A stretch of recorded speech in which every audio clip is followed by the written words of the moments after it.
Okay, I think this should be working. Not 100% sure.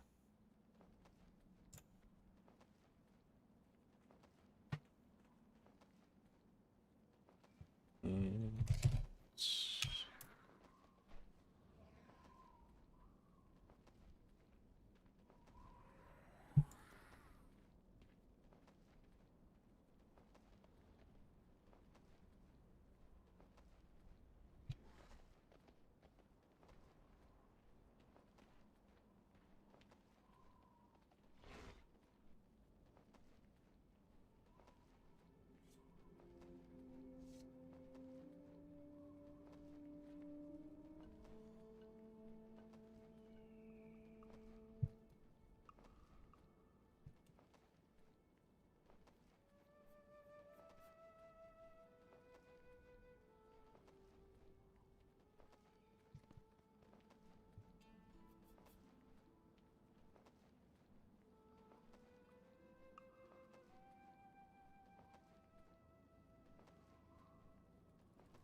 Right, I think people are slowly starting to trickle in. Had some technical difficulties starting the stream, unfortunately. And I know it's an hour late. I do apologize for that. Just getting all the stuff posted so we can begin.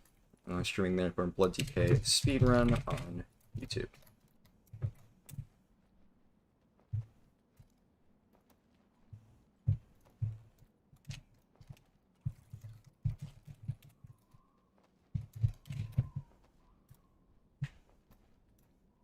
Okay.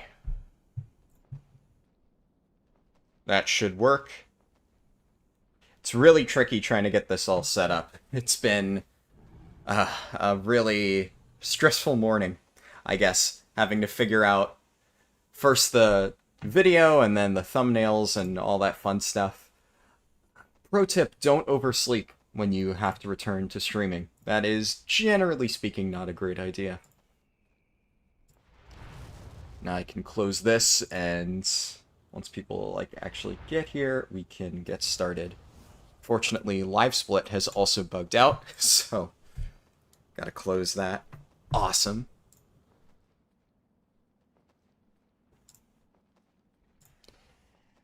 Alright, let's get this opened up again.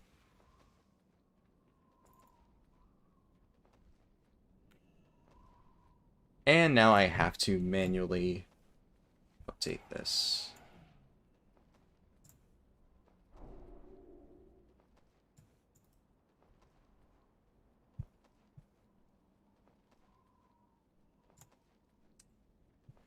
Okay, yeah, people are slowly finding their way here. Apologies for starting this late. I feel so crap about the fact that right when I was returning to streaming, oh dear god, what is happening with this live split thing? I can already see it bugging out. That's not good. Jesus Christ. I might just have to go without a timer if this will not fix itself. Is anybody else seeing this? Like, on my end, the playback for that live split thing is just going crazy. I've never had it do this, and of course it happens right when I start streaming. Great. Hello, Infinic. Glad to hear you like the vids. Hello, Zelth. Hello, Craig. Glad you like the stuff. Hello, Arilina. I remember you. March. Hello. Oh, there's my dad. Hi, Lycan. Yeah, okay, so I'm glad it wasn't just me. Well, I mean, maybe it would be better if it was just me, because then I wouldn't have to sit here and troubleshoot why my timer is, like, having a meltdown right before I start. It's never fun. Okay, now it's not even showing. It's doing it again. Oh my god, what? Why? Dear God.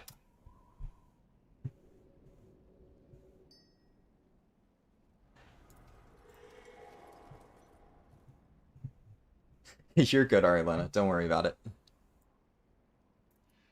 Crap. Okay, we might just have to go without a timer. At this stage, I'm not really sure what else to do. But this is... Oh, did it fix itself? Okay. I think it's fixed. I don't know what happened there, but that was very strange. Great. Hello, Vetro? Yes.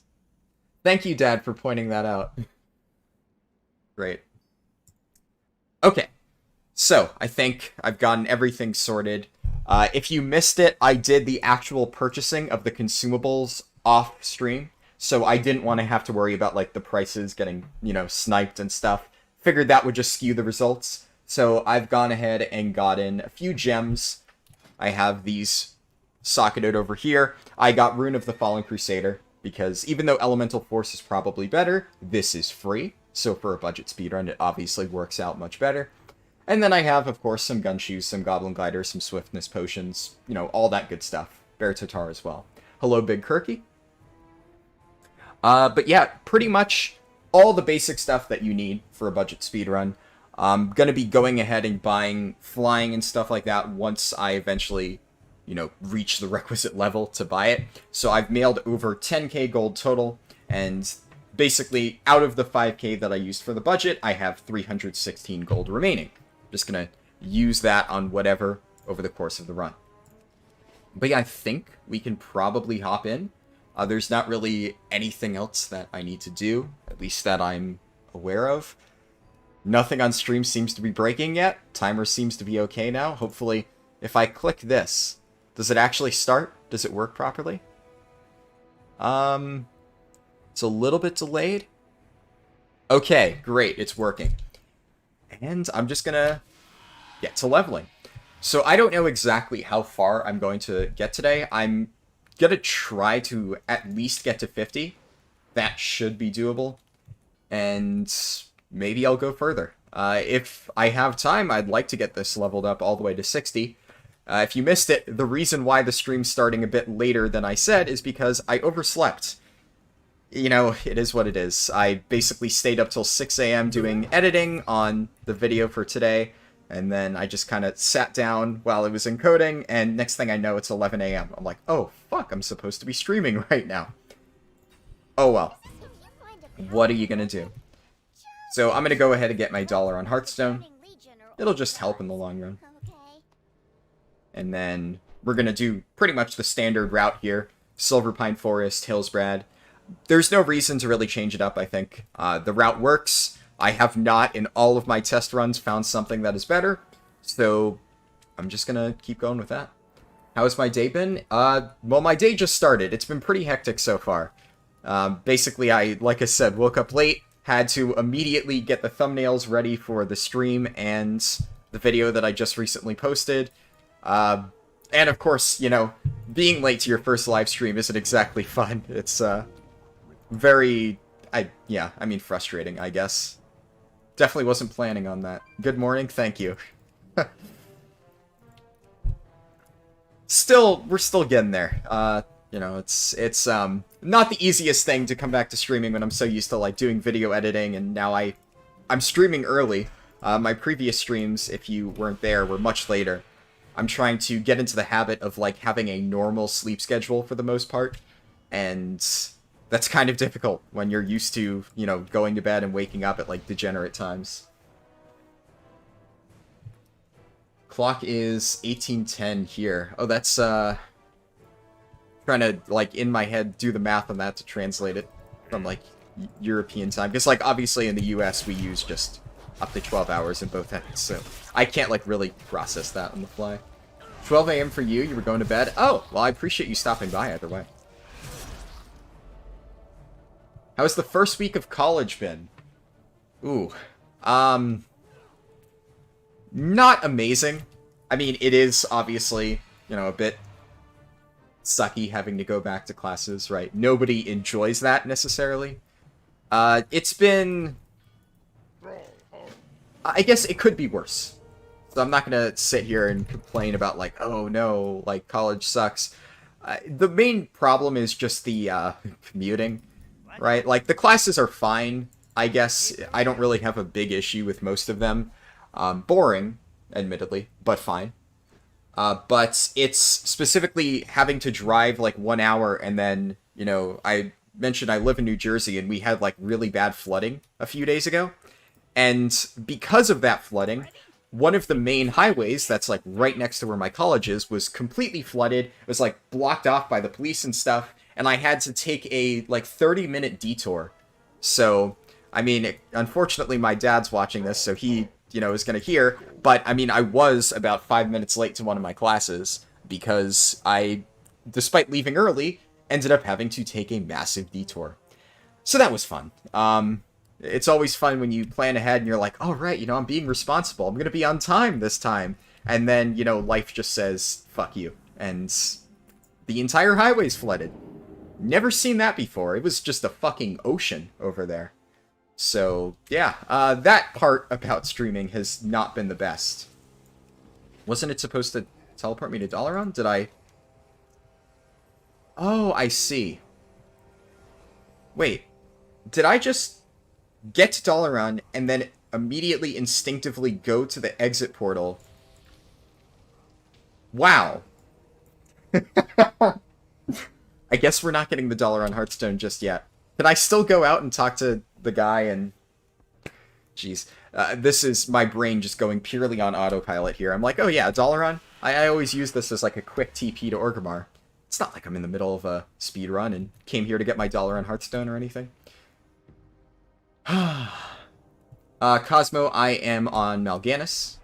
Horde Mal'Ganis. Norma's sleep schedule's overrated. I live in Europe and play on NA servers. Okay, crap. Do I actually need to abandon this? Okay, we're just... Pretend I said anything about the Dalaran Hearthstone. Yeah, we're just, not gonna do that. Oops. God damn it. Alright, Silver Pine it is. It's honestly, at the end of the day, not a very big deal. I actually do have a Death Gate, so... Honestly, I could use the Death Gate as like a mini Hearthstone. Didn't really think about that. Perks of being a Death Knight, I suppose. You can say 6 p.m. for good or reference. What am I studying? Game design and computer science. Alright, I'd like to select a different timeline. Cataclysm. Who would have thought someone named Deathwing would bring about so much destruction? Cool. No world record. There was no world record happening on this stream either way.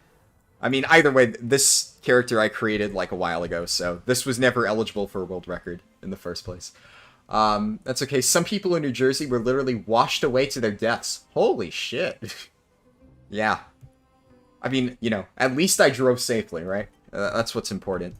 But yeah, it's been rough. Also, just finding parking is really bad, and I'm obviously going to wear a mask and, you know, be safe, but wearing a mask throughout an entire 3-hour class is kind of exhausting.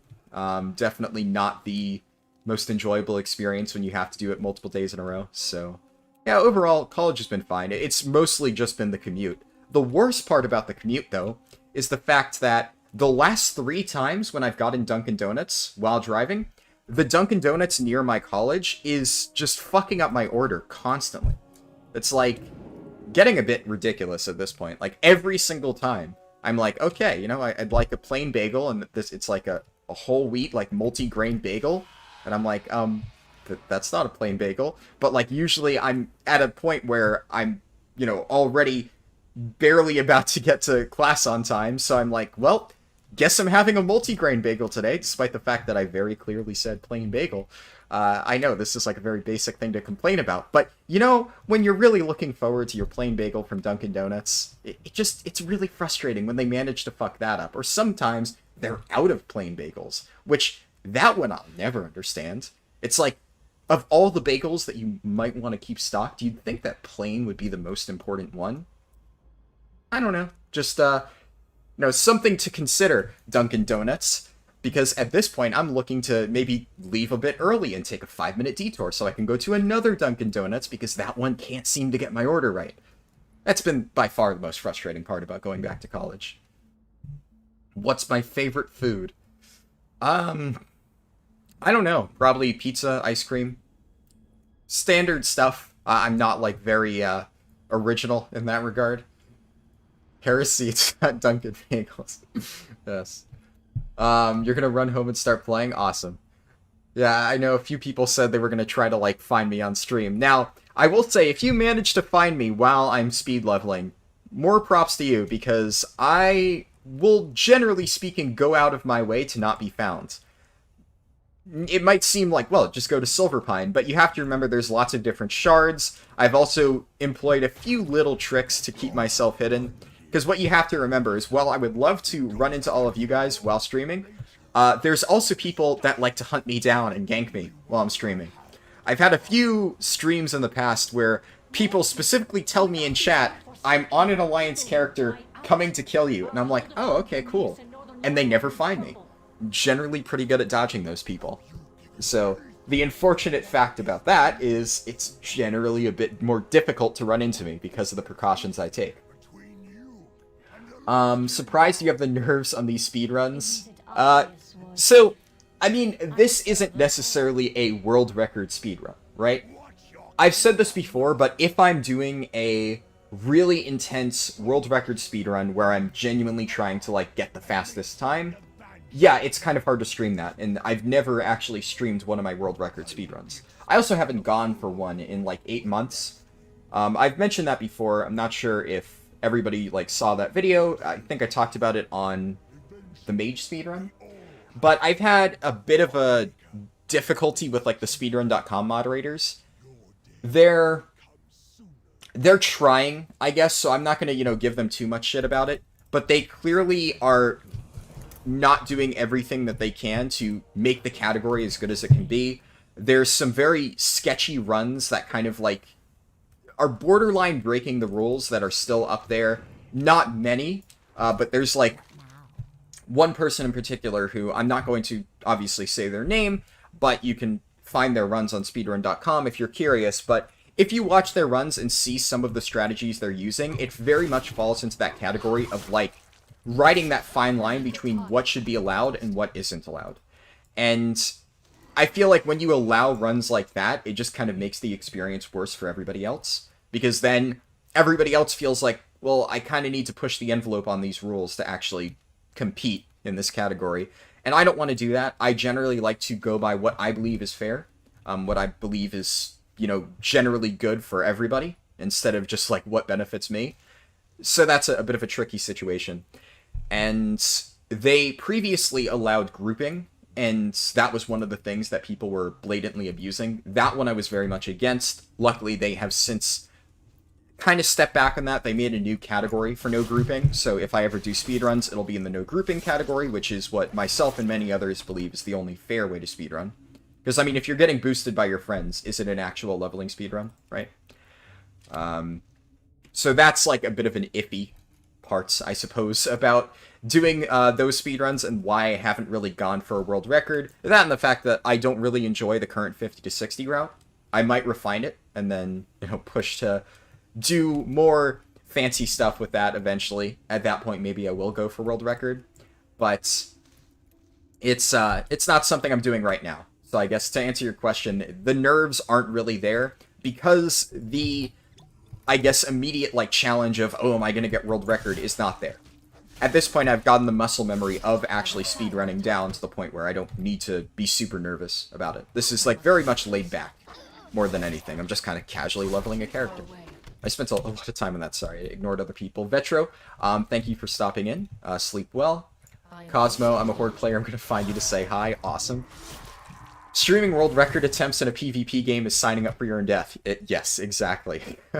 What's my favorite class? I would say I enjoy pretty much every single tank. Right now, Blood DK is actually my least favorite tank. I'm giving it a chance. I'll talk more as we go on when I, don't have questions to answer about my thoughts on Blood DK as a whole, why I've historically not liked them, and what I'm, how I've changed my mind slightly. But yeah, Blood DK is probably my least favorite tank out of all of them. But right now, I would say my favorite class to play, or favorite spec to play specifically, would be Protection Warrior. I find the current playstyle of Prot Warrior to be really fun. Admittedly, they're a bit tricky to tank with. They're kind of squishy if you're min-maxing for DPS. So if you play Prot Warrior super tanky, yeah, it's pretty easy. But if you're trying to min-max and get all those like little extra shield slams and shield block uptime, you take a bit of extra damage. It makes it a bit scary to play. Live stream, what spec am I leveling with? I am leveling with Blood. If you didn't notice through like Heartstrike and stuff. So, I don't know if I would say Blood is the fastest for leveling a Death Knight. I haven't really leveled as a Death Knight in any previous speedruns. Blood is definitely not slow, just by nature of the fact that it's a tank, you can do large pulls, Blood is virtually unkillable. But I would imagine that like Frost DK probably does really good AoE at low levels with Howling Blast and stuff. If you're really good at managing like Death Strikes and, survivability, you might want to go with Frost. It's kind of up to you. Good luck, thank you. Feels weird to be watching WoW content since you recently quit. Yeah, so I've felt... That's actually a good point. I felt like a little bit iffy about playing WoW or making WoW content. I've generally been very open about the fact that I dislike a lot of what Blizzard's been doing, so if I was sitting here like actively promoting the game and saying like, oh yeah, you should resub, it's awesome, like that I would feel a bit dirty about. My current thoughts on WoW, I've said this before, but it's obviously a game that I've been playing for years. It's a game that's close to my heart, right? I'm very unhappy with the current design choices, and I've been pretty vocal about that. I still enjoy playing it, though, and that's one thing that I think a lot of people just struggle to understand. Despite the fact that I have complaints about the design, and despite the fact that I don't love the game unconditionally, I still do, at the end of the day, enjoy playing WoW. If I didn't, I wouldn't be playing this game. I would be doing literally anything else. I'm not going to sit here and force myself to play a game that I hate. I still love tanking, I love doing mythic raids. There's a lot of stuff in WoW I do enjoy, which is why I like to give feedback to make it better. I am a little bit hopeful now with, all the stuff that's been happening and Blizzard, promising all these changes in 9.1.5 that maybe WoW's going to turn a corner soon. I'm not 100% sure, but I guess I'm more hopeful now than I have been at previous points in the past. Shadowlands is incredibly boring to level through. Yeah, it's a slog, that's for sure. As it stands, the 9.1.5 stuff isn't enough to change it. I actually did a bunch of testing in a recent video, if you missed that. It will change the route. Currently, I'm probably going to do a bit more Threads of Fate, but the current route that I would probably end up putting together, if I had time to sit down and, figure it out, would be mostly campaign and then some Threads of Fate at, like, level 58. With the current tuning, that's what things are looking like. But I would still say that's not ideal, and I think they still need to improve upon Threads. The biggest issue, in my opinion, is Torghast. Torghast leveling on the PTR is just non-existent right now. It gives no experience. In fact, I honestly don't even understand how Torghast reached the PTR in that state. Like, we're not even talking undertune. We're talking you do 2 full Torghast wings, it takes, like, about 30 minutes or so, and you get, like, 3 bars or 4 bars of experience, which is nothing. It's insultingly low. I don't know how we're supposed to give accurate feedback besides, this is really, really bad. So it kind of released in a bit of an iffy state. Not going to harp on that too much. Once again, it is PTR, but I do wish they at least had tried to start it off at a better note. Oh, thank you, Mind of Virex. $5 donation. Thank you. Really appreciate that. Wasn't expecting to get donations that fast. Wow. I'm still catching up. Oh, you also messaged. Okay. I'm slowly getting through. I'm trying to, respond to all these messages, and I'm, like, falling behind slightly. Frost DK is OP and super good right now to level. Yeah, I would definitely imagine so. And PvP. I have heard it's pretty good in PvP. I'm not a big PvPer, but some of my friends do that. They've talked about like a lot of the different comps and whatnot. So sometimes I just kind of sit there as a fly in the wall and listen to them discuss PvP and arena comps and whatnot. You've been wanting to make a tank, but you never tanked before and don't want people to be upset. So honestly, tanking is really, really not as hard as people make it out to be. It's not that challenging. I would say being a very, very good tank can be quite difficult. It's weird. Tanks have a very weird, I would guess, like, learning, I guess, like, path or something. I don't know how to describe that. But tanks have by far the highest skill floor. DPS players just need to push their buttons to do good damage. Tanks do have to learn a lot of different things about positioning, survivability, you know, holding threat, all that stuff. But I wouldn't say it's too bad. And then tanks have a very steep learning curve. There's a lot of, like, really cool things that you can do to, like, up your play as a tank. But generally speaking, in Mythic raids, I would say they have a slightly lower skill ceiling than a DPS class. Most DPS classes have more ways to improve their performance at, like, a very, very min-maxy level than the average tank does. So, kind of depends. Really, I think it's fun, in my opinion. Definitely a really, really fun, you know, role to play. I enjoy doing it, obviously. I would recommend getting into it. If you want to get into tanking, I would say Blood DK is honestly a pretty good one to get into. It's not my favorite, but it's a very, very good and easy tank to learn, and it does have a high skill ceiling. So it's one of those where you can become really comfortable tanking with, like, a pretty easy playstyle, but then once you actually play it more, you start to master the use of, like, all its different utility stuff. Pretty good tank, honestly. Other ones are Guardian Druid's a pretty good tank to get into. Brewmaster Monk is always a good option for new players.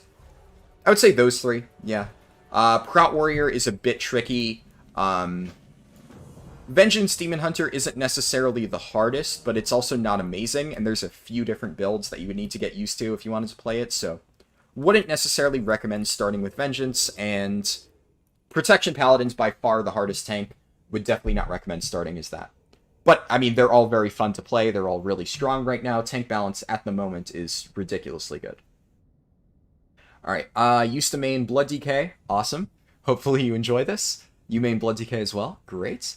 Wish there was a current level 50 to 60 guide. So, honestly, my old 50 to 60 guide that I made going over campaign is still, for the most part, pretty accurate. It covers all of the main things that you need to know. Once 9.1.5 comes out, I will be making an updated version of that guide. So I'll be doing probably like a mix of threads in campaign. As I said, I'll be going over the best ways to do that. If, hopefully, Torghast leveling gets improved, I'll do a mini guide on that. It would be really awesome if Torghast was an efficient way to level. It's currently not, but I'm hoping they buff it. But yeah, I will be making an updated 50 to 60 guide. That will probably come out, like, in a month or so, once the PTR reaches a more finalized state, so I can actually feel comfortable in the data I'm publishing without it getting changed by a hotfix at the last second. So, once that happens, yeah, I will make a new guide. You have to come back from Duran Dam. Do I like Demon Hunters? Yes. Demon Hunter is something that I mained for pretty much all of Legion and BFA. I mained a Vengeance Demon Hunter. Not a huge fan of Havoc. I don't dislike Havoc. I have actually mained that at various points, but Vengeance is the spec that I enjoy far more. I do have some problems with its current playstyle. I prefer the Spirit Bomb playstyle, and as it stands, the playstyle that you use for Vengeance is more the Fiery Brand, like, spreading playstyle. Not a huge fan of that, but overall I still do love Demon Hunters. I just love being able to double jump and bounce around. Alex Farah said, oh hey, it's another player. Yes. There is somebody else playing WoW, in fact. Oh! Hello, Cosmic Wolf. Haha, you found me. Might be a bit harder once I get into war mode. So yeah, I guess if you want to find me now would be probably a good time. A bit easier when I'm not, like, running away from Alliance. Frost DK leveling with Honor Talents is very strong. Alright, yeah, lots of people saying Frost DK is very good. Howling Blast and Remorseless Winter make Frost very good. Yeah, I generally have heard that Frost is the best leveling spec. I'm doing this because the poll that I put out was for Blood DK, and honestly, I just want to play Blood DK because there's a lot of stuff that I would like to talk about in regards to it regarding, This quest is bugged. Sylvanas isn't interactable. We are the Forsaken. Weird. We will slaughter The turn-in thing did not show up. Haven't seen that before. Alright, here. One of the first Gunshoe usages is to get to the Forsaken Rearguard. I would say this is absolutely worth the Gunshoe usage. You get almost the full duration. It's pretty good. Okay, let me try to catch up on some of the posts in stream chat. Oh my god, I'm very far behind. I'm so sorry if you've been posting a message. I'm trying to address each one. If Threads and Torghast become viable leveling strats, I'll be leveling a bunch more alts. Yeah, I really hope it does. That would be really awesome. I think everybody wants Threads of Fate to be the fastest. Like, so many people tell me, like, I don't know why you shit-talk Threads of Fate. Threads of Fate is awesome. And I understand the appeal of Threads, and I would love for Threads to be the fastest route as well. The only problem is right now it just isn't, and I'm more focused on what's actually the fastest rather than what I enjoy. This has been talked to death by like many different game designers over the years, but at the end of the day, a lot of players will min-max the fun out of a game if needed. I am that player.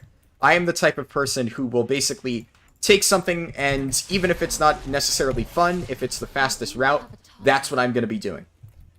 And that's honestly, in some ways, how I enjoy playing games. I just try to be really efficient and only do what's the fastest, but I mean, it would be nice sometimes if the fastest method was also the most fun method. I think that's an important part of game design, right? Making sure that what people feel that they actually should do, the path of least resistance, is actually the most fun path for players to take. That's kind of a critically underrated part by Blizzard especially.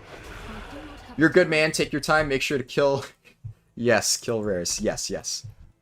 How's it going? It's going pretty good, our movies. Thank you for stopping by. 1 or 2 levels per week doing a Torghast run would be cool.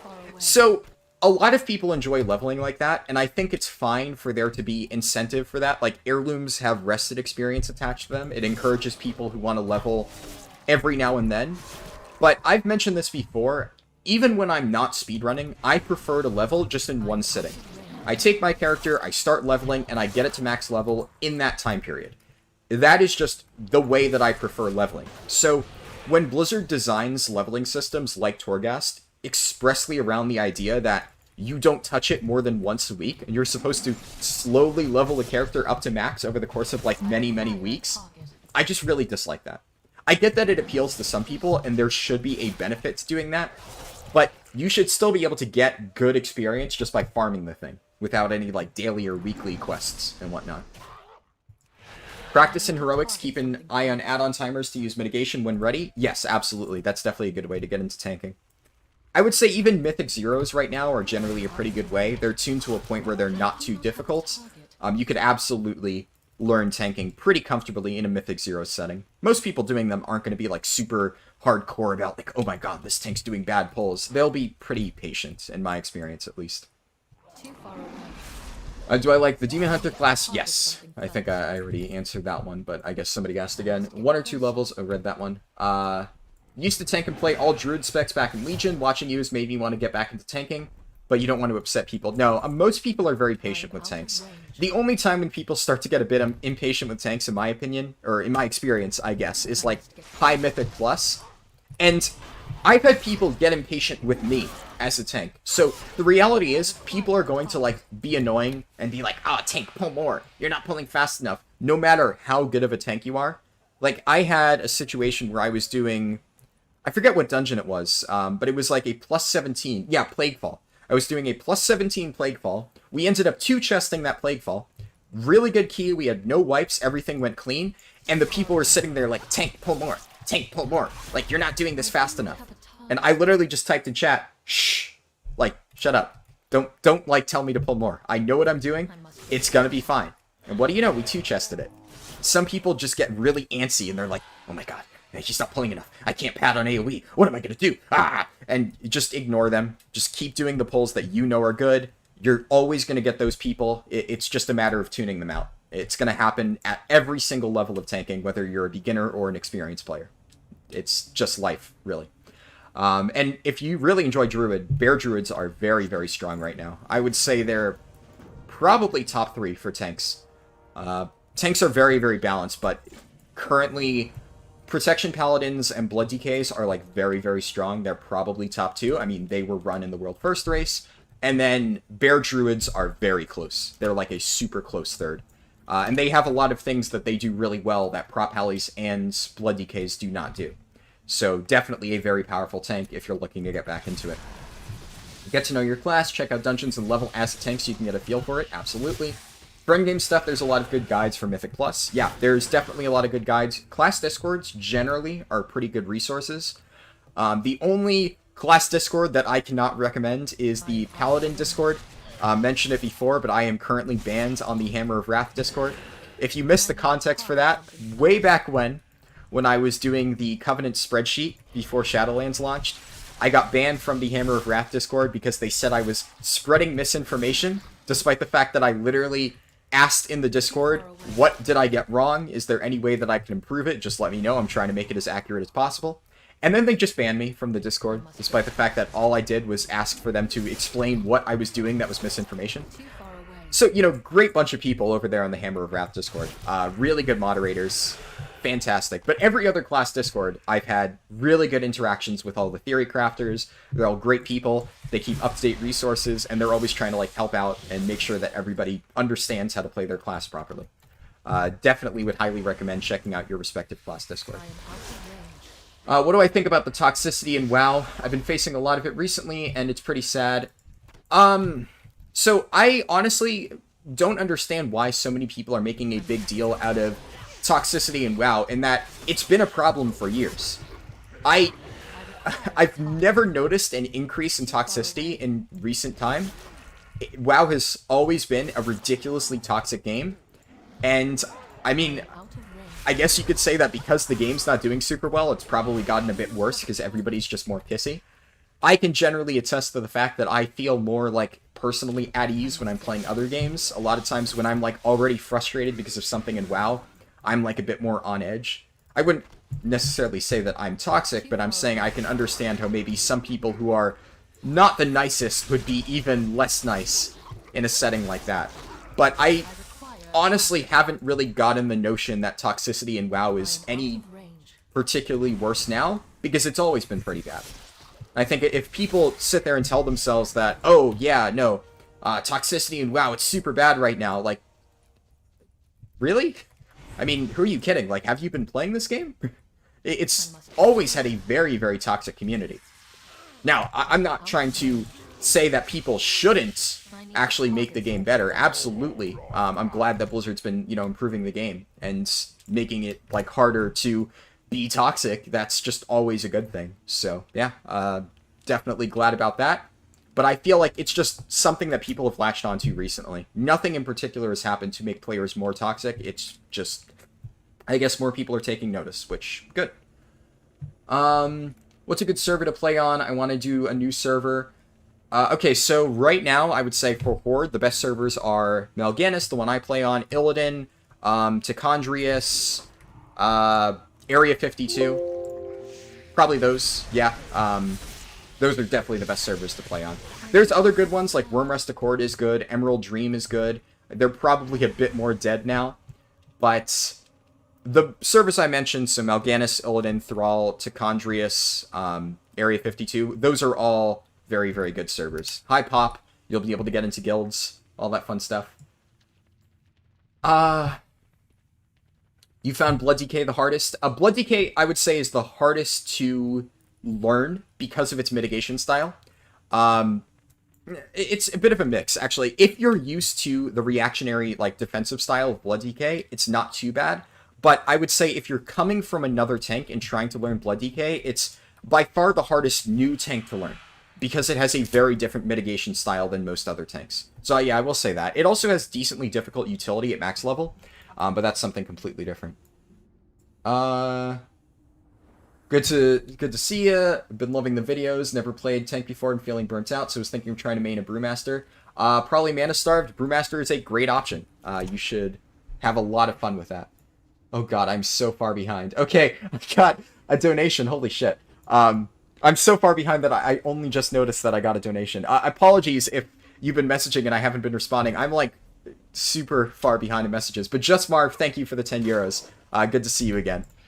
You were like here for pretty much all the old streams. I definitely remember you. So good to see that you're tuning in again. Always good to have you here. Okay. I'm scrolling back up now. I just noticed, I was like, wait, I got like another donation. So yeah, thank you so much for that donation. Holy crap. I'm so sorry that it took me so long to get around to it. I didn't even notice until I noticed the chat revenue was higher than normal. I'm like, wait, did I get a donation? Oh shit. I should probably scroll down and at least check that one out. But I'm trying to go through and make sure I address every single thing that I get. I'm going to put this on... Let's do that for keybinds.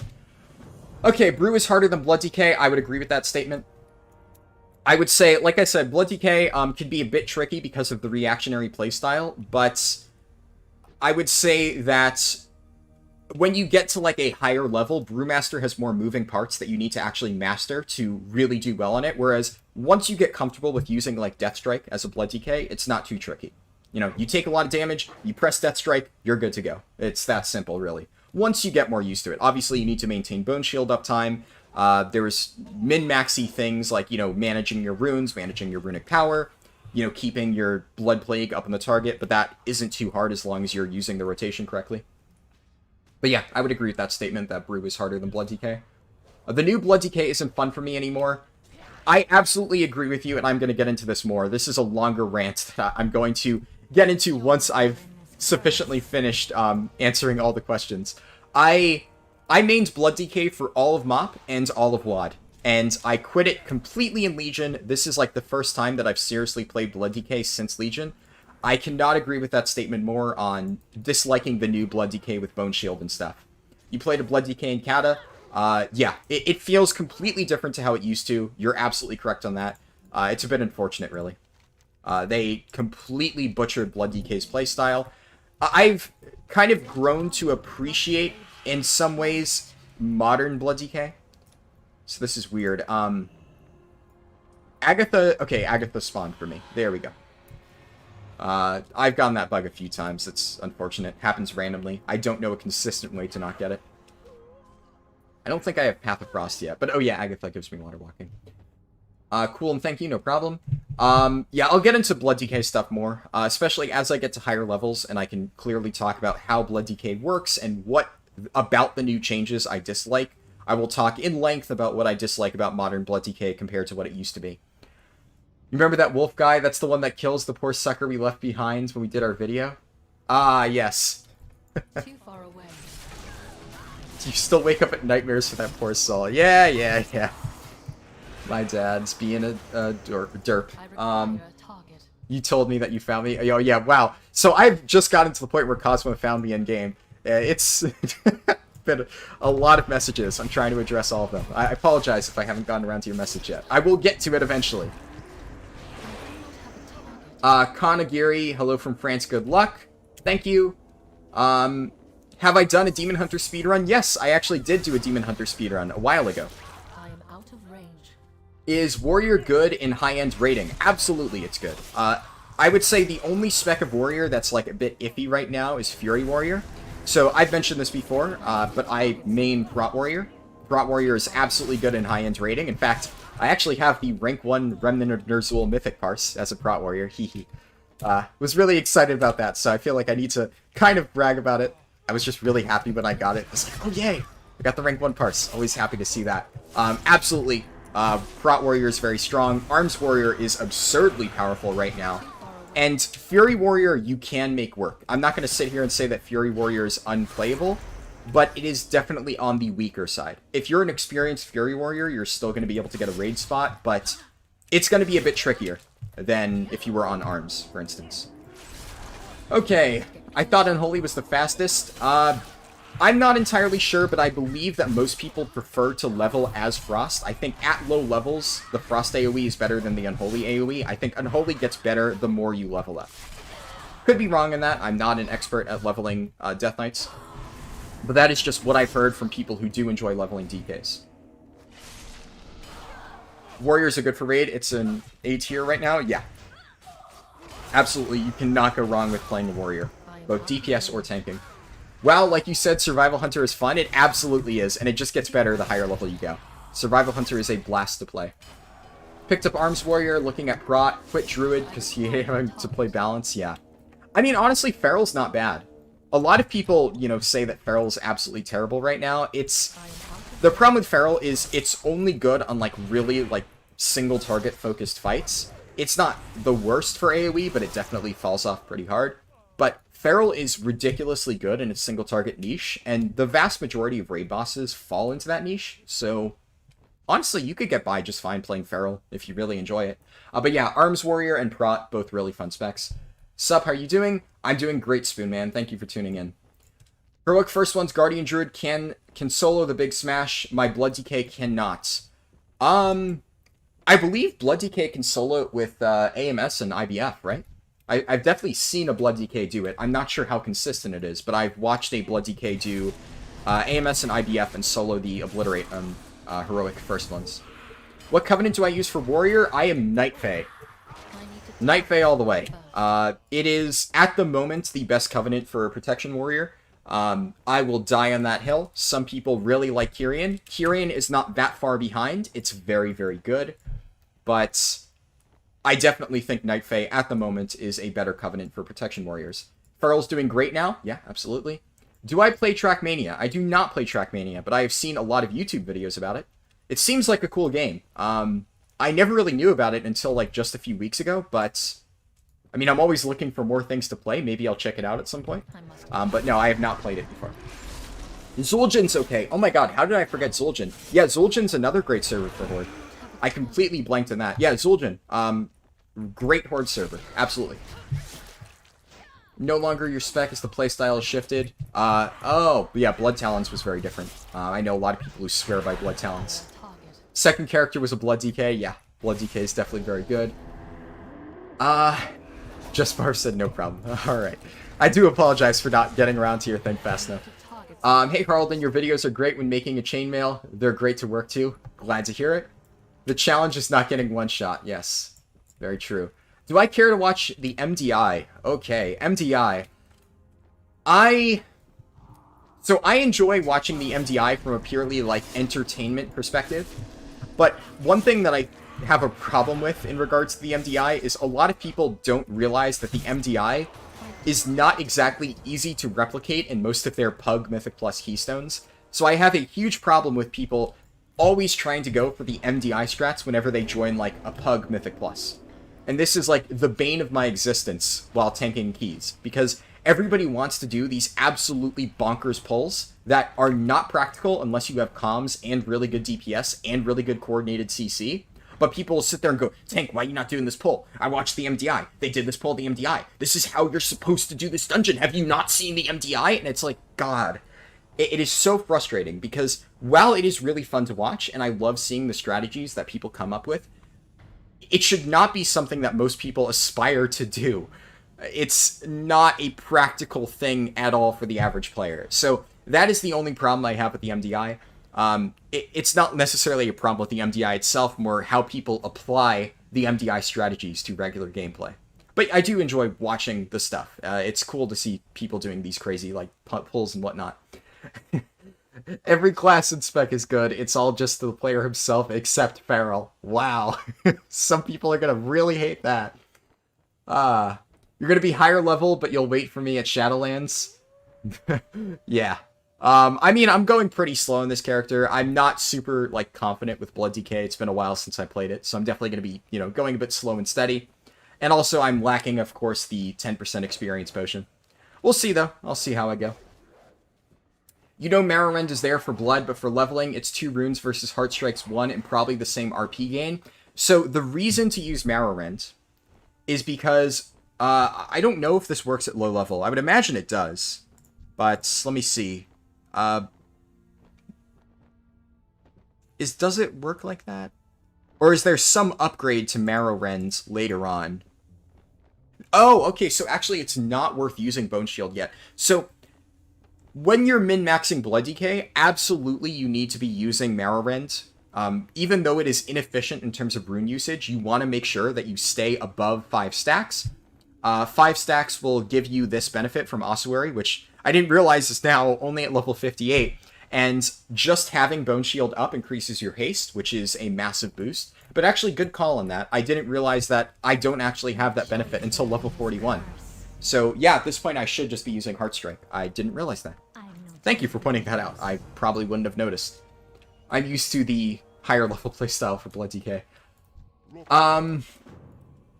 Love your leveling videos, by the way. Your ideology on leveling is the exact same as mine. Glad to hear it. Yeah, I know a lot of people prefer leveling in like one big setting and going as fast as they can. That's why I like to do the guides to help that, and I think that Blizzard should, take that into consideration when designing new strategies and whatnot. Also, just gonna clean out my bags here real quick before it bothers me. And try to catch up on chat. Has the Maw intro skip been added to the 9.1.5 PTR? Yes, it has. So, if any of you have missed it, I put out a video yesterday where I did a bunch of testing of leveling stuff on the 9.1.5 PTR. It's a pretty straightforward title. The video is called First Look at 9.1.5. So, if you're looking to see all the new leveling changes, I've practiced pretty much most of them. I tested the Threads of Fate bonus objective changes. I tested Torghast. The Maw intro skip works. I tested that. All of that stuff can be found in that video. I've put timestamps on that video so you can quickly go to the place where you want to see something. Should all be working on that video. Definitely, that's taken a lot of time. So one of the problems is, kind of the reason why I overslept for the start of the stream, is I've been putting in an absolutely ridiculous amount of time doing video editing and recording and whatnot recently. I mean, I went from before I would upload, like a speedrun every 2 months or something, to now I'm doing a video every single day. It's been a massive shift in, I guess, just work. I've had to put in way more work now than I have previously.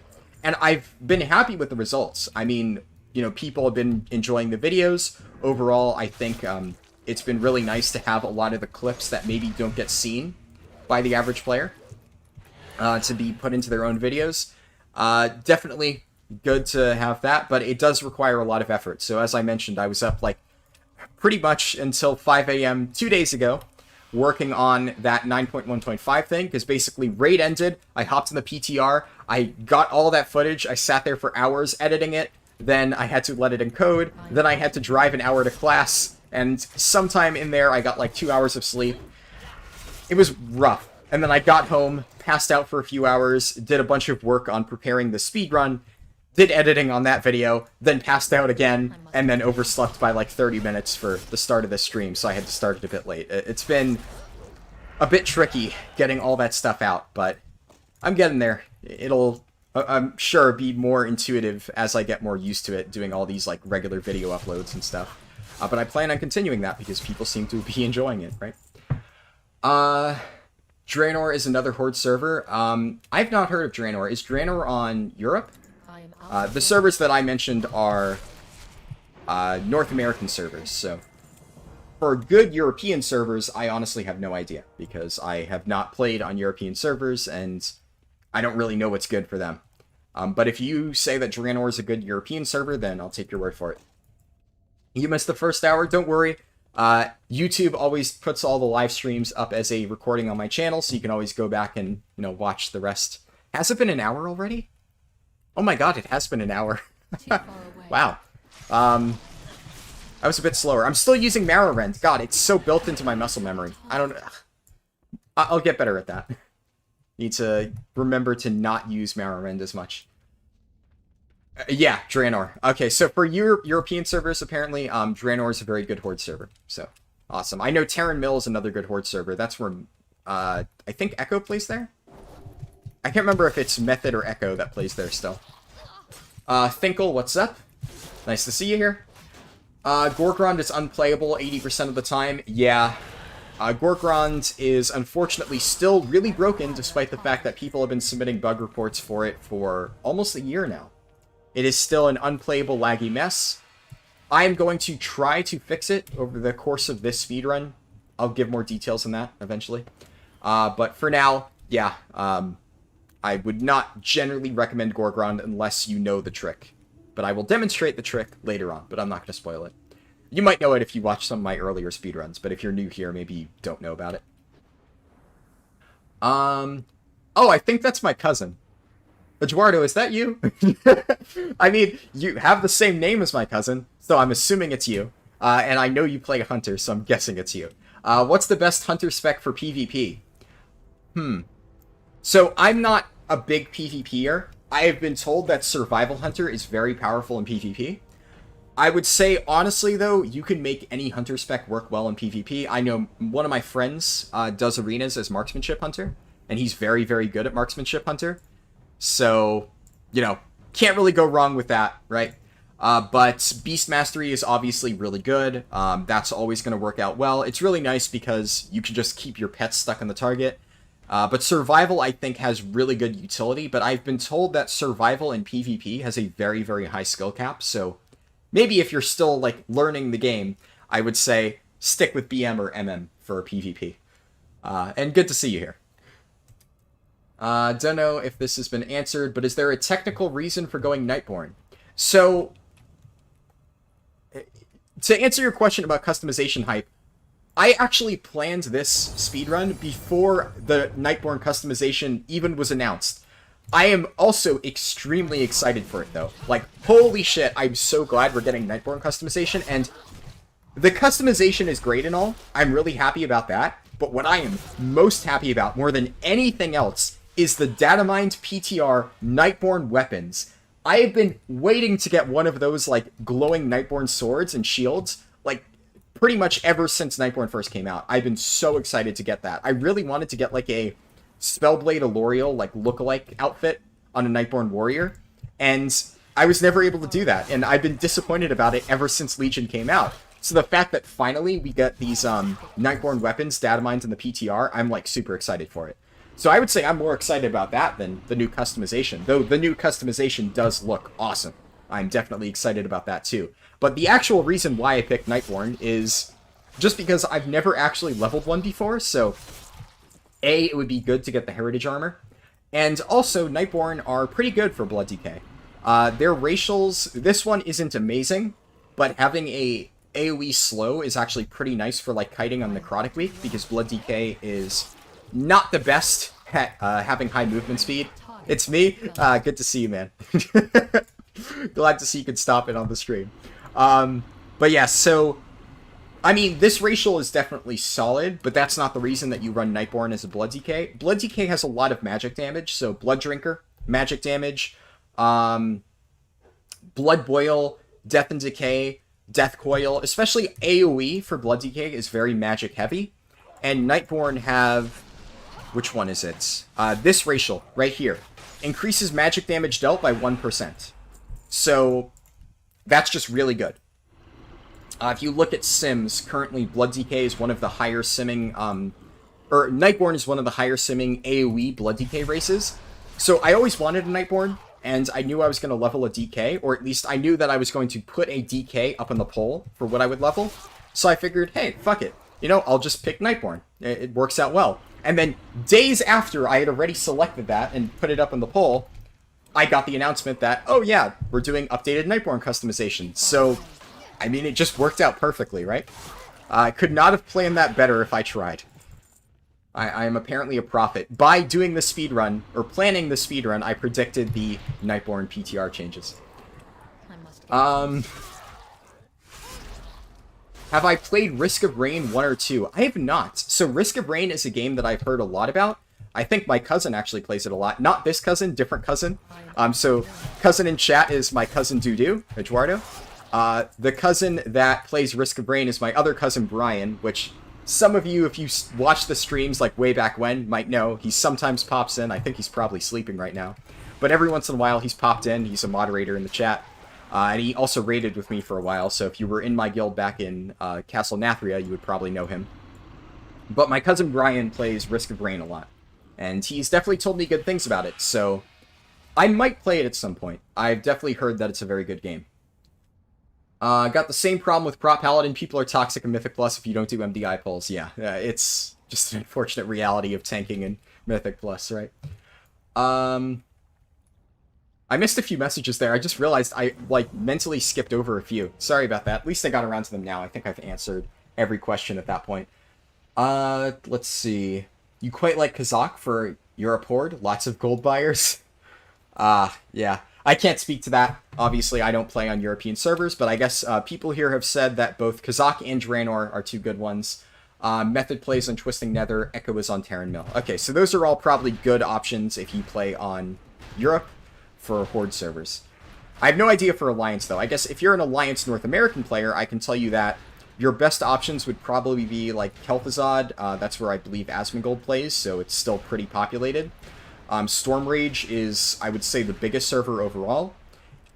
One of the biggest Alliance servers, ironically, is actually Frostmourne, which I believe is an Australian server. So you might get poor latency if you play in Frostmourne, but if you're really looking for a guild, I know that is a very strong option. Here I'm going to pop Gunshoes again. This is one of the other good uses for it. What do I think about the Survivor Datamine string? Do I think that'll be a new class? I did not hear about that. Ooh, chest! Yay! First chest of the run! I normally don't find one in this location. It's pretty rare. Hold on, let me check Wowhead. Did they data mine something? I have not looked at Wowhead since I woke up. So I am actually now very curious now that you've told me that. Survivor data mine string? Okay, here. Let me loot the chest. Anything good? No. Got a white item. For Alliance on European servers, it's Silvermoon. Okay, good to know. So there you go.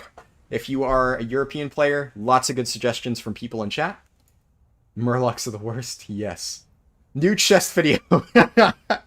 I've actually considered making another chest video for, like, the older one, where I did that, I leveled Speedwagon on a Brazilian server. I've thought about going back and making a similar video for that. We'll have to see, though. There's a lot of other highlights I've thought of making. What I've been doing recently is I've actually been going through all of my older speedruns and stuff. And honestly, one of the nice things about having a long commute is while I'm commuting, I put on one of my older speedruns, and then I will, like, make mental notes of, like, oh yeah, that was a good story. And then basically when I get to college, like, before I walk to class, I open up a Google Doc that I have, and I jot down, like, rough timestamps. I'm like, yeah, that was like an hour in. I talked about this. And I kind of like make a list of all the different stories that I talked about in an older run. So I basically documented a lot of the really good stories in the older speedruns. And what I'm going to do is once I have free time, I'll, you know, take that footage, throw it in Premiere, and make a bunch of highlights with it. But it's good that now I've actually like mentally remembered, mentally remembered is a stupid thing to say, right?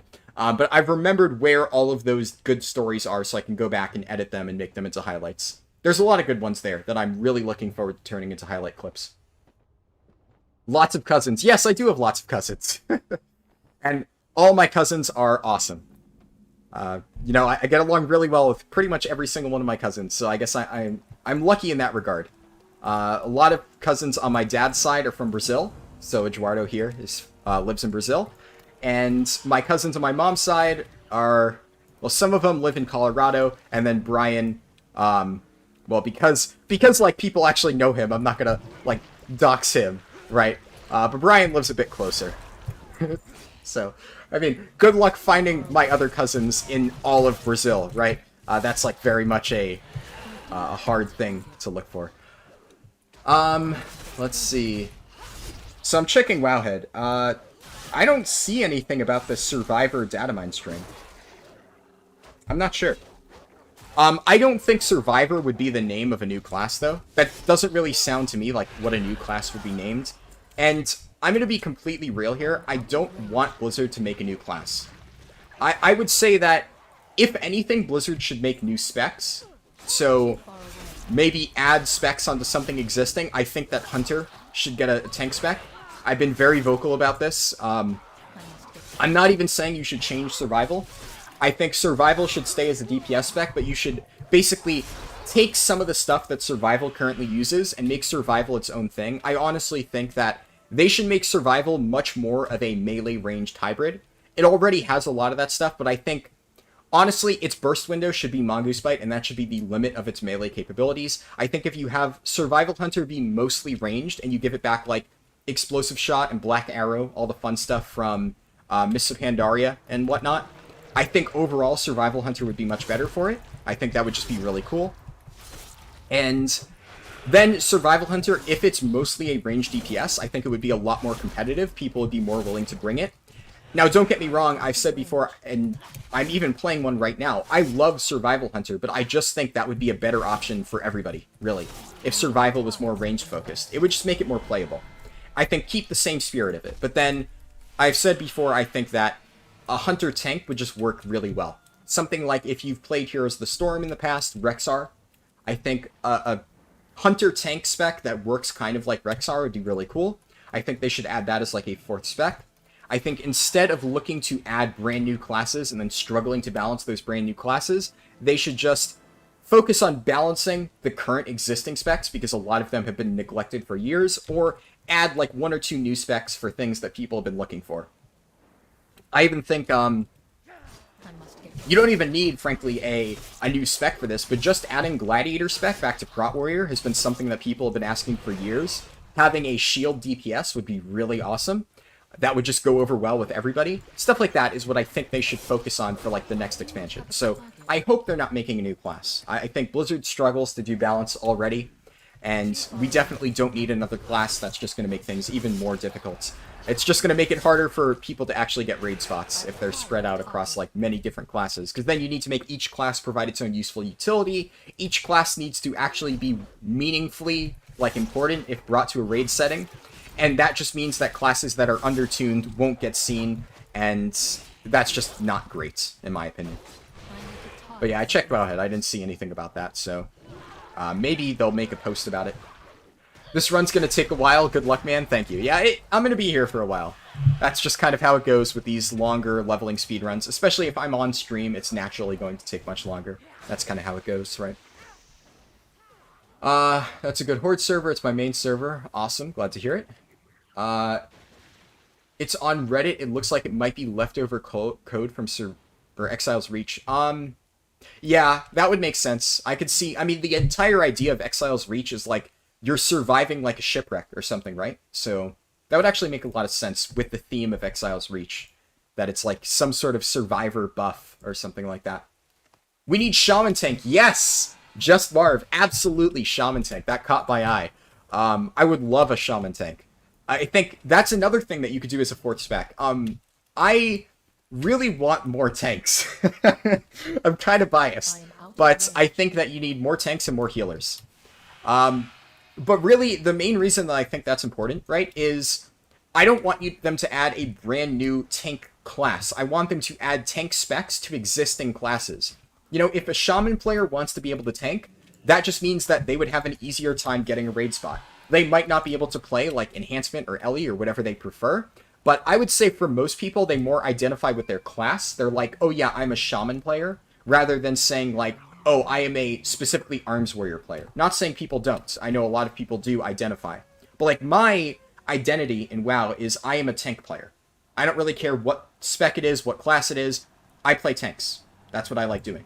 So, I would just like more options. And I would say a lot of people that I know, on average, identify more with the class. Like, my friend Damar is a warrior player. That's what he enjoys. He's always like, yep, I play warrior. He prefers Fury over anything.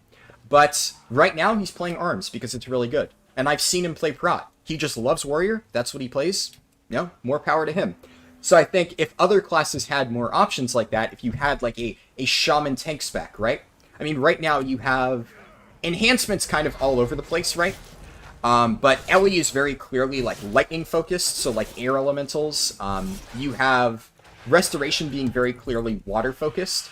I think if you make enhancement shaman more focused on fire, I mean, they already have, like, fire Ellie and stuff like that, but maybe a lot of their stuff, like Rockbiter and whatnot, take that away from enhance, give them more fire related abilities, make them the fire melee DPS spec, and then make a earth-related shaman tank. So you have, like, an earth shield that you can, like, armor your body with. You have Rockbiter weapon and a bunch of other stuff like that. You can maybe summon, you know, an earth Ellie to, like, tank mobs for you. Obviously, that's already a thing, but if they made that an actual tank spec, they would need to improve the AI on the earth Ellie. I think that would go a long way towards making that a fun tank to play. So then you could have, like, one shaman spec for each elemental type. And I think that would just go well with every player. Shaman or not. I would definitely play Shaman a lot more if it had the ability to tank, because it's one of the biggest reasons I don't play Shaman, because I mostly play tanks, but it seems like a cool class. And the main reason why I specifically think that Shaman and Hunter tanks would be great is because of armor type. So right now, it's really hard to basically do split runs or anything of the sort to gear up male characters because your tanks cannot be male. So let's say that you had Shaman or Hunter tanks, well then suddenly for a male split run, you could go on a Shaman or a Hunter. And that's just very good. It would make it easier to trade gear. So yeah, I just think that would be really awesome if they did something like that. Oh yeah, right. Keep forgetting what my keybinds that I'm used to are. You like how survival is now? I also love how survival is now, yeah. I just think that if they kept survival mostly the same, but basically, you also have to realize that although I love survival how it is now, and I'm sure you love it too, a lot of other people love it, survival used to be a lot different.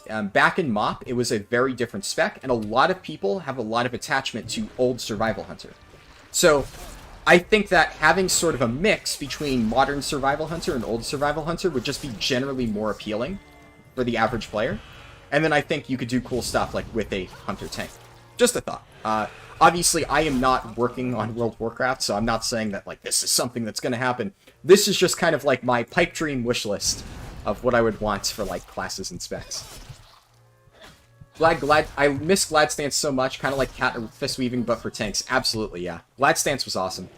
Didn't get to play around with it too much, and that is one of my biggest regrets about Warlords of Draenor. If I could go back to WoD, if they ever do a WoD Classic, God forbid, that would be something. But if they do a WoD Classic, I would play a Gladiator. Absolutely. Demon Hunter caster with fell-themed abilities? Yes! That's another thing that I think a lot of people have wanted. I think you could make Havoc the melee, Blade Dancer spec, and then you can make a more caster, Fell Beam, Lance-focused, Demon Hunter spec. I would say that one's a bit trickier because they would need to think about how to give it its own unique identity without stepping on the shoes of Warlocks, because obviously Warlocks already have that Fell Magic type of thing. But I think there's a lot of stuff they could do with that. You know, if they're creative, it shouldn't be too hard to make a cool Demon Hunter caster spec. And I think most of the stuff that Havoc has would still be perfectly fine on Havoc. A lot of Havoc stuff right now is very, Blade Dancey focused. Blade Dance, Chaos Strike is still a hit, right? I-Beam, I would still say, is probably better suited for melee Demon Hunter. But I would say I-Beam probably you could just add that to a ranged one as well, and it would give them a reason to get in close to melee. All that stuff. Lots of good options with Demon Hunter. It definitely, I think, needs a third spec. That would be really awesome. Demon Hunter Healer. That would be interesting. I don't think we're going to get that one, though. That one might be pushing the envelope a bit too much.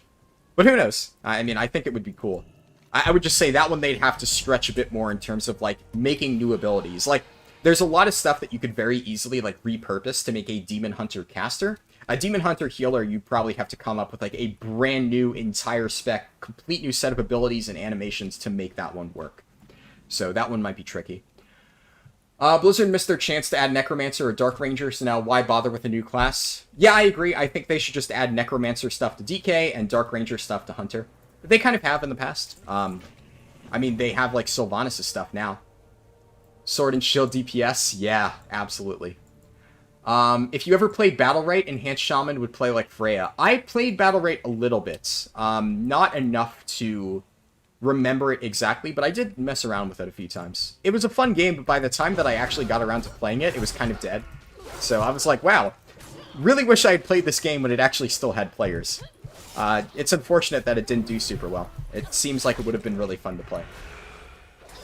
Shaman tank would be so cool. You really like Shaman animations? Yeah, in the limited amount of time I've played Shaman, I've really enjoyed their animations. I thought it was awesome. So it definitely is a shame that I can't really play them because I just don't really play Shaman DPS and I don't heal. So, not going to play Resto. Demon Hunter should get a new spec. Yeah, oh, Fire Barrier. That would be neat. Enhanced Shaman should just be like Thor. Ooh. That would actually be cool, yeah. I could definitely see that. A mix of, lightning and fire. Am I going to stream the whole speedrun in one sitting? Probably not. The entire speedrun would probably end up taking close to like 14 hours, roughly. So I don't think I'm going to be streaming for 14 hours. I'll have to see. Honestly, if I'm not feeling tired, I might just keep going. I usually stream until I'm, like, exhausted, and I'm just like, okay, I can't keep going, right? I don't know. If I continue leveling and I'm still feeling it, I might just keep going. What I would have to do, though, is the unfortunate part about YouTube is if you stream for longer than 10 hours, the VOD gets lost.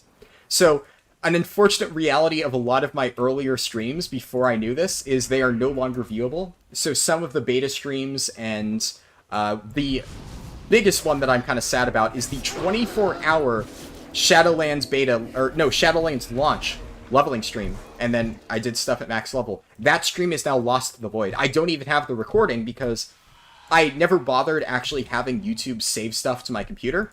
Not to mention a 24-hour stream, I don't have the disk space to store that, right? But I'm really disappointed about that. There is no way to get it back. I contacted support, like, months ago whenever Shadowlands came out. I tried to see if there was any way to get that footage. It's gone. Forever gone. So if you never got to see my Shadowlands 24-hour live stream, I do apologize. I'm never going to be able to get the clips back from that, which I'm pretty sad about. But at least it was, like, a valuable lesson, right? Ever since then, I always made sure that I stopped my stream before 10 hours. I had some that got close, and then I would end them beforehand. So, if I do end up, for some reason, streaming longer than 10 hours today, which maybe not, we'll see, I would have to pause the stream, like, stop it, and then restart it after the fact. But we'll cross that bridge when we get to it. Why not record while streaming? I don't have an amazing computer. I do not have the hard drive space to store an entire stream. I don't. It's just kind of unfortunate, I guess. I would love to do that, right? But I don't have, like, a massive hard drive. It just is what it is. That is not an option that's currently available to me with the setup that I have. Yeah, that's pretty much it. What if you would be the elemental and the shaman the pet? Oh, that would be neat. I could see that. I honestly think that would maybe not work for shaman, but I think something like that for hunter would be really cool. So if you could do, like, Eyes of the Beast, right? And then while doing Eyes of the Beast, you could, like, shift into your pet. So maybe you would have, like, abilities on your hunter that you could use to hold aggro, and then you do Eyes of the Beast, you swap your perspective to your pet, and then you're, like, in first-person control of your pet, and then your hunter gets access to, like, all of the passive abilities, and it attacks as if it is a pet. That is a really cool idea. I think that would work much better for hunter because of Eyes of the Beast, if they did something like that. That would be really tricky to design, though, but honestly, that sounds awesome. So if they did something like that, it would just be really cool. Give Druid a pet? Well, fun fact. So, Druids have never had pets, but if you wanted to have a Druid as a pet, for a short period of time, at the start of Shadowlands, this trinket let you mind control feral Druids. I remember when I opened up Wowhead that day, and I saw that hotfix of Charm of Eternal Winter will no longer let you mind control feral druids. I was like, oh, God. But one of my biggest disappointments is not realizing that this was a thing before it got patched, because that just sounds like so much fun. Just going out into world PvP, charming a feral druid, and having them be your pet for 5 minutes. That shit sounds great. So, a little fun fact about druids, in case you weren't paying attention at Shadowlands launch, or if you weren't playing, like, super actively then. Is there any difference between races other than racial skills? I play human hunter. So it is really just the racial skills, but I will say in some cases your racial skills can be really important. Human is definitely a good one to play, so you picked well there. But depending on your class, some races are very important. So any class that really, really heavily favors haste on Horde will want to go Troll. Generally speaking, the Troll racial is, like, absurdly powerful for any, Horde haste-favored race that can play it. This has been a consistent problem ever since, like, the dawn of World of Warcraft. I guess back in vanilla, Blood Fury was better, I believe, but ever since Wrath, at the very least, I know that a lot of people felt forced to reroll to Troll because of that. And there are other examples, like Goblin is the classic example on Horde. So Goblins have a Rocket Boots racial, which lets them like jump forward and cancel their momentum midair. And at various points during like World First races and stuff, people have or felt forced, I guess.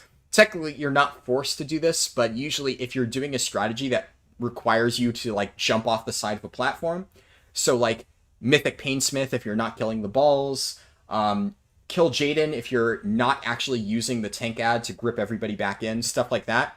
Goblin racial on certain races that don't have like an anti-knockback, such as Priests, was really important, and a lot of people had to race change for that. So it depends. Some racials are very, very, very important. Others are not so great. For the most part, it doesn't make a huge difference, but it does, in some cases, matter a lot. Joy is there in this curse. Okay, I need to get this quest too. Infinix says, I gotta go eat. See ya. Thank you for stopping by, Infinix. Good to have you. Hope I managed to say that in time before you left. Let's see. You could say the height of races affects them when mounting. That's true. Yeah.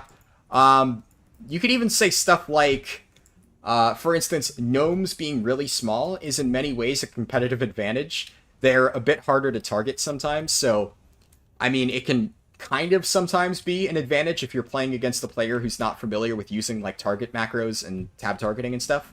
If they're trying to click on you, they might have a harder time. That's, like, a very minor thing, and it's not going to matter in the vast majority of cases, but it's something to consider, I suppose. Rune Tap. I'll put that there. I think rather than a caster, they should have a ranger spec for Demon Hunters like Diablo 3. So honestly, if you're talking about like Demon Hunter in Diablo 3, if you want that, it kind of exists in many ways in Survival Hunter. So that playstyle kind of is already in the game, not on DH, and I think that's fine, right? Because Demon Hunters are very much in World of Warcraft, like, they are demonic and stuff like that. The Demon Hunter in Diablo 3 is much more of just a hunter. They use ranged weapons, right? They have bows, they have hand bows, and stuff like that. So, you could say that, like, many of the Demon Hunter in Diablo 3 builds are more like, you know, marksmanship and stuff. Oh, thank you. My dad brought me water. Appreciate it. I am out of range. Make sure to close the door just so, like, noise doesn't come in. Thank you. So, like, basically multi-shot build for Demon Hunters in Diablo 3, that's kind of like marksmanship in many ways. A lot of the other Demon Hunter builds for Diablo 3 do play very similarly to Survival Hunter, which is one of the reasons why I like it, because I've always enjoyed Demon Hunter in D3, and Survival Hunter has that similar vibe. So, yeah. I would say they kind of already have that in many ways, so that's why I would focus more on, like, unique specs. So I think, like, a Demon Hunter caster is not necessarily unique, because I feel like no matter how they design it, in many ways it would be kind of like a Warlock. But the thing about Demon Hunters right now is because they only have 2 specs, they're very limited. A lot of people, if they already have their Demon Hunter buff, and they, you know, don't really want to stack Havoc Demon Hunters, right now Havoc's very good. But like in Nathria, for instance, you had a very hard time getting a raid spot as a Demon Hunter, because it's a melee DPS, and it wasn't a very good melee DPS, so as long as you had the Demon Hunter debuff, people wouldn't bring them. But if you had a ranged variant, it would be a bit easier in many ways for Demon Hunters to get raid spots. And that, I think, is what Blizzard should focus on, basically making the classes better to play in terms of the experience of getting a raid spot, right? Basically diversifying the class's portfolio, so every class has its own way of playing certain roles. Maybe some classes still probably can't be healers, like, I don't think warriors should have a healing spec at the end of the day. I've seen some cool concepts for warrior healers, but I don't think that they should have that spec, right? I think that would just be a bit too much. But something like, you know, like I said, Shaman Tank or Ranged Demon Hunter would just give people more versatility when applying to raid groups. I just think that would be better. Is there any class that I would give a 4th spec? Yeah, I did. I just spent a little bit of time talking about this. So definitely for 4th spec, I would say a Hunter Tank or a Shaman Tank. Hunter Tank, Shaman Tank. There's a few more that I could probably think of if I really tried. If we're talking 4th spec, I think Demon Hunters, more than anything, should get a 3rd spec. before any class gets a 4th. I'm not sure if my friend knows this, but I am currently streaming. I'm currently streaming Lamau T2IL. But he sent me like 10 messages, so just letting him know so he doesn't think I'm ignoring him. Let's see, do I think Blood DK is bad? Absolutely not. No. So all of my complaints about Blood DK are more about the playstyle. I'm not a huge fan of Blood DK's playstyle, but in terms of viability, like if Blood DK is strong or not, no. Blood DK is very powerful right now. I would actually say Blood DK is probably like tied for the best tank. I would say it's hard to really say which tank is the best because every tank has its strengths and weaknesses. Like, Prot Paladin I would say is one of the best tanks, but it's a bit squishier than other tanks, but its damage is insane. Guardian Druid I would say is like the best overall well-rounded tank. It has really, really good damage, and it also is tanky as fuck. But the problem with Guardian Druid is it doesn't provide any, like, very special utility. So, like, Paladins have a lot of really good utility. Blood DK has grips, which is always really good. Blood DK has AMZ, which is very, very powerful in Mythic rating. Other stuff like you have Warrior providing Battle Shout if needed. Warriors also have Rallying Cry, which is very powerful. Demon Hunters provide the debuff, and unfortunately right now that's about it. With Havoc being good, Demon Hunters are much less in demand currently. And Monks are always pretty solid. Monks are just really good damage. They're tanky. They have the Monk buff if you don't manage to get a Windwalker. A lot of guilds choose to bring a Windwalker right now because Windwalker is very powerful. But Windwalker is, despite being very strong, a slightly underplayed spec because it does have a bit of a high skill ceiling. So, generally speaking, a lot of people tend to bring Brewmasters because they can't find a Windwalker, and that Monk buff is really crucial. So, like, every single tank, what I'm trying to say, besides, like, Demon Hunter right now, has its own strength. There is something that it does exceptionally well. So, Blood DK, for instance, like I said, it has AMZ, it has grips, and it also is basically impossible to kill. If you're playing Blood DK correctly, you cannot die. They are ridiculously tanky. So, Blood DK is by far one of the strongest tanks, but I think it's hard to call a single tank the best tank, because each one is good in a particular setting. So I would say right now, it's probably a pretty big toss-up between Prot Paladin, Blood DK, and Guardian Druid. All three are, like, absolute top tier. Maybe Guardian Druid being slightly weaker, because Guardian Druid is, like, jack of all trades, master of none. But it is very, very, very good at everything that it does. So, in that sense, it is pretty nice to play Guardian Druid, because you can be pretty confident in every scenario. But it doesn't have any, like, super specialization stuff in, like, you know, AoE or single target or survivability that, like, Blood DK or Prot Paladin has, for instance. It also doesn't really have amazing raid utility outside of Stampeding Roar, which is not super useful on most fights. It's good on Sylvanas, though. I mean, that's something. But also, right now, very, very strong, so, you know, Boomkin can provide Stampeding Roar now, which is unfortunate. Makes it a bit hard to have that niche as a Guardian Druid these days. Right, I need to go back over there. Okay, this works out well, so I'm actually going to be... What? Okay, can you hear me? I got a big pop-up on my screen that said, "You've lost connection, your stream is down," or something like that.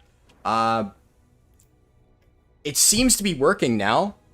I hope it's working correctly, because that is surprising. Really would not want to have my stream disconnect right in the middle. Stream just lagged out? Yeah. Okay, so I guess YouTube is not receiving enough video to maintain... Okay. Hopefully this is fine. You can hear me? It's back? Okay. That was weird. Yeah, definitely not good to have that happen. At least it's working now. Okay. I'm gonna drink some water real quick. I've been talking a lot. My throat's gonna be really sore after this stream. But yeah, no, Blood DK, to answer your question, Daniel Herzog, absolutely amazing tank right now. You cannot go wrong with it. Did I hear about the new Ascension mod, Conquest of Azeroth? I don't know what that is, honestly. So you said, is talking about that forbidden here? No, But I honestly have no idea what it is that you're talking about. I'm guessing, is that like a private server or something? If it is, I don't know anything about it. So, I mean, if you want to tell me more about it, I have no problem hearing about it. If it's like some cool private server. I'm not really a private server person. I don't play them. But I mean, I'd never say no to learning more about, you know, private servers and stuff. Always seems neat. So I'm going to... How do I want to do this? Can I take a portal back to... I'm not entirely sure how I want to handle this. I'm just going to take this and... yeah. I'll just fly back. It's not a big deal. Fair enough, makes sense. Yeah, for the recording thing. Could work like old stance dancing. Yeah, for the Survival Hunter, I think that's when I was talking about that. Or I guess it wouldn't be Survival Hunter, but the Hunter tank. Yeah, I think something like old stance dancing, that would be really cool. Death and Decay rots enemies each time it deals damage. That seems cool. Ooh, that seems like a really cool talent. Okay, I'm picking Blood for Blood. Now I'm going to go ahead and learn faster riding. Oh, wait, no, I automatically get it as a Death Knight. Right. Okay, so I don't need to worry about that. I get it. Baseline. Very cool. Yeah, so my dad messaged me on Discord and said there was a minor pause, like it was buffering. Yeah, for some reason, I guess the internet must have, like, went out momentarily. That was weird. Good thing it didn't go for too long. It was only a few seconds, which is definitely nice. I love watching these speedruns, and I just want you to know that you're... Thank you. I appreciate it. I'm glad you like the runs. What is the best spec to speedrun / level with? So, if you're talking about best DK spec specifically, generally speaking, based on what people have told me, I don't speedrun as a DK a lot. It's not a bad option, but it is not the fastest class. But people have told me generally that Frost is the better option. I mean, Blood isn't bad, per se. You can do big pulls with it. I'm playing a bit more conservatively because I'm not super confident with it. But absolutely, you can make Frost or Blood work. I mean, you could even level with Unholy if you really want to. It's not like Unholy is a bad option. It's just, generally speaking, people would say Frost is the best, and then Blood is a very safe option. If you're talking about what the fastest class, or just overall spec in the game to level with is, I would say a Druid, probably. Guardian Druid is, in my opinion, the fastest. That's what my world records are done with. But on Alliance, because they're... So, like, on Horde, right, there's no real racial advantage. Every single allied race, with the exception of, like, maybe Volpera, has, like, no real time advantage. And Volpera, because of the routing changes that I've made, they are no longer, like, the fastest race. So, generally speaking, you can play any allied race for the 10 to 50 category and still be viable. And as a result, your class choice ends up mattering a lot more. So, Guardian Druid, in that case, is the fastest class, in my opinion. Or fastest race, or spec and class combo, right? So, that's what I end up playing for my runs. But for Alliance, being a Dark Iron Dwarf saves about 5 minutes in a speedrun.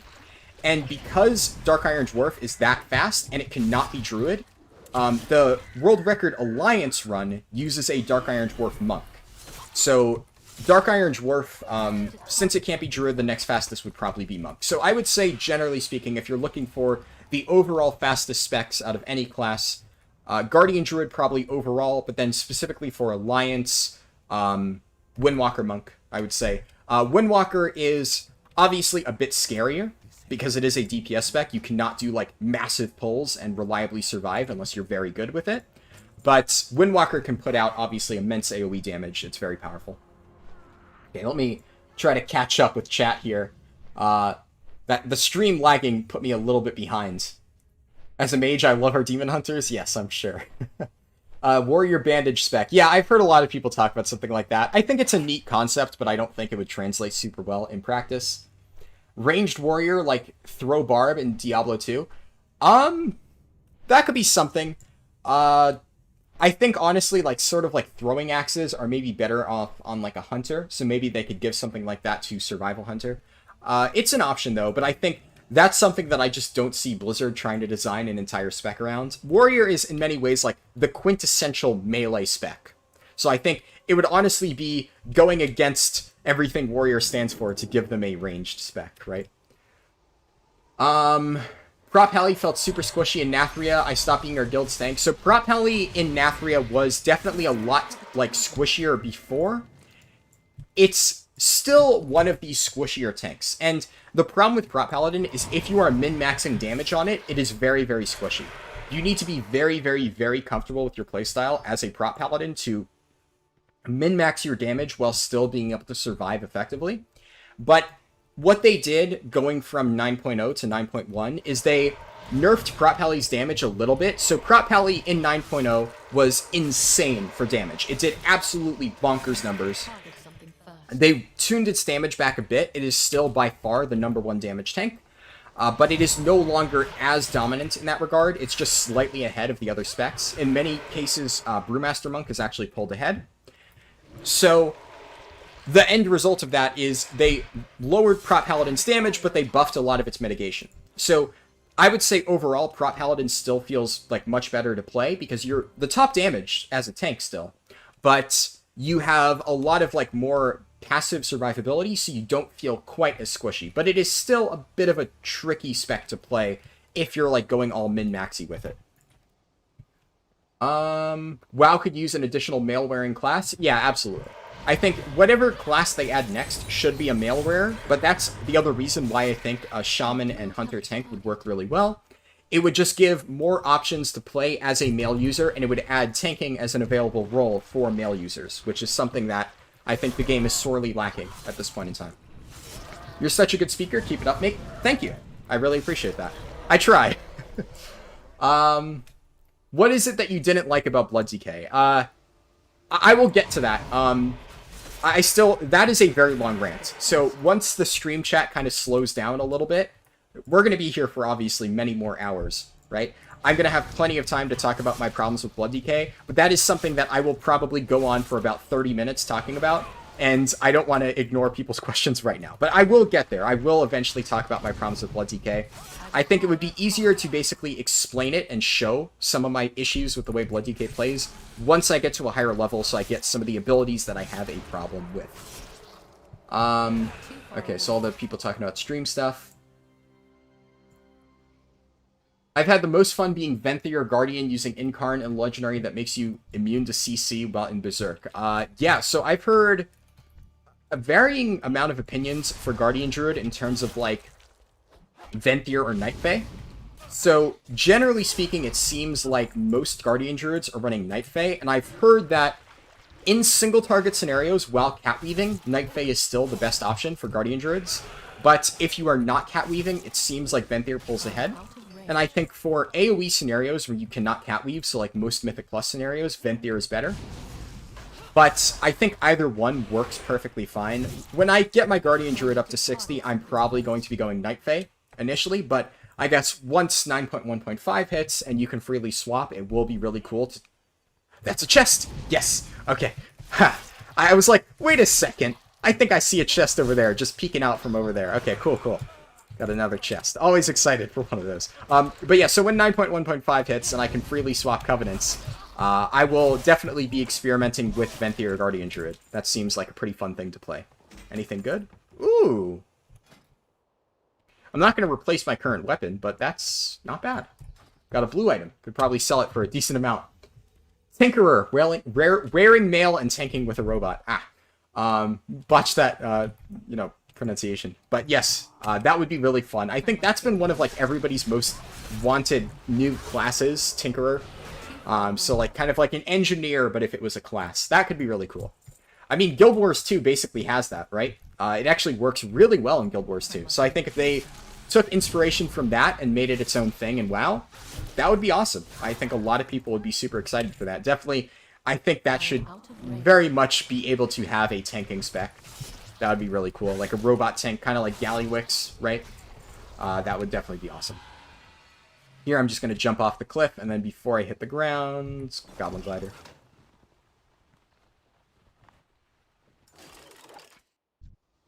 Haha. Okay, I have to pick one here. Let's see. If I remember correctly, World First Shadowlands came from 5-man dungeon spamming. Do any speed levelers attempt that way? So that is by far the fastest way to level in Shadowlands. I've said this before. The problem with WoW speedrunning, right, is with any speedrun category, the most important thing that I think you should look at is whether something is fair and easy to get into for the average player. So think about it like this.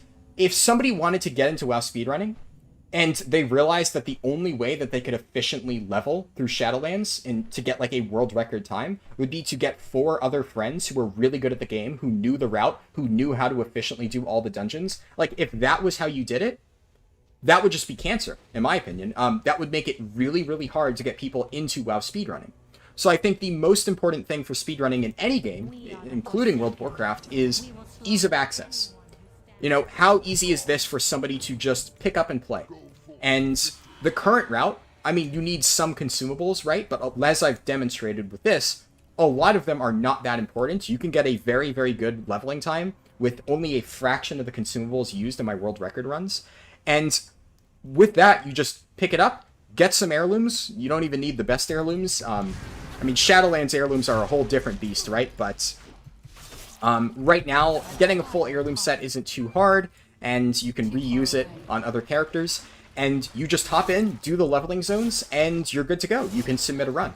And I think that is the most important part about speedrunning in any game. Accessibility, right?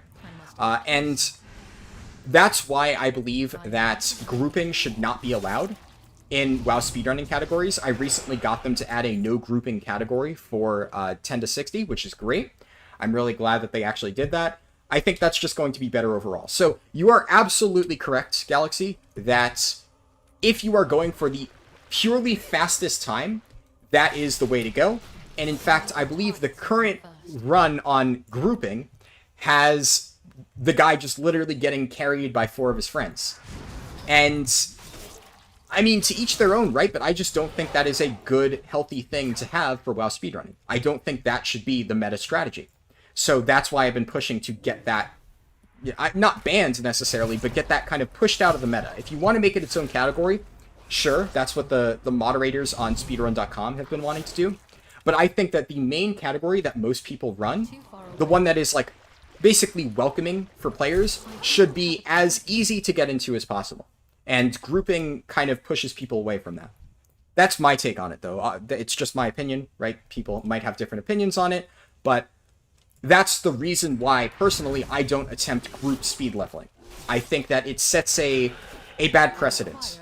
And I want my runs to basically be something that people can watch and be like, yeah, I can replicate this. And then they can go on their character and level a character using the exact same route with the exact same strategies that I demonstrate here. And if I present a route where it's like, here are 4 of my friends, they're full Mythic Sanctum of Domination geared, and they're going to carry me to max level. A new player will just look at that and go, well, shit, I can't do that. Why would I want to watch this guy's video? It's not a practical scenario for most people. So that's kind of what I prioritize when doing these runs. And that's what I think the speedrun.com rules should prioritize.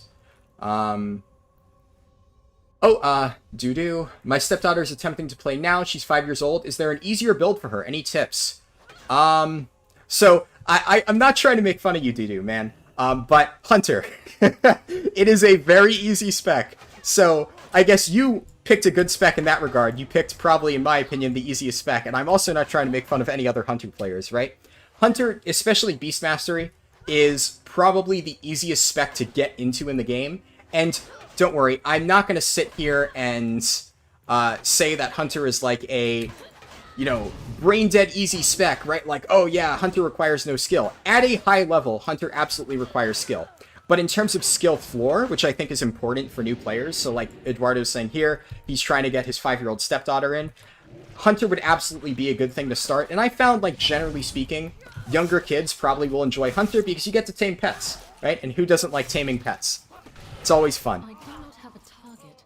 And, oh, thank you. My dad is actively moderating chat. Some person put a webcam's message. Oh, I see. Yeah, so by the way, Dad, if you're doing moderation, I appreciate you deleting that message, but what you can also do is basically hide the user. So I'm pretty sure that if you just delete the message, it'll say deleted message, right? But their name will still show up, and that's kind of what they're trying to accomplish there with that, like, chatbot. So if you hide the user on the channel, then people won't be able to see it, and then they also can't post in the future. But thank you. My dad is doing a great job moderating chat. Thank you, Dad. Harlden, any tips for a new player for a main? Been playing Windwalker for 3 weeks. So you are absolutely correct that Windwalker is a lot of effort compared to other specs. I would say Windwalker is one of the hardest specs to play at a high level. It requires a much better understanding of the rotation and all the abilities and how to use them properly to actually maximize your damage. Now, I will say, with that in mind, I love Windwalker. Windwalker is an amazing DPS spec. It's one of my favorites in the entire game. Like, I would say probably my 2 favorite DPS specs would be Survival Hunter and Windwalker Monk. They're both extremely fun once you actually learn how to play them. So I would still recommend, if you want to continue learning it, Windwalker is a very, very, very good option. It's fun as hell, and it's very powerful right now. You're going to be in super high demand. Definitely work on Windwalker more. But if you're looking to get something that's like more beginner friendly, I mean, I did just say Hunter. Hunter's a good option, but there's a lot of other good options for like beginner friendly specs. Even Death Knight is a pretty good beginner friendly spec. Not to say that it's like easy, but like playing Frost DK, for instance, at a like base, like skill 4 level is not too hard. But yeah, definitely you picked a hard one with Windwalker Monk. Windwalker is one of the most difficult. Wow, 2 donations. Thank you. Slam Funk Tortoise. Hey, Harlden, I appreciate how much time you take to answer questions. Never seen a streamer be so conscientious. Glad you like it. Yeah, I always try to answer questions. I think that's the fun part of streaming, right? You know, I've done a lot of speedruns that are like offline, and then I just put up the video on YouTube, and there I can just kind of ramble more about like stories and stuff. But the fun part about streaming is the answering questions, right? I mean, if I wasn't gonna be answering questions, I would just not be streaming, right? That's, in my opinion, what makes it fun. And then Just Marv with the €5 donation. Thank you very much for that. Always appreciate your support. Thank you very much for the donations, guys. That's way too kind of you. I cannot thank you enough. Oh my god. Now I'm falling behind on chat again. Best spec for leveling on Monk. Best spec would be Windwalker. I would say Windwalker is very, very, very good at like doing really good AoE on like large pulls. But Windwalker, being a DPS spec, is also very tricky to play because you have to be very mindful of your health. You cannot just do massive AoE pulls and survive super easily. It's a bit tricky, but it's definitely the faster spec once you actually know how to play it and you're very confident with it. I've actually never done a Monk leveling speedrun, come to think of it. The main thing right now for me is like I have so many monks already leveled. The irony, right, is I've leveled monks more than any other class in this game. And because of that, I've actually never done a speedrun on stream or on YouTube of me leveling a monk because I already have so many of them leveled, so I've never bothered actually doing one. I guess Druid is probably close with the amount of speedrun tests I've done with it, right? But I might level a monk at some point. That actually might be a fun idea. Next one, as mentioned, will be a Tarn Protection Paladin, so if I do a monk leveling stream, it wouldn't be for like a little while at the very least. I have a lot of stuff that I need to do before then, but that's something to consider. But yeah, definitely Windwalker. You can't go wrong with Brewmaster. I would say Brewmaster is the weakest tank to level as because it has very poor, like, sustain in terms of, like, healing and stuff on large pulls. And at low levels, Brewmaster has very weak AoE. Brewmaster is a good AoE tank, but only once you get some higher item level, or some higher level abilities. While leveling, Brewmaster is not super strong. But it is tankier than Windwalker, so I would say it is a safer play if you want to level a monk while you're still learning. Ascension is classless WoW. Oh, I've heard about that, yeah. I didn't realize that was the name, but I did hear something about, like, a private server with, like, classless WoW or whatnot. A few of my friends tried to get me to play it. I've never played it personally, but it seems interesting. Like, the concept seems pretty neat. Maybe one day I'll try it. I don't know if, like, would I actually be able to stream a private server, or would I get, like, bans on WoW for actually streaming myself playing a private server? I don't know. I've never tried to find out, but I guess that would be like the one major deterrent if that is a thing. A mech suit like Mechatork, yeah, for Tinkerer, that would be really cool. Let's see. I missed your stream even though I stopped playing WoW. Well, I'm glad you still enjoy the stream. MenUQR? I don't know if I'm saying that right. But good to have you here. I'm glad you're still enjoying the stream even if you don't play the game. Cosmo Wolf said, sorry, I have to go. Be back on stream soon. No problem, man. I appreciate you tuning in. You don't need to feel bad about having to do other stuff. I'll still be here for a few more hours, you know. If you're able to tune back in, it would be good to see you again, but do not feel pressured to, like, keep watching if you have shit to do. Don't worry about it at all. You do you, man. Imagine not having full Mythic gear and WoW. What a noob. Yeah, that's the thing. Like, imagine if, like, a new player wanted to get into speedrunning and was like, what, you don't have a full Mythic raid team to carry you through speedrunning? What? Like, get out of here. No speed leveling for you. That would just be so, like, anti, like, I guess, like, player for speedrunning categories. Definitely, I don't want to have speedrunning for WoW turn into that. Then, let's see. I think the strat of getting carried, because it's strictly the fastest way, is cool to see min-maxed and pushed to the limit. So, that is absolutely true. I think that a lot of people enjoy watching that. But I think that, for instance, that's something that is not necessarily something... This is just my opinion, right? And people may have a difference of opinion, right? But there's two sides to that coin. For instance, first of all, I think there's a big problem right now with boosting in general in World of Warcraft, and I think it would kind of be in bad taste for boosting to be the fastest way to level. And if you encourage people to get boosted to level, that would almost just exacerbate the problem even more than it already has gotten to. So that's like one side of it, right? And I think a lot of people would kind of push back on that if it became like a main thing that everybody was doing. But I also think that while it might be cool on one hand to see people like, you know, speedrun a dungeon, even within that speedrun, you're going to see the same dungeon over and over and over and over. I just don't think that would be interesting to watch. It might be cool, like, the first few times, seeing how fast people can do the Necrotic Wake, like, with mythic-geared characters. It's like a similar appeal to the MDI, right? But in a more simplified version. You're just basically pulling the entire dungeon and nuking everything down. So that would be great to watch once. But then I think, like, viewing it after that would probably get a bit boring if every single run was just how fast can people's friends carry them through dungeons. My personal opinion is that probably wouldn't be really cool. And, like, for your example of, like, stuff getting min-maxed, like, you know, Mario world records, I think one of the reasons why, I mean, personally, I enjoy watching speedruns like that. Like, I've never played Super Mario 64 in my entire life, but I've loved watching Super Mario 64 speedruns because when I see somebody doing a speedrun, it's like those speedruns are the ultimate test of skill. Even in other categories like GTA speedrunning, right? Any sort of game that you can speedrun where it's entirely on you, they are meant to be the ultimate test of your skill within a game. How well can you execute these complicated strategies? You see people doing, like, these crazy jumps in Mario 64, or, like, in GTA, they have, like, ridiculous driving where they're, like, weaving around different cars and stuff. And it's really cool to watch. You're like, holy shit, I could never do that.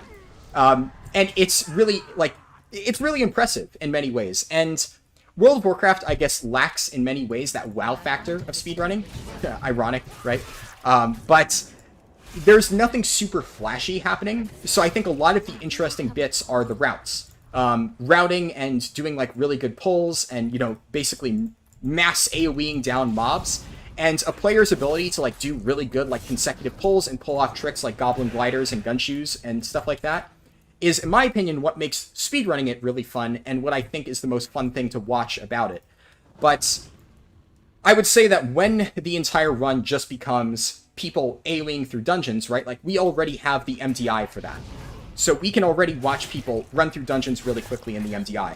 So it might be fun to watch at first, but I think the appeal of that would be much lower if it became, like, the norm, rather than this of, like, trying to efficiently level through all the zones, doing good pulls, using consumables to greater effect, because a lot of the cool consumables do not work in dungeons, right?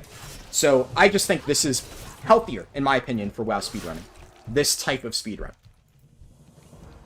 And hand these in. There's a bonus quest that you can get by killing the crocodiles. I'm sure a lot of you know about that if you've seen some of my previous videos. Hey, at least it's girls and boys, no sexism in the spam. That is fair. That is true. Equal equality, spam bot. You know, something to be said about that. What is that? Canadian dollars? I think that's Canadian dollars, right? Either way, I appreciate it. Regardless on what currency it is, I appreciate it either way. I mean, it's the thought that counts with donating. And also, I do want to say with that, right? I never want people to feel like they need to donate to a stream. So I've heard a lot of, like, discussion in the past of people saying, like, is it ethical to acknowledge donations and stuff like that? Like, if you acknowledge a donation and you're like, oh, thanks for the donation, it helps a lot, is that something that, like, is ethical? Because a lot of people will say, oh, well, if you acknowledge donations, you're kind of encouraging people to do it. And on one hand, I think that it's very nice to basically say, like, no, it does help, right? It does help me with donations and stuff like that. But I also never want people to feel like they need to donate. So it's like a fine line, I guess. I never want somebody to feel like, oh, like, I appreciate somebody more or less because they donate or something. Just you being here and enjoying the stream, that's all I care about. Donations are obviously welcome, but the reality is that a lot of people are not, like, at a point in their life where they can, like, donate to streams freely. Like, even myself, right? Like, I don't have money that I can just throw around. There's a lot of streamers that I watch that I really love their content, and I've enjoyed watching them for years and years. And I sit there and I'm like, I wish I could donate to this person, but I can't. And I kind of always, like, feel bad about that. But, like, at the end of the day, I never want people to feel like that, because I know, the reality is that is the case for most people. And like I said, I just appreciate people being here. I never want you to feel like that. I understand. Don't ever feel like you need to donate, but I still do appreciate it all the same. A bit of a tangent there. It's just I'm never sure how do I address that, right? Like, do I say, like, oh, thank you for the donation, stuff like that? It's because it does mean a lot, but I also don't want to make people feel worse for not having to do it. Just know you're appreciated here regardless of whether you donate or not. Canadian, I guess. If you can make one change to WoW, what would it be? Ooh, I only have one change? Ask for more changes, I guess. Fuck. I would say, okay, if I can make one change to WoW, the one change I would make to WoW is to make it so the developers would listen to the players more actively. That is the biggest change, because that is basically wishing for more wishes, right? But the reality is, I would say currently, WoW cannot be fixed with a single change. I would say a lot of the biggest changes that I would have said, like covenant swapping and stuff, they're already doing.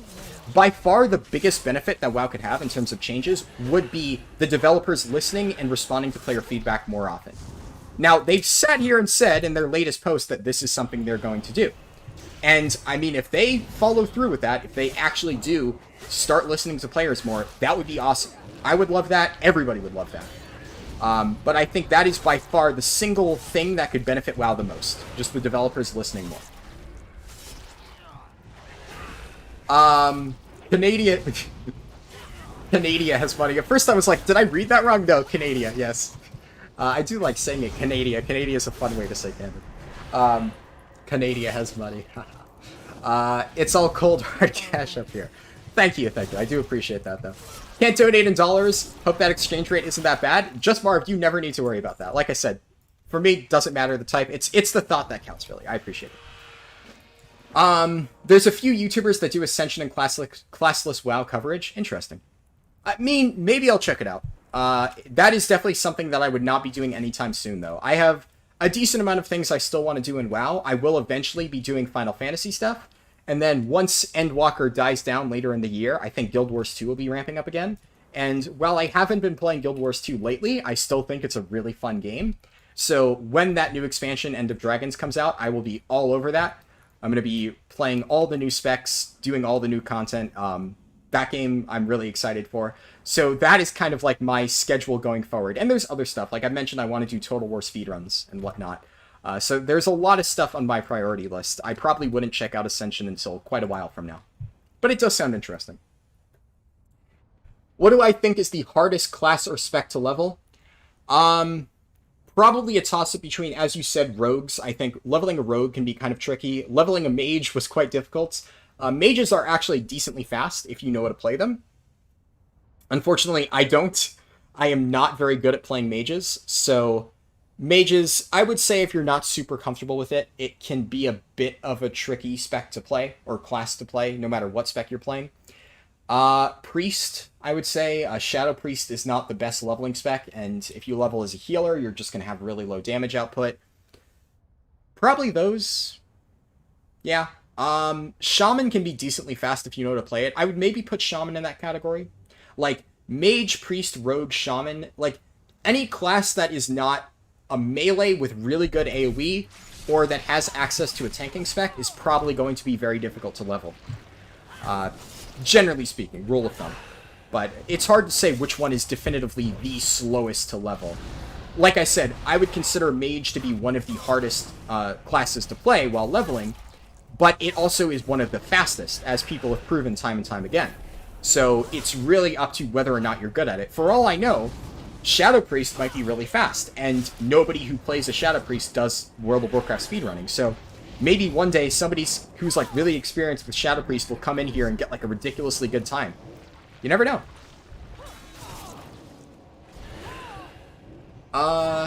What do I think? Oh yeah, I just read that. What keeps you going through leveling? I cannot find myself leveling alts. So the easiest one is making videos of it.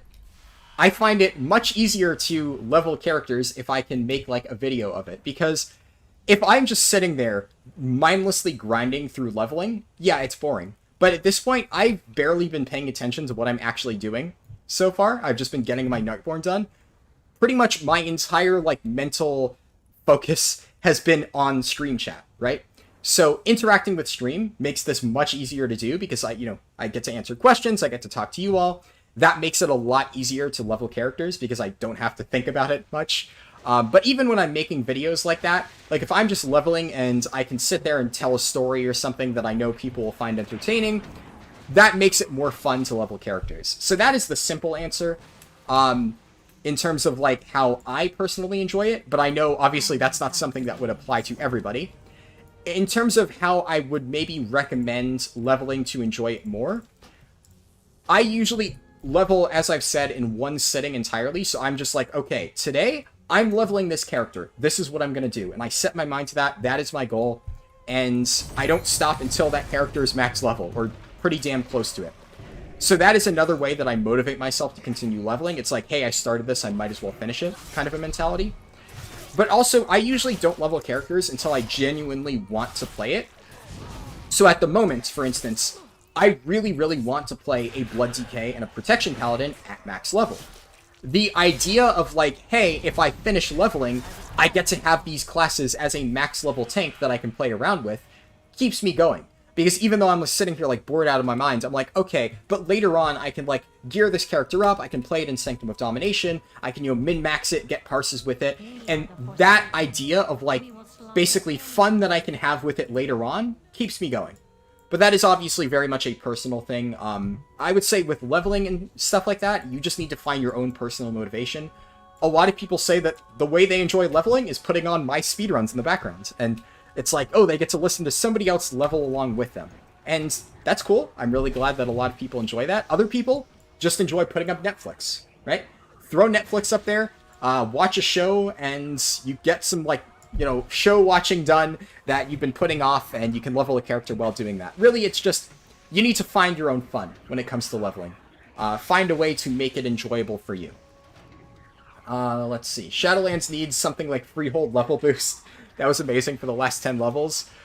I mean, technically that does exist in the form of Shadowlands dungeons, right? Like, if you go through Threads of Fate and people boost you through, like, all the dungeons, it's not as fast as Freehold, right? Like, Freehold was only a few hours compared to, like, the 4 or so hours it took to level through the quests. Whereas Shadowlands dungeons are, like, maybe an hour faster than doing the campaign. But I guess it's still a low-effort way of getting leveled up if you really want to do that and you have friends who are willing to carry you. So it is an option. It does exist. Hopefully in Threads, when they make the changes, that'll be a bit easier. I know some people prefer leveling like that. I think it's ethical. You're an entertainer, just like you go to a comedy show or pay for a seat or some kind of show or event like that. Yeah, that's a fair point. Definitely a fair point. I overthink things all the time, right? I'm always like, should I be saying that? Should I be doing this? It's just, I am like really, really bad at overthinking things to an extreme degree, right? Just Marv says, I live in Germany, we are rich boys. Yes. Doo-doo, I mean, to an extent, Doo-doo, yes, but that's the thing, right? Like, I don't want to advertise that, right? Like, it would definitely help, but, I mean, eventually I'm going to, you know, save up enough to get myself something better, regardless, right? So, yeah. Oh, in case you're, by the way, I probably should have explained this. Doo-doo is basically a nickname for Eduardo, so that's my cousin in chat. So if you hear me say doo-doo, I know that's kind of like a bad word in a sense in English, but that is my cousin Eduardo's nickname. And that is what I usually just instinctively refer to him as. So what is the best route for leveling right now? In the stream description, or in the video description, right, I have my leveling guide. It is a Google Doc. You can find the best route for leveling from 1 to 50 and then from 50 to 60. If you're looking for an easy answer, for Horde at least, for 10 to 50, it would be Silverpine, Hillsbrad, Gorgron, Spires. In that order, that's how you'd want to do it. And then if you're looking for the best route for 50 to 60, currently, it is Campaign. That might change in the future. Threads of Fate does look to be decently fast with the changes they're making. It's not going to be faster. Currently on PTR, you're going to basically do a hybrid of Campaign and Threads. So you'll do Campaign up until it becomes inefficient, then you'll swap over to Threads of Fate, and you'll do Threads of Fate until you hit max. Right now, it's faster to just do Campaign all the way through. Do I ever plan on making a tier list for speedrunning classes? Huh. That's an interesting thought. Maybe. So, that is actually a very good idea. It is something that I could see myself doing, but I feel like before I do that, I would want to make sure that I actually complete a leveling speedrun with every single class. So, I have never played a Warlock. I cannot speak at all to how fast the Warlock is. I've literally never played one, not even on a speedrun, just in general. Never played a Warlock. So, well, actually, I just realized somebody just asked, Adam Gilbert, have you ever live streamed a Warlock speedrun? So no, I did not even notice that, and there you go. I've never leveled a Warlock before. So, for instance, if I were to do a leveling speedrun tier list, I have no idea where I would put Warlock because I've never played one. So, because I've never actually leveled a Warlock before, I couldn't really efficiently rank it in a speedrun tier list because, I don't know. The other problem is I've never seen somebody play it. So I have seen people level priests. I have not personally, I have a priest, but I have not like done a speedrun as one. But I have seen people attempt to do speedruns as priests, and in the experience that I've seen, it has always been very slow. And there are other classes, like I've never really done a speedrun as a warrior, but I know that warrior is one of the fastest. And for instance, like I said with mage, I know that mage is very, very good, but in my experience, it's been a bit hard to play. So let's say that nobody else ever did speedruns on mage. I would probably say, oh yeah, mage is like a dog shit thing to level as. But because I know that other people have gotten better results with it, I can sit here and say, yeah, I'm just not playing it correctly. So it's really hard to know what the fastest would be outside of like what the absolute top is. Like I can tell you for a fact, Druid and Monk are S tier, and then like Death Knight and Warrior are like A tier for leveling. I would also put Paladin at A tier. Paladin is very, very good for leveling. Those are probably the best. But then also within that, for instance, like Feral Druid is not that great for leveling. Balanced Druid is okay. Balanced Druid would maybe be high B tier, like A tier or something. But specifically when I say Druid is S tier, I'm talking about Guardian Druid.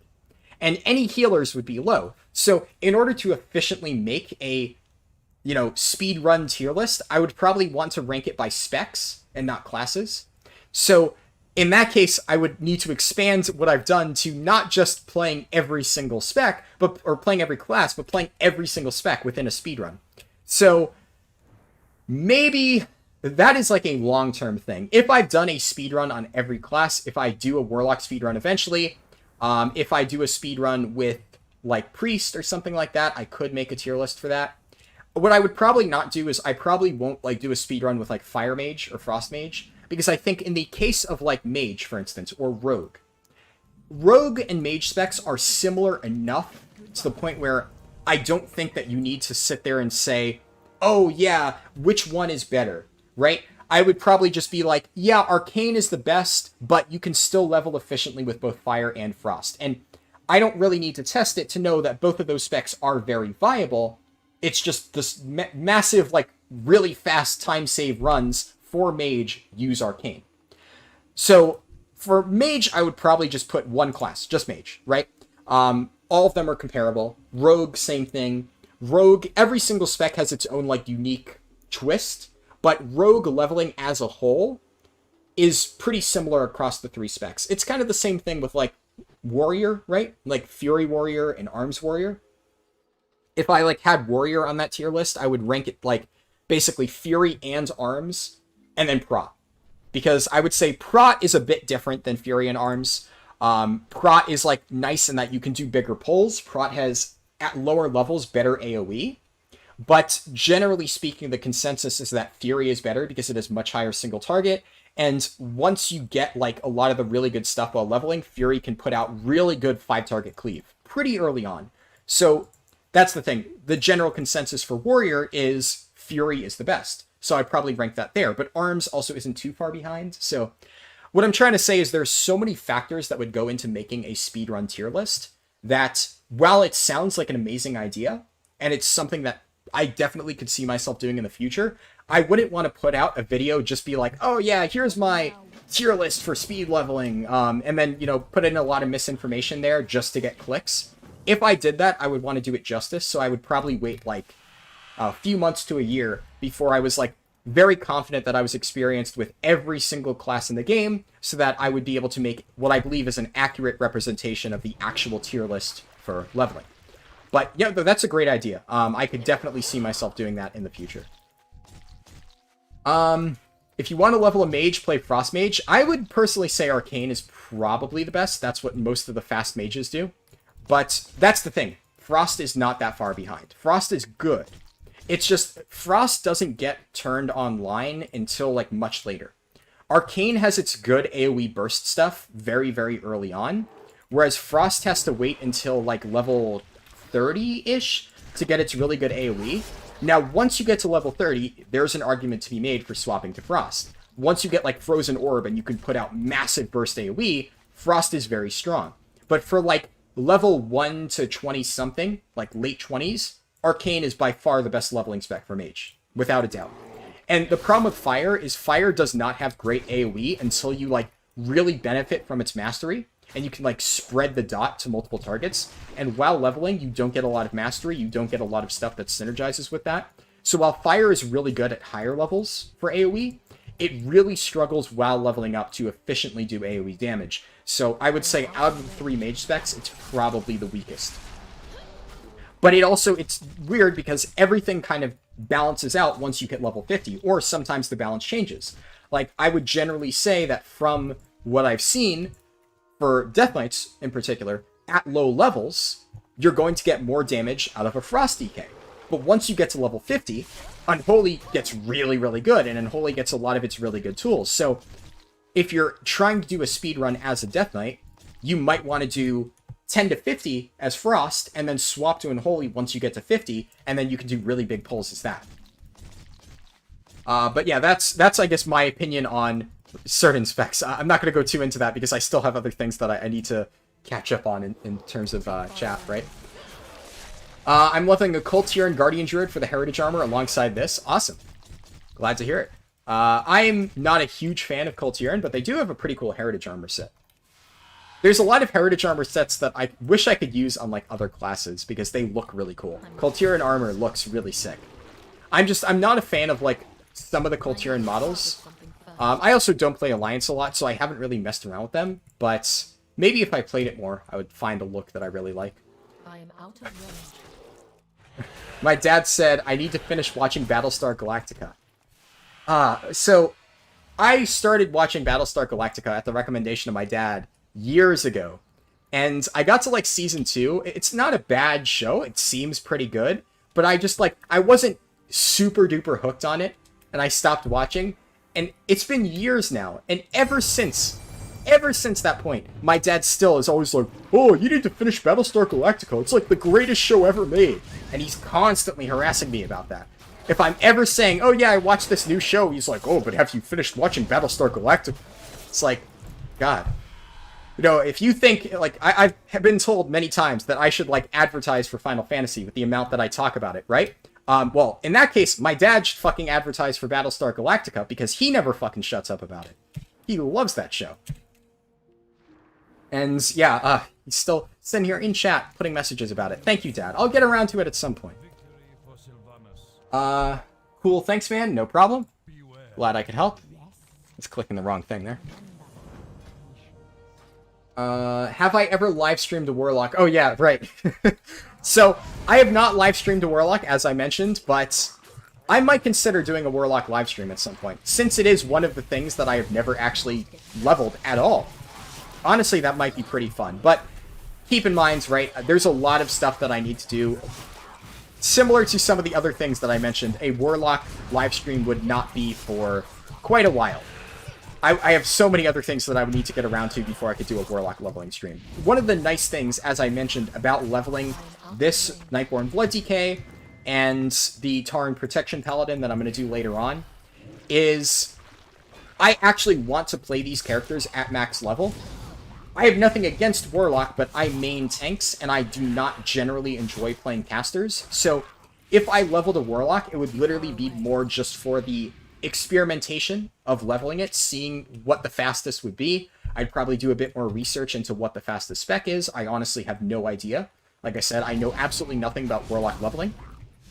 So I would have to do a lot of research. I would have to figure out how to play it because I've never played it before. And then once I actually got it to max level, I wouldn't touch it at all. You know, not because I think Warlock's bad. Warlocks are very, very strong. I just don't play Warlocks. I don't play casters in general. So it helps doing these types of speedruns when I know that I'm actually going to be able to play the character, like, at max level. It would be hard to justify spending that much time doing research for a Warlock speedrun right now, at this immediate moment, but it is something that I might consider. For instance, like, you know, a few weeks ago, I had a bunch of free time. A lot of people for years have been wanting me to, or not years, but I guess a year, ever since I first started streaming, one of the biggest things that I got requested was to do a mage speedrun. Lots of people wanted to see a mage speedrun. In fact, the first time I ever put up a poll for what I'd be speedrunning, my first stream ever, I put up a poll for Dark Iron Dwarf Shaman or Void Elf Mage.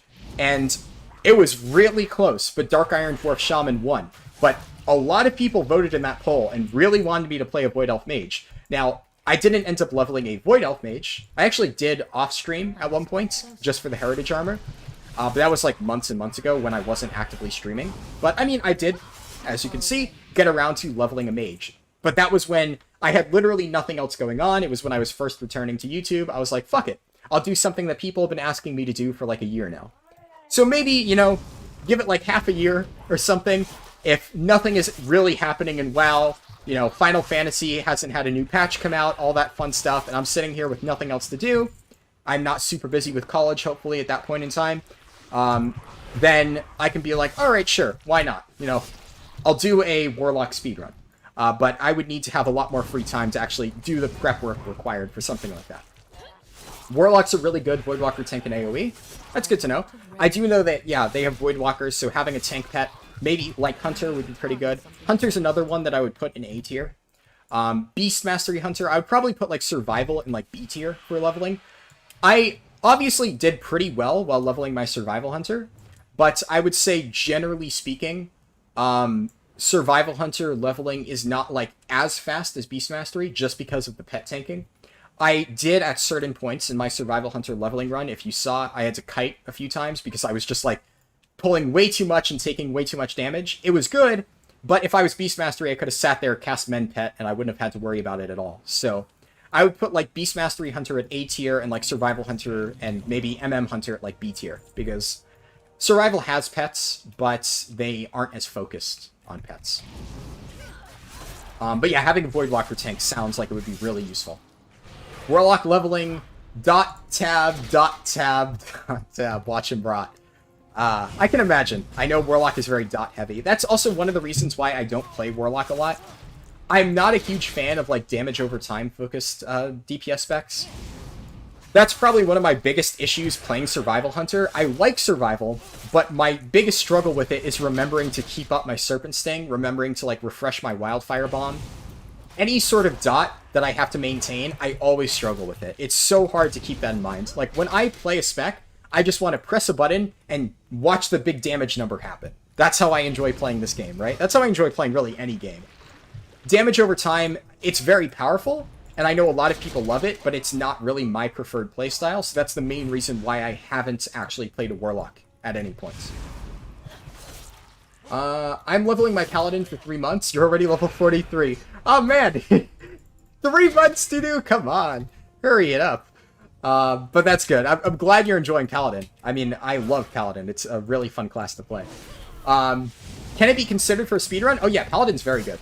Paladin is very, very, very good. I think I already mentioned that. That might have been when I was talking about what the best classes are.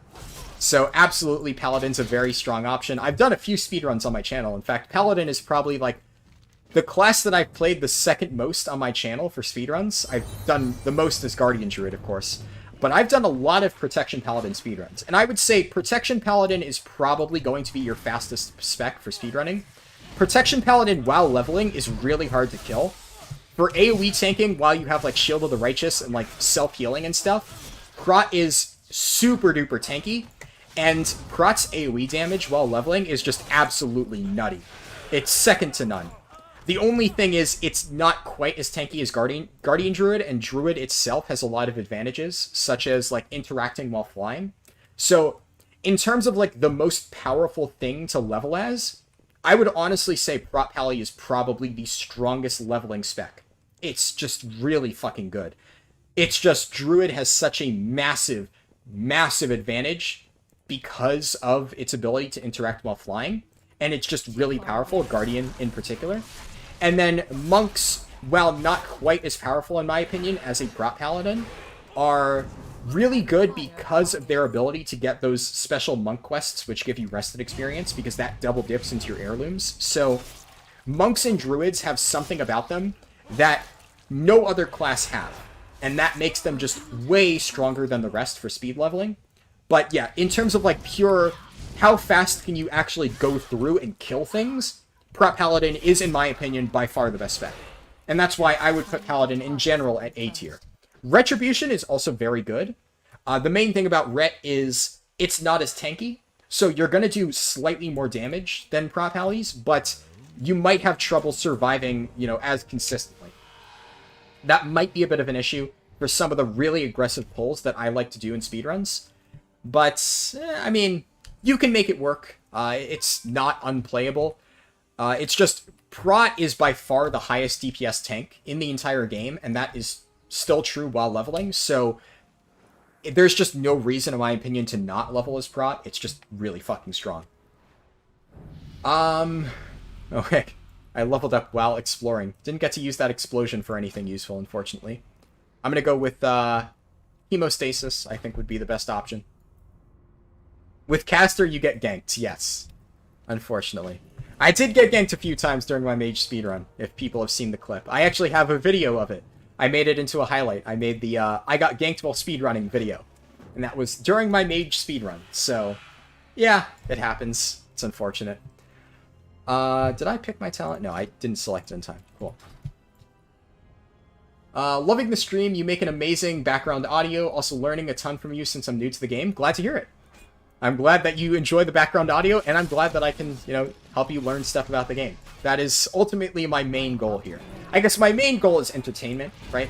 Now, I try to keep things, like, lighthearted and stuff, and answer questions and whatnot. But I guess my secondary goal, which is still very important, is helping people learn about, like, how to efficiently level.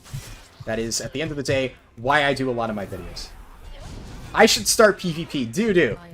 Man, I have been trying WoW PvP for years and years and years and years. Every single time I try to get into PvP, I don't know, man. It doesn't work.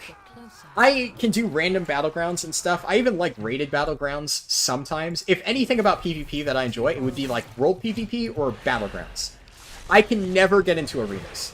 it's just not my thing. Every time I try to do arenas, I just get really bored, and I end up not having fun. I get really tilted if we lose like 5 times in a row. It's just really frustrating for me. So, if I ever do PvP, it would be in a rated battleground setting. I have done that at various points in the past, but I could not ever make serious PvP guides because I am just not a WoW PvPer. There are lots of people out there that are really, really good at WoW PvP and like play it all the time and have a million good guides out there. I will never be that person. I will never be good enough or interested enough in that type of gameplay to make guides or even interesting streams of that. That's just not my thing. It's obviously a big part of WoW. A lot of people enjoy it, but I think there definitely already is that appeal. There's like streamers like, I don't know all of them, so I'm probably going to miss some, but I know like Ben Rookie is a really big PvP streamer, and I know there's a lot of people like that, right? I don't follow the community too much, so I've probably missed a lot of like really big streamers who do like WoW PvP over time. But I guess Ben Rookie is like the main one that I know of. He's obviously like pretty popular. I don't like watch his content, but every once in a while it pops up in my recommended, or I see somebody like mentioning Ben Rookie on Reddit or something like that.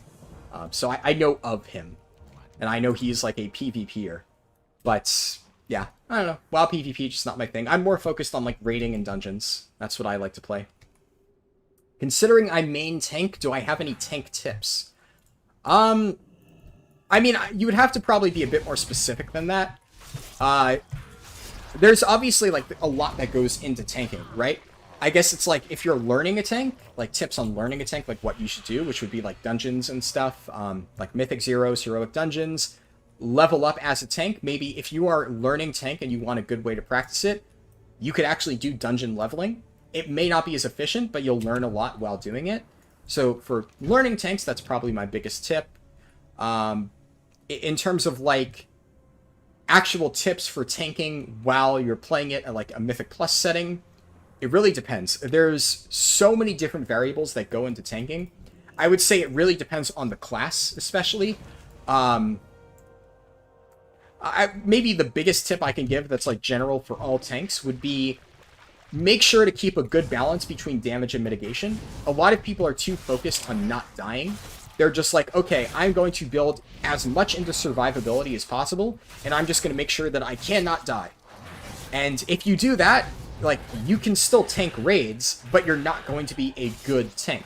You're just going to be a passable tank.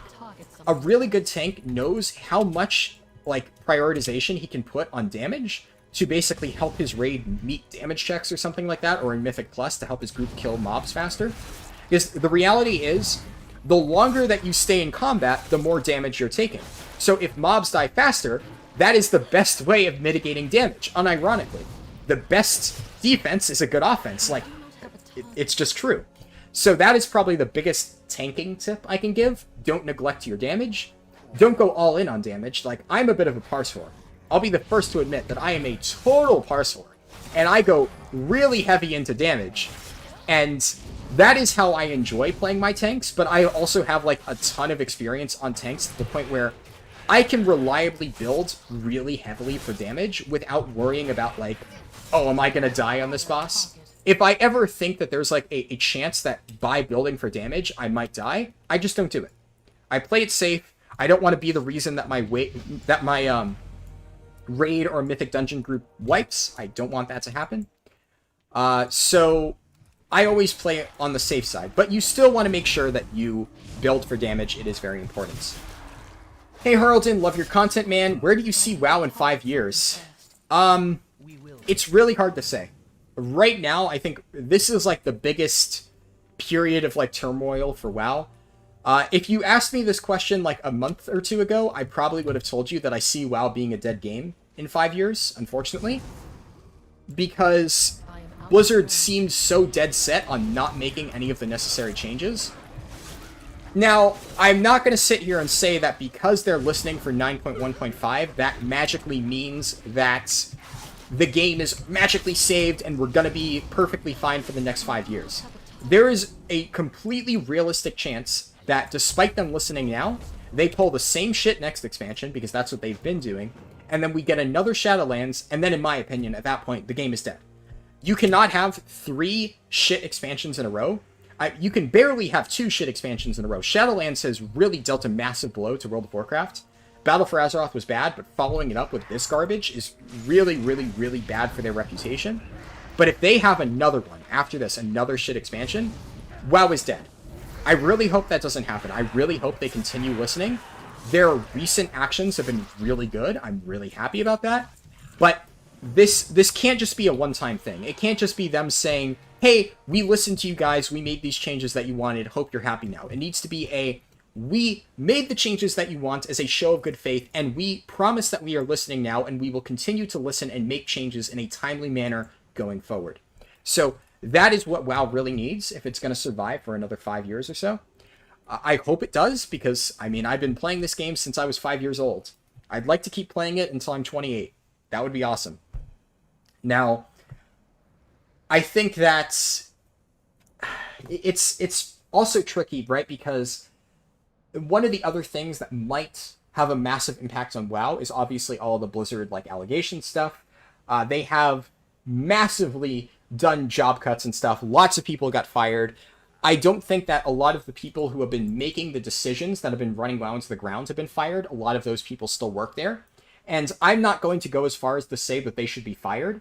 I think that they should be put on a close leash, right?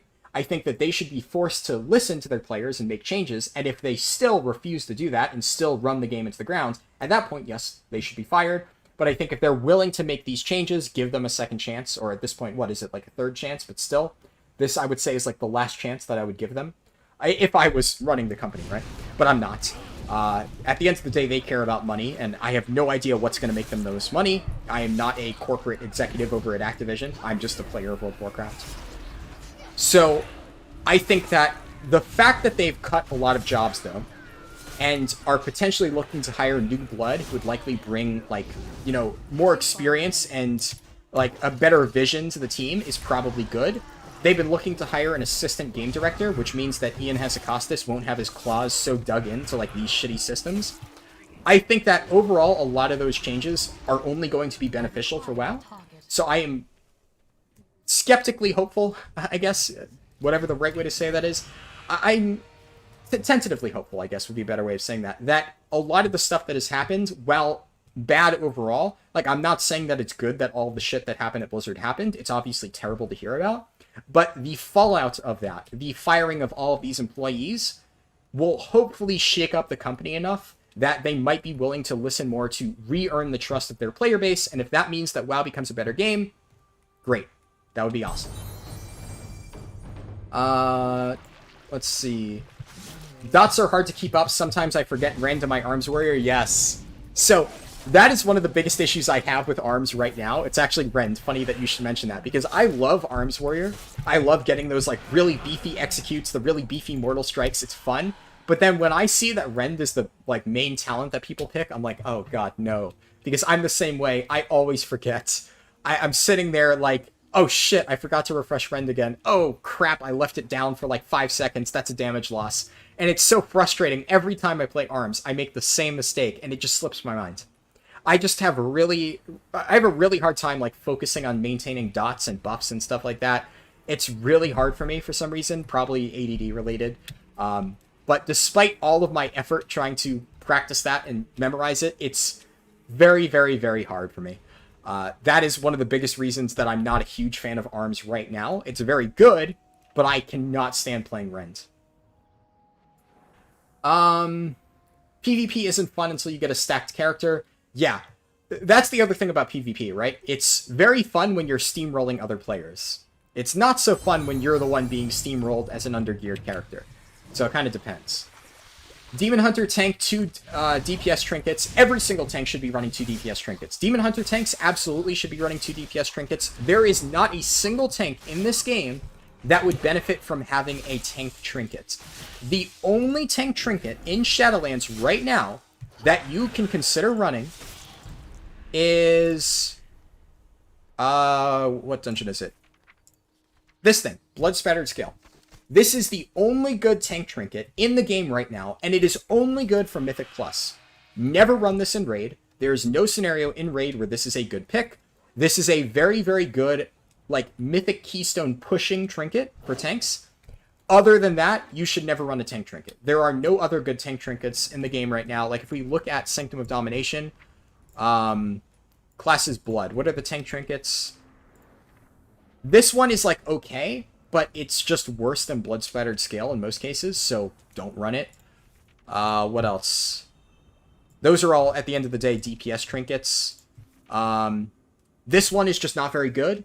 It's a very minor DPS. It's like a very mediocre like tank trinket that does some damage, but it doesn't do any significant amount of damage. And in terms of survivability, it's just not going to amount to a whole lot.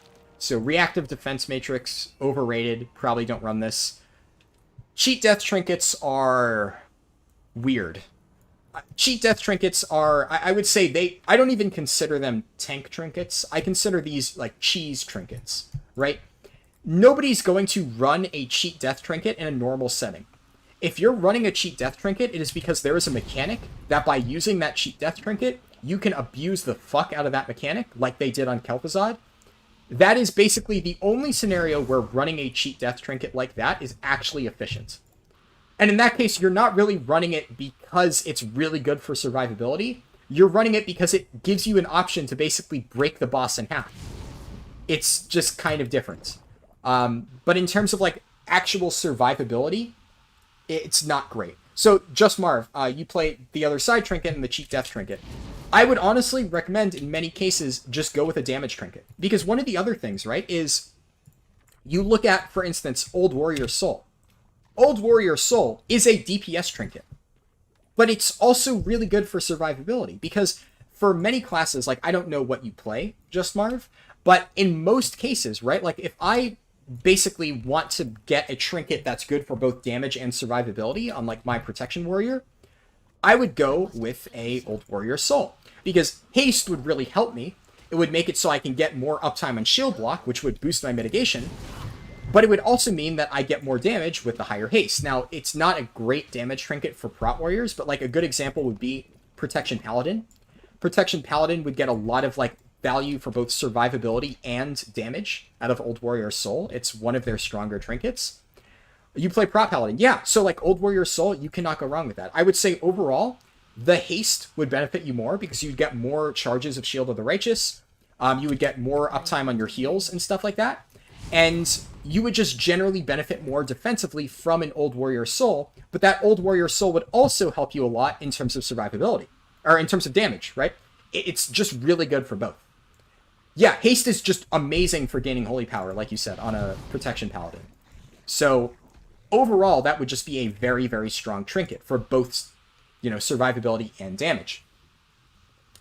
Tanking trinkets seem to be a cover-up for bad uptime on your mitigation. Absolutely true. I cannot agree with that statement more. If you are relying too heavily on tank trinkets, it's probably because you are not min-maxing your mitigation uptime properly. If you have proper mitigation uptime, you should never feel like you need to use a tanking trinket. In many ways, other than stuff like Blood Splattered Scale, which the reason why you'd want to use Blood Splattered Scale in a Mythic Plus is you can do very big pulls and then get a massive Absorb Shield. So unless a trinket is allowing you to do a pull in Mythic Plus that you would otherwise not be able to survive, it is a crutch. And I would say that you're going to get much more mileage, especially in a raid setting, out of just running two defensive trinkets that, you know, also give you stats. Like, maybe, for instance, File of Putrefaction, right? I can't open the Dungeon Journal in combat. Like, File of Putrefaction, so this thing over here, Plaguefall, Dr. Ickis for Paladin. This trinket is obviously, it's very, very, very strong. In fact, I have a 252 in my Prot Warrior. But File of Putrefaction offers you absolutely nothing in terms of survivability. So that is very much I am going full Parsour mode type of trinket. Now, I run that trinket because I am comfortable enough in my mitigation uptime that I don't feel that I need to run a stat-related trinket or a defensive trinket. So I'm fine with that. But if you want to go for like a middle ground, you want to go with damage trinkets that give you stats because you can usually benefit from both mitigation and damage on that. Let's see. I missed a few messages while talking about that. Can't take damage if there's nothing to do damage to you? Precisely. Harlden for WoW president. Thank you. Cautiously optimistic. Yes, that was the word I was looking for, or phrase I was looking for. Thank you. For DPS, would I recommend Shadow Priest, Hunter, or Paladin? It depends. That is a very general question. I think it would depend on the scenario that you're asking about. I would say, in terms of what I prefer playing, I personally, out of those three, prefer playing a Survival Hunter over a Retribution Paladin or Shadow Priest, or the other Hunter specs. But, I mean, if you're asking what I think would be the best for, like, I don't know, like, basically Mythic Plus, or PvP, or raiding, it really depends. There's a different answer for every single one of those. Death's Caress is terrible, take it off your bars. Honestly, you should never be using that button.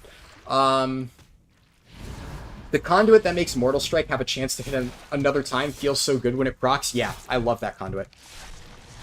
That is very, very, very nice to have. It's like Mortal Combo, I think. Very, very nice. Maybe get a Weak Aura. I've experimented with Weak Auras in the past. The problem with Weak Auras, right, is I've gone about, like, I've gone maybe, like, 90% of this stream without actually processing what is visually in front of me. Like, everything that's going on right here, my brain has just tuned out. If there was a big flashing button in the middle of my screen, I guarantee you 9 times out of 10, I would not even notice it. It seems, like, impossible to not notice, right? But that's ADD. You zone the fuck out, and you just can't pay attention to things directly in front of you if your attention is elsewhere. That is one of the problems that I've had with Weak Auras in the past. It doesn't matter, you know, how flashy and important and, you know, in your face it is. I literally, for Mythic Council of Blood, there was that Weak Aura where it tells you to jump. I had that Weak Aura literally take up my entire screen, because I would only notice it if I literally realized, wait, where did everything go? And I see this giant icon covering up the entire, like, part of my screen. I literally would have to blind myself to realize, oh, shit, I should probably pay attention to that. That's how bad I am at actually remembering to do that stuff. It's not good. Weak Auras just do not work for me. If I want a Weak Aura to work, I need to make it so it's like audio. So, like, audio cues, I'm really good at listening to. But most Weak Auras out there are, like, visual, and that doesn't work for me. I need, like, a big blaring noise. So if I, like, had a Weak Aura where it's, like, whenever my rend was about to fall off, it, like, played, like, a big audio blast in my ears, I'd be like, ah! And then I'd remember, okay, I need to refresh rend. But if I don't have that, I will forget. I will not notice it 100% of the time. I'm really bad at paying attention to Weak Auras. Let's see. I do a speedrun with a Horde Priest. I play him for 4 hours, and I'm level 26. Nice! Yeah, honestly, that's a pretty good time for Priest. The unfortunate reality is Priest is a bit slow at the moment, so if you're, like, getting that kind of time with Priest, that's actually pretty good. That's comparable to times that I've seen other people get it. I started playing WoW again. Yes! I got dismounted. I've been playing WoW for... I guess I didn't get dismounted, but I lost my water walking. I've been playing WoW for, like, about a month now. I've been doing regular videos on it, if you haven't seen. But WoW right now, I've kind of had to, in many ways, like, find my own fun. Obviously, I love Mythic raiding. That's always something that I'm going to enjoy, so I've been doing a lot of that. I've been having fun doing that in Mythic Plus. But in many ways, the leveling speedruns are kind of like a way for me to take my mind off the current state of World of Warcraft. Like, I'm going to be completely real with you guys. I don't have Archivist's Codex up to Exalted, and if I was really min-maxing, which I should be for Mythic raiding, I should have Archivist's Codex at Exalted by now. But I have literally not done that reputation grind in, like, 4 days now. I haven't done my dailies. And I kind of feel bad about it, because, like, that's kind of the mentality that I have on, like, I need to min-max everything. But Korthia is just so boring. I cannot stand doing Korthia dailies. And if I do Korthia, I'm like, I feel the need to basically go out of my way and do every single little bit of Korthia. I need to go and do, like, all of like the side stuff. I need to go into the rift and kill all the rares and the chests in the rift, and it's so much. So it's easier for me to just be like, fuck it, I'm just not going to do Korthia today.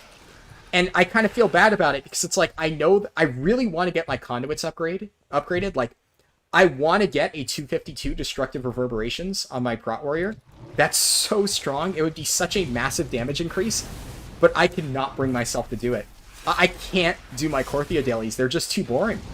So I have to force myself to do stuff like this and just accept the fact that I'm not being efficient for raiding, just because I'm not enjoying like endgame WoW right now.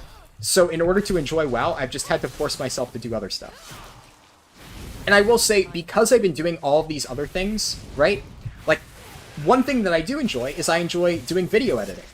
I've spent, probably in the past like few weeks, I've spent more time in Adobe Premiere than I've spent in World of Warcraft. It's probably a true fact.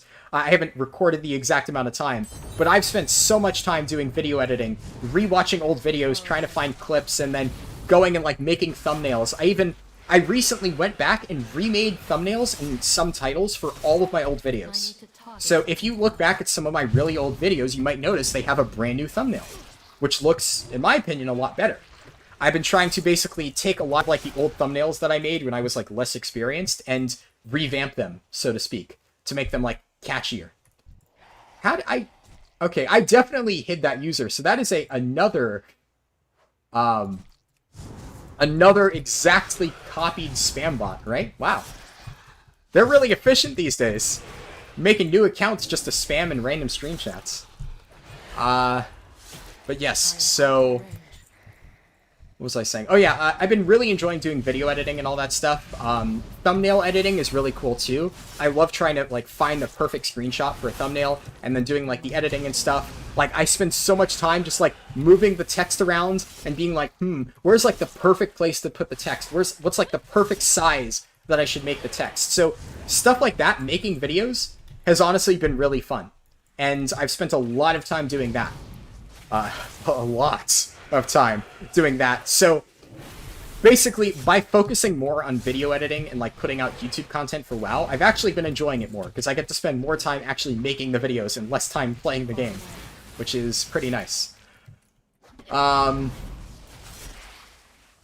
Let's see, I'm a bit late, but I can start asking the dumb questions. Harlan's thoughts on cheese.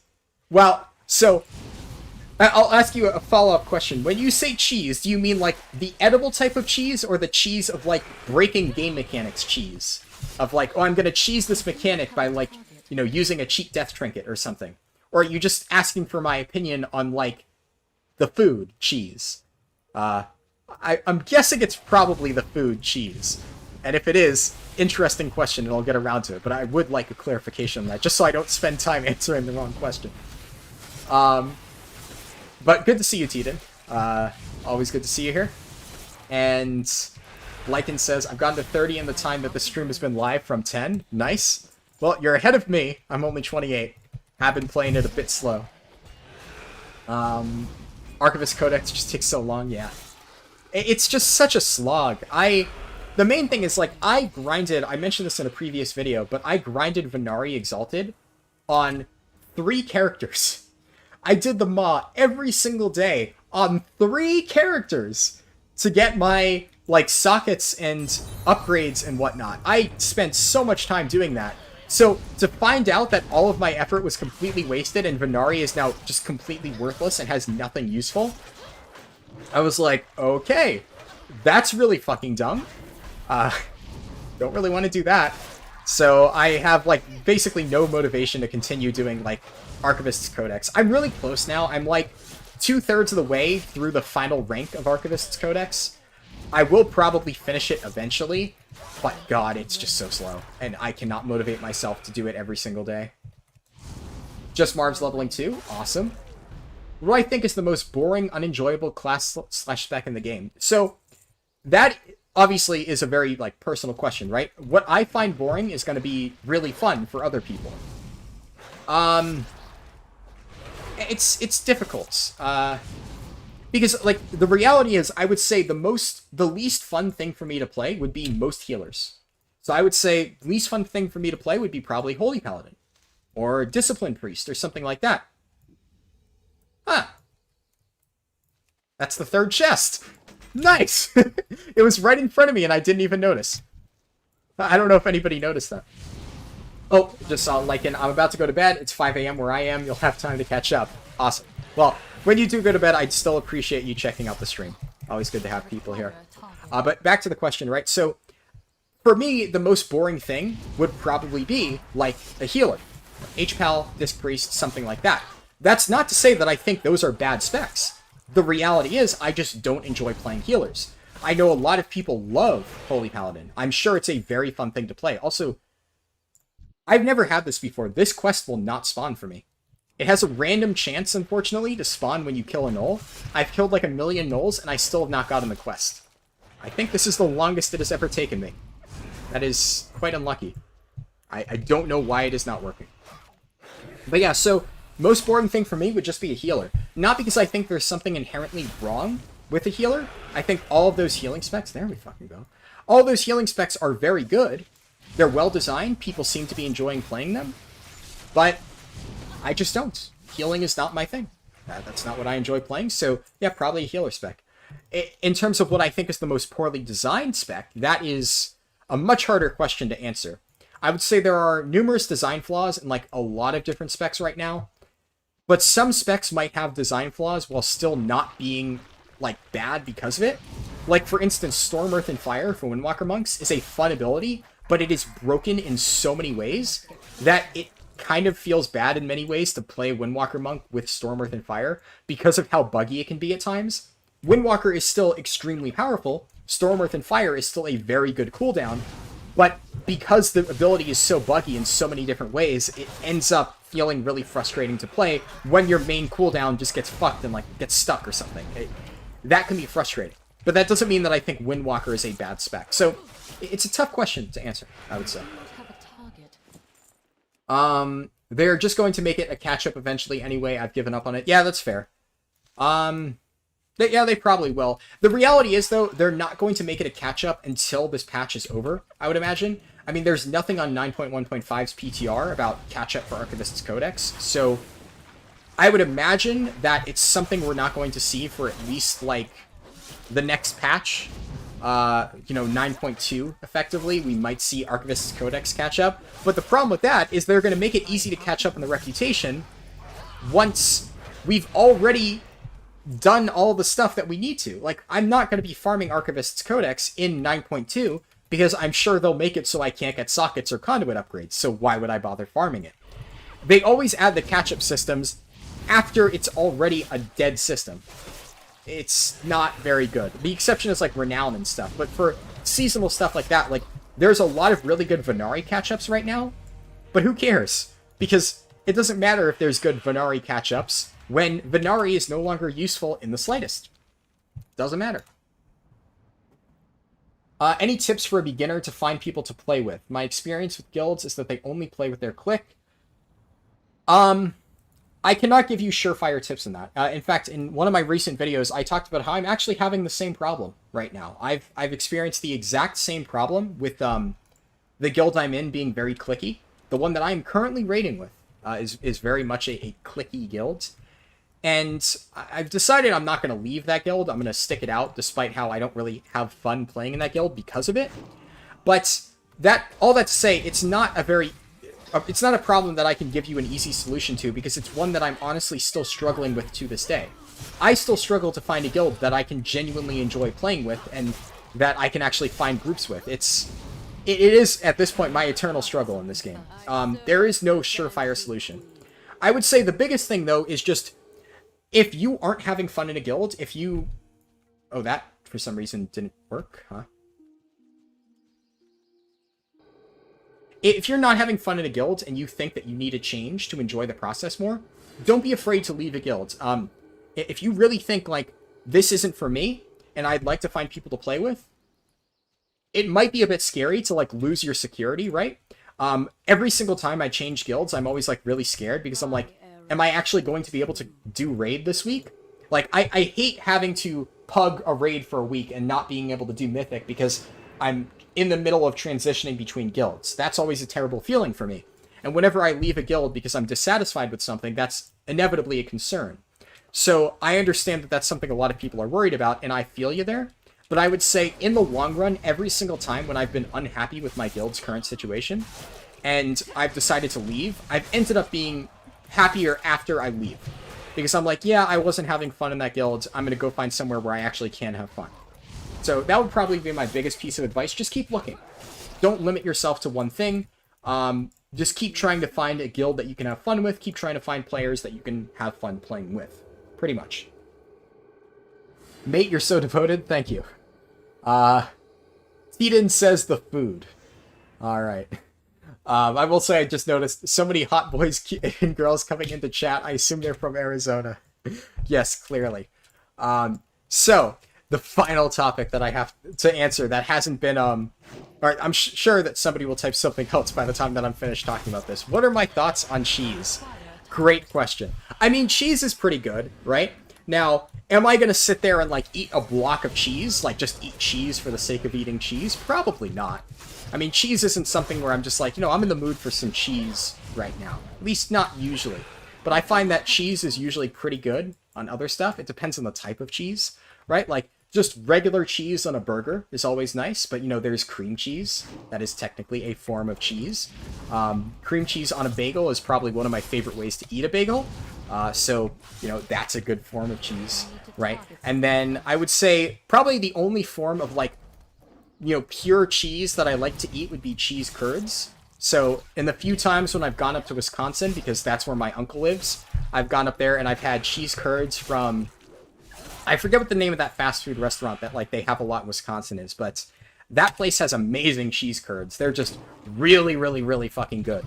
So, cheese curds, thumbs up from me. And, just like, yeah, I would say cheese as, like, an ingredient or, like, a condiment that you can put on something, usually pretty good. Blue cheese on steak... Now, that is something that I normally don't like. I don't know, it's weird. I like to have cheese on a burger, but generally if I'm having steak, I just like having just the steak.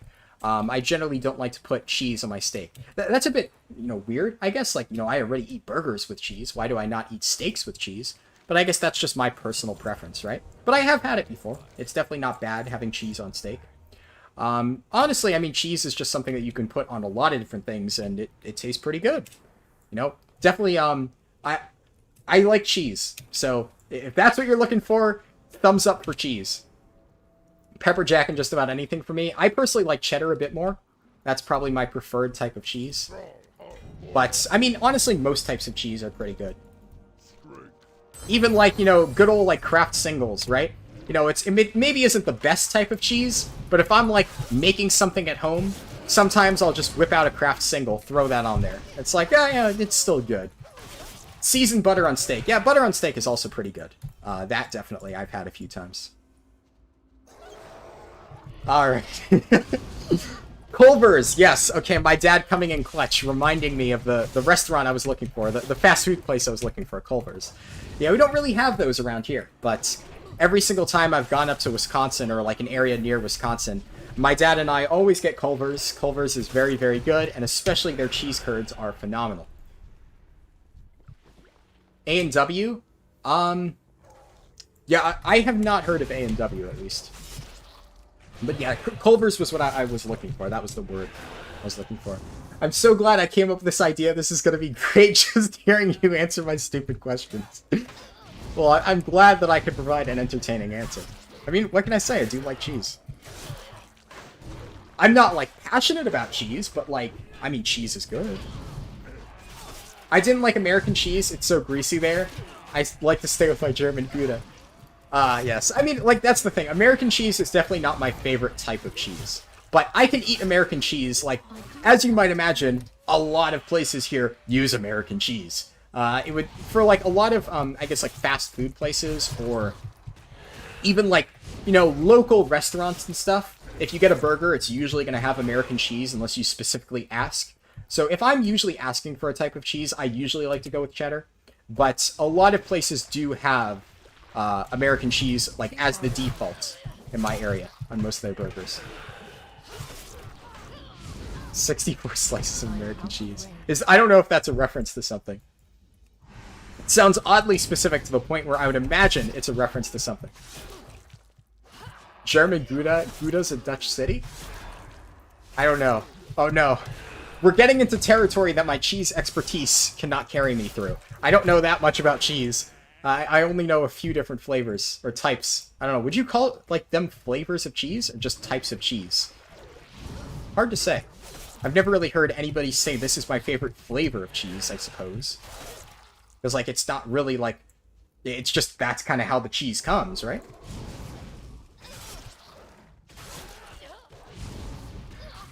My throat's starting to get a little bit sore again. It's definitely... It's not easy to return to streaming when you haven't been used to, like, talking for a lot. One of the nice things a few times is when I'm doing, like, offline runs, I can just kind of, like, chill out and not have to worry a whole lot if I need to, like, stop talking for a bit. I generally like to keep streams pretty active, though. So, I guess, oh, my dad posted something. For Dudu and other Brazilians, deep-fried provolone is the best bar snack ever. If it's so good, then why have I never tried it? In all the times we've gone to Brazil, if this is apparently such an iconic snack, why have you never had me try deep-fried provolone, Dad? Drink some water? Yes. Alright. That would be like asking for your favorite flavor of meat. That's true. Yeah. I guess, like, would you just refer to that as type? Like, favorite type of cheese? Favorite type of meat? Probably. I would imagine that's what you'd do. Have I done speedruns on all the classes? I have not. I have done speedruns on... Jog my memory. I've done a casual, like, very casual warrior speedrun. I never actually uploaded the full speedrun because the warrior speedrun that I did way back when, I lost the footage for it. So the first half of it, I lost the footage, and then if you want to see me level that warrior, it's actually in a video called Dungeon Leveling is Suffering. I did dungeon leveling as an experiment for the second half of my warrior leveling. I've done multiple paladin speedruns. I've done a few different hunter speedruns. I've never leveled a rogue. I've never leveled a priest. This is my first Death Knight speedrun. I've done a shaman. Shaman was my first live stream ever. I leveled a Dark Iron Dwarf shaman. I recently did a mage speedrun. I've never done a warlock. I have leveled a million different monks. I've actually leveled monks in a speedrun setting. When I was testing the routes for my initial world record speedrun, one of the characters that I used the most were my monks. I leveled a bunch of monks to test it. So I've leveled monks in speedruns, but never on this channel. It's never been something that I've, like, actually posted a video of. So as mentioned, that's probably something I'll want to do eventually, because I do love monks. And obviously, I've leveled a million druids. There's, like, a million different videos on my channel of me doing druid leveling speedruns, right? And then I've done one Demon Hunter speedrun. That was the second stream I ever did. It was a Demon Hunter 8 to 50 speedrun. And that one is actually probably one of my most popular old streams. In terms of, like, consistent viewership of the very old speedruns, the Demon Hunter run actually gets a lot of views consistently. It's kind of surprising, right?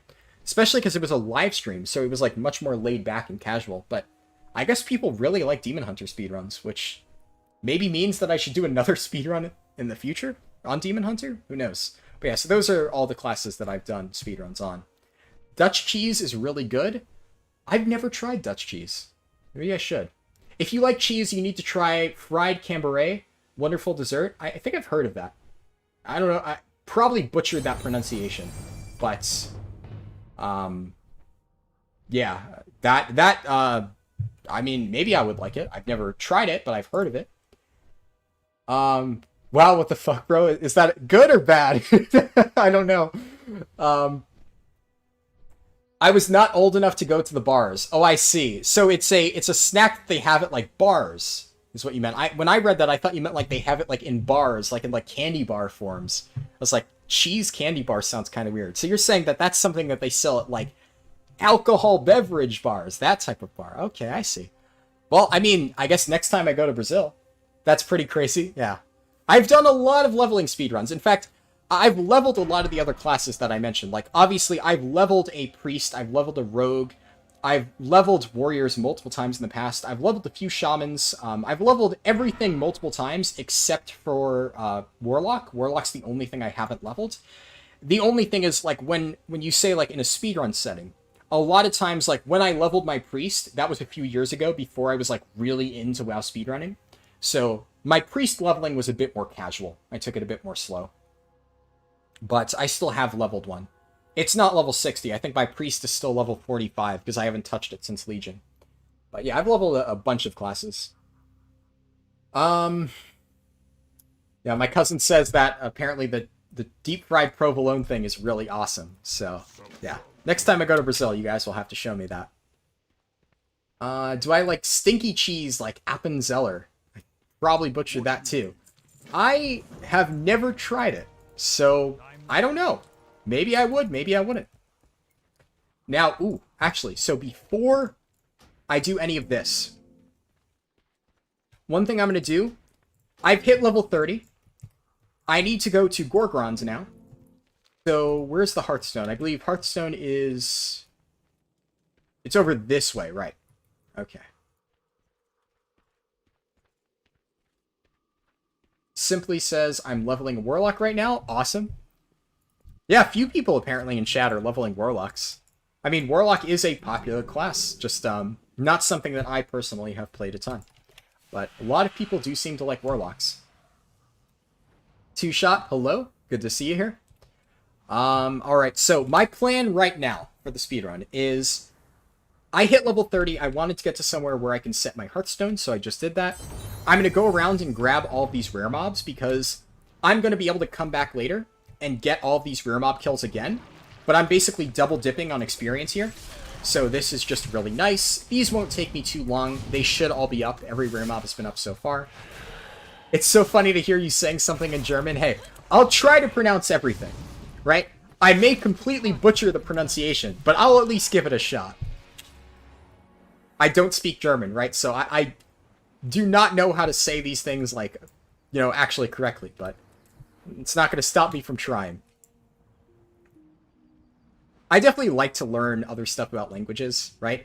I think it's really cool to be able to, like, talk to other people, like, in their languages, right? It's better to expand the amount of people that you can actually communicate with. Not even necessarily from, like, a streaming perspective, but I like talking to people. I really enjoy just talking to more different types of people. So I've actually, like, the only language that I am, like, I'm not even going to say I'm fluent with, but I can speak, like, kind of crappy Spanish, and I can type crappy Spanish. My Spanish pronunciation is awful. I'm kind of embarrassed to even try to, like, speak Spanish, but I can, like, type Spanish, like, moderately okay. So I've actually, like, had very, like, basic conversations with, like, Ragnaros players in Spanish, right? And it always feels kind of cool. I'm like, hey, you know, I can speak in Spanish, and I feel so accomplished, even though, like, my grammar and spelling is, like, super garbage. But it's cool at least to be able to communicate with more people.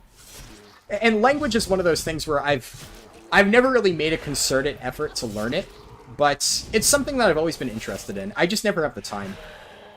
And I hate classes in college where I have to learn, like, languages and stuff, so that's always been something that I've never been, like, super big on. But I'm sure, like, you know, eventually I'm going to learn Portuguese, right? Because, like, my dad's side of the family is Portuguese. I keep putting that off. I know my dad's sitting here like, yeah, right, you're never going to learn Portuguese. I've been trying for years to get you to learn it. You never do it. I'm like, eventually I'll try it. I'm busy right now, but, you know, maybe after college, maybe once I have more free time, maybe I can finally learn Portuguese. I know a few words in Portuguese, as I've said before. My cousin has taught me a few different things in Portuguese. Dudu, you probably weren't here for that, but on some of my earlier streams, there were Brazilian people in chat, like this was months ago, and I said "now fode" or whatever, and they thought that was hilarious. So the Brazilian curse words that you've taught me have gone really well with a lot of the Brazilian people that have watched my stream in the past. I'm probably butchering that pronunciation again, but it's something like that, like "now fode." Is a word or a phrase that my cousin told me, which apparently Brazilian Portuguese, yeah. Apparently, like, it means, like, fuck off or something like that. But that is, like, one of the few things that he taught me to say, because I've told the story before, but we were at a restaurant. It was a rodizio. And my cousin leaned over, and he was like, okay, when the waiter comes over and he asks you what you want, say, "now fode." It's a really good type of meat. I'm like, oh, what is that? My dad's like, no, no, no, no, no, no, no. He's trying to get you to tell the waiter to fuck off. And I'm like, oh, okay. So, dodge that one. Yeah, that's my cousin in chat, Eduardo. Always trying to get me to say dumb shit. But yes, people really liked that when I told that story on stream. I already have a 60 lock, but you decided to level another one simply for fun. That's great. Yeah, I love leveling things for fun. I mean, I've leveled a million different druids. I've leveled a million different monks. It's sometimes fun just to level a second of a class that you already play. I mean, if you're already experienced with it, it's just an enjoyable experience. You already know the rotation, you're used to it. It's just fun. I mean, I enjoy leveling. It's pretty enjoyable, especially on a class that you're experienced with, yeah. Just tried gun shoes for the first time, and geez, they're fun. They absolutely are. Gun shoes are amazing. I swear by gun shoes. I don't know how I would do speedruns without them. South of Gorgrond is passable, but the closer you get to the top of the map, the laggier it gets.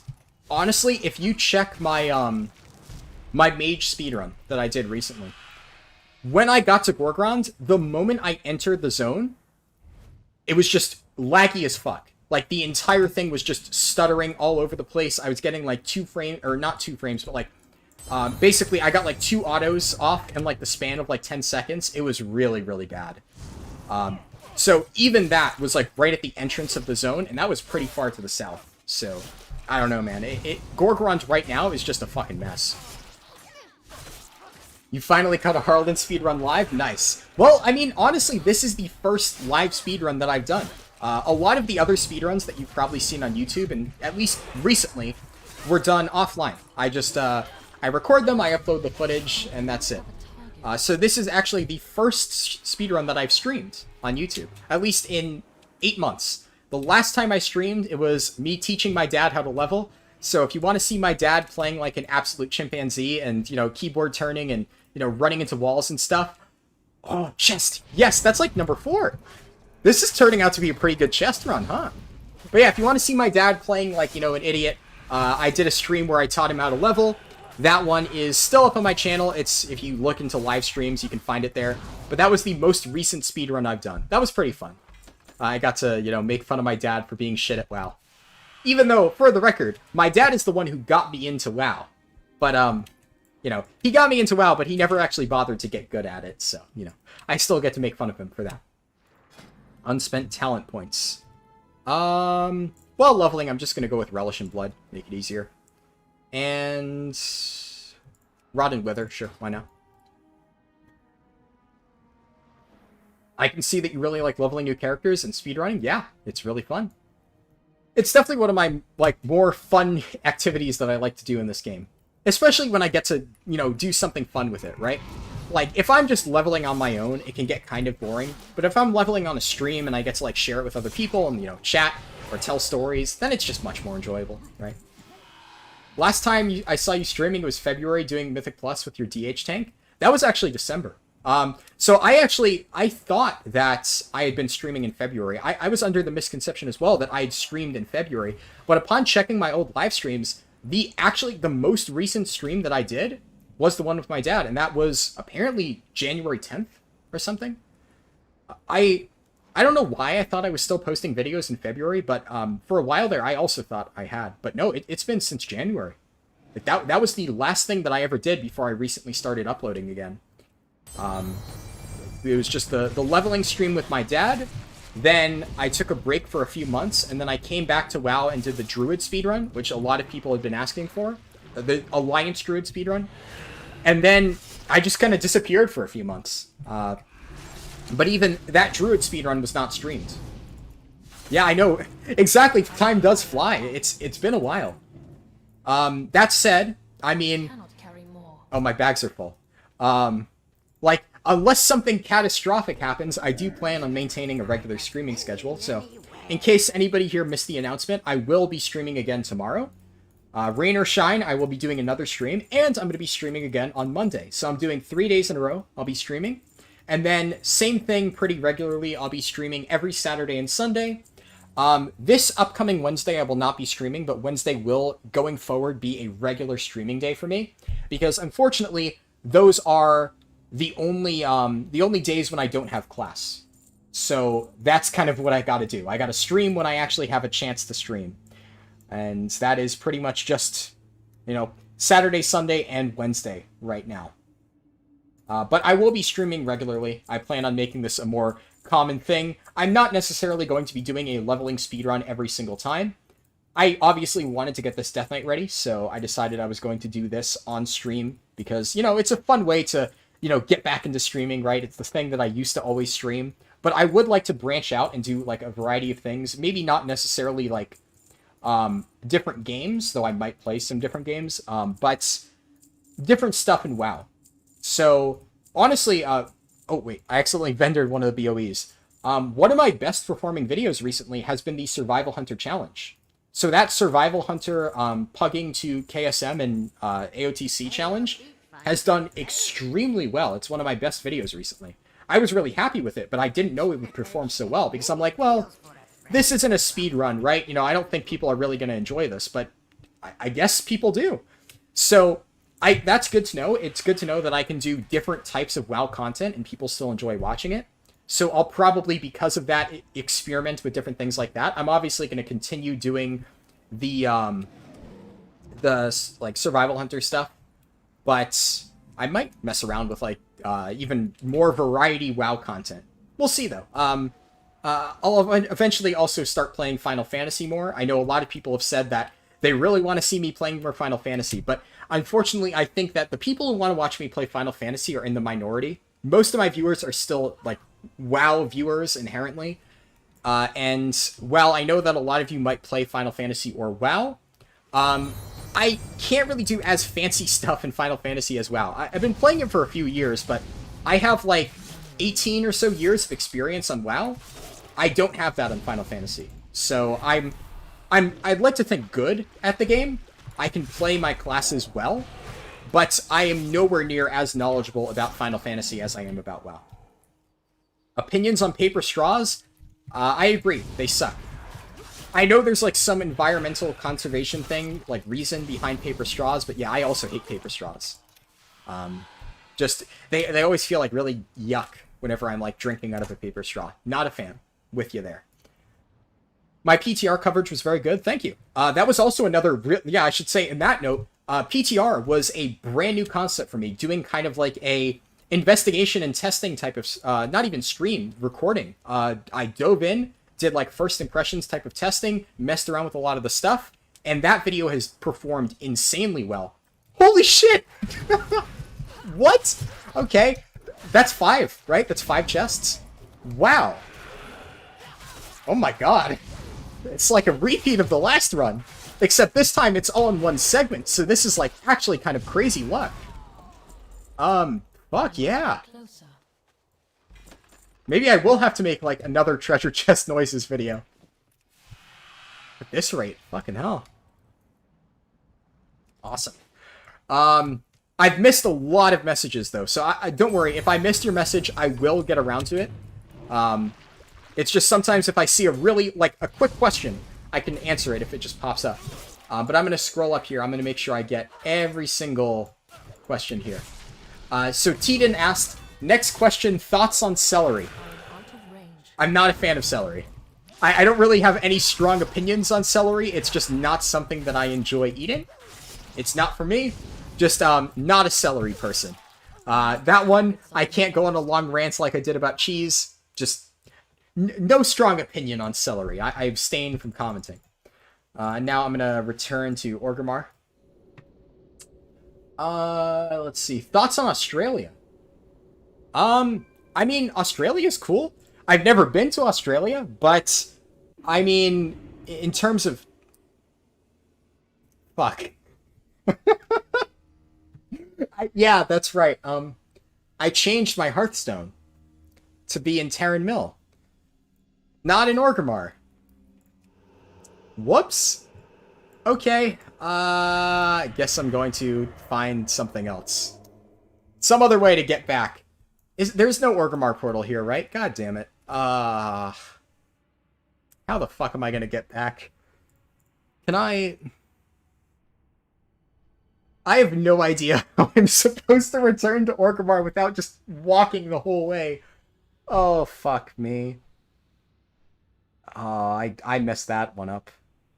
And this is why I normally get $1 on Hearthstone at the start of every speedrun. Unfortunately, I fucked it up this time. God damn it. I'm just gonna... Okay, you know what? I'm gonna hop on a flight path. I'm gonna fly all the way to Undercity. I'll go to Brill, and then I'll take the Zeppelin back to Orgrimmar. Or the teleporter back to Orgrimmar. So now, at least, now that I'm on a flight point, I can spend some time answering more questions in chat. Thoughts on Australia? So, yeah, Australia, I mean, it seems like it might be an interesting place to visit. It's one of those things where it's not, like, as far as I know, a super big tourist attraction. Like, what the fuck is there to do in Australia, right? So I've never really thought about going there. But I guess if we're talking, like, thoughts on Australians, the interesting thing is I actually, like, I have a few different friends that I've played WoW with in the past who are Australian. I don't know why, but, like, a lot of the people that I've ended up playing with, and especially in Mythic Plus, have been Australian people. Maybe it has something to do with the fact that my sleep schedule is generally so fucked that, like, the times when I end up playing WoW happen to coincide with the times when Australian people are playing WoW, so I end up, like, running into them more often and doing more content with them. But even just in terms of, like, Australian streamers and stuff, like, I would say, like, at least, like, 2 of my 5 favorite streamers are probably, like, are probably Australian. I mean, there's a lot of Australian content creators that I really enjoy watching. It's kind of funny. I never really noticed that, but I realized, like, hey, you know, it's kind of funny that, like, a lot of the people that I watch are Australian. Huh. Just funny, I guess, in that way. So those are my thoughts on Australia. I mean, very, very broad question, but that's as narrow as I can get, I suppose. You mentioned Gorgron like 2 hours ago. It was fine for me leveling there this evening. That's good to know. I mean, Gorgron has been pretty hit or miss with me. I've sometimes had a perfectly fine experience, but sometimes it's just unplayably bad. Now, that being said, I'm going to do something special here. So the reason that I'm going to Gorgrons now is because I found that if I do Gorgrons outside of Chromie time, I never get lag. And if I do Gorgrond outside of Chromie time, I need to do it specifically within the level 30 to 40 range, because in that range, basically I can no longer do Cataclysm like revamp zones leveling because they cap out at 30, but Gorgrons starts at like 15 or something, so it also caps at 40. So 30 to 40 is like the perfect range to do Gorgrons leveling in outside of Chromie time. There's basically no difference between doing it in Chromie time or out of Chromie time if you're doing it at that point. Have to say I'm surprised you're not a bigger streamer. Very energetic and engaging streams, unlike most big streamers who are practically walking cures for insomnia. Wow! That's a pretty scathing review of most other streamers, but I mean, I'm glad to hear that you like my streams. As for why I'm not a bigger streamer, I mean, obviously, at the end of the day, right, like, streaming really is a lot of hard work and luck. You know, there's a lot of work that needs to be put in to, like, build your stream, build your audience, that kind of stuff. And luck definitely plays a big factor. Now, frankly, the fact that my stream is even as big as it is, right? Like, this is my first stream back in 8 months, and I still have 50 viewers. Like, that is actually pretty fucking good. I would say I am very lucky to have so many of you people who still like watching my stream, despite the fact that I literally took an 8-month break. Like, I would consider myself very lucky in that regard. But then, the higher and higher you go, right? It requires even more and more luck to get attention. You know, life is random. There's random events that cause people to become more or less popular, right? Somebody puts out a video, they don't know if it's necessarily going to be good, and then suddenly that video gets hit by, like, the YouTube algorithm. Boom, it's wildly popular. Boom, they start to do better on Twitch. Or in many cases, I've seen situations, right, where some drama happens, and in some ways it almost paints this one streamer who's, like, not very well known in a negative light, and then that streamer will, like, fire back with, like, a response that makes them proven to be right or something like that, and then a lot of people are like, hey, this streamer that I never knew about is pretty cool, and then their stream, like, explodes. There's been a few different cases like that. Not even necessarily, like, with drama and stuff. There's a lot of streamers, like, especially during the Among Us era, a lot of people got, like, a huge break streaming with Among Us I've never streamed Among Us, and I never plan on streaming Among Us. I have played it, but I've said this before. When I play Among Us, or when I played Among Us, it was me and my friend Amar. We would join random lobbies, and then my friend Amar would, like, basically roleplay as, like, some old psychologist who was, like, a master at reading people's minds, and he was like, I have hacked the system. I know it is you. You must be the imposter. Everybody vote green. And then a bunch of little kids, because that's what you get in, like, these random lobbies, would be like, what the fuck? Don't vote green. What did I do? Why do you think I'm an imposter? And then we would just convince everybody to vote out random people, and it was just honestly a cesspool of rage and, like, toxic kids swearing and spamming the N-word, and wow, it was an experience. That was how I enjoyed playing Among Us. That was the most fun I had. That is not something that I could stream ever, because like I said, when you piss off little kids, they just boom, straight to the N-word, right? That's like their go-to. So that would not go well for streaming, but it was pretty fucking fun and fucking hilarious when I did that with my friend. But speaking of Among Us, a lot of people did blow up, like, hugely or massively, I guess, on, like, Twitch or YouTube and stuff, playing Among Us, right? Stuff like that, where, like, you collab with other content creators and whatnot. That's, like, a very massive way that I guess people grow as streamers. And I mean, I'm mostly sitting here doing my own thing. The biggest reason, though, by far, is I have not been doing so I'm going to also return to present timeline. I still keep the quest. But I have not been streaming, like I said, for 8 months. So by far, the biggest reason why I'm not a bigger streamer is I have not yet put in the effort required to be a big streamer. Honestly, I reached like 1,000 viewers on some of my first ever streams because I got really fucking lucky. I got really, really lucky that my leveling guide just took off. I never expected that to do as well as it did, and it fucking exploded. And next thing I know, my first stream ever, I'm getting like 1,000 viewers. That is like unheard of, right? So that is just an immense amount of luck and random chance that had me getting that amount of viewers the first time I ever streamed. And of course, you know, over time, the fact that I was completely unprepared to, you know, stream at that level, I wasn't very good at it. I was still figuring things out, right? It led to me basically being uncomfortable streaming in many cases. I'd like to think I did a pretty good job with the knowledge that I had, but I was still very rusty in terms of streaming, so I didn't stream as frequently. I wasn't really sure how to make good content for streams. I wasn't confident in my ability to make good streaming content, so I didn't try. I didn't go out of my way to try and do, like, you know, a lot of different things with streaming. And as a result, I started streaming less and less. I started putting more emphasis on just doing stuff in game because I had made a promise to run my own guild in Nathria, and that was before my stream took off. So at this point, I am just a raider in some other guild. I don't need to worry about managing roster or anything like that, and that gives me more time to do stuff like this. But when I was leading a guild and managing the roster and doing recruitment and having to, like, talk to other players and figure out strategies and stuff for raid, that's a massive amount of time that I cannot spend streaming, because I either basically shirk my duties as a guild leader or I let my stream die.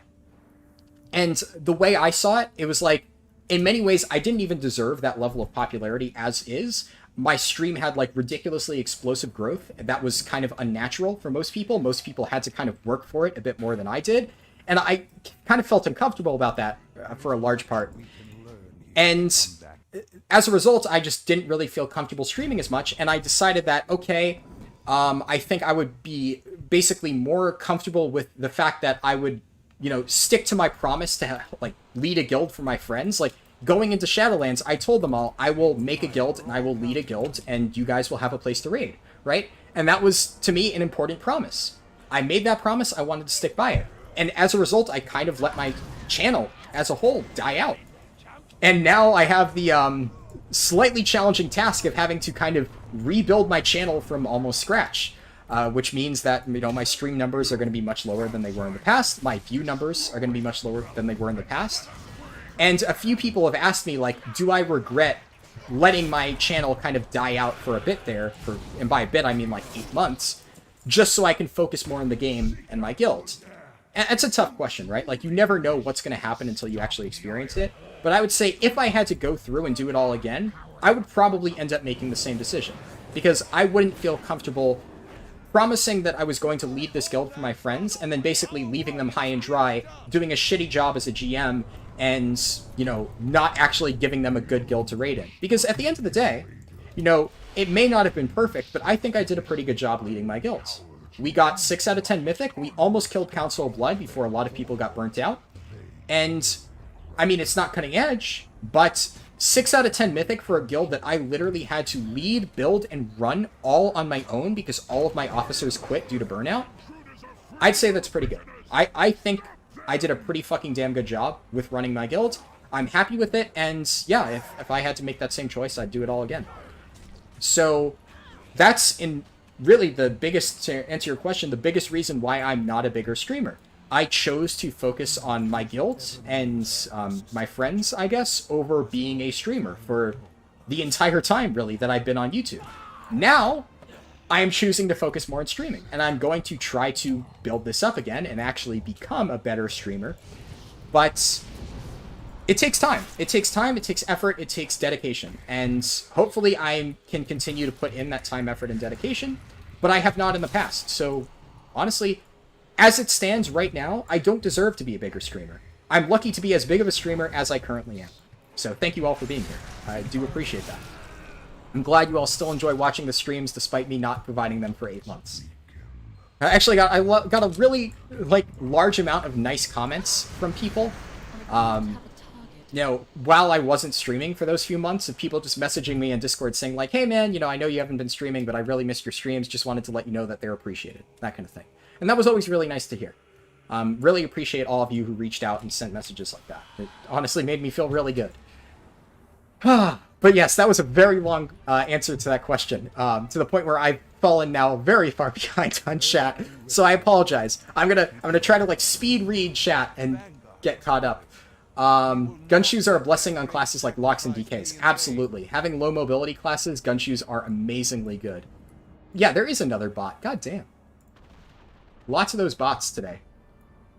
It definitely, it's a new bot because I am basically banning them from the channel. So there's like a massive amount of new bots that are just being created to spam.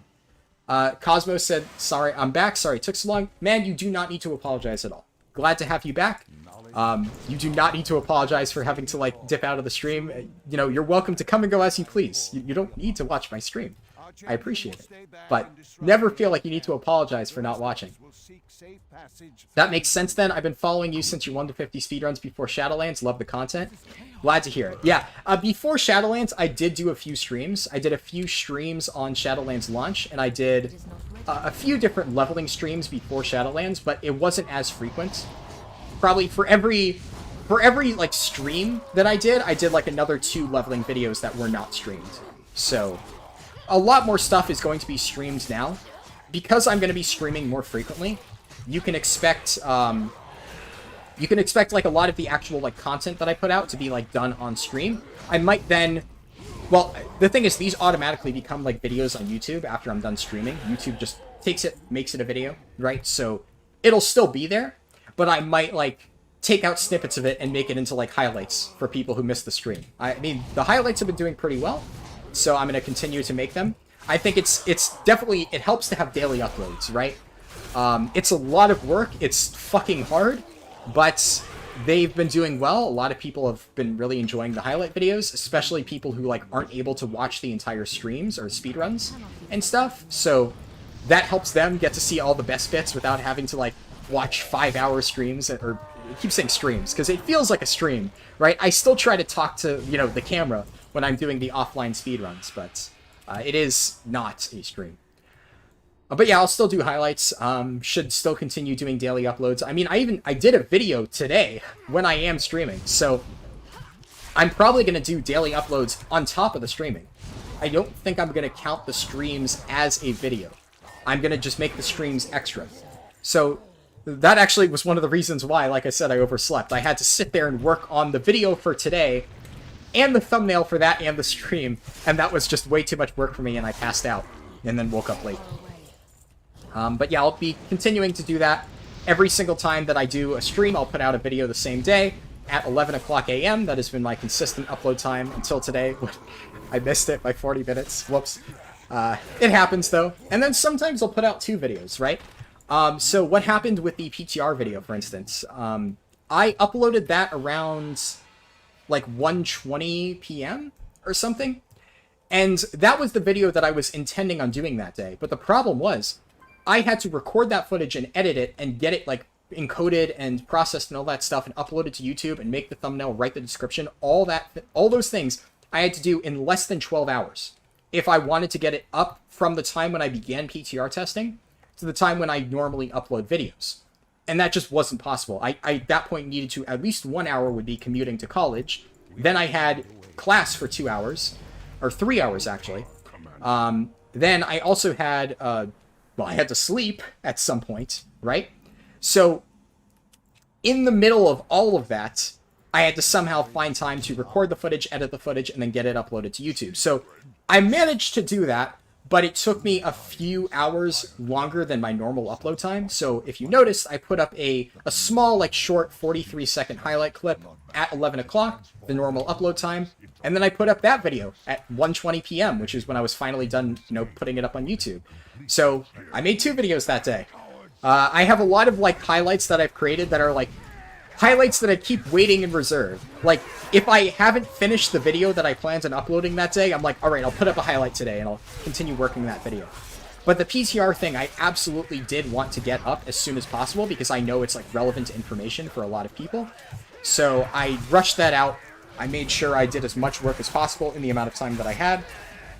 And as a result, you got 2 videos that day. I'm not going to make a habit of that. It obviously is an immense amount of work to get even just 1 video up every day. Getting 2 videos is just like... I'm already losing sleep. So, I gotta sleep at some point, right?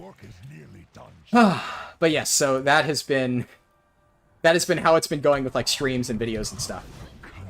Man, I said I was going to speed run through these questions, but I'm still taking a while on each one. I'll get around to it. Let's see. Last time I saw you streaming... Oh, yeah, I answered that with Just Marv. Harlden, on a tier list scale, what is your thoughts on toothpaste brands? I honestly just use Colgate. I've never tried other toothpaste brands, at least not to my memory. Just Colgate toothpaste, that's it. Let's see. You should try different types of speedruns or challenges in WoW, but to be honest, anything you play WoW or not, we're here for you personally. I appreciate that, yeah. I definitely will, as I mentioned, be trying out different things in WoW, but I would like to play other games. Definitely Final Fantasy Guild Wars 2. You're going to see those eventually, when the time is right for them. But even other games like Enter the Gungeon, Slay the Spire, I've been playing those a lot just in my free time, gathering footage for the eventual Torghast design analysis video that I'm going to be posting. I've talked a lot about that one. So I still need footage from a lot of those games for that, so maybe I'll play them on stream, get some footage that way. That could be fun. If I have, like, nothing else to do. New chess videos incoming. Yes. Do I ever play on private servers? I do not. So somebody earlier mentioned the Ascension private server. I've heard about that, but I've never played it, and I haven't played on any other private servers. Not a insert any vegetable or herb person is more accurate. Yes, thank you, Dad. Go on, help, you're stuck. Yes, I mean, I suppose I could have done that. I don't know if it... I think it takes you to the nearest graveyard, right? I've had quite a few American friends as an Australian due to my sleep schedule, too. Yeah, I guess it probably does have a lot to do with sleep schedule. Would that... So, Just Marv, I am actually curious. Would that actually port me to Orgrimmar? I was always under the impression that it would take me to the nearest graveyard.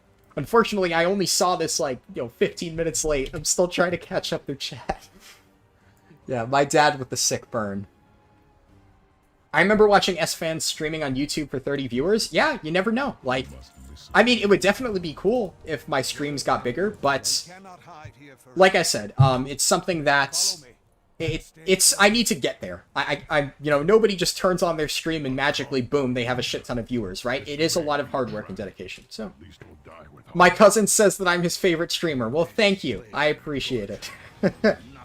Believe in you, mate. You're going to have some momentum soon. Keep it up. I hope so. Thank you. I appreciate that, Vladimir. I found your channel through, I think, your 10 to 50 leveling guide showing up on my recommended. Yeah, honestly, that's where a lot of people found my channel.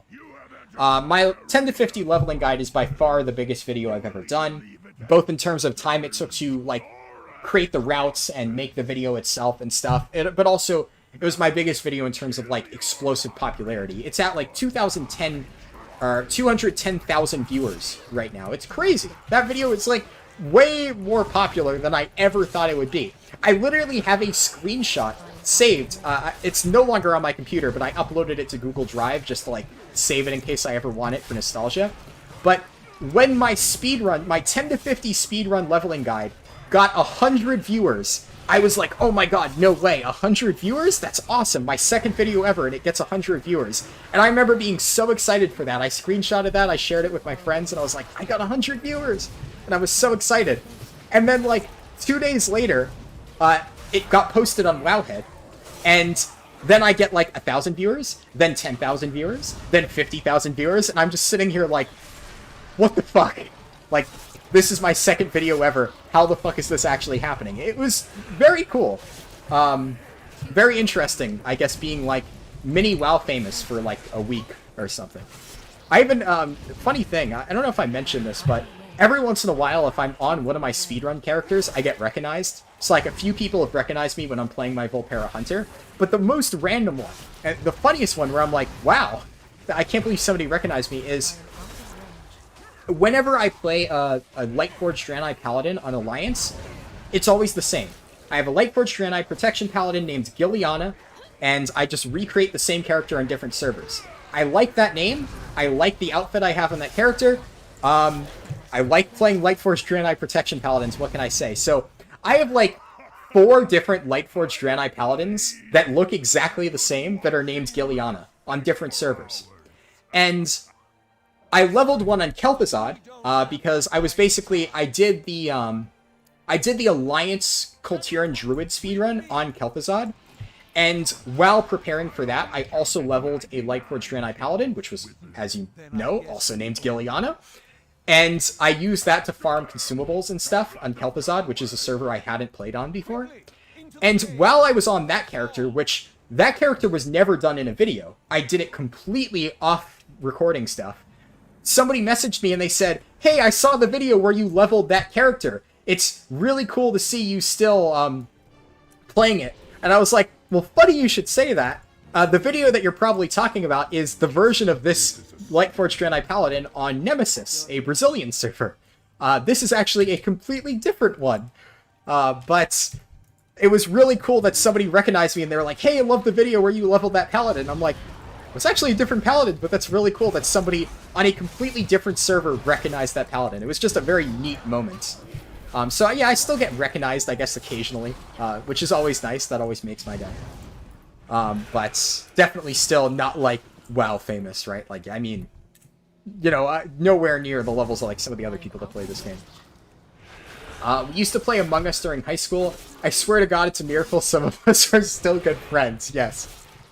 That sounds like it would have been an amazing Among Us stream that could have been made into highlights vid. Yeah, I never recorded that, for the record. That was before I ever started doing videos. So, it was never even like I did that and then decided not to make it a video. That was before I was ever recording videos, but that was like a fun thing that I did on Among Us, I suppose. Don't let the stream die. I don't plan on it. I plan on continuing. Like I said, unless something absolutely catastrophic happens, you know, unless, like, my house gets hit by a fucking meteor or something, I plan on continuing leveling. Or, not leveling, streaming, right? And, well, I mean, I'll probably do a lot of leveling stuff on stream. That's the plan. Why did I choose Nightborne for the speedrun? I've always wanted to play in Nightborne. It's been something I've always been excited for, so I put it up in the poll. Nightborne DK won the poll. Which I was excited about. It was honestly the thing I was hoping would win the poll, so I was very excited that it did.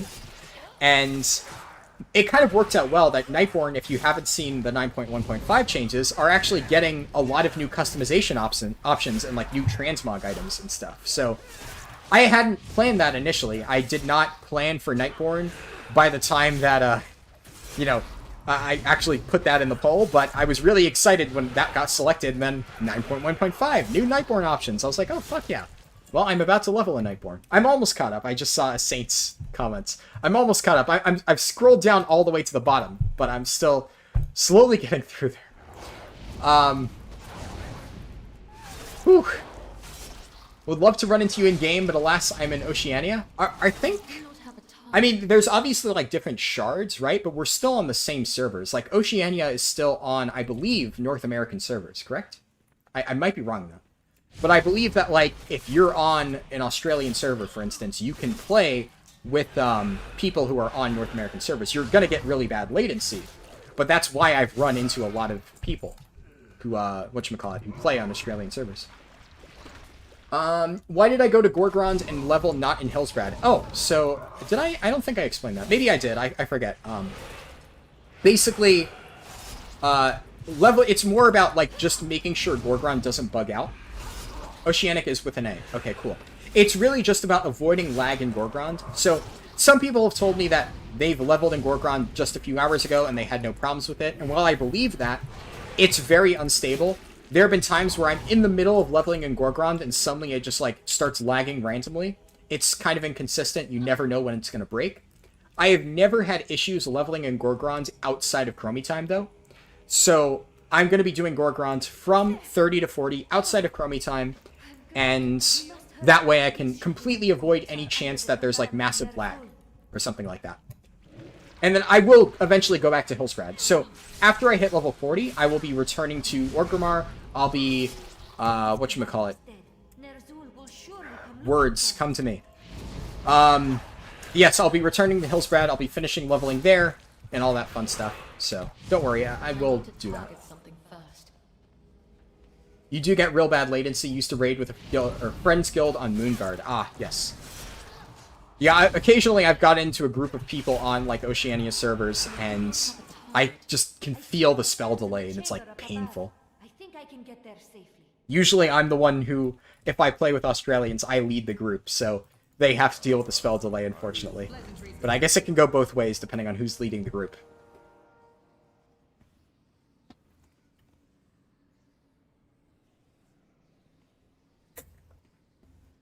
Cosmo Wolf says, I'm going to start making videos next year. Awesome. I hope it goes well. Making videos is really fun. I've enjoyed doing it, but as you might imagine, it is very challenging, right? Both in terms of the editing and, you know, the recording and the editing can obviously be very difficult if you're, like, making higher quality videos, right? I'm not even trying to sit here and say that my videos are super high quality, but even just at the bare minimum level of quality that I've been trying to put into my videos, it can be quite difficult, right? It takes a while to edit. And then if you get, like, some of the other, like, YouTubers out there that put out, like, the really, really high quality videos, like, we're talking, like, it can take months just to edit a single, like, 20 to 30 minute video for some of those people. So, I mean, it's a lot of work, right? If you want to be successful on YouTube, but I think it's fun. So I'm willing to put in the effort and continue trying to do this. But then, of course, there also is an element, once again, just with YouTube, of luck. Making videos that happen to be, like, on topics that people want to watch, you know, the algorithm happening to recommend your stuff. You know, as a YouTuber, you kind of live or die by the YouTube algorithm, right?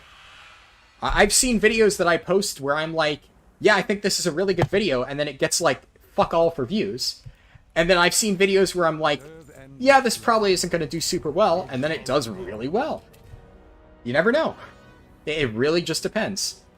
Now, my content is much more niche, right? I'm doing World of Warcraft content, so even within that, there's still, like, a very low amount of views, but especially if you're doing more generalized videos that can appeal to technically anybody, it really just depends on whether or not you actually get it recommended. It's tricky, YouTube, but it's fun and pretty rewarding if you make it work, right? Now I am mostly caught up. Just saw Saints comment again. Less dumb question. Thoughts on League of Legends? I mean, I don't hate League of Legends, but I don't play it, right? I've played it in the past. It's never been something that I've enjoyed a ton, but I'm not one of those people that's like, oh my god, League of Legends is garbage. I would imagine, from what I've been told, that the more I played League of Legends, the more I would begin to think it is garbage. From what I've seen, people either absolutely despise League of Legends and still continue playing it for some reason, or they really, really love it and swear by it, and they say it's like the greatest game ever made. I just don't play it a lot. The only MOBA that I've ever played for any reasonable amount of time was Heroes of the Storm. I didn't even love Heroes of the Storm, but it wasn't like my favorite game ever. But it was a fun game. I thought it was enjoyable to play. I really like how all the maps were very different. I thought that made it more enjoyable to play on a match-by-match basis. And yeah, it was just overall pretty good. I never really got into League, though. It was never really my thing. So I can't really comment on it. But it's not something that I have, like, very strong opinion. Lycan, I just saw your most recent question. That's going to be a topic. I will get into that. The short answer is yes, but I will talk about TF2. Thoughts on streaming on YouTube over Twitch? Okay, so first of all, keep in mind, I am not, like, extremely experienced with streaming. I'm still new to it. So there's a lot of different pros and cons and stuff that I'm probably not aware of. I can tell you my simple reason for streaming on YouTube is this is where all of my growth is. If I went to Twitch, I'm sure some of you would still be on Twitch, but the reality is that the vast majority of viewers for any streamer are going to be less likely to follow them over to a different platform. You have to rebuild your presence on every single new platform. That's just kind of how things work. So I'm sure that I would still get some of you going over to Twitch. I know a lot of you will probably say, oh, I would still watch your stuff if you were on Twitch. A few people have told me that. But not everybody would. I have already gotten established on YouTube. I already have videos that do decently well by my standards. This is where people know my content from. So when I first started streaming, it almost seemed natural that I would be streaming on YouTube.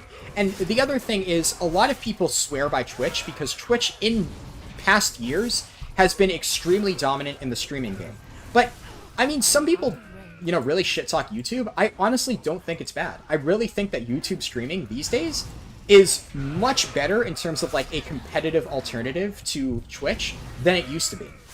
So I really don't think there's anything wrong with YouTube streaming. I think a lot of people have been moving over to YouTube streaming. And the biggest reason, in my opinion, from what I've heard, both in terms of my speculation and then some content creators have outright said on their streams before that I've watched, yeah, if it wasn't for Twitch, is like, Twitch has a clause in their, like, contract or whatever where it's like I think it's exclusivity clause, right, is what it's called. If you stream on Twitch, you can't stream anywhere else. At least if you're like a partner or something. I forget exactly how it works.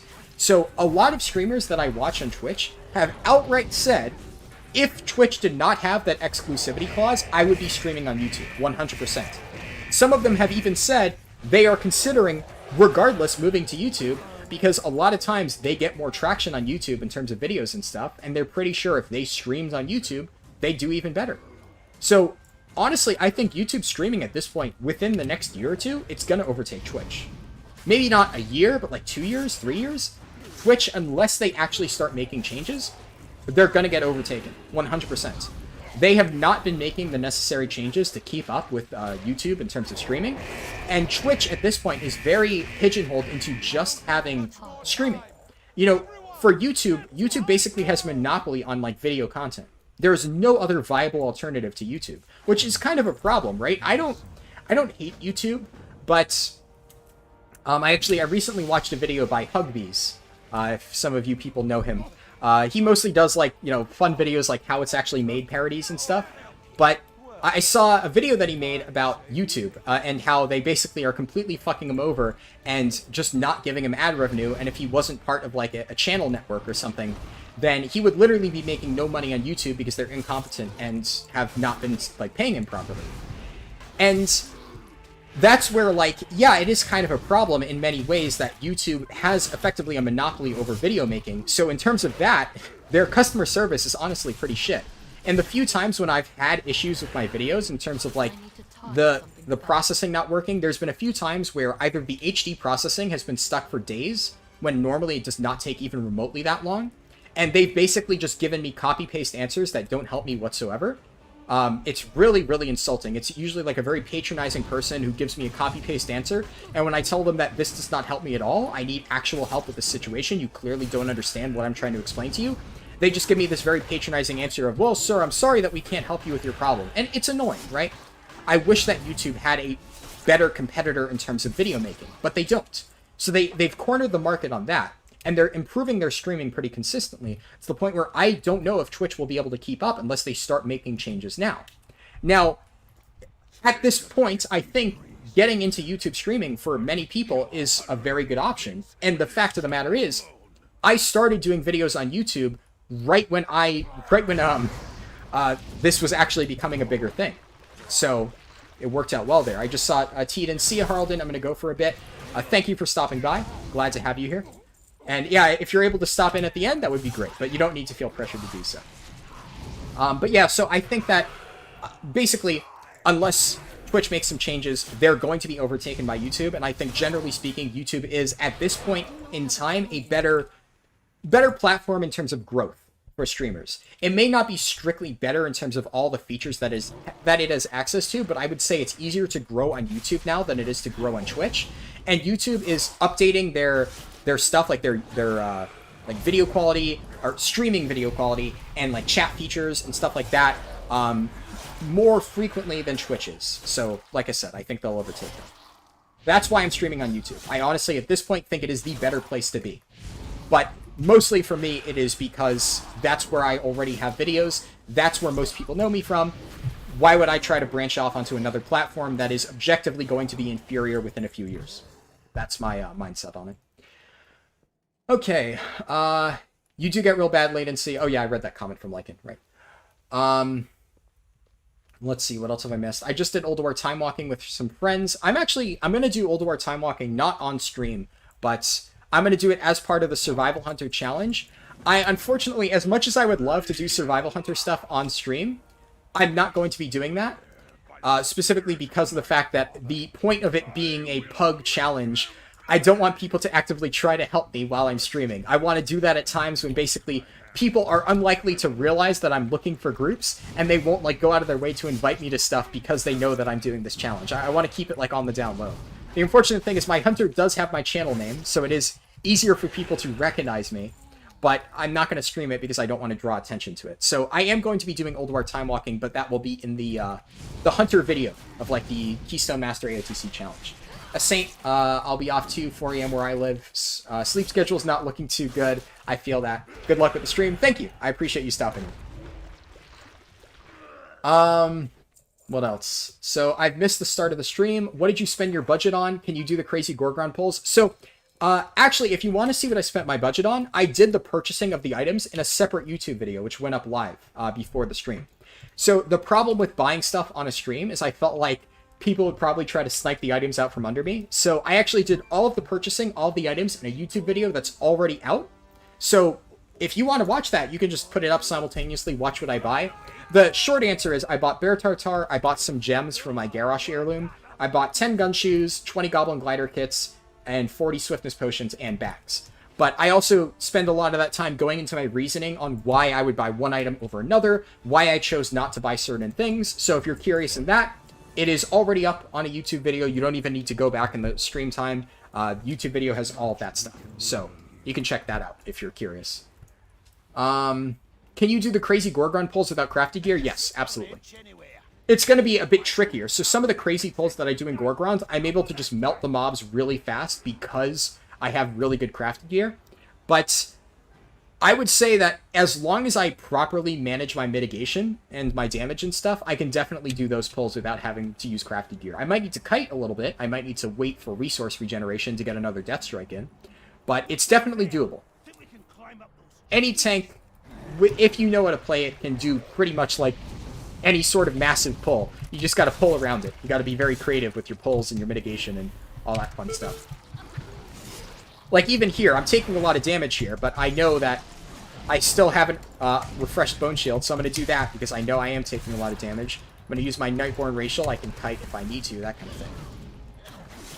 So if I was on like a geared character that had like a lot of the really good crafted gear, yeah, I would have a much easier time doing this. But I'm confident in my ability to play this stuff. I think I can survive even like a difficult pull like this. This is tricky, right, because rifle shots go past my mitigation, so it ends up being a bit harder to do. But even some of the bigger pulls, right, I can handle it. Death Knight is definitely one of the weaker tanks on that, but I would say that has more to do with Blood DK just not being great at handling massive AoE pulls, rather than crafted gear mattering that much. Cosmo, you should be able to watch for 1 hour or longer? Awesome. It'll be good to have you here. I can't say for how much longer I will be Streaming? I think no. Yeah, I usually do that for keybinds. It's been a while since I played Blood DK. I'm trying to get the muscle memory back. The former is the only one that exists. The second kind of people don't. I think Teeden's probably already left at this point, but yes, that's pretty funny. Lycan, I will get to your comment on Team Fortress 2, but that is actually a longer rant. So I'm just trying to get the shorter ones out of the way first. YouTube video player is much better. Twitch has over YouTube is just the chat. Yeah, I agree with that. That's exactly my stance on it as well. I think that like the chat and like the stream engagement and stuff is better on Twitch, but overall in terms of like the video player and whatnot, YouTube is better. And in terms of the audience, right? There are more people on YouTube than there are on Twitch, plain and simple. Why don't I stream teaching rotations for some builds? If I were to do like stuff on teaching rotations for different classes, that would be in a video. I wouldn't stream that because I would want to make it a more concise explanation where I can like do close editing and basically pack as much valuable information into a shorter video. That's something I might do, but the other thing, I don't always like want to make videos that I don't necessarily feel qualified to do. So I'm not just going to make like a video on everything. Like, honestly, the World of Warcraft channels that I hate, if you want to know my opinion on some of these WoW channels out there, if there's a WoW channel that makes a guide for every single class, I fucking hate that channel. And there's a million of those. There's so many of those clickbait garbage WoW channels where every single patch, they're like, Windwalker guide in 9.1, Arms Warrior guide in 9.1, Disc Priest guide in 9.1, and they put out like 50 videos of a guide for every single spec. And guess what? Nobody is an expert on every single spec. I'm only an expert on like 4 specs in this game, and I play this game a fucking ton. So if I'm only an expert on like 4 specs that I could actually feel qualified making a video guide on those 4 specs, these dumb fucks who play like every single class and make guides in every single class, you're gonna get 0 useful information from those people. All they do, I've seen some of those videos, all they do is they basically read through all the changes in the latest patch. They're like, yeah, this button does more damage now, this button does more damage now. They look on Icy Veins and they tell you what the fucking rotation is that you should be doing, which offers you nothing more than an Icy Veins guide could do. And then they read through the best talents on Warcraft logs and say, this is what you should be picking, this is what you should be picking, this is what you should be picking. Like, wow, very useful information. I'm glad that those people make 50 fucking guides that basically regurgitate the same exact fucking info over and over. I fucking despise people like that. That is clickbait garbage, and I will never fucking do that. If I ever make a guide, it'll be on something that I truly feel qualified to teach about. Like, there are a few different classes right now that I feel like I could teach pretty well. I'm still learning Survival Hunter, but at this point I feel like I've gotten a pretty strong grasp on it. But, like, right now, I definitely feel like I can make a very strong guide for, like, Protection Warriors. But the stuff that I would include in my guide would be more, like, specific information. Like, basically, talking in detail about why different talent builds might be worth running. Why you might want to run this talent. What are the different situations where this talent would be good? And going into very specific details on, you could run this or that talent. Like, saying both of these talents are kind of viable and saying that in 5 seconds and not explaining why helps nobody. Explaining in a detailed explanation on like why this talent is sometimes run, why this talent is sometimes run, is, you know, a much more complicated thing to do. Right now, my favorite tank is Prot Warrior. That's what I've been playing. But I like all tanks right now. I mean, Protection Paladin's really fun. Brewmaster's really fun. I would say those 3 are probably my favorites, but at the moment, I'm maining Prot Warrior because that's what I enjoyed the most. But even, like, you look at Blood DK, right? Blood DK isn't necessarily the hardest tank to play, but like, I'm not super knowledgeable about Blood, right? But the kind of thing that, like, I see in a lot of these guides is people are like, oh, you could pick basically any talent at level 50. And that's all they'll say. They'll say that Purgatory, Red Thirst, and Bone Storm are all viable options. Which, yes, is true. These are all viable options. All 3 of these talents are viable. But why are they all viable options? What is a scenario where you would want to pick Purgatory? What is a scenario where you'd want to pick Red Thirst? Where would you want to use Bone Storm? Because Bone Storm is not good in a vast majority of scenarios, but Bone Storm is really good in a few specific scenarios. Red Thirst is probably your go-to pick on almost every scenario because it gives you a lot of uptime on Vampiric Blood, it's very, very useful. But Purgatory, if you really need a cheat death, if you feel like you're going to be tanking, it's really good. I would say Purgatory, cheat death abilities like this in general are much stronger in progression type of settings. If you're still pulling a boss for the first time with your guild, and you feel like you might die a lot because you haven't understood the fight a lot, Purgatory is a good option. Take that for a few pulls. It's not bad for doing kill pulls, but it's a good learner option. But when I say learner option, I mean even for experienced players learning new fights, you might get use out of Purgatory. Now, Red Thirst is really, really good once you've already gotten the hang of a fight and you understand how everything works. You know when you need to have mitigation. This just lets you have Vampiric Blood, which is a very powerful defensive cooldown, up more often.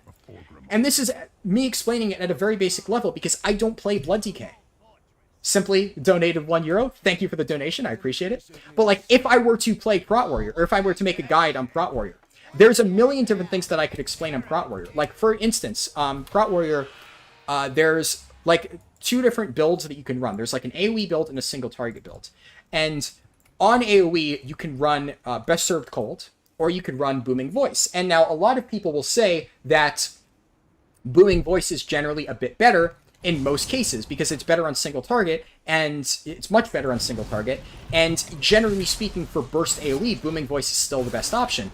But if you're in a scenario where, like Council of Blood, where you consistently have 3-target cleave, and you're consistently able to get Best Served Cold to hit multiple different targets for a large amount of damage, then Best Served Cold can be really powerful in those settings. But Best Served Cold is one of those talents where you don't run it all the time, but when you do run it, it's a very powerful ability. So that's the type of things that I would want to discuss in a Prot Warrior guide, for instance. There's other examples like that. Like, for instance, you could run either Bolster, or you could run Anger Management. Where would you want to run Bolster or Anger Management? Well, in theory, you could run Bolster on every form of content. You could run Anger Management on every form of content. But I run Anger Management on the vast majority of fights because I think that, generally speaking, having higher uptime on Shield Wall and Avatar is just better for damage and survivability. Shield Wall is a really good, basically just all-purpose defensive. It's just a flat damage reduction buff. But Bolster, for instance, is a very powerful buff if you're tanking a fight that has a lot of auto-attack damage. So this raid, there's not a lot of that. There's not very many auto-attack damaged focused fights. But if you look at Castle Nathria, a lot of Prot Warriors ran Bolster on specifically Sludge Fist, because the vast majority of Sludge Fist's damage profile is auto-attack damage. So having higher shield block uptime on Last Stand makes it much more powerful and potent as a defensive ability. So that's why people were running Bolster specifically on that fight. For Council of Blood, there were a lot of auto-attack damage. There was a lot of auto-attack damage, but you could still get a lot of value out of running something like Anger Management, right?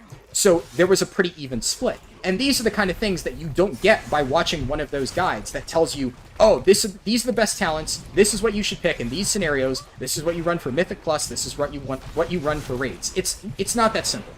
There's way more complexity in any given class guide.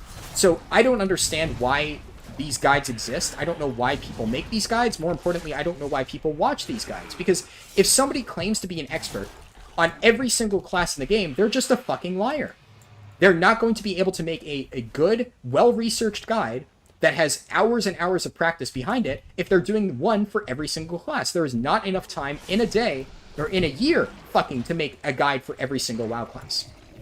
So when I'm learning a new class, I'd rather watch a person who's only made a single class guide, and that single class guide is for the spec that I'm trying to learn. Because I know that that guide will probably have infinitely more practice and research and hours put in to making it than some generic fuck-off guide made by like one of the million different WoW clickbait YouTubers. So what I'm trying to say is that while I think that maybe making some sort of like guide to teach people how to play stuff would be good, I would only ever feel comfortable doing it if it was for something that I actually played, which right now, I would probably only feel comfortable making a guide like that for Prot Warrior and probably like Brewmaster Monk. Even though I historically have played Vengeance Demon Hunter a lot. I've been playing Vengeance Demon Hunter at a high level since Legion. I have not been playing it very recently. Like pretty much ever since the start of Shadowlands, I've been neglecting Vengeance Demon Hunter. I could not tell you what the best talent picks are for it right now. And while I probably could make a decent Vengeance guide, I would not feel comfortable actually making that guide unless I spent like a good 100, 200 hours actually putting effort into playing it in like Sanctum of Domination or Mythic Plus, so I could feel like I'm actually informed on the opinions I'm giving.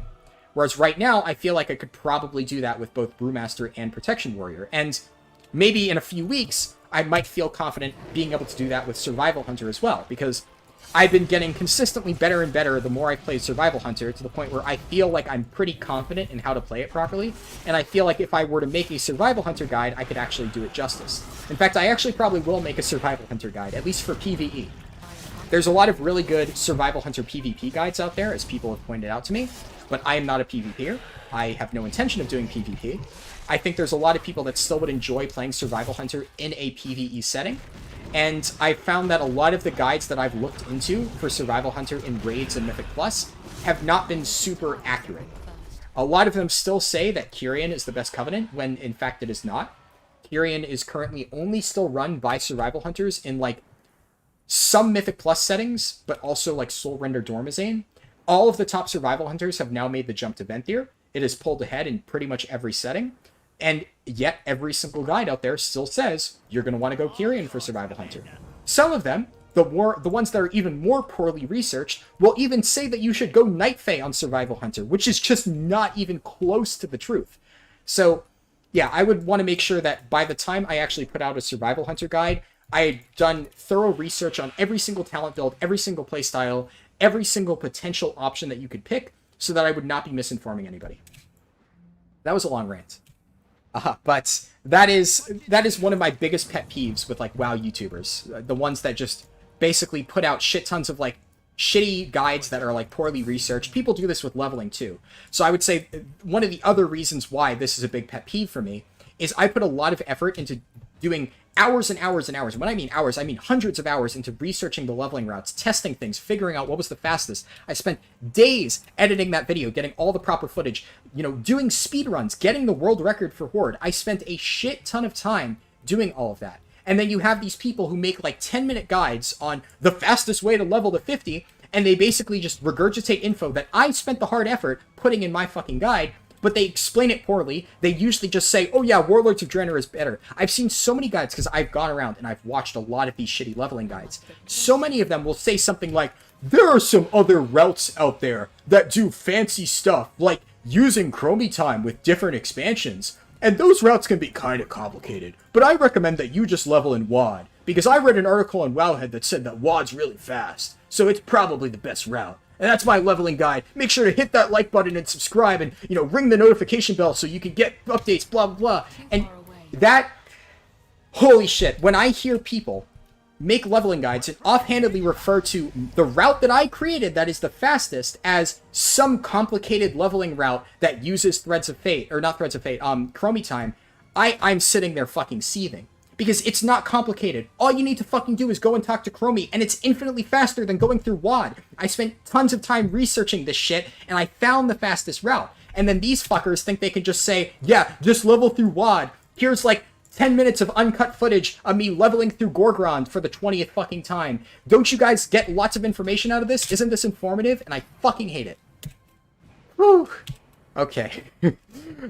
I'm gonna calm down, because I get really mad about shit like that. But that is like a huge pet peeve for me. I like to... Oh no, fuck.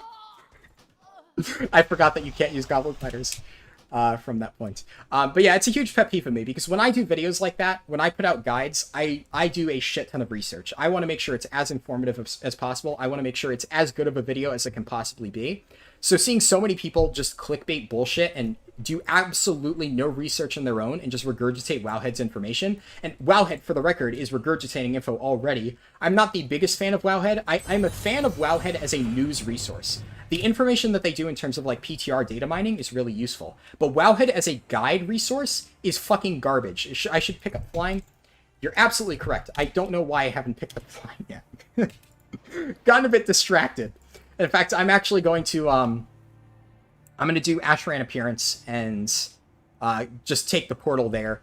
I might as well. At this point, I don't have the dollar on Hearthstone, so I can't do that. But yeah, so Wowhead, in terms of like guide writing and actual like useful information, I would say is honestly not a great website. They generally don't do their research. They find information on a very basic level and just like throw it out there. Wowhead goes by the mentality of like, if we do it first, then people will click it. And I mean, yeah. Shit, I don't have that flight point. Okay, so I need to wait until I get the Ashran appearance quest. So I'll get it. I'll get the flying afterwards. But Wowhead very much operates under that mentality of like, we're just gonna get the first guide out there. It doesn't matter if it's accurate, but we're Wowhead. People are gonna click on it anyway. We're still gonna make a shit ton of ad revenue. It doesn't matter. And I mean, to a certain extent, that's true. Wowhead makes money. It's, I would imagine, an extremely profitable website because fucking everyone in WoW uses it. But I generally dislike going to Wowhead for that type of information. And look, I know that Wowhead does do a lot of research on their own, but a lot of Wowhead's research is very surface level. And I don't think that they do a great job of like actually analyzing like anything. They just give you like, Wowhead is like, if somebody looked at Warcraft logs or looked at like the basic leveling guides that people have been creating and then tried to like tell you about what people are doing, it's not the most informative place in the world. And then when it gets really problematic is when people make YouTube videos regurgitating Wowhead's information, because now this is like a fucking tertiary source at this point. You're not even researching the information your own. You're watching Wowhead's or reading Wowhead's article about the information and then basically using that information to make a video to tell other people that this is what Wowhead says is the fastest. And it's just shitty, right? I will never go out there and make a video on something that I have not personally spent tons and tons of hours testing myself. I would feel absolutely garbage about myself as a person and a YouTuber if I ever did something like that. So, yeah, that's my gigantic rant on clickbait WoW channels, I guess. Going off somebody, I think my cousin asked a question about why I don't make videos about teaching rotations, and that spiraled out of control, right? But this is something that's like a very sore subject for me. It's something that I get kind of annoyed about because I see this all the time. And then especially I get people who tell me, have you seen like X YouTuber's guide on leveling? And I usually just ignore those comments because I think, yeah, I fucking have, and it's trash.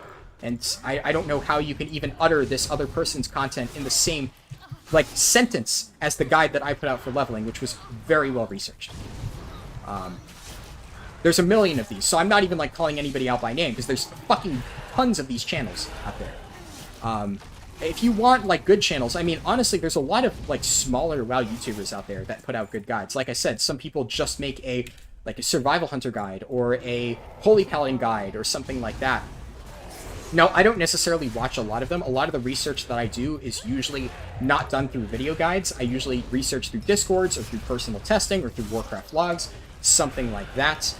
But even like if you want to look at like well-researched and well like taught WoW content, honestly, the two people to go to right now, I would say, well, Bellular hasn't been doing stuff recently. Bellular is, I would say, I don't love Bellular's guides. Bellular's guides verge into the territory of like clickbaity stuff, but I think Bellular does well in that a lot of his guides are more about how he enjoys playing it.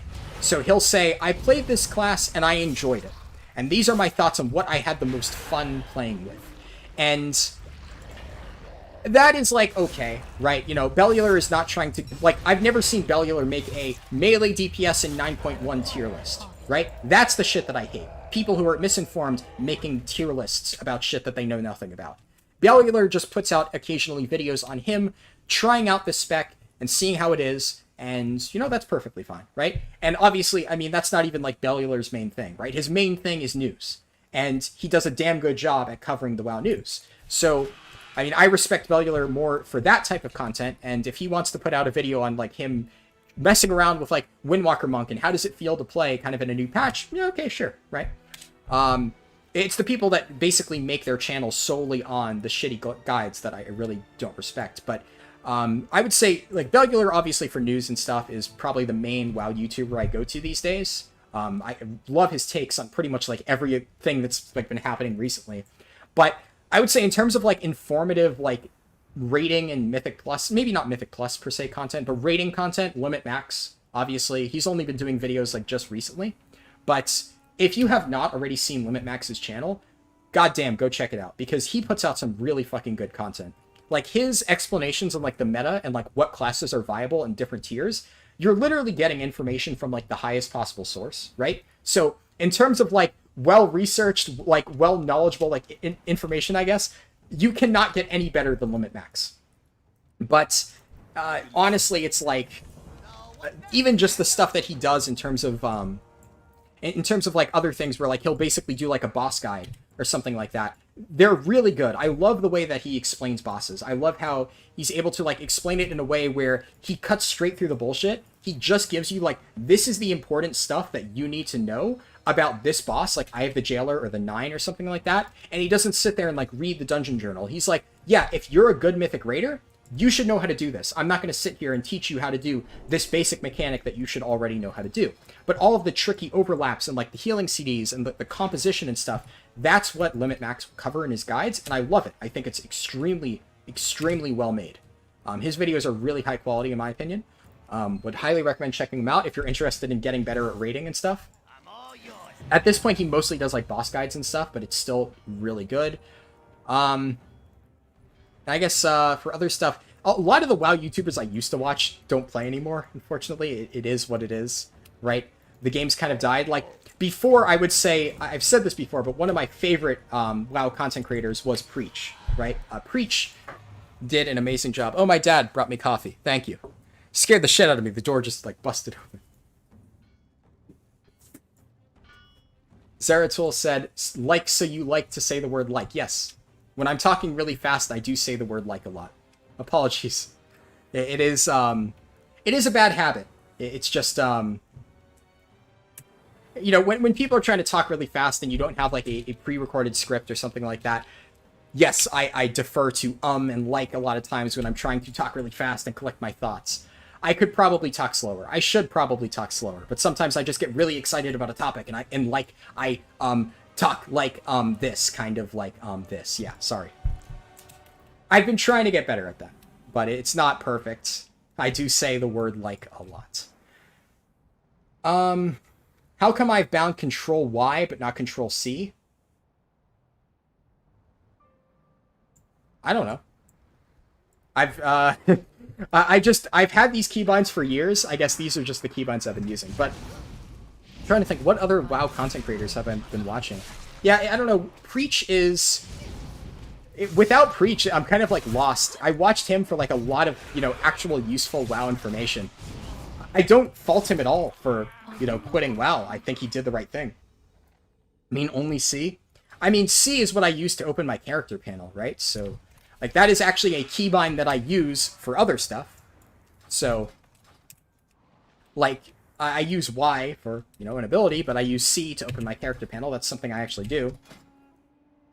I can do stuff like that. I can, you know, there's a lot of different keybinds that I have that I'm, like, used to using for different things that aren't necessarily gameplay related, but I still don't want to fuck up my muscle memory, like, you know, C character panel. If I started binding C, then I would accidentally fat finger, like, whatever button I had bound to C for, like, a year after I started using C as a keybind.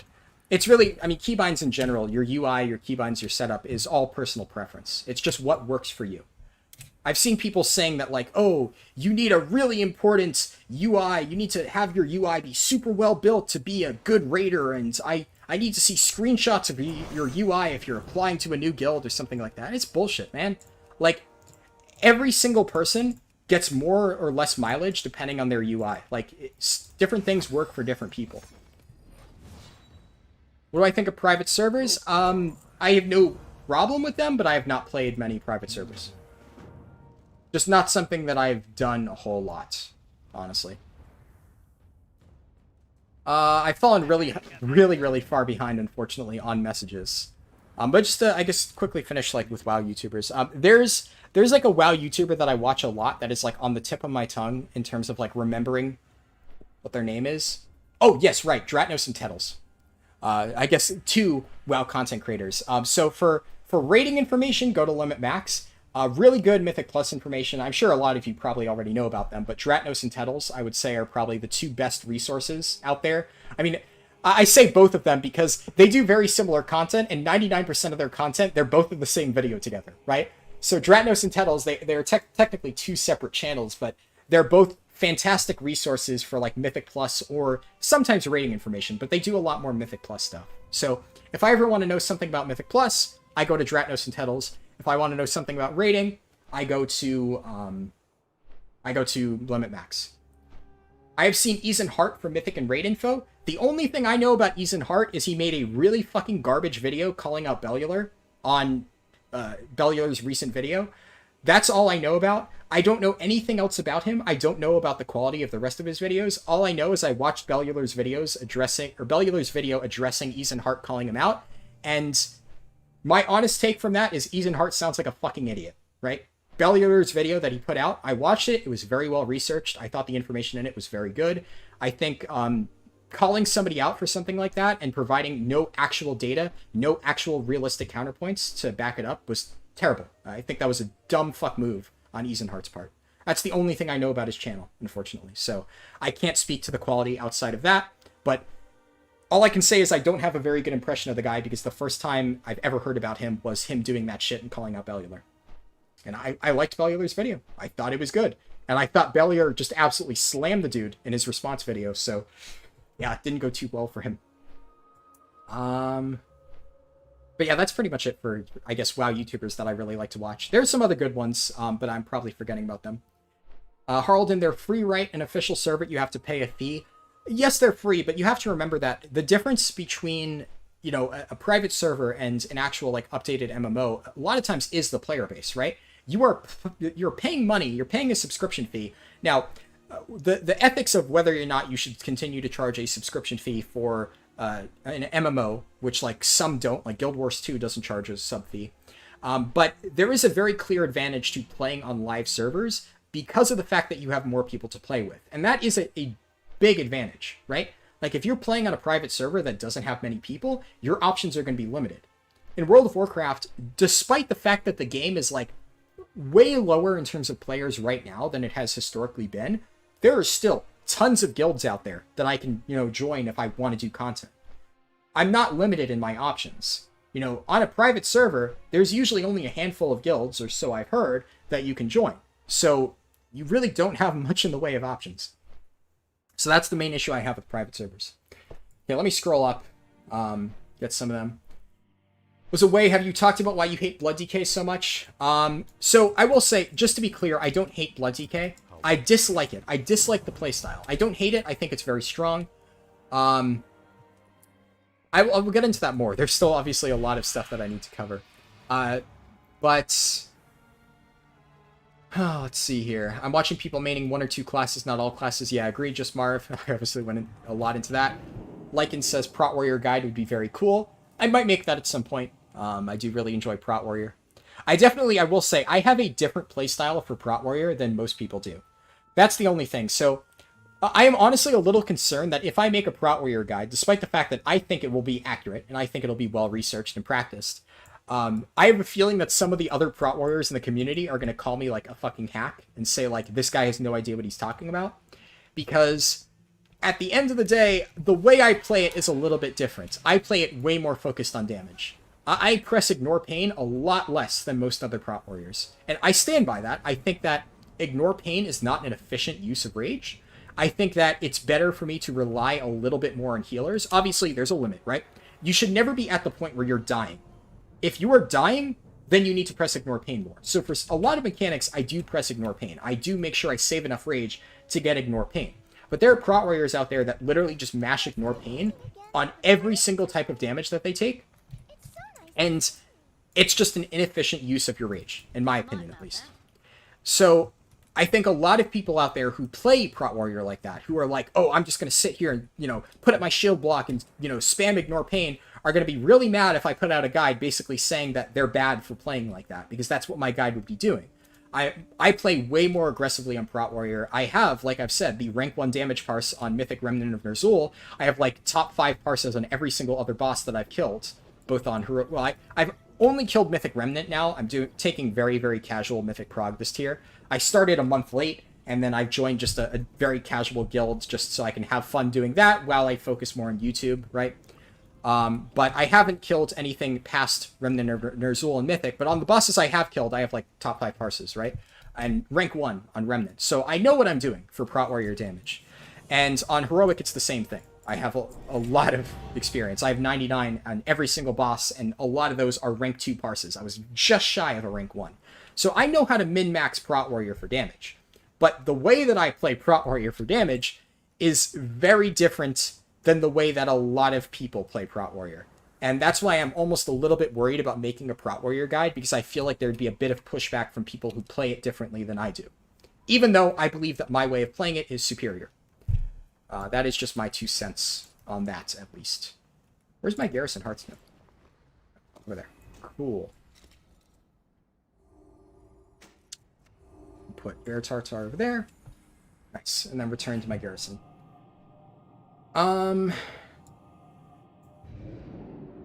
Beliar's news coverage is good. Yep. Very good. I love his news coverage. Max is amazing. Would love him as a raid leader. Honestly, I would as well. Like, I'm not necessarily,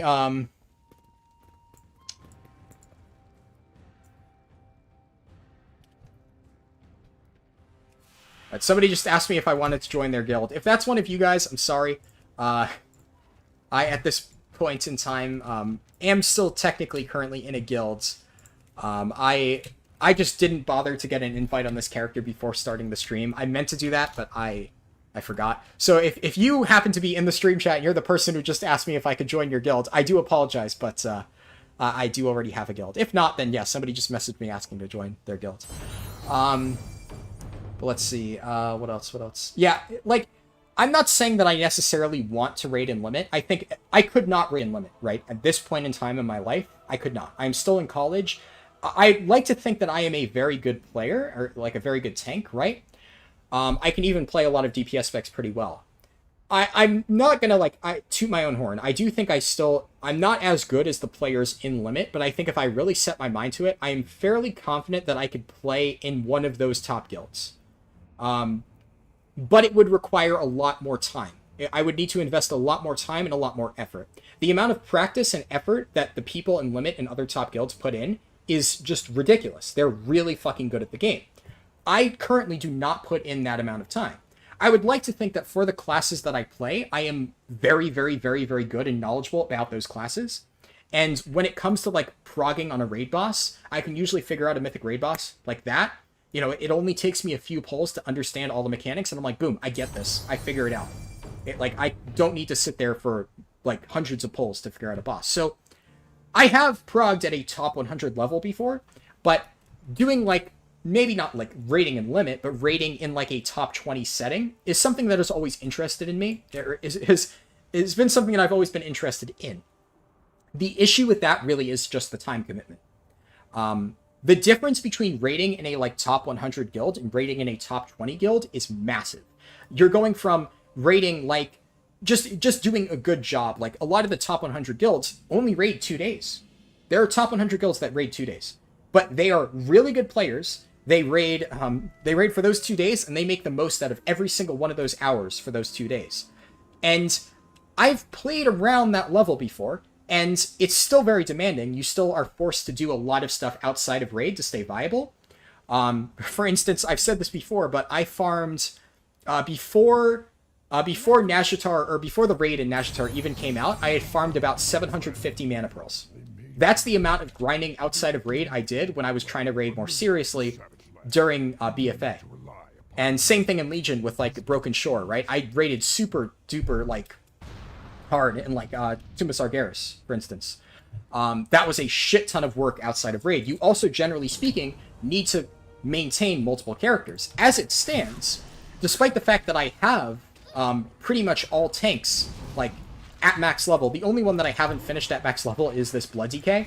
Everything else is either on Alliance or I just haven't played it much, but it is max level.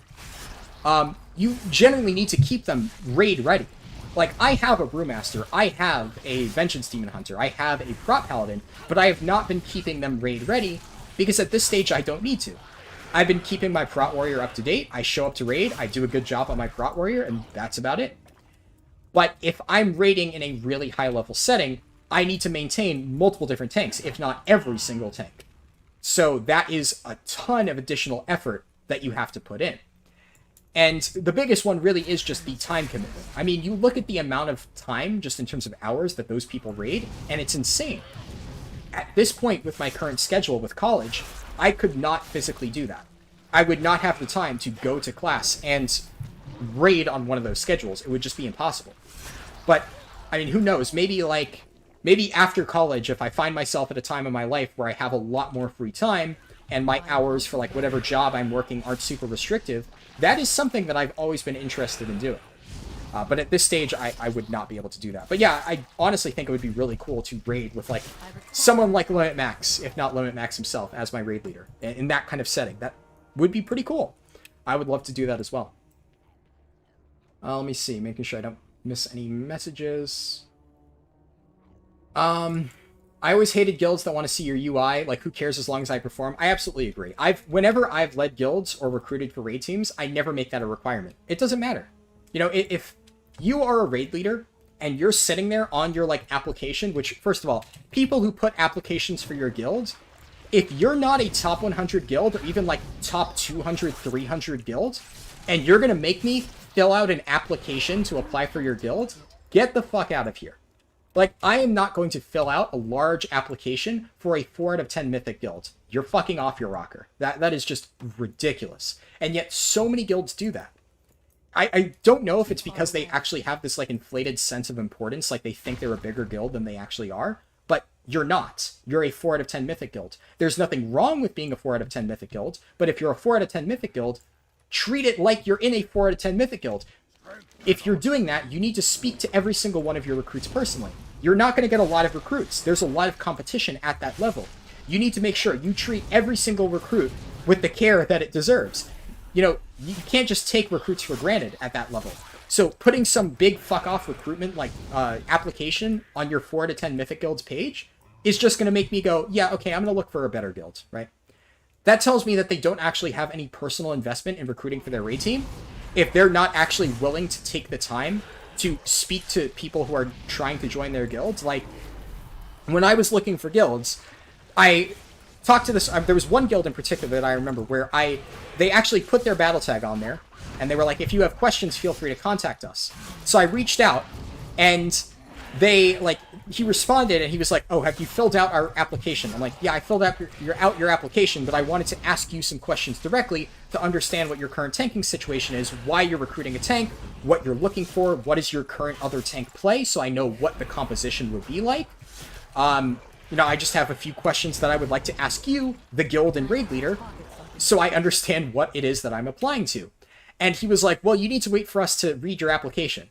And I was like, okay, well then what the fuck is the point, right? And I said, fine, how long will it take you to get back to me? And he was like, it usually takes about 3 to 4 business days. Actual wording that this fucker used. 3 to 4 business days for him and his officers to review and respond to my application. I literally just said, get the fuck out of here, lower your fucking ego, you are not a top level guild. This was not a high guild. If you are telling potential recruits that to receive feedback on applications at a low level like that you need 3 to 4 business days, fuck off. When I was running my guild in Nathria, and I ran guilds before in previous tiers, at like, we're pushing for CE level, I personally talked to each and every single recruit the moment they responded. I had my Discord tag up on every single form of recruitment. The moment that somebody sent a request and asked questions about the guild, boom, I was there. I dropped everything. I spoke to every single new recruit like they were the most important recruit I'd ever had. Because when you are not a top level guild, that is how you need to approach recruitment. If you see guilds sitting there saying, oh, recruitment's so hard, I can never find people, oh, this game's dead, there's so much burnout, I guarantee you they're one of those people that put a fuck off application on their recruitment page and then refuse to talk to anybody for 3 to 4 business days after they apply to their guild. That is a massive, massive off-putting thing for anybody looking for a guild. Can assure you that right now. Forget how I got into that. Oh yeah, the person who said people who ask for UI. Yeah, especially the UI shit. The UI one I can kind of forgive because it's kind of a common misconception, right? About like, people think that your UI really matters. Like, genuinely look at the UIs of people who raid in like Echo and Limit. Their UIs are all over the place. Some of them have ridiculously clean UIs, some of them have ridiculously cluttered UIs, and it doesn't fucking matter because they're insanely good players. Different things work for different people. I've already explained how I'd like to think that I'm a very good player, and weak auras, like visual weak auras, do nothing for me. They just don't. They might be amazing for other people, but they do not for me. They do not help at all.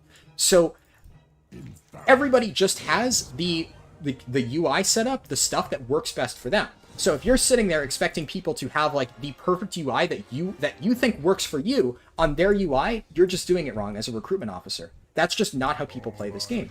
Everybody builds their UI differently, and as long as they're able to put out good results with the UI that works for them, that is literally the only thing that matters.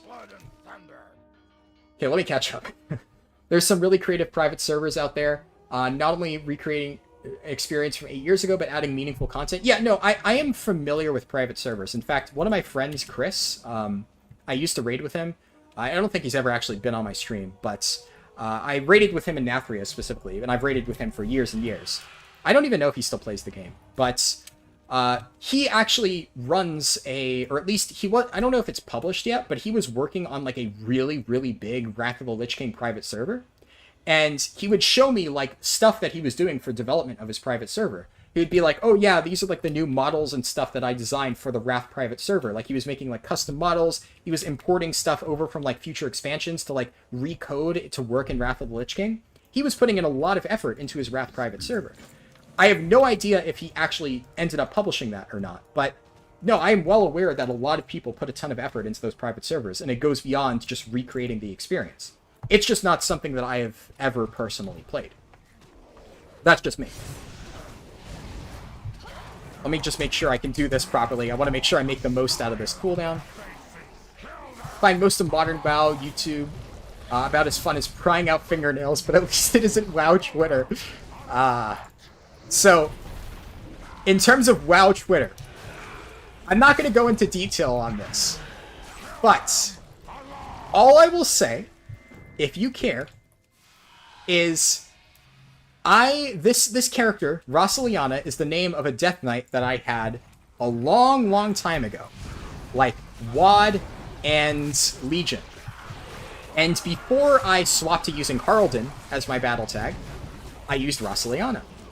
So that is what all of my old social media stuff is under.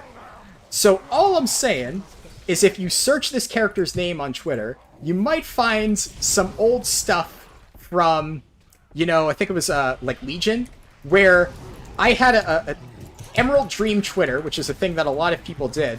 I mostly used it because a lot of my friends had Emerald Dream Twitters, because I played on Emerald Dream back then. And under this name, this Death Knight's name, I have a Twitter where there are still a lot of old posts there of me shitting on people in World PvP and then posting like the screenshot of their dead bodies and stuff on Twitter to BM them. So if you care, that is out there. That is a thing that exists.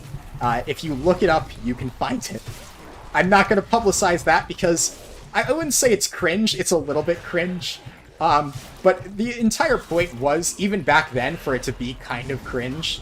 I was almost like, in a way, making fun of the people who were doing that, because basically, there are so many people on Emerald Dream who, like, care so much about, like, their Twitter reputation. So when I found out that this was something that people genuinely gave a shit about, that they were worried about being embarrassed on Twitter, every single time one of those idiots would try to gank me in World PvP, I would just shit on them, put a flag in their body, take a screenshot, and at them on Twitter.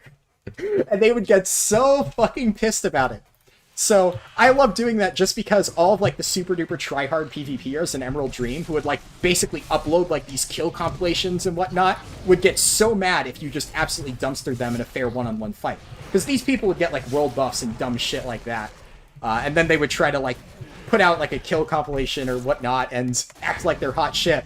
And I'm just sitting there on my fucking Guardian Druid, which takes no skill to play in World PvP, at least not back in Legion. And they try to fucking gank me, and I just press thrash a bunch of times, and they fucking die. And then I take the screenshot of their body, and it's forever immortalized on Twitter. So, if you care to look it up, that is something that you might find. I found it the other day, and I thought it was mildly amusing.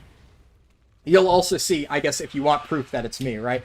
In my 9.1 is a shit patch video, I, as a joke, put out a tweet using the built-in Twitter feature because, like, I was talking about how, like, the Garrison's update patch was shit and how they added Twitter integration. And as a joke, I put out a tweet that says, all my friends quit the game. So, yeah. Someone said found it. Oh boy. Have fun. I hope it provides you with, like, at least a little bit of entertainment. Like I said, it is a little bit cringe, but that was kind of the point. I don't remember the last time I posted. I think I added the Warcraft devs on Twitter at one point in Antorus and basically said, like, can you fucking fix Varamothras? Because, like, the positioning with tanks was really bugged on week 1.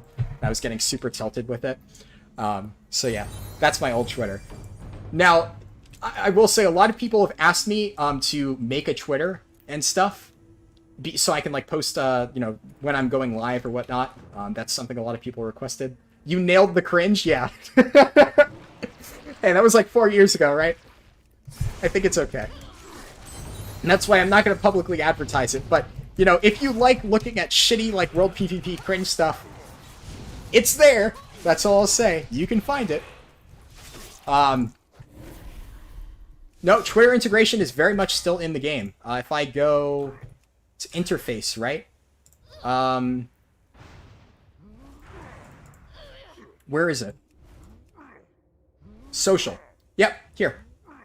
So, oh well, you can see my Twitter handle. There you go. If you want to go there, there's some shit on there. I mean, it literally is just my character's name, right? So, nothing special. But yeah, there you go.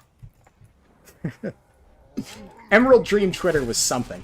You have no idea. There was, one of my friends, Andrew. If anybody played on Emerald Dream, you probably know Andrew. And Andrew was just... That man was something else. He loved posting shit on Emerald Dream Twitter. And the funny thing about him is Andrew was like... He was known as, like, the server asshole. Like, everybody who played Emerald Dream always thought that Andrew was, like, a really shitty person. Because he always posted really cringy shit like that. Where he, like, basically called people, like, idiots and noobs because he shit on them in World PvP. Right? And then I raided with him. And once you get to know him, it turns out he was actually a really nice guy. Really nice guy, really chill, really laid back. He acted nothing in person like he did on his, like, little Twitter rants, which was just really funny.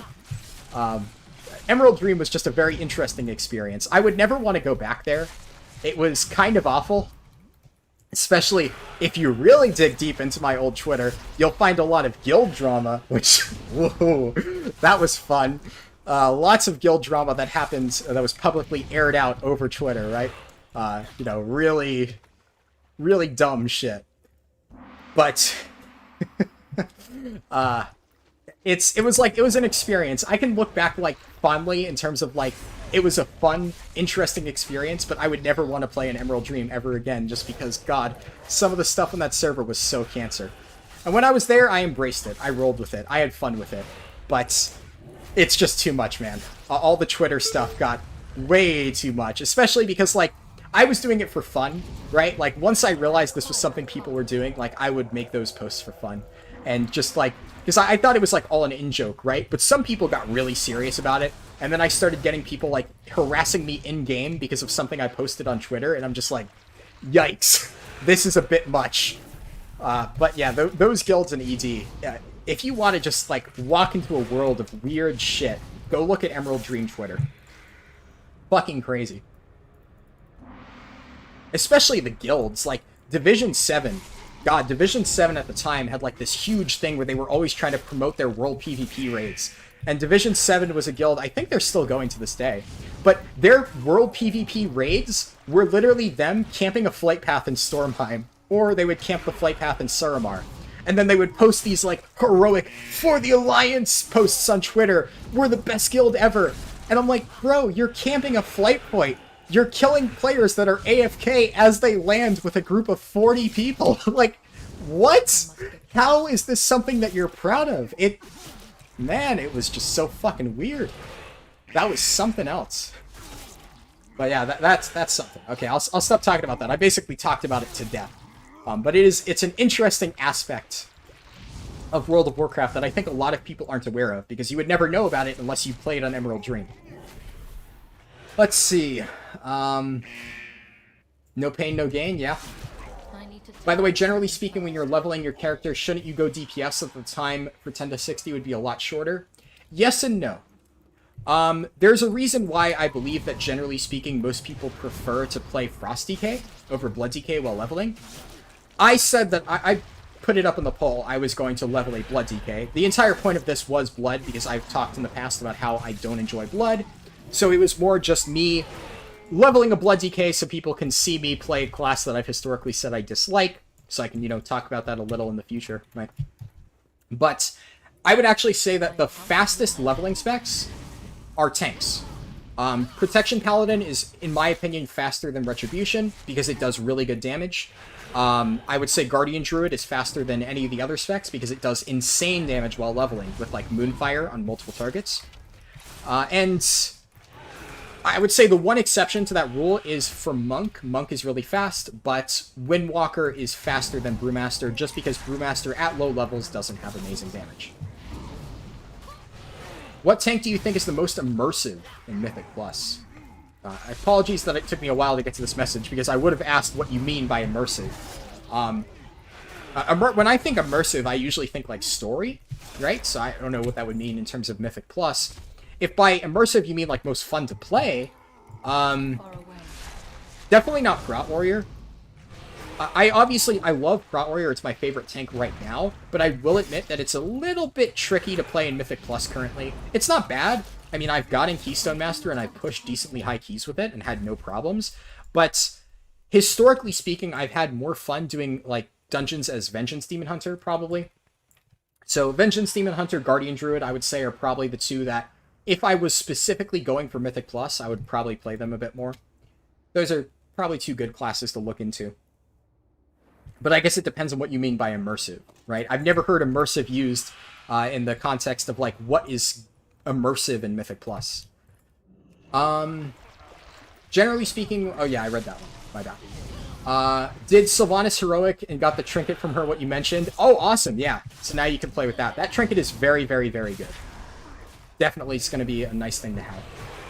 Just got into a guild, my first one ever, but I'm under level, and they said they'd help me in endgame. That's awesome. I'm glad to hear that, Cosmo. It's always good when you're a new player to the game to get a guild that's willing to help you out. It's hard to find, but if you manage to find it, it's going to make your experience much more enjoyable. Keeping characters raid ready, I think it would be easier in a top guild because they do it all so you can get into groups faster. That's very true, yeah. I mean, in terms of, like, ease of getting the gear, it absolutely would be better, but it would... I'm talking more when I said that about, like, the time commitment required to play in a top, like, 20 guilds would be immense.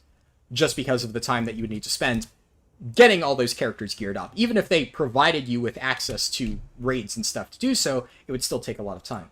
What am I studying in college? Computer science and game design. I got into a better than 4 out of 10 Mythic Guild as a social just by talking to an officer. I don't know if people can have an ego less than that at that level. I absolutely agree, yeah. The guilds that are, like... A lot of the really good guilds at, like, you know, not necessarily, like, high Mythic range, but, like, semi-hardcore range, are the ones that don't try to emulate the hardcore guilds. So I've talked about this in the past, but the issue that a lot of semi-hardcore guilds have is they try to emulate Limit. They try to emulate Limit and Echo. And they basically try to be like, how can we make our guild like Limit and Echo? And they're like a top 200, 300 guild. And at that stage, that's not what you want to do to have a That's not what you want to do to have a successful semi-hardcore guild. To have a successful semi-hardcore guild, you want to focus more on the community.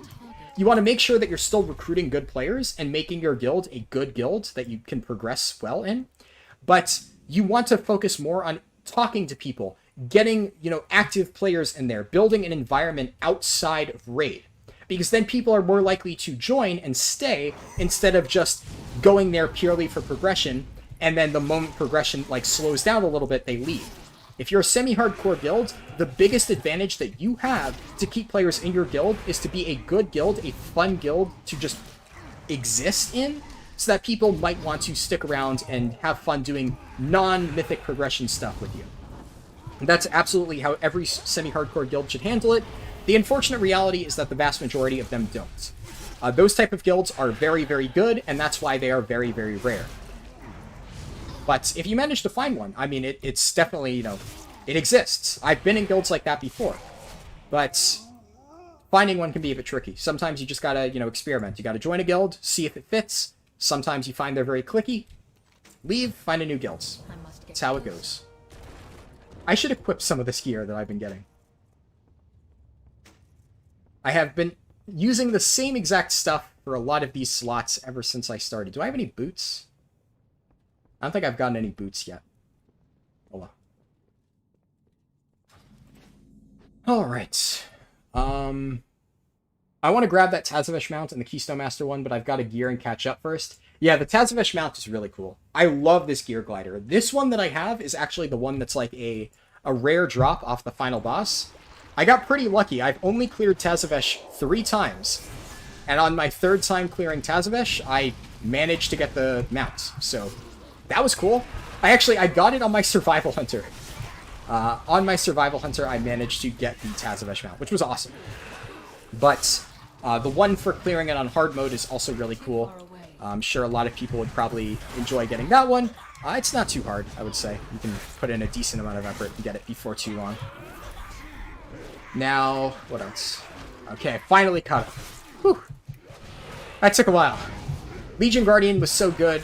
The friend I played with back in Legion, both him and I played Druids. He was Guardian, I'd be on Feral. Yeah, Legion Guardian was absolutely bonkers. I played that for the vast majority of, like, the beginning of Legion.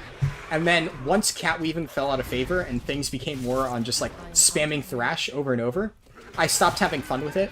So I started focusing more on Vengeance Demon Hunter, on Brewmaster Monk, stuff like that.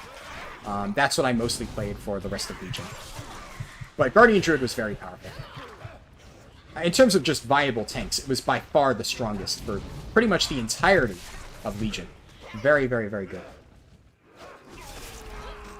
There we go. Whew. Yeah, I nailed the cringe on that. Still slowly finishing my coffee. I haven't even finished this. I've been talking so much I haven't had time to drink my coffee. I joined a guild last May, which is amazing. I joined them on Blood Council Mythic Prog. We got to Sludgefist before the patch.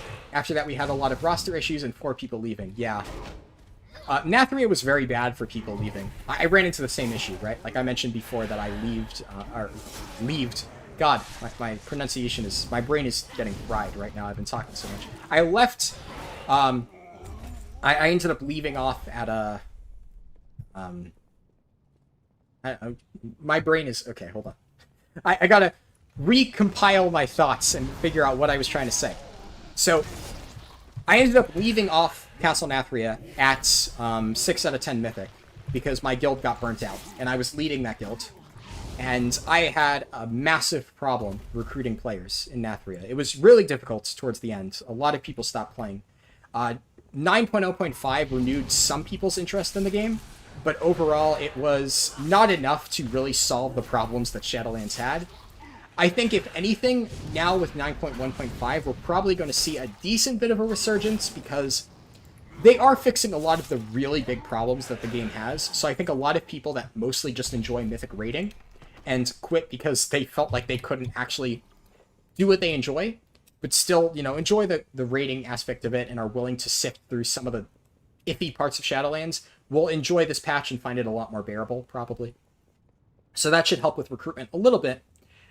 But yeah, in Nathria, it was certainly a very big problem. A lot of people struggled with that.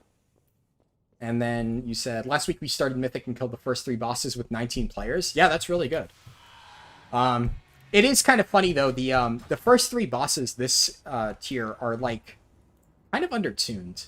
They're not easy, so don't get me wrong. I mean, I'm not even that far ahead of you, right? So I'm not trying to say, oh, that's super easy, right? That's good, right? There's a lot of guilds that have not killed, like, Mythic Eye of the Jailer or the 9 yet.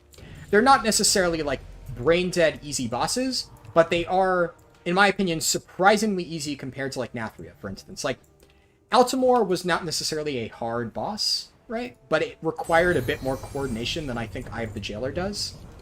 Even in terms of first bosses, like, Shriekwing was not the easiest. It's very rare that I've seen for a boss like Shriekwing to exist, where you have something that basically one person messing up can cause the entire raid to wipe. Shriekwing required every single person in your raid to not be an idiot. And that was kind of hard for a first Mythic boss. I saw a lot of guilds struggle in Shriekwing. My guild struggled in Shriekwing for quite a bit until people actually figured it out. But then especially you get to Hungering. Hungering is by far one of the hardest, like, early bosses they've ever implemented. And I think it's funny because I watched Limit Max talk about Hungering Destroyer, and he thought it was really interesting because he never had trouble with Hungering, right? His guild killed it in just a few pulls. And he was always under the impression that it was a very easy boss.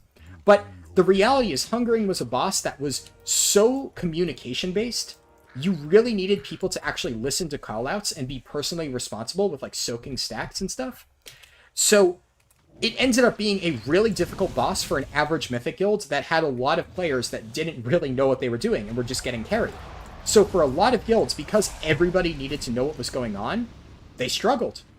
And it ended up being quite a challenging boss as a result. My guild spent a lot of time pulling on that. Before, like, I think after Hungering, we managed to, like, replace a lot of, like, our poor parts of our roster, and we actually saw pretty steady progress up to Council of Blood until we eventually burnt out. But my guild spent a lot of time wiping on Council of Blood, or Hungering Destroyer Mythic, just because there were a few people that refused to do the soaks properly, and I had to keep sitting there and talking to them and being like, hey man, I really need you to start doing the soaks. This is really important. This boss isn't just going to die by you ignoring the mechanics. It was a very, very challenging boss for the average Mythic guild for that early on in the tier. Definitely, I ran into a lot of issues with it myself, and I think a lot of other people had similar problems. I played Warrior until Tomb, then switched to Druid and played it all throughout Legion and BFA. Yeah, I played Warrior. I played DPS Warrior, actually, a bit in Emerald Nightmare and Nightholds. I thought that Arms in Legion was actually really fun. One of my favorite playstyles that Arms has ever had was Deadly Calm. I really liked the build where you basically just pop Deadly Calm and then chain a bunch of really big hits in a short period of time. I thought that was really awesome. Apparently Blizzard didn't because they nerfed Deadly Calm into the ground, and since then it's never been viable. But yeah, that was by far one of my favorite playstyles for Arms. I did feel like it was pretty unpopular in, like, the general community opinion. I saw a lot of people saying they didn't like Deadly Calm and whatnot, and I don't know, like, I don't understand why, right? Because I always thought it was a very interesting playstyle. I like high APM playstyles where, like, you pop all your cooldowns, you just chain off a bunch of abilities in a short period of time. So it appealed to me a lot as a result. But yeah, I guess people didn't really like it. I guess people preferred just, like, the Rend build or something like that. Oh well. I mean, I've never mained Arms Warrior. It's always just been something that I've played, like, for fun. So I'm sure there's a lot of stuff regarding Arms that I'm not, like, super familiar with. Maybe there were other problems with the Deadly Calm builds that I don't know about. But, I don't know. I thought it was fun. I don't see why Blizzard had to nerf it into the floor to the degree that they did. Am I staying till 60? Probably not. I was gonna see how long it takes. My initial plan was I was going to do this in 2 parts. I was gonna do 10 to 50 in this stream, and then 50 to 60 in the second stream. I thought about pushing it a little bit further past 50, but as you can see, it's been taking me quite a bit to get this leveling done. Nightborn, or not Nightborn in particular, but Blood DK is kind of slow to level. If I was really being efficient, I'd swap to Frost, but I did promise I'd be doing leveling as Blood, so I will continue to level as Blood. And I'm just not doing this, like, super efficiently. Obviously, it is a budget speedrun. It's going to be inherently a little bit slower than normal. My time to kill is definitely a bit higher because I don't have super good crafted gear. I don't have, like, all the flasks and potions that I usually level with, that kind of stuff. So, yeah, I mean, I'm just playing it casual, right? I'm going to stay here until I hit 50. It's been fun so far. I've been pretty much constantly interacting with chat, right, and answering questions, so there hasn't been a dull moment for me, at least, so far. But I think that if I pushed it too far, if I tried to go all the way to 60 in a single stream, I would probably just be a bit too exhausted for that. I'm going to have to take a break at some point so I can go do, like, anything else, as in, like, eating. I haven't had anything to eat today. I mean, if my dad's still watching and he wants to make me some food, that would be awesome. I don't know if he still is watching. But, yeah, I basically woke up, published that video that I already posted, and then immediately started streaming. So I've had nothing to eat since last night. As a result, I am kind of hungry, but I'm not, like, hungry enough that I'm willing to, like, stop the stream now to go eat. I'm gonna, you know, keep pushing through, and then I'll just eat and relax after finishing the stream. But I think if I did push it all the way to 60 in one sitting, that would probably be a bit too much for me.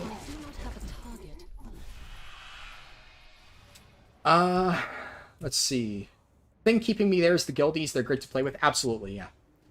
Definitely, if you have a good guild, a good group of players that you enjoy playing with, it's going to make your experience a lot more fun compared to just slamming your head into prod. Hungering was so weird. Interesting, but not my favorite. Yeah. I honestly didn't even really enjoy... There's another one! We got another bot. Oh boy. There's so many of them. Yeah, Hungering... Obviously, I already expressed my problems with it as a progression fight. I didn't really enjoy it. Honestly, Nathria is... I've seen people saying they really like Nathria. I would say Nathria is probably one of my least favorite raids of all time. I don't think it was very good. I wouldn't say it's, like, the worst raid ever created. I would probably say it's, like, in the bottom, like, 2/3. Like, it would be directly at, like, the border between, like, the worst third and, like, the middle third, if you were ranking raids, in my opinion, at least.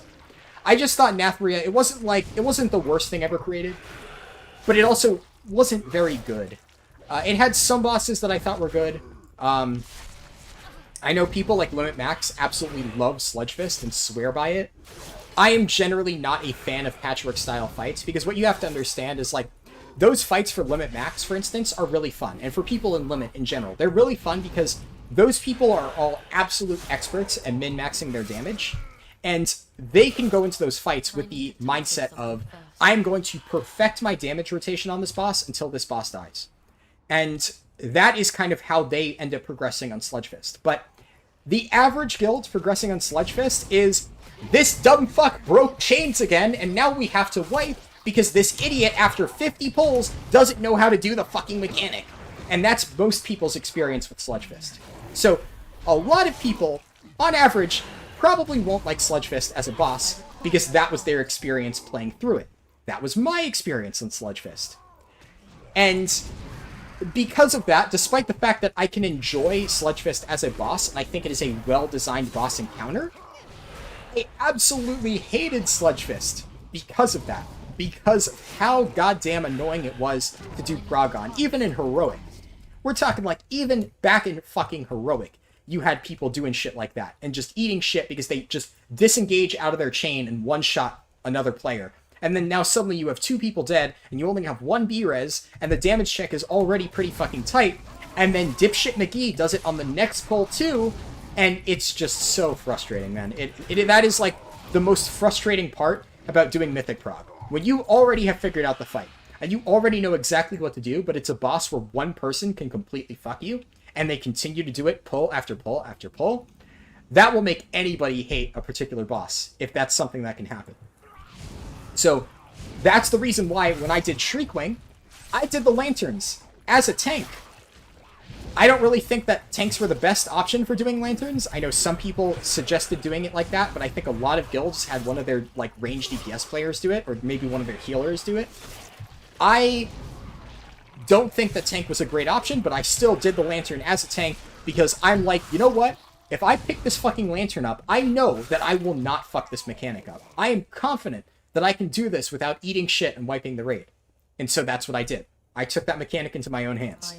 And that minimized their wipes. After I finally said, fuck it, I'll do this mechanic myself instead of relying on other people, it got done. And that's the unfortunate reality for a lot of people in Mythic raiding. You have trouble relying on a lot of your players if they're, like, not very confident in their skills. Even people who are good at DPS. There's a lot of people at, like, a semi-hardcore level that are really good at doing damage. They can read a guide, they can practice the rotation, and they can sit there on a boss and pump out numbers. But if you ask them to do any sort of even remotely challenging mechanic, they flounder, and they have no idea what to do. And that's a problem that I face all the time whenever I'm doing Mythic progression. It's a problem a lot of people face, and it can make a lot of bosses, such as Sludgefist, not very fun to prog on. But there are like other ones that I liked. Like for instance, Artificer Zymox was actually my favorite boss of the raid. Unpopular opinion I found is that I actually really like Shriekwing. Maybe it's part of the fact because I did the Lantern, but I think that the design of Shriekwing as a boss I found to be very interesting. I think the idea of like Shriekwing using echolocation to like, you know, hit targets and stuff, like the whole idea of like fighting this giant bat and having to like hide behind the pillars and use the room for like the boss encounter. I thought that was really cool. I think that any sort of encounter that passes the white room test, which is a term that I remember Fat Boss TV, unfortunately, I don't think they do anything anymore. They ran Preach's Guild, and now their guild died. I think they don't play anymore, and they haven't been making guides for a long time. But way back when, I used to love the Fat Boss guides for raids and stuff like that. I would always watch their guides before anything else. And the people who ran Fat Boss, Alex and Laws, would always talk about in like their podcast Laps Around Dalaran, the white room test. I forget exactly what they used to describe it, but that's always kind of how I interpreted it, where they would talk about when discussing whether a boss was good or not. If you took this boss and you just put this boss in a blank white room with nothing in the room, with nothing special going on about it, would this boss still be interesting and fun to play? Would you still be able to enjoy the mechanics of the boss without having the boss arena? And in many ways, the white room test, if it passes, it's actually a bad thing. Because if a boss passes the white room test, it means that nothing interesting is going on with the encounter design, to the fact where all the mechanics just kind of work in a vacuum, and you're not doing anything special. Bosses that pass the white room test, for instance, would be Hungering Destroyer. Hungering Destroyer, you could take its mechanics, you can put it in a white room, it would be identical. It wouldn't change at all. Huntsman Altimore, to a sense, would be a white room test. But Altimore did have a few different variants with like the dogs spawned from the kennels and whatnot, so maybe not exactly, but that one's close. But an example, in my opinion, of a boss that doesn't pass the white room test and is better off for it is Shriekwing. Shriekwing and Sludgefist. Both of those bosses use that intro room where you have these pillars that you have to actually play around the pillars and use them meaningfully throughout the fight. In Sludgefist, you have to slam them into the pillars. In Shriekwing, you hide around the pillars, and you're basically hiding from this giant bat that's trying to use echolocation to kill you. I thought the design of that fight was really cool. I thought it translated pretty well. I think Shriekwing is honestly like one of the best bosses in that raid. I would probably say it's like my third favorite boss. I would say Zymox is my second favorite boss, and I would say, obviously, Sire Denathrius is my favorite boss. Sire Denathrius, yes, was a good boss. Sire Denathrius obviously fails the white room test, and is, once again, better off for it. The first phase is kind of a white room test, but then, obviously, you have the intermission, which is kind of unique. You get thrown down into that second platform, which has a really interesting shape, and then you have to use the mirrors to teleport around. So overall, I think Sire Denathrius is a great fight, mostly because of Phase 2. Because in my opinion, Sire Denathrius passes the white room test in Phases 1 and 2, but it has cool intermissions, and Phase 2 itself is really, really neat. That idea of like having to go through the mirrors to like handle the mechanics, I really like that. That's one of the reasons why, in my opinion, it's a very good boss. And Artificer Zymox, in many ways, does also pass the white room test, and would probably be more interesting if the relics actually played like a more physical presence within the fight. But the fact that you still have all those cool things, like the seeds is a really cool mechanic. You have the blade that pulls you in and you have to like run against it. I just thought Zymox was really cool. I like the portals. I think overall it was just a very interesting fight. There's a lot of stuff like that. It's kind of tricky because sometimes a boss passing the white room test doesn't necessarily make it better. Or not passing the white room test, right? Like you look at Council of Blood. Council of Blood, to an extent, has a unique boss room. It is a dance floor, and you have to use the tiles to do the Dance Macabre. But Council of Blood is the worst boss in that entire raid. I would honestly say that Council of Blood I probably think is even worse than Stone Legion Generals, especially on Mythic. I absolutely hate Council of Blood. Now, it's a tough call, right? Stone Legion Generals, especially on Mythic. I did not prog it on Mythic, but I have heard it was really bad. It was one of the main reasons that I didn't want to continue progging Mythic. I looked ahead at what the next few bosses were like, and I saw how bad SLG was, and I was like, fuck this, I'm just going to take a break. So, yes, those are obviously bad bosses, but I don't know. I really did not like Council of Blood. I might be slightly biased because that's where my guild died, but I really just hated that boss. I hated everything about that boss. It was long, it was boring, it was just, oh, so bland. But I guess, for instance, some bosses in this raid which fail the White Room test, which are better off for it, would be Eye of the Jailer.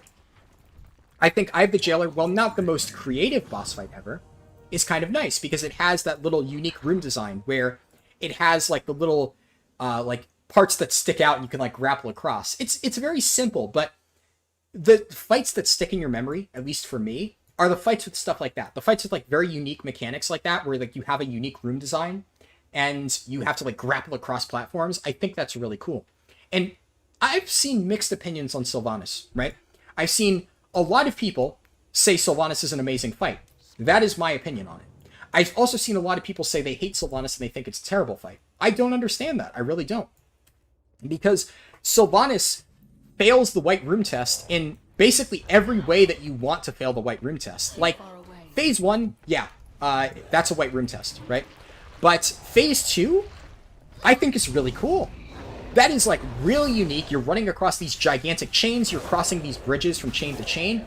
It may not, in many ways, be the most fun phase of the fight, but I think it's very interesting. It's very unique. It's a lot more special in that sense. So when I look back on this raid, one of the things I'm going to remember is Sylvanas Phase 2. I'll be like, oh yeah, that was really cool, having to like run across those gigantic chains. It's unique and it sticks in my mind. That's what I think a core element of a good boss is. The design of the room, the design of like how the room interacts with the encounter. Even in Phase 3, Sylvanas has all those little platforms and stuff. And you have to go from platform to platform to like efficiently manage your stacks of like the black debuff or whatever it's called. I don't know what that debuff's actually called. I just know it's the black puddle. That's what I refer to that debuff as. So having to like bounce between all those different platforms, that absolutely fails the White Room test. And it's great that it does because it's really fun. It's really cool having to manage your space on all those little different platforms and having to like jump across them. I really like that. I think it's awesome. Even you look at stuff like, I guess, I'm trying to think of like another boss. Oh yeah, I would say probably everybody's like either favorite or second favorite boss in the raid, Painsmith Raznal. What does Painsmith Raznal do so well? Painsmith Raznal, the entire fight is the room that you fight him in. And you could not have Painsmith Raznal without his encounter room. You could not have Painsmith Raznal without, like, the checkered floor and the spikes shooting up at different patterns. That is what makes the fight Painsmith. And that is what makes the fight so fucking cool. So, a lot of the really cool fights have really good encounter design. And a lot of the weaker fights, honestly, don't do much special with their boss room. This is not universal. There are some really good bosses that do not do anything special with their fight encounters, or their fight rooms and whatnot. But I remember the one encounter that I think Fat Boss, I've heard them use this term in relation to, was Xavius. And they basically talked about how nothing about Xavius' encounter was very interesting. And they literally said that Xavius is just a big white room with nothing interesting about it. You could take Xavius, put him in literally any boss room, and his encounter would be the same. And that's where like I started hearing them use that comparison, and that's where it really stuck with me. Because I'm like, yeah, you know, you look at a fight like, in Emerald Nightmare, for instance, my favorite boss encounter, I would probably say it would have to be like Elrith Renfrew. That fight had a lot of interesting stuff that it did with the room. You had to like cross the web bridges in the middle of the fight, and then you had to like make use of every single platform, and on each platform there were different things going on. Even like Dragons of Nightmare on Mythic, where you had to go through those portals and like fight an ad out there. It was really, really neat. I thought it was really creative. Even, I know everybody hates this boss, but Il'gynoth was a bad boss for a variety of reasons, but one reason that it was not a bad boss was because of its room design. The idea that you're trying to break this gigantic eye so you can attack the heart of this tree, it's a cool boss in theory.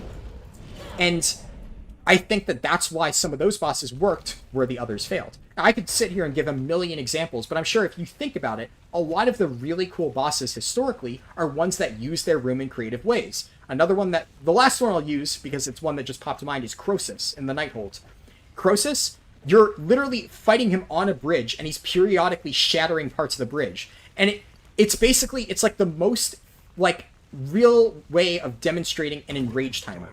It's like the best enrage timer I've ever seen, because it's like, you know that once that final bridge shatters, you're all going to die. But the cool thing is, when my guild first killed Mythic Croesus back in the Nighthold, they killed it after the final bridge shattered, and everybody was in the process of falling to the water, where there's a kill plane right at the water. As people were touching the water and getting one-shot by it, the boss died. And that was like the most epic feeling, one of the most epic feelings I've ever had killing a boss. Because it's not just a matter of defeating, defeating a boss right before he gets a 100% damage increase and one-shots everybody. You're like, oh my god, we just killed this boss as the floor was shattered from under us and we fell into the kill plane. Like, it just feels so much better when you design a fight like that. When you have the enrage mechanics represented with that type of design, of like the physical, real demonstration of the enrage within the fight encounter. I just think that's a lot cooler. Another great example, okay, I know I keep saying last example, but one of my favorite bosses of all time, Avatar of Sargeras in TOS. How, kind of in a similar way, that entire fight, it's a race against time. You're trying to minimize the amount of floor tiles in that second phase that are getting shattered. And you have to, like, position the Avatar so that his big explosions don't shatter that much of the floor. Exact same thing happened for my guild on our kill pole. We were all standing on the last tile as he did the big one-shot mechanic to destroy the last piece of tile we were standing on. And then we all got dropped into the lava. Almost our entire raid died. I was one of the only 3 people that survived. I did that last little bit of damage to get that kill on Mythic Avatar as I'm sitting there getting melted alive by the lava. And then you see that big thing pop up on your screen, Mythic Avatar of Sargeras killed. And it's like, yes! It feels so fucking good. It's so fun to get kills like that, where you have like a physical enrage built into the fight. It's way cooler than just, oh hey, we killed him before we all got one shot, that kind of thing. But yeah, I can sit here and talk about all the amazing boss designs that have stuff like that for days. So I'm just going to cut myself off there. But yeah, I think that having some sort of like encounter-related enrage mechanic, or even just encounter-related design built into your fight, makes it much more enjoyable compared to something that passes the white room test. And it's just sitting there doing absolutely nothing outside of its base mechanics. It doesn't interact with the area that you're fighting it in at all. Whew, okay, I spent a while talking about it. We still wiped the most on that while re-clearing. Yes! My guild also wiped a lot on re-clearing Hungering, for sure. I like to watch Hazel for raid guides. I have not seen Hazel's raid guides, but I have heard good things about them, so I'm sure they're pretty good. These days I mostly just, I mostly use, like, written guides, or I check out Limits guides. I just prefer those. I will say Limits, like, Limit the Guild's guides on YouTube are honestly pretty bad, and not because of the information. I don't know if anybody else has tried to use Limits guides, but the audio on them is so fucked. It's really, really bad. In fact, I'm kind of surprised that a guild of their size, for multiple tiers now, has still been making these YouTube guides with massive audio problems. I'm kind of surprised that, like, nobody has like gone in ahead and like told Limit Max about this, because you would think that, like, considering the fact that he has an actual presence on YouTube and he knows clearly what makes a good raid guide, the fact that he doesn't want his guild's guides to look like that professional, I can only imagine that nobody has told him. But yeah, the Limit guides are very weird in terms of their audio quality. Like, everything is super silent. Like, you can barely hear it. I have to literally, like, shut out all external noise, open it up on my phone, and hold the speaker directly up to my ear with the volume cranked to max to even understand what the guy is saying in the Limit guides. It's very strange. And it's a shame, because the information presented there, I feel, is actually really good. But for some reason, the audio is just really fucked, and it's been like this for, like, multiple tiers now. Kind of surprised they haven't fixed it. That said, Limit Max, when he eventually makes his guides, I've already said this, those guides are absolutely phenomenal. And those are, like, my go-to. The moment Limit Max puts out a guide for a boss that I haven't killed yet, I'm like, alright, drop everything, I'm watching this. Like, he is my go-to person to watch for, like, raid strategies, because he does a fantastic job at explaining it. Let's see. I enjoy higher APM. Shame Fury isn't too great. Yeah. I know a lot of people who prefer Fury over Arms. Personally, I prefer Arms, honestly. I always have. I just prefer the playstyle of it a bit more. But I do know a lot of people do prefer Fury Warrior compared to Arms. And they're kind of upset right now. Oh well. What else? March says, I always sign up for doing mechanics like that. I assume you're talking about like the Shriekwing Lantern. I think that's what I was talking about at the time. Then, yeah, SLG is really buggy, unfortunately, yeah. Just make sure to use Door of Shadows in time. God damn it. Yeah. You know, I could have not uploaded that clip. That didn't have to be there. I didn't even include it in the final thing of the Survival Hunter, like, video, because I didn't think it was, like, very important. But I went out of my way to make that clip, because I thought people would get enjoyment out of my suffering. So, I'm glad to see that people did. Painsmith is an awesome fight, but it's very frustrating, yeah. I can imagine. Definitely looking forward to doing prog on that. I have said before, I do 100% intend to get Cutting Edge this tier. Right now, as I've said, the guild I'm in is very, very, very casual. I don't know if they can get Cutting Edge. I hope they can, because I don't really like to bounce around guilds a lot. It's just something I generally feel like I have to do. So, I would be much happier if this guild was able to get Cutting Edge, because then I would be able to just feel confident being able to stay playing with them. But I do 100% intend to get CE this tier, and if that means that I need to go and join a different guild, I'll do that.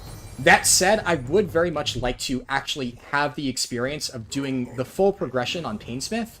So, if anything, I plan on probably staying here at the bare minimum until they kill Painsmith, because I would want that experience. I think Painsmith looks like a pretty fun fight to, like, prog on. Difficult, mind you, but it seems like something that I would really enjoy getting the full experience of. And let's say I joined a higher progged guild right now, I would just kill that in, like, 2 pulls and whatever reclear they did, and that wouldn't feel too rewarding. So I think that would be a bit disappointing. One of the bosses that I kind of regret doing that with is Mistress Sazine.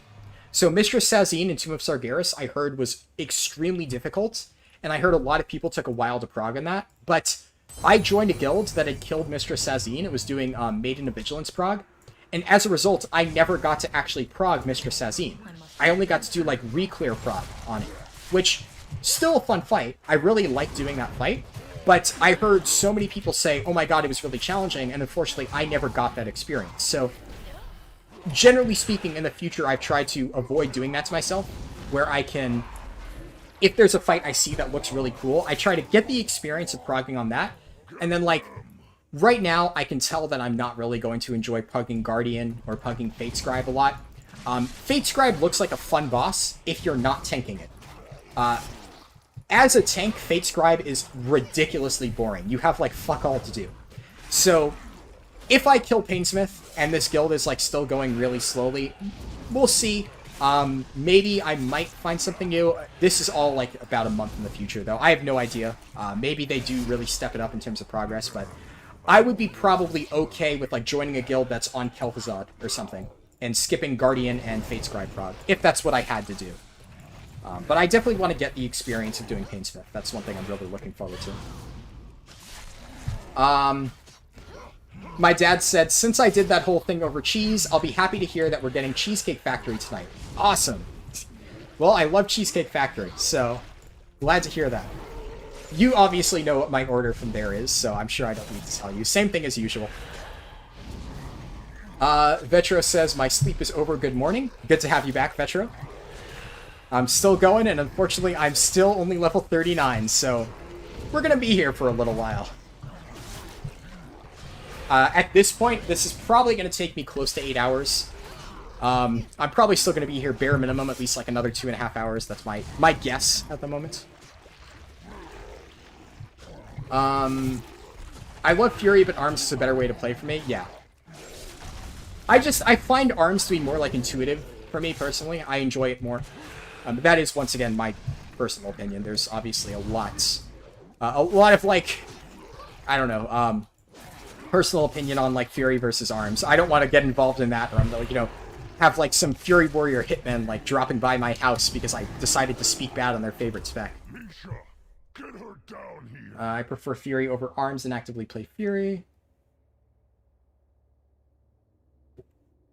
Probably Mana Starved. Absolutely agree. Oh, another bot.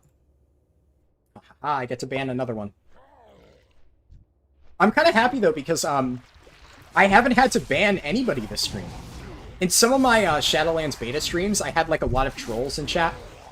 I guess that's part of the problem of, like, I didn't have a consistent viewer base, so I was just bringing in people from all over the place, so there were a lot of instances while I first started streaming where I had to, like, constantly ban people who were, like, actively just being assholes and trolling in chat. But so far, it's been pretty good. I've only had to ban these sex bots, right? So that is definitely good. Oh my god, I forgot your Team Fortress question. I'm so sorry. I completely forgot about that. Let me quickly respond to these, and I will absolutely get around to that. I agree, Poly Mana Starve, though. You can make anything work if you actually put your mind to it. Every class is viable, at least right now. Problem with Fury is I can't pull a bunch and then be reckless, yeah. On I died with my mage because I altered time, blinked twice away from the laser, and then went out of range to return instead of just blink to the other side. And yeah, Cosmo, I mean, once you get a lot of gear with everything, you can consistently do bigger pulls.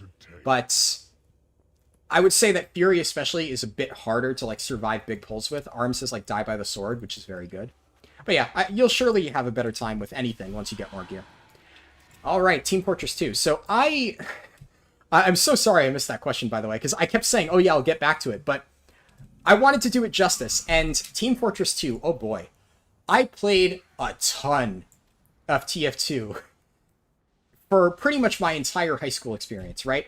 A lot of my years in high school was me playing TF2 with my friends. One of my friends got me into TF2, and then I got the rest of our friends into TF2, and the next thing I knew, my entire friend group was playing TF2, and it was such a fun game.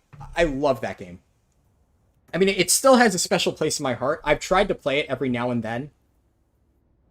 I'm trying to think of, like, I would ever actually stream it or something like that. Probably not, because the stuff that I like to do in TF2, honestly, my favorite thing was trading, right?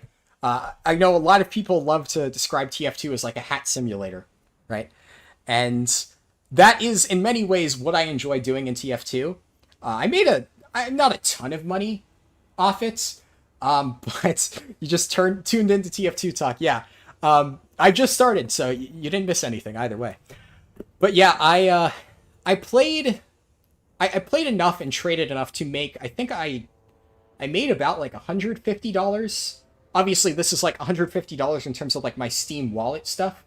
Like, I got my Steam wallet up to $150 worth of items, and it worked out well, right? Like, I haven't been playing TF2 recently, and over the years, I've slowly sold my inventory off of the Steam marketplace. So every once in a while, like, if I really want to buy a new game that's only like $5, I'll be like, I'll sell this like rare strange weapon that I collected years ago, and I can just get enough money to buy that game that I wanted, that kind of thing. So that's always pretty fun. I only ever did get one unusual, though. So, yeah, you have a few unusuals. Jesus. $700 Stormy Exquisite Rack. Yeah, see, I never did that much trading. I mean, first of all, I didn't, like, play the game that much. There were some people I knew who played the game a ton. Even some of my friends played the game way more and had a shit ton of valuable items in terms of, like, unusuals and stuff. I didn't really ever buy keys, so I pretty much had to, like, trade my way up for everything. So I never, like, unboxed an unusual or anything like that. I did manage to trade my way to an unusual, which was basically, like, that was my main goal playing TF2. I was like, by the time that I stopped playing this game, I want to have at least traded up to an unusual, and I did accomplish that. It was a really garbage unusual. It was like, I forget the exact effect, but it was a Swagman Swatter. It was whatever the sniper one was that had, like, all the little, like, stuff, like, dangling around the brim, or whatever. I forget exactly the name. Something like that, though. But it had a crappy effect. It wasn't really that valuable. But I was just proud of the fact that I managed to trade my way from, like, virtually nothing up to an unusual over the course of, like, a year or two. Just by, sitting in trading servers and trying to, like, get really good deals. Like, somebody would be like, oh, I want to buy like a strange beggar's bazooka or something that was like ridiculously cheap, and I had like 50 of those. So I'd be like, okay, let me see your inventory. What do you got? And I would basically get like, I would do like very small trades. Like I would trade something that was worth like 0.33 refined, and I would get like about like 1 to 2 refined worth of items. But usually like, I never really felt like I you know, some people might look at that and be like, oh, you're scamming people. But I never tried to go out of my way to trick people. I usually always let them know. I was like, just so you know, like, you know, you're okay with this trade, right? Like, you know, I am selling you something that is worth less than what you are trading me. And they were usually like, yeah, I don't care. Like, it was usually people who would be like, I just really love using the beggar's bazooka for whatever reason. That's not even like just a random item. I sold a lot of beggar's bazookas for some reason. I had like 1 million of those things, so that's why it sticks in my memory. And that was such a garbage weapon. I don't know why people liked using that, but a lot of people did. So I would usually get people who are just like, I don't care. I really like this weapon. I just want to have it as strange. These are just some items that I managed to get as like random drops from boxes. Sure, take them. I just want to have a beggar's bazooka to play around with. And I was like, okay, cool. So over like 2 years, making like very small trades like that, you know, trades where I would basically gain value of like 1 refined or so, I slowly traded my way up to an unusual. And that was like the pinnacle of TF2 for me. I was really happy about that. You just got flying? Congrats, Cosmo Wolf. That's going to be really, really good to have later on. You have close to 7K hours. Yeah, I have 1,000 hours, like, if that, right? So I don't have that much time spent in TF2. I thought it was a really fun game, though. But 7,000 hours, yeah, that's crazy. Friends with somebody who contributed and made a couple community man versus machine events. You know, man versus machine is something I always wished I could have gotten into. It seems like a lot of fun, but the fact that you had to like actually buy tickets to do it was something that just kind of put me off about it. Like I said, I didn't really spend any money off TF2. Like, I just kind of, I played it as, well, a free-to-play game, right? And it was fun as a free-to-play game. I usually liked, my go-to build was, I played a lot of Scout. So I played Scout with the Shortstop, the Flying Guillotine, and then the Atomizer. A lot of those items have since been nerfed, which is kind of unfortunate. But I really liked the playstyle of having, first of all, the triple jump. That was something that I loved from the Atomizer.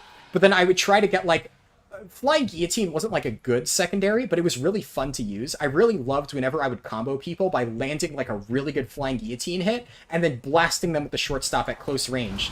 And you just could nuke somebody from nowhere with that combo. And I thought that was really fun. So I really enjoyed doing that. That was, like, the way I preferred to play Scout. And the Shortstop, even though I'm pretty sure for, like, competitive play, I do seem like a Scout main, yeah. Fair. But yeah, even though like the Shortstop, I believe, for like competitive play wasn't good, I never played TF2 competitively, really. I would mostly fuck around on like trading servers and stuff for fun. That's just how I enjoyed playing it. I will say I didn't exclusively play Scout. One of my favorite things to play was Huntsman Sniper.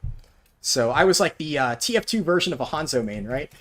Where I would just sit there with my Huntsman Sniper around a corner, fire shots at the door. Every once in a while, a heavy walks into the door right as I fire off an arrow, and I get a one-hit kill.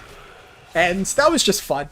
It was really fun to just randomly get a one-hit kill. I also just really like bows in most games in general. It's a fun thing to use. It's just always kind of funny how, like, medieval weapons like that just perform so well in, like, shooters. Even though it makes absolutely no sense that they would. So Huntsman Sniper was really fun. What else? I played a lot of Demo Night. Demo Night was, like, not the easiest thing for me to play. I would get killed a lot playing it, but I did enjoy it. And then, of course, I mean, I think most people who play TF2 really enjoy Engineer. Like, I haven't met a single person who hasn't at least tried playing Engineer a decent amount. So, it wasn't something that I played all the time, and when I did play it, I would usually play, like, Battle Engie. So I would use the Gunslinger and just go up in people's faces, drop the mini-sentry, and just, like, gun them down. I always thought that was really fun.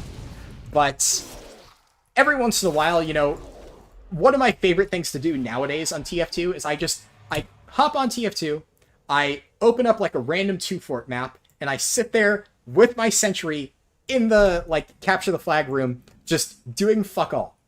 If I ever play TF2 these days, that's kind of how I prefer to play it, because it's just really chill. You don't have to do anything, you can basically AFK. Every once in a while, a spy will come over, you get to kill him, repair your stuff, and you can sit there for hours with the match never ending, just sentry parked in the intel room doing fuck all. So usually if I feel like playing TF2, but I'm like not like really in the mood to like sit down and grind out some TF2 or whatever, I'll just put on a show and keep TF2 open and just, you know, build an NG nest and sit there and have fun with it while I watch something else. That's, in my way, a pretty fun way to play. I don't know. I find that enjoyable, these days especially. But yeah, I mean, that's pretty much how I played TF2. I don't really have too much else to say. Obviously, I have not played even nearly as much as you have. But that's what I like doing. I liked playing, honestly, some of my favorite servers to play on for trading and stuff were the Minecraft trading servers. The, like, Minecraft built in TF2 trading servers. A lot of those I found, despite it being, like, Minecraft maps, so obviously it was, like, a bit weird. I don't know why they chose Minecraft as, like, the setting. But a lot of those maps had, like, really cool designs with, like, a lot of really cool, like, hidden areas and stuff. And it made for, like, really fun, like, battles amongst people. There was just, like, lots of little corners and stuff that you could hide out in. And always, one of the most fun things for me on a lot of those maps was, like, building a sentry nest inside a parkour maze that somebody had put up. Because then somebody gets right to the end of a really difficult parkour challenge, and then a sentry blasts them, and they don't get to finish. That's a really scummy thing to do, but it's pretty fun. The rage in chat made that worth it. I was that kind of NG. Only had to ban the sex bots is a sentence that kind of sums up society. Yes. Beggar's Bazooka is the meme weapon. I used to camp the tunnels into fort with it and give any scout that rolls through. Yes. I guess it was fun in the sense that, like, if you were at really close range and you just unloaded a fully charged Beggar's Bazooka into somebody, it would delete them. That was obviously a very fun way to play Soldier. I don't know, I never played a ton of Soldier. I was dog shit at rocket jumping. I could never get the hang of it. I'm sure if I actually, like, practiced it, I could figure it out, but it was just one of those things that I never bothered learning, so I just didn't play Soldier a whole lot. When I did, I usually played with, like, the black box, because it's a very noob-friendly weapon. So if I ever was playing Soldier, I'd be like, yeah, I'm just gonna, you know, randomly shoot rockets at their general direction and get kills, because Soldier is kind of broken. And because I have Black Box, I don't need to worry about anything because my shots just restore health. That was really nuts. I used to be a pretty good sniper main, and then I quit for a year or two, so now I mostly play Soldier because he's easy. Yes, okay, so, exactly. Soldier, I will say Soldier is one of those classes where it's like, the really good Soldier players, you watch them and you're like, holy shit, how do they do that? Like, the crazy rocket jumpers. Those people are nuts. And they make Soldier seem, like, ridiculously complicated. And at a high level, yeah, it clearly is. But Soldier at, like, a join a random match level of play is piss easy. You just aim in their general direction, left click, and somebody's dead. So, not very high skill cap. Or, not very high skill floor, I guess, in that sense, but high skill cap. As for Man vs. Machine, there's a few community groups like Potato TF and Pineapple TF who my friends and I test missions for future community events. Oh, that's pretty cool.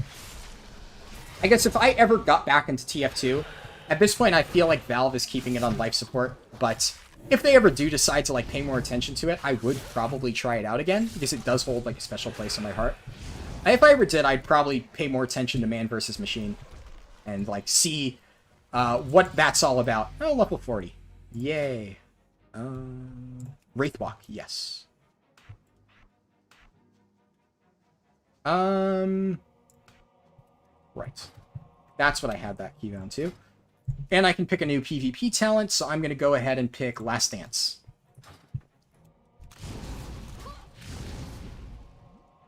Oh my god, did I ever play the Saxton Hale mod? Yes, I did. Versus Saxton Hale was my shit. I played that all the time. I completely forgot about that. Yeah, that was really, really fun. A lot of the TF2 community mod stuff was really fun. Yeah, Saxton Hale was awesome. I'm sure there's some other, like, community maps and whatnot that I played a lot of that I've just forgotten about. But yeah, versus Saxton Hale was great. I played that all the fucking time. Hey, most Sly Fox. Most Sly Fox. I said that way too fast and completely butchered your name. Sorry, but good to see you here.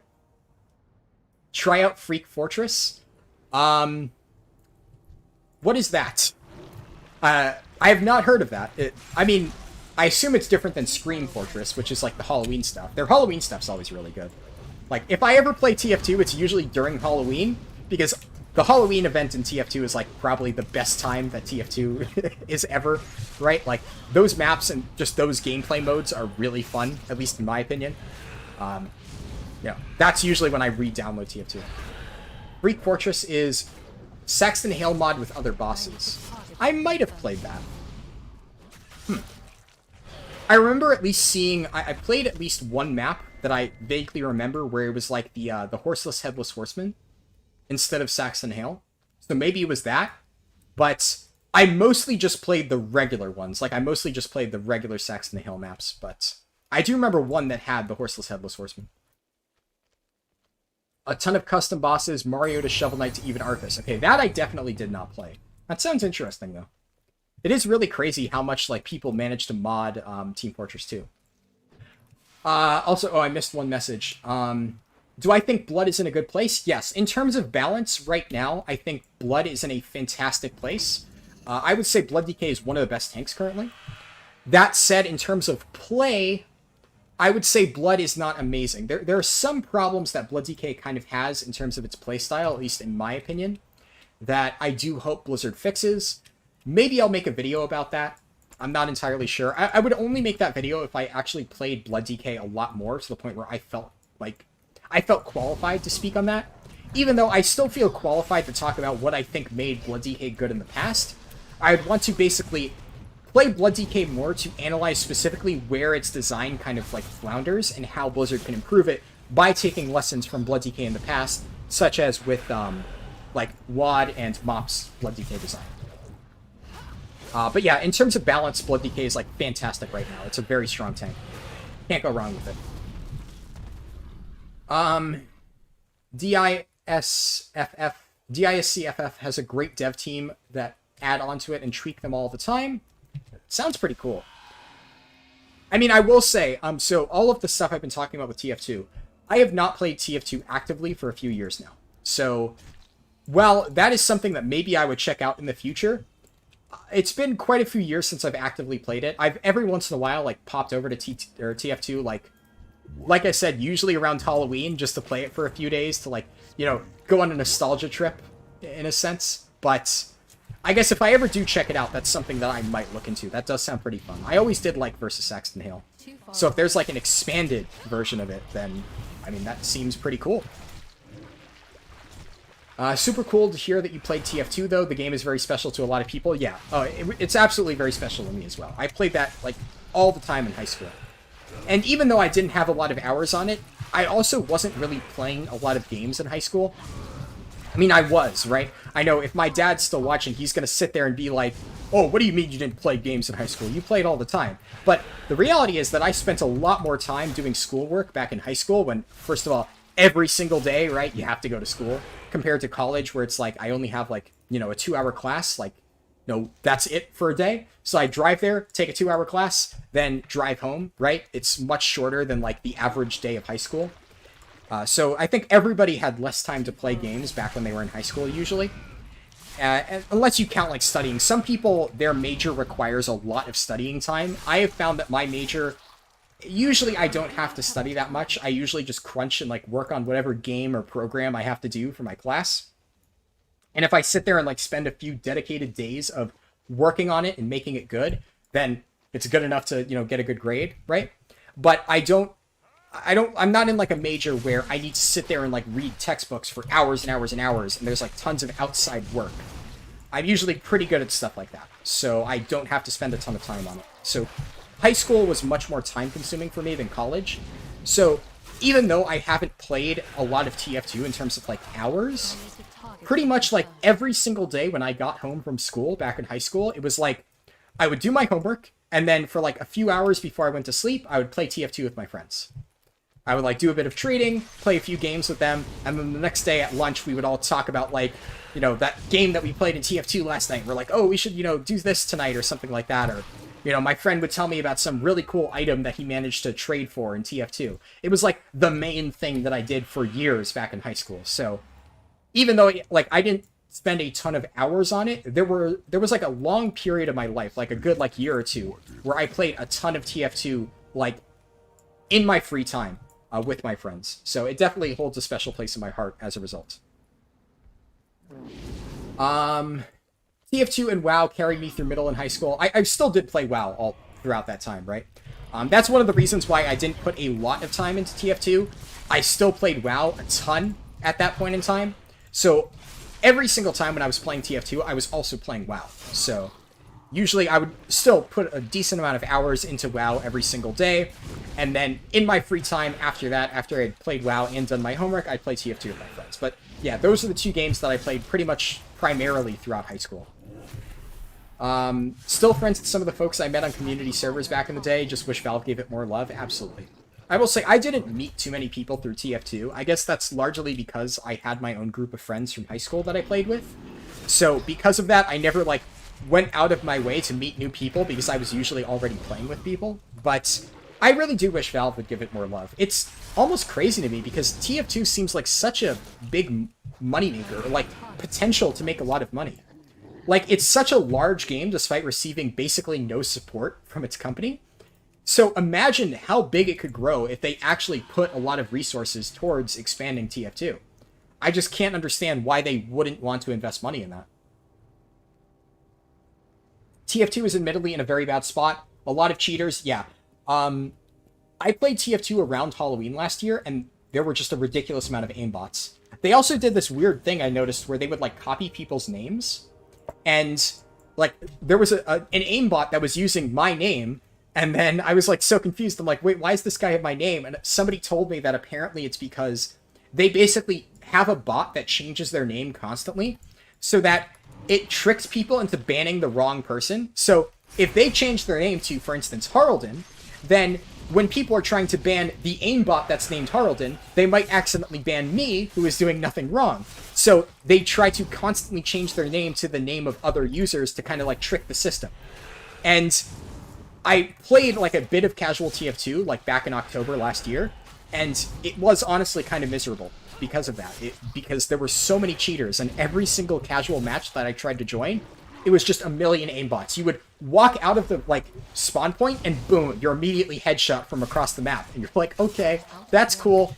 And then the aimbot changes their name to your name, and then people start flaming you for aimbotting, and I'm like, I didn't do anything, that's the other guy. It was kind of a shit experience, which is a shame because I loved it growing up. So it's really sad to see that it's gotten into a pretty piss poor state. I have been told by a few people that over the past few months, Valve has improved it a little bit. Apparently their anti-cheat has gotten a little bit better. I don't know if that's true, but that's what I've been told. So if that is true, then that's good to hear. Obviously, I want to see TF2 doing well. But I definitely know that it's not in a super great spot at the moment. And toxicity in MVM, that I did hear about. So I mentioned I haven't played MVM a lot, but a while ago, at this point, it's probably been almost a year or so, but at one point, a Man vs. Machine video popped up in my feed where it was like, a video of this person like constantly trying to like harass people within an MVM lobby, and they kept trying to like restart the match, and every time this guy would join their lobby and keep like flaming them and like refusing to let them start the match, and they had to like report him and stuff, and then he would get on a different account and continue harassing them. And it just seemed insane. Like, why would people go to that much effort to harass somebody in a game? Like, that is really bad. So I do understand that is, like, apparently a really big thing. So that's unfortunate. And you met basically your entire friend group through TF2, added one person and kind of spiderwebs. That's awesome. Really cool to hear that you met a lot of people in TF2. I guess I wish I had met more people in TF2. I wasn't, like, super social within it. Even back in high school, I was obviously, like, pretty shy. I've definitely gotten a bit more outgoing, I suppose, in, like, college and stuff like that. But especially, like, during my high school years, like, I never talked to anybody, especially in games. Very, very, very socially anxious. So I never went out of my way to, like, try and make friends in TF2. Anti-cheat, not so much, but the pot plant in the dev studio is doing its best to input countermeasures. That's good. Okay, so I glossed over one message. I was going to get back to it. Sorry for Pubs for not reading. I just wanted to kind of finish this topic so I could, like, move on to something else, so I'll respond to your message now. The guild I'm currently in seems weird to me. Instead of the usual performance attendance metrics, they decide the main team based on how long you have been in the guild.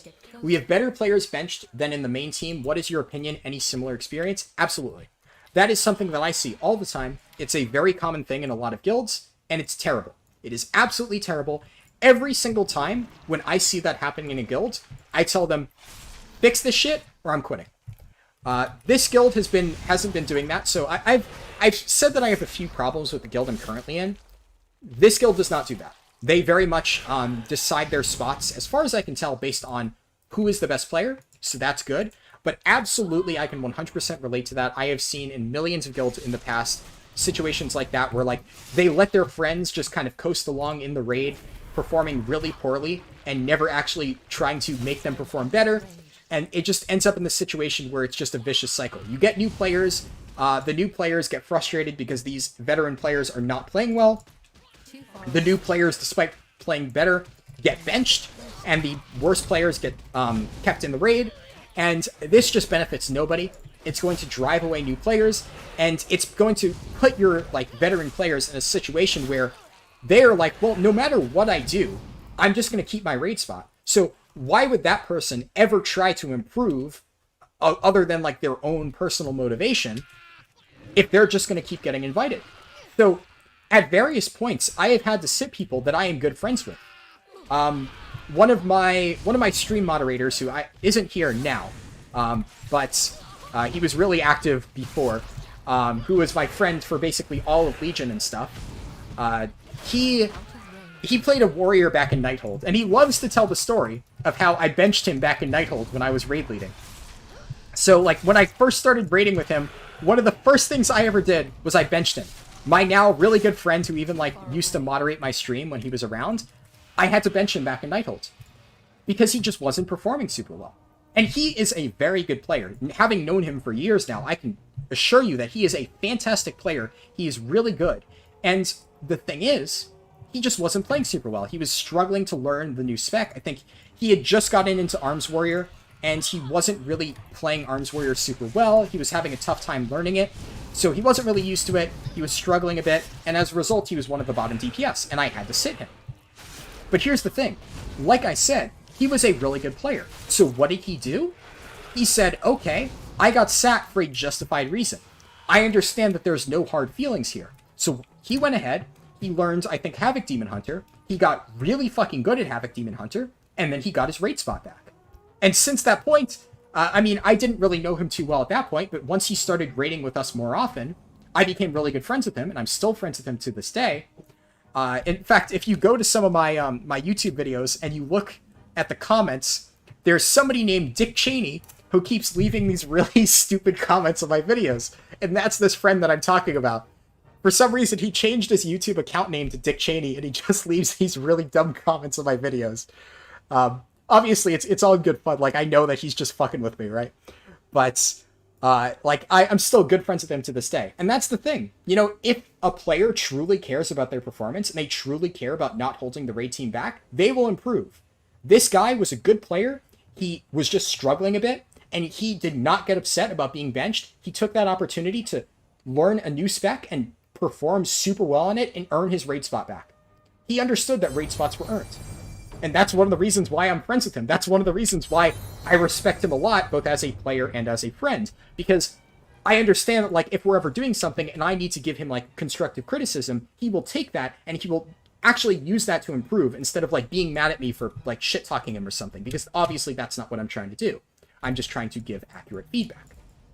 So those are the type of people that, like, I enjoy running with. Like, my friend Amar.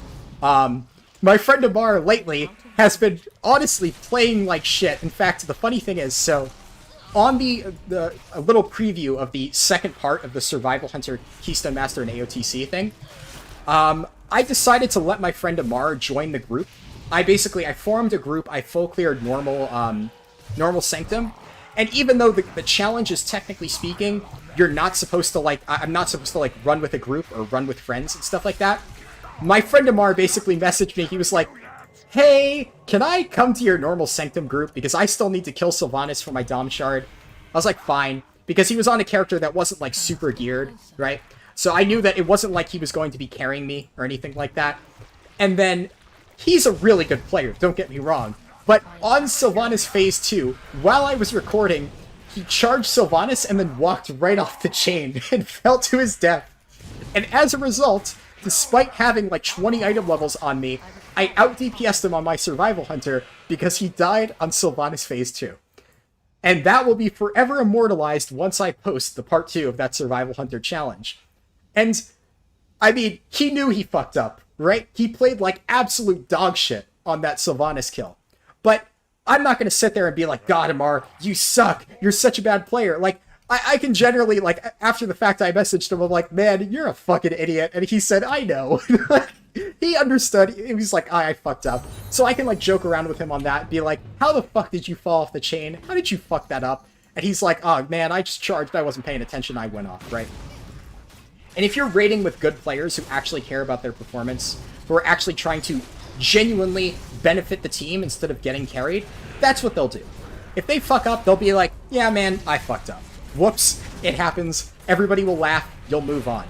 But then the people who sit there and get defensive if you try to tell them that they're doing something wrong or that they caused the wipe, or if you tell them that their damage isn't good, like they get like super upset about it. They're like, oh, don't tell me how to play my class. Those types of people, they have absolutely no place in any serious raiding setting whatsoever. Those people should not be raiding, because that's just not how you approach raiding in this game, plain and simple. It's like, I can tell one of my friends, like, I'm like, oh, hey, your damage is a bit low. If you want, I can look over logs with you and improve it. Right? Like, there's an arms warrior in my guild who, first of all, really good player, right? I'm not even saying that he's been performing poorly, but he was basically, like, doing middle-of-the-pack numbers, so not even in a position where he would have theoretically gotten benched, but he was kind of like, he's still learning arms warrior, and he was, like, trying to improve, and he felt like he could do better. So he saw me every single day going over there and getting 99 parses in every boss. So after raid, he messaged me. He was like, hey, man, can you look over logs with me and help me out? So I sat there and I'm like, okay, so like you're doing this wrong, you're doing this wrong. Like not in a bad way, but I'm like, you know, your rend uptime is poor.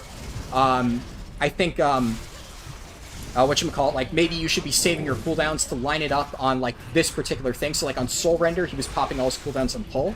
And I'm like, you should be saving this for this part of the fight, right? Where the ads spawn. And I basically just went over a lot of these little tips that I found by looking over other Arms Warriors logs. And, I mean, obviously, like, I'm kind of being, like, very direct about how I tell the story, but, you know, I'm obviously nice about it, right? Like, I'm not an asshole. I'm not like, oh, you suck, you need to improve this. I'm just like, here are some things that I can see that you can do to improve. And his reaction was, okay, thank you, I appreciate that.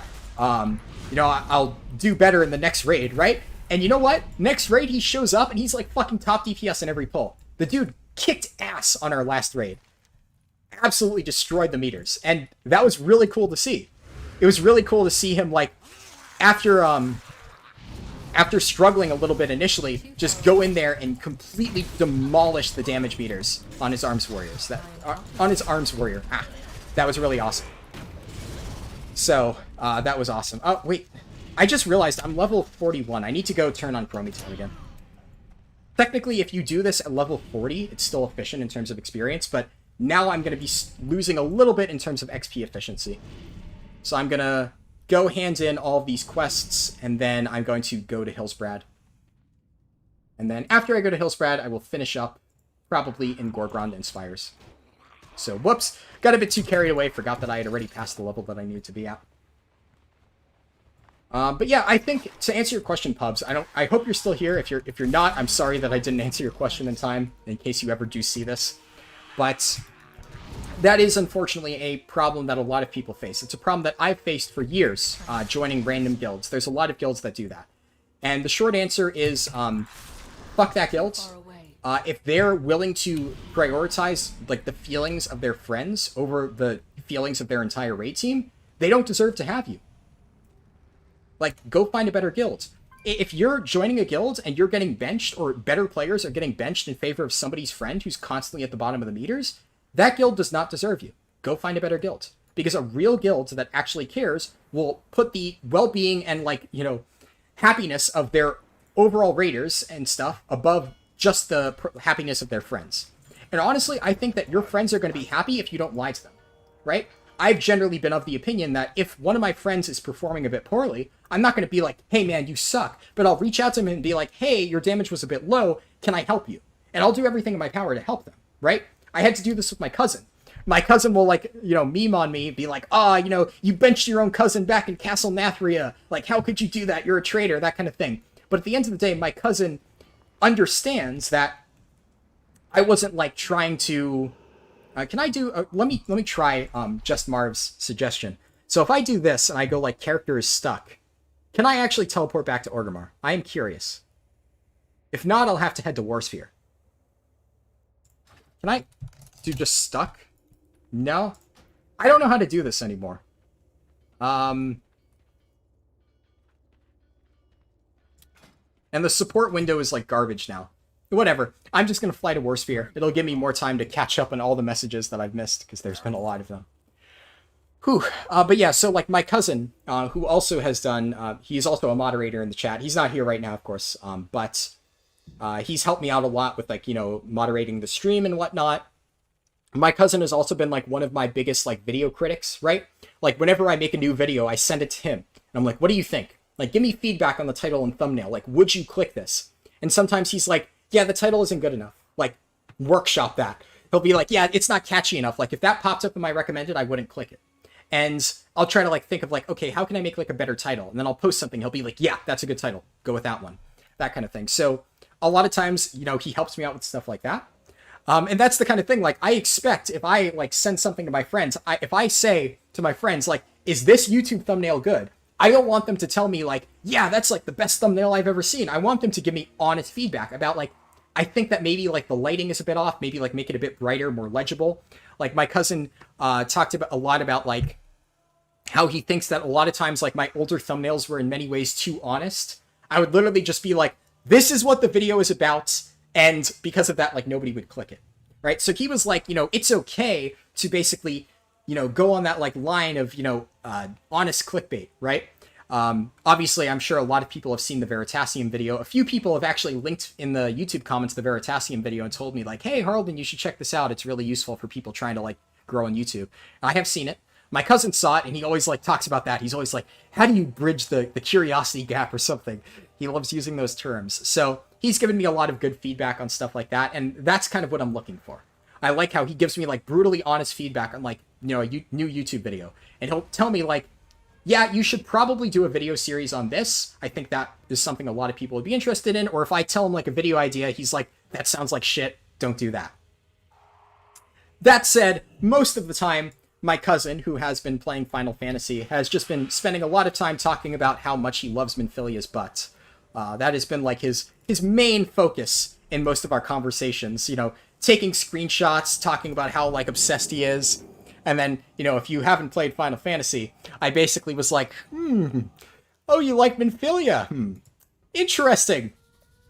Ooh, I hope you don't get too attached to her, because you're not going to get to see a ton of her going forward. Mwahaha.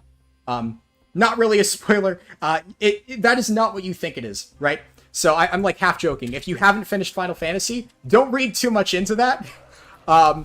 People who play Final Fantasy know what I mean, but I'm not saying Minfilia dies because she doesn't. But I've kind of, like, teased my cousin. I'm like, oh, so you really like Minfilia, huh? It would be a shame if something happened to her. Ooh, I hope she doesn't die. Which, I know my cousin's not watching this, so don't worry, she doesn't die. But her character is interesting. But yeah, my cousin is, like, totally obsessed about her butt specifically. I don't know, is that, like, something I can say on stream? I'm just saying that he is obsessed with it. I'm not saying I am. So that's probably okay, right? Get Flash Flying, thank you for the reminder. Hey, Cosmic Wolf. Good to see you. If a scary orc offers you something, You're in Silverpine? Yeah, of course I remember you, man. probably want to say no. What level are you? 32, nice. I get no respect. Good progress. So let's see. Let me catch up on some of the messages.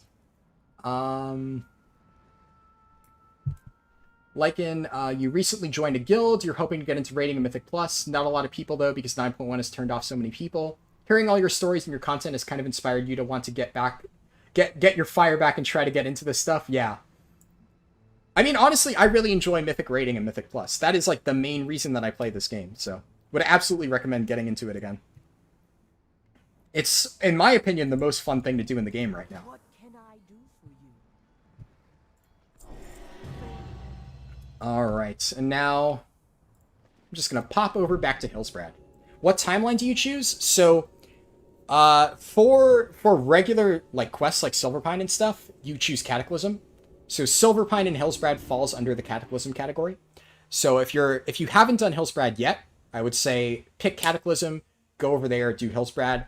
If you have already done Hillsbrad, then pick Warlords of Draenor and go do some of Frostfire and Gorgrond. Honestly, if you are new to the game and you've never done Frostfire Ridge before, I would recommend just doing Frostfire. It's a great zone. It's not, the entire thing isn't like super XP efficient, but I would say playing through Frostfire at least once and like watching all the cutscenes and stuff is pretty good. Frostfire is a very good zone, in my opinion. It's one of my favorites. In terms of the story, I would say. I think that WoW's story in many ways has like gotten kind of worse over the years, so I think it's good to kind of promote the zones that do have good storytelling, because there is good storytelling in WoW, you just gotta know where to look. And Frostfire definitely has one of the better ones. At least that is my opinion.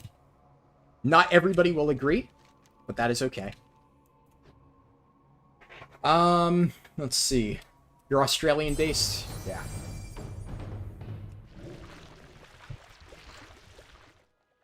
Coaching people video series when? I don't know if I'm good enough to coach people. Like, so I feel confident coaching, like, guildies and friends. So, if somebody in my guild asks for help, like, I know enough about looking into logs to give them help, right? But, I mean, I'm not, like, being paid for it, and there's no expectations, right? So if I open up Warcraft logs, and I just give some general feedback on stuff that I managed to find, you know, by looking in Warcraft logs, and I'm like, oh, these are some basic improvements you can make. At the end of the day, here's the thing. The reason why that warrior friend in my guild got really good and was topping damage meters, it wasn't because of me. I definitely helped by pointing him in the right direction, but I didn't make him do those numbers. He did those numbers because he's a good player. And that once I pointed him in the right direction, told him where to look, he went like on a tear and he did all this research and he found out all the best stuff. He made all these changes to his build. And then he came in there with determination to go and pump really high numbers, and he ended up topping DPS. Now, I'm fine with like helping people like that in terms of like in my guild or friends and stuff. I'm confident enough in my ability to read logs and understand how to play different specs to give that level of coaching. But if I had to coach on a level of, like, I'm being paid to do this type of coaching, I would feel a lot more pressure to be, like, perfect. And I don't know if I'm that good at coaching. I don't think I am. I can help people improve their damage, but I cannot, like, I cannot, like, bet money on that. I would not sit here and say, like, oh, yeah, I would bet money on the fact that I can improve your damage. I might be able to help you with your damage. Literally any person in this chat, if you are, like, struggling with damage, I would be willing to say that I could probably help and find ways that you can min-max or improve to, like, up your damage numbers. I would say for the average person, I could probably help them. But if I had to sit here and bet money on that, like if somebody was paying me money to say, help me improve my damage numbers, I would start to feel a bit nervous. And I'd be like, look, I can try, but I don't, like, when I'm getting paid to do something, I expect to do it, like, absolutely perfect. And that's where I'm not sure if I could provide that level of, like, quality coaching. So, don't know about a coaching video series, even though I know you're half joking, right? But that is my opinion on that. Pubs said, I've been playing for a long time. First time I've seen this, more precisely, first time you've ended up on the bench. The guild is doing well, and the not-so-great players are still decent. You're 4 out of 10 Mythic, and you have 30 people in Reclear raids. Wow. Well, I will say 30 people in Reclear raids, that is quite a lot. In terms of Reclear, sometimes if you have that many players in your guild, and you're doing Reclear, I can understand a guild wanting to shuffle around people. Brian, hey, he's here. I was just talking about you. Brian, did you just join the stream? I literally was talking about you like 10 minutes ago. That's awesome. But yeah, so I would say that if you're on Reclear and you're like cycling around people to like help get them gear and stuff, that's fine. With a 30-man roster, that's a big roster. You just joined, okay. So you did not hear me talking about how you were an absolutely dogshit hunter back in Castle Nathria. You missed that part. But yeah, I would say that there's definitely a fine line in that case. I would say, like, you can be the judge. Let me back up 10 minutes. I'm joking, Brian. The context of what I said is I basically talked about how I think that good players know when to take proper feedback. So I was saying how, like, you performed, like, I mean, you weren't bad, right? But, like, when you did low damage, I would sit there and, like, help you and stuff and tell you, like, hey, I need you to, like, up your numbers. I wasn't just keeping you in the raid by the nature of the fact that, you know, you're my cousin. That was kind of the point I was trying to make. So I was like, hey, I did have to bench my cousin back in Castle Nathria. And I used you as an example. So there you go. But I will give Brian credit. Same thing with the other friend that I mentioned. My cousin Brian here is, although he doesn't play WoW anymore, he is a very good player. And he did end up improving his numbers, and he came back in and pumped really good damage as BM Hunter. So, no, he's good. Oh, wow, thank you. Thank you, Totok, for the $5 donation. Really enjoy the content. Was wondering if your profile picture is your dog. Yes, it is. My profile picture is my dog, Tucker. In fact, if you go to my YouTube channel and you look at, like, the banner on, like, the top, I have another picture there, and that is my dog, Tucker, same one, sleeping next to my cat, Mittens. So I have one dog, that's Tucker, and then I have 3 cats. One is Mittens, she's in the header, and then I have 2 other cats, Finn and Lexi. They are both tuxedo cats. So Mittens is a calico, and Finn and Lexi are tuxedos. Oh, Brian, I also talked about how you're really obsessed with Minfilia's butt. So everybody on stream knows that now. You're welcome. But let's see. What else? Frostfire's got a real good story, but the zone is very weird. I agree with that. Yeah, it's a strange zone, but yeah, I would say it's worth at least one playthrough just because of, you know, how good the story is. It's good to experience it at least once. Finding direction can be difficult, though, especially for newer players. I managed to outdamage people that have a decent amount of item levels over me in my keys, which has been pretty fulfilling. Yeah, I mean, that's the thing. Item level only matters, you know, if you know how to play your spec. I've been finding, honestly, that as a undergeared survival hunter, I've been trashing people. So, you should, honestly, I'm pretty happy about that. Like, every single time I do, like, one of the survival hunter recordings, and I have to go into a raid and, like, do competitive damage, and I'm always, like, nervous about it, I end up just thrashing everybody with, like, absolutely dogshit gear. So, it's really satisfying when you don't have gear and you're, like, destroying people. Ah, my cousin got one of the sex bots. Awesome. Just Marv donated €5. That's the Sylvanas trinket is really good for my paladin tank. Thanks for the advice. No problem. And I appreciate the €5 donation. Always happy to help. I am out of range. Minfilia. Shake my head. So you're saying that there is a chance that I can leave the gray zone. In overall parses, I'm green when you filter item level. Yes, absolutely. I honestly think that with... So, this, I'm not trying to, like, be rude to people with gray parses, because I understand that if you don't have access to the right amount of knowledge, it can be difficult to, like, perform well on a spec. But I genuinely believe that regardless of your item level, if you know how to play a spec correctly, and you put in a lot of effort to look through Warcraft logs and to do research, you can get your parses up to at least a blue level. I've been getting, like, 50 to 60 parses on my Survival Hunter, and... that's at a really low item level. Like, to give you an idea, on most of the Survival Hunter stuff I've done, you can check my Survival Hunter's logs, right? I have, like, low blue parses, like 50 to 60. But then if you look at item level, I have 100, 99, 96, 100. Like, over and over, I keep getting really, really, really good item level parses. And despite the low item level, I'm able to get blue parses because before actually stepping foot in raid, I sat there and did hours and hours and hours and hours of research to understand exactly how to min-max Survival Hunter in a raid setting. And then when I was about to step into Sanctum of Domination, I spent a lot of time looking over Warcraft logs, and I would look over what talents were people running on this particular boss. What can I do here to, you know, increase my damage? Like, which bosses should I run Birds of Prey, or which bosses should I run Wildfire Infusion? That's the type of stuff that I looked into, and as a result, I've been able to put out pretty consistently good numbers. I've also been doing this quest completely wrong, despite having done it a million times, but because I haven't been paying attention, I've just been killing these things like the chimp that I am, instead of actually using the mirror. So that's good. I am not the best player at this game sometimes when I'm not paying attention.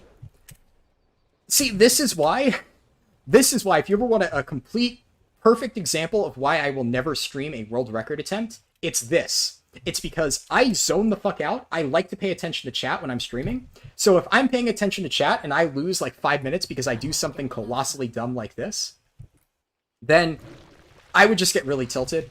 So here I can just laugh it off and be like, yeah, I'm an idiot sometimes. But I don't need to worry about like, oh no, I just had a massive time loss. It's whatever. It's a casual speedrun. I don't need to worry too much about it. Your knowledge of the game and passion for playing the way you do is addicting to watch. Thank you. I'm glad to hear that. It is not ready yet. I don't know if I would call myself like knowledgeable about every aspect of the game, like compared to someone like Limit Max, right? Like I'm not even close, but I would like to say that I'm pretty knowledgeable about the stuff that I am knowledgeable about. Like the stuff that I like to focus on, namely like the tanks that I play, I do go out of my way to try and be as knowledgeable about it as possible. I try to learn every single little bit of info I can. I do pride myself on that much, at least. And I guess, I mean, speed leveling, right? I do acknowledge that I am really good at leveling characters and understanding routes and stuff, even if I'm not super good at leveling with a Blood DK. But that's kind of the point of this, right? I'm picking something that I'm not super good at and trying to get the fastest leveling time I can with it. But overall routes and stuff, yeah, I'd say I'm pretty knowledgeable about, like, speedrun stuff. Sex bots will never give up, yes. I'm sure we're still going to get 1 or 2 more by the end of the stream. Should be fun. Gotta use the mirror. Yeah, somebody noticed. Somebody noticed my mistake. Whoops. At least I realized before that long, right? It would have been really embarrassing if I sat here for like 10 minutes just killing them over and over. Zoned the fuck out. I cannot use that item. That would have been pretty bad.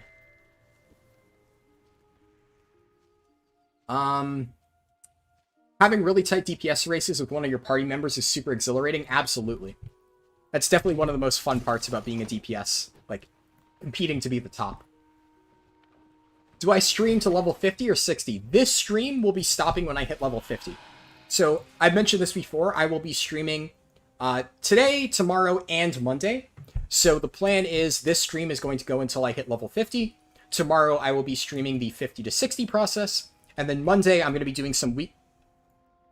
Oh, I think that's number 6. That's a lot of chests. That's a lot of chests. But yes, Monday, I will be doing, probably, like, max level, like, weekly vault things on this character. Because I do want to get this character up to a viable point where I can play it, like, in a raid setting. So I will be doing a lot of work on it this weekend after I hit 60 to try to prep it in time, because honestly, I think it would be cool to play this on Soul Render Prog. The fact that we do not have a Blood DK makes me sad as a Prot Warrior, because I can't really get good parses if the ads are spread out all over the place. So it's like, hey, if I'm already just going to be miserable because I can't parse as a Blood DK, I might as well just, like, do what I gotta do and swap to Blood DK, or did I say... Whatever. I can't get good parses as a Prot Warrior because of the fact that we don't have a Mass Grip. So I'm like, fuck it, I'll just swap to Blood DK. I will be the Mass Grip. You know, I will sacrifice my parse in this boss so that everybody else can get a better parse. Let it not be said that I am that much of a parse whore that I will not sacrifice my own damage for the sake of others. I will sometimes do that. Not often, but it does happen. That said, of course, if I play something, I'm going to try to play it to the best of my ability. So, I'm going to play Blood DK, but I'm going to try to be really fucking good at Blood DK. Hopefully I manage to do that. If I don't, that would be unfortunate, right? But I would definitely like to think that I'll be able to do the proper research to play Blood DK well. I've already done a lot of research into it. Maybe the sex bot heard you saying there's a lot of chests, and that's why he keeps coming. Thank you, Dad.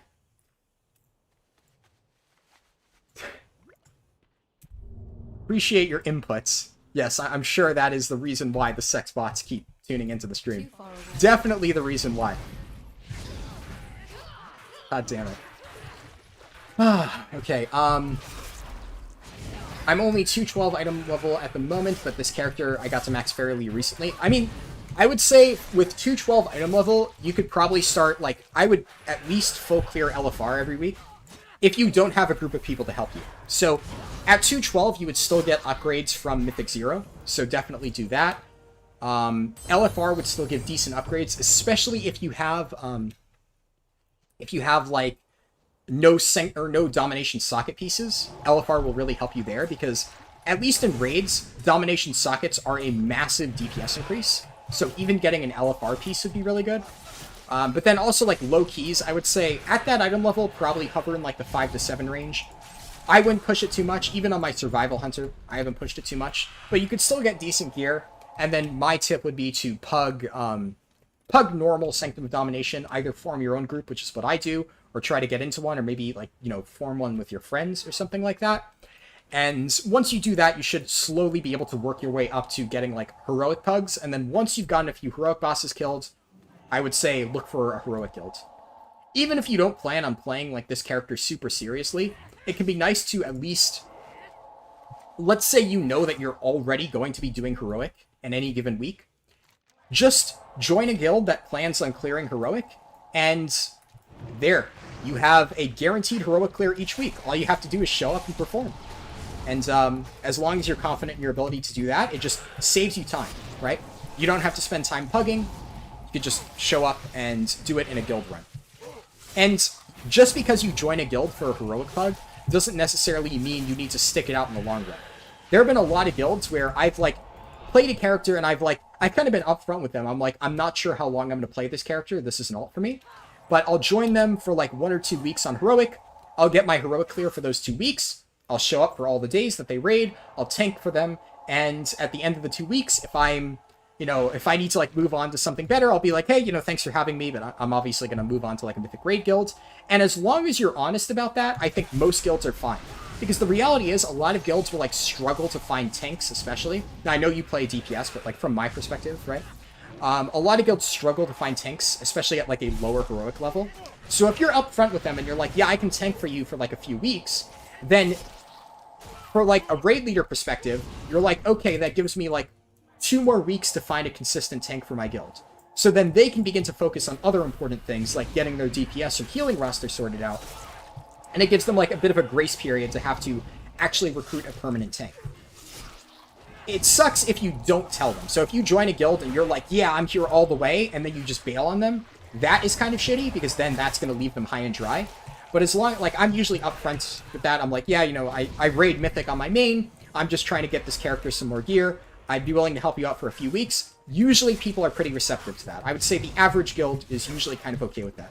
Some aren't, and that's okay. Some would be like, yeah, we're more looking for a permanent solution, but if they really can't find anything, a lot of times people will tell me like, yeah, well, if we can't find a tank for this week, I'll hit you up. And in some of those cases, they aren't able to find a tank, and they'll message me and they're like, hey, do you still need a heroic clear this week? And I'm like, yeah, sure, I'll tank for you. That kind of thing. Generally, in those cases, honesty is the best policy. What's my target time? Nothing in particular. At this point, I'm just hoping that I finish before 8 hours, just so I can, like, actually relax and, you know, make more coffee and get food, because I'm very hungry right now. But, I mean, this isn't like a serious speedrun. This is more me testing out Death Knight. I just want to have a Death Knight at max level. This is not like a world record attempt or anything, so I'm not, like, trying to min-max this time by, like, a massive amount. It's just, as long as I get it done, that's all I really care about. Let's see, let me scroll up a little bit. I get declined from every plus 20 key. I got all dungeons 18, 19, makes me sad. Hey, Just Marv, honestly, I haven't even gotten that high. So getting 18, 19s, that's still pretty good. Obviously, I understand, like, getting the plus 20s done is really good because you can get, like, the teleports and stuff. That's, like, a long-term goal. But I would imagine that it's probably pretty hard. My best advice for that is, you know, do some 18, 19 pugs and just start adding people on VTAG, right? And then eventually, If you get enough people on B-Tag who want to push 20s, then you have a consistent group. Then you don't have to worry about being declined. If you're leading the group, well, you can't get declines. A pretty, pretty five-head strat right there. I joke. But, oh crap. I clicked the wrong thing. Let's see. I need to learn how to read parses. Yeah, so, Mutated, if you're still here, my best recommendation for improving your damage is just look over your class and Warcraft logs. See what all the top parses are doing, put it open in one tab, take your parses, open them up in another tab, and compare. If you see that, for instance, like, this, well, first of all, like, basic stuff like talent choices, if everybody is running a particular talent, you should probably be running that talent. It generally means it's the best option. There's very few exceptions where, like, the general community perception of the top players is, like, the wrong pick. Generally, if all the top players are running a particular talent, you should probably run that talent as well. So that's, like, basic stuff, right? But then, if you're looking for, like, to really improve your parses, I would say look at, there's two things you can do. First of all, you can open up, like, their logs and see, like, maybe, let's say they're an arms warrior, right? Maybe you can see that, hey, this guy's casting overpower way more than I am.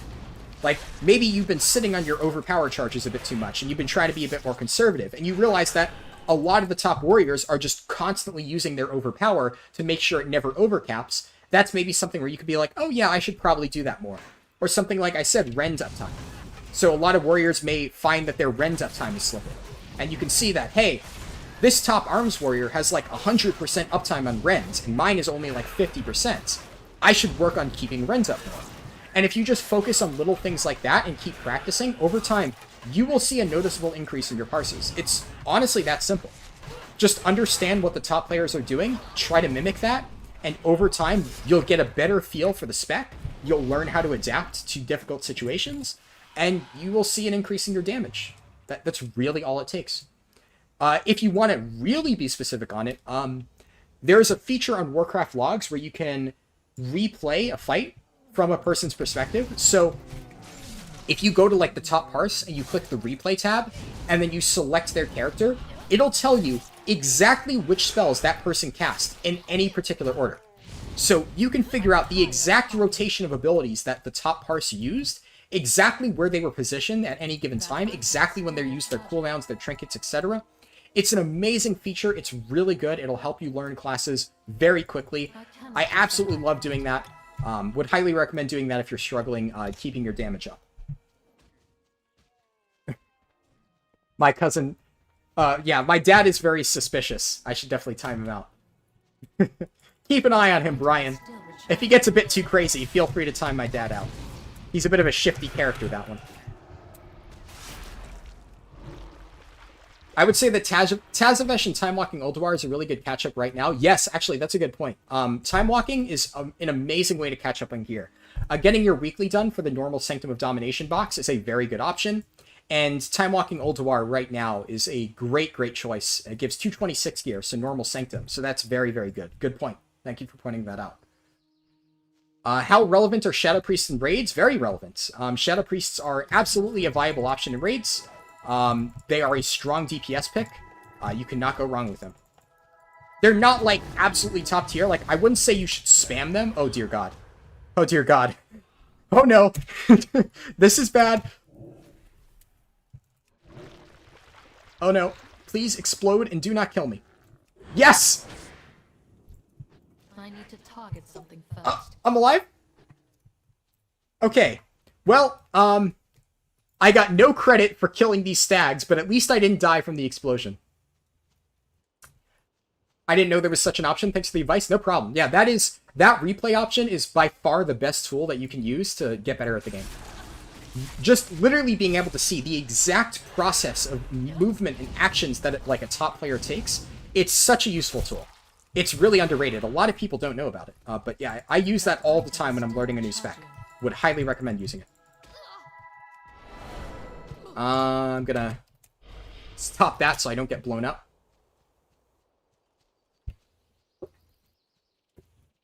But yeah, Tazavesh is also a good option. Tazavesh can be a bit tricky. It's not necessarily hard, but it's hard to get into a group at low level.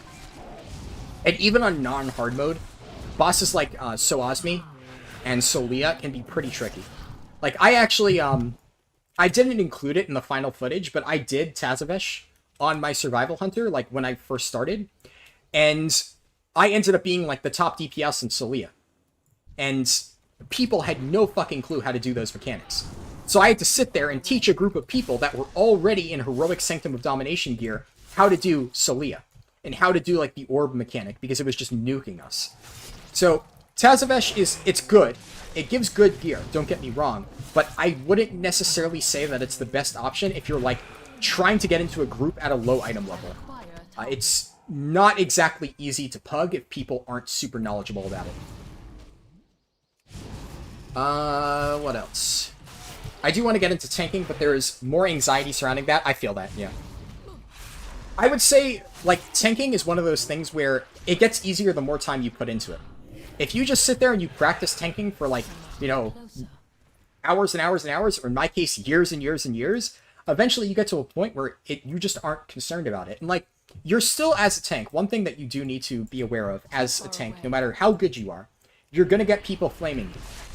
To this day, despite the fact that I'd like to think I'm a very good tank, you get those people in Mythic Plus keys that are like, oh, this tank shit, you need to pull faster, blah, blah, blah, blah, blah. And I am confident enough in my tanking ability to know that these people are idiots, and 99% of the time, they just watch the MDI and they don't actually understand how a realistic dungeon scenario works. And because I am confident in my ability to play, I just tune those voices out. But I understand that a lot of people have told me that when they're a beginner tank, it can be really hard to do that, and I get that. I mean, I felt the same way when I first started tanking. It's really tricky when you're still learning something to have people, like, flame you if you make, like, one little mistake, or even if you don't make a mistake. And that can be really daunting for new players who are getting into tanking. It's just an unfortunate part about the role. But it is really fun. I mean, I cannot praise tanking enough. I think it's by far the most fun thing to do in this game for me. I really enjoy it. Not for everybody, for sure. Like, not everybody will enjoy tanking. So I'm not even saying, like, oh, you should absolutely try tanking, you'll love it. But I think that a lot of people who maybe are a bit afraid to get into tanking would actually really enjoy it if they actually played it.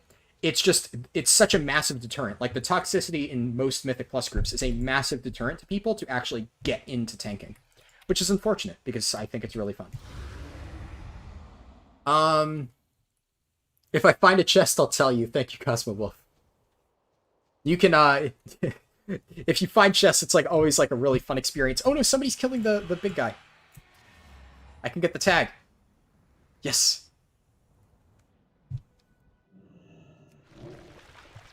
Oh, that person got launched. Hold on. I'll save you. How the fuck did they live? They must have disengaged at the last second. Impressive. I must get closer. Hold on. Okay, I can't respond to chat right now because I need to focus on not dying to Yetimus. Because Yetimus can still really fuck me up if I'm not careful.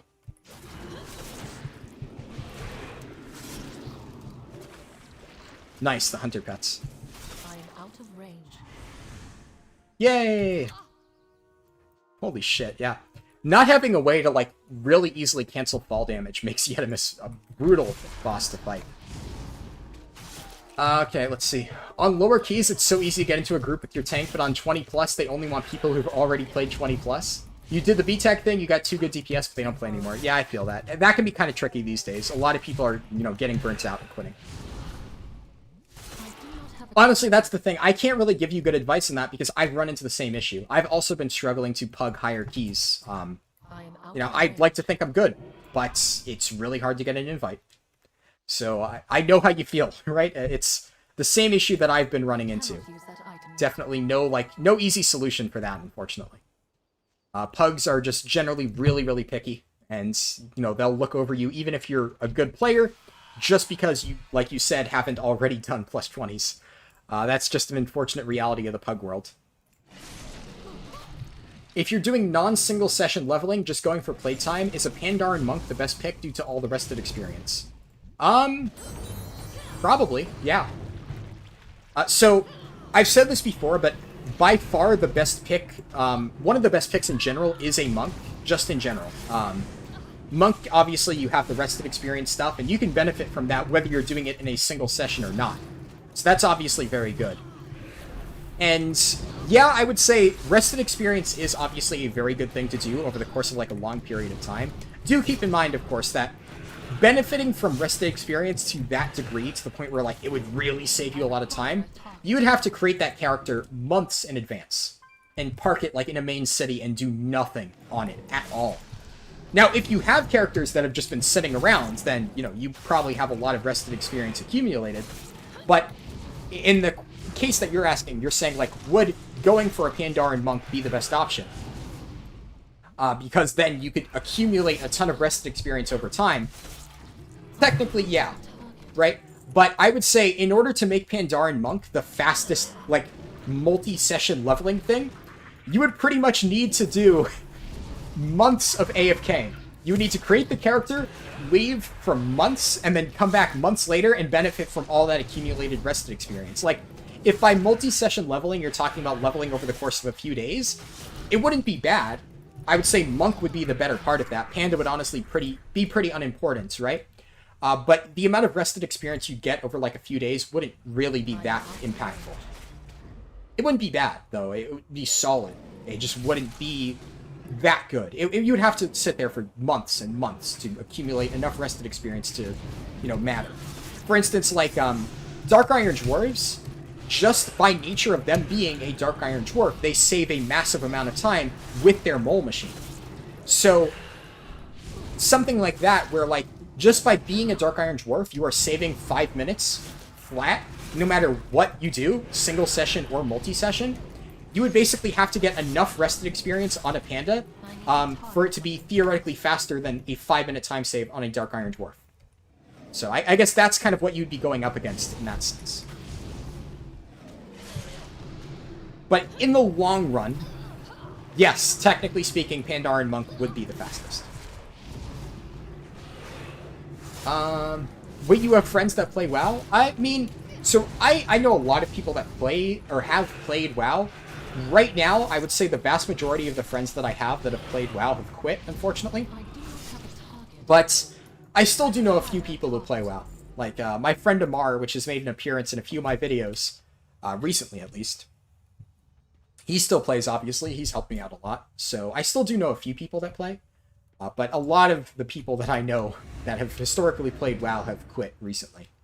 Maybe they'll come back in 9.1.5, but the reality is, a lot of them, like my cousin, are now playing Final Fantasy, and I'm going to be real here, with Endwalker, it's going to be really hard for WoW's 9.1.5 to compete with Endwalker. Endwalker looks pretty fucking good. I'm definitely going to be playing that a lot, so I hope whatever guild I'm in at the time does not expect me to be showing up to raid when Final Fantasy hits, because that is going to consume, like, the next week of my life, if not more. And I mean, that game in general, just Final Fantasy as a whole, is awesome. But the new expansion looks really cool. I'm super excited for it. I am out of range. When I watched your Survival Hunter vid, you had these things that give you 200 item level. What are they? They are... I'm trying to remember the exact name. I believe they're called Korthian armaments. So they're items that you can get from either a random drop in the Maw or Korthia, or you can buy them with, I believe it's like 1,000 Stygia per.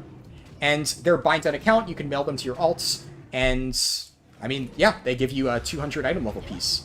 And you can upgrade that with the Archivist's Codex stuff later on, so it's a pretty good catch-up tool. 200 item level is not, like, amazing. You can generally get better than that, like, through Mythic Zeros and stuff, but going from, like, leveling gear to 200 item level is actually pretty significant still. That's going to help you a lot in terms of your catch-up. So Osmi and Solia can be difficult, but somehow Hilbrand is the real pug killer. People cannot handle the runes. So Hilbrand, I found, is not too hard, usually if I do the callouts. If I'm handling the callouts on Hilbrand, and I'm, like, explaining a system, I'm like, okay, this is how I'm going to do the callouts. And I'm like, you go here, you go here, you go here, and every single person has their assigned orb. Then all I do is I handle all the callouts, I do the hard part, and then it's just a matter of people right-clicking on the orb and going to the place where I tell them to. I found that if you handle that part yourself, Hilbrand's in Pugs isn't too bad. At least in my experience, at least. I know what I just said was At least in my experience, at least. I said at least twice, whatever. I'm talking very fast. No, I was just too late to help kill Yetimus. Oof. Ah. Sorry, Cosmo. Would have been good to have you participate in the kill.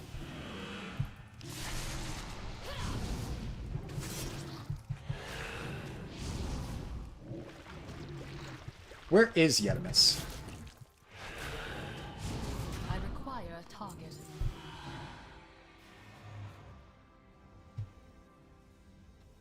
Is Yetimus over here?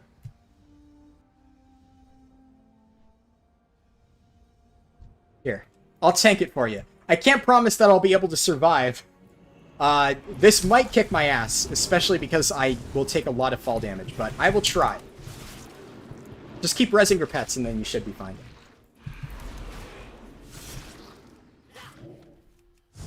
Oh.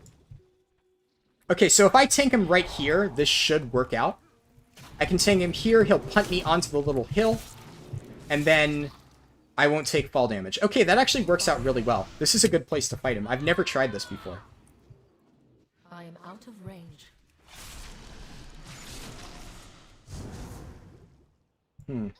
Okay, nice. Didn't take too much there.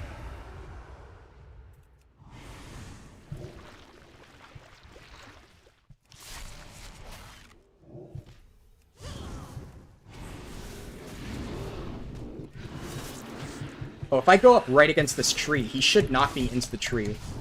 I must get closer. Yeah! Strats! I've never had to, like, actually take Yetimus this seriously, because when I'm on my, like, Guardian Druid or something, I can just charge right back in. I don't need to worry about, like, taking fall damage and min-maxing that and stuff. Nice! Alright, there you go.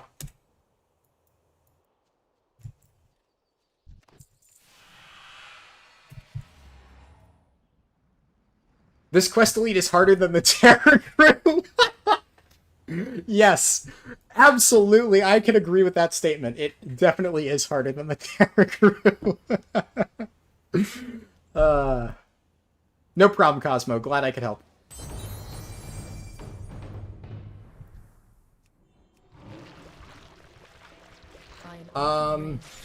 First time here. Do you not use unit frame / nameplate add-ons? No, I don't. I do not like to use any add-ons that change my UI. I know a lot of people really enjoy doing that, and I'm not knocking it, right? I feel that UI is like everybody's own personal preference. So if you enjoy using add-ons like that, you know, more power to you. They just don't really help me at all. I've never really found that I needed to use anything other than the base UI. It's never really done anything for me besides, like, make me struggle to get used to the new UI, and I'm, like, perfectly fine with, you know, the default Blizzard UI. I know, like, that's kind of an unpopular opinion. A lot of people see people using the default Blizzard UI, and they're like, ew, you don't use, like, Elf UI or Bartender or whatever, like, my preferred thing of choice is. You're shit, or something like that. I hear that all the time, and I never understand it. Like, I've been doing Mythic raiding for years. I've never used any sort of UI add-on changing thing. I've always been using the default Blizzard UI, and I've never had a problem. I've never felt like the UI that I'm using is holding me back. I've never felt like I was unable to, like, get access to information I needed. I never felt like my vision was obstructed or anything like that. Or I didn't, like, have, you know, proper, like, ability to monitor my cooldowns or stuff. This has always just worked for me. I don't know. Just, that's how it goes. What's your most hated class race combo in the game? Well, I can tell you my most hated race combo, or race in the game. Mecha Gnomes. I fucking hate diaper gnomes. I hate normal gnomes. But, you know, I'm not, like, I don't hate gnomes that much, but, like, everybody knows that, you know, all gnomes are filled with 5 curses and spite, right? So, gnomes are evil. But mecha gnomes are just, like, you know, an abomination. They should not exist. Definitely not a Mecha Gnome fan. So, honestly, anybody that, like, plays Mecha Gnomes, just know I am judging you. Your race choice confuses me. The sad part is, apparently, they're actually pretty strong for some classes, which I'm just like, oh god, why? Like, if I ever decide to play Alliance for some class and I see that Mechanome is the strongest race, I'm just gonna fucking hate life because I don't want to play a Mechanome. Honestly, like, my most hated race class combo is, like, Mechanome fucking anything. Slap any class onto that, I don't care. It's just whatever has Mechanome on it.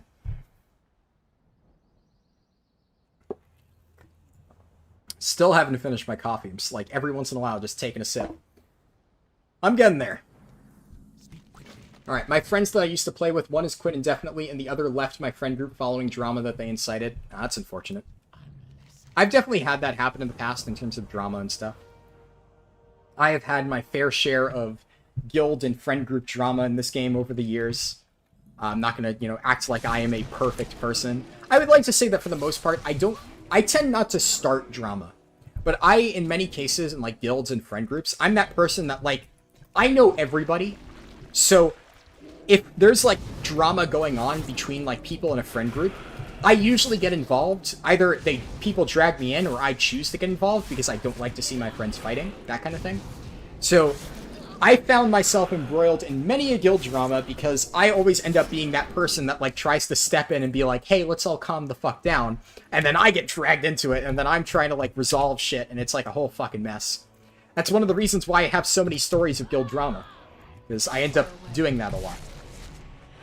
I'd like to think that for the most part I don't cause drama, but I'm not one of those people that sees drama and goes, nope, I'm out. Like, my reaction to drama varies. It's either, hey, I want to fix this because I don't, like, see my friends fight.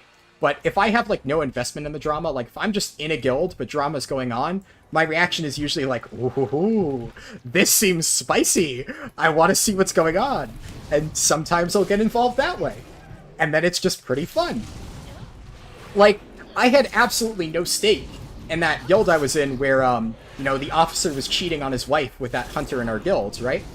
I had no involvement in that personally, but the moment that I heard that one of our officers was cheating on his wife with one of the new trials, I was like, do tell me more. I am very interested in his story.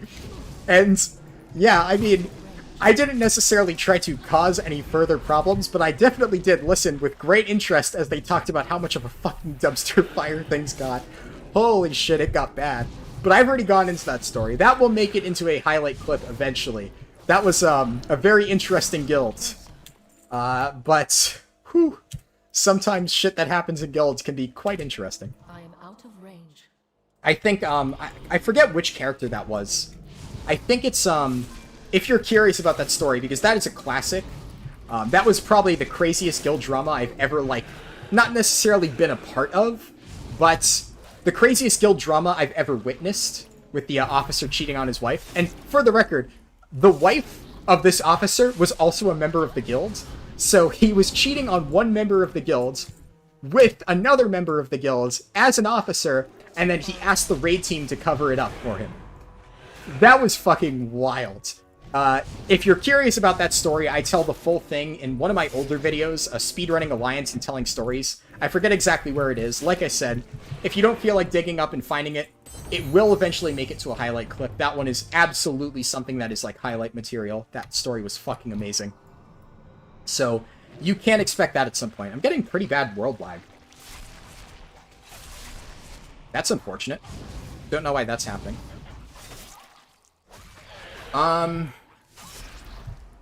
Haha, I love it! The last few years I've gotten myself used to Shadow UF and threat plates, but I'm feeling inspired to get back to the way the UI was designed to look. I mean, I'm not going to sit here and say that, like, this UI is perfect. You know, a lot of people have raised good points to me on why I should use UI add-ons, so I'm not going to, like, sit here and defend Blizzard's choices for the UI as, like, this is the way the UI was meant to be. But to me, it's like, I've been using this for years, and I've never felt a reason to change it. Hootie! Ah, it's good to see you, man. Can I tell the story about the furry bear tank from Nighthold? In fact, Hootie, you missed it. I just told that story. Not in this stream, but I told it in a recent video. So, if you're curious about the story that Pootie is referencing, the story about the furry bear tank and Nightholds, that story was told in my Hunter speedrun. So, Hunter 50 to 60 speedrun, on a budget, first one. That one will eventually make it to a highlight. I've already begun editing that one. It's one of the videos coming up next. So, Pooty, this one's for you. One of the highlights in the future will be about the co-tank that I had in Nighthold who sent me gay furry porn. That will see YouTube. I will put it up there. But I'm not going to retell it because I just told it in a recent video. But it's good to have you here, man. I hope you're doing well. It's been a while.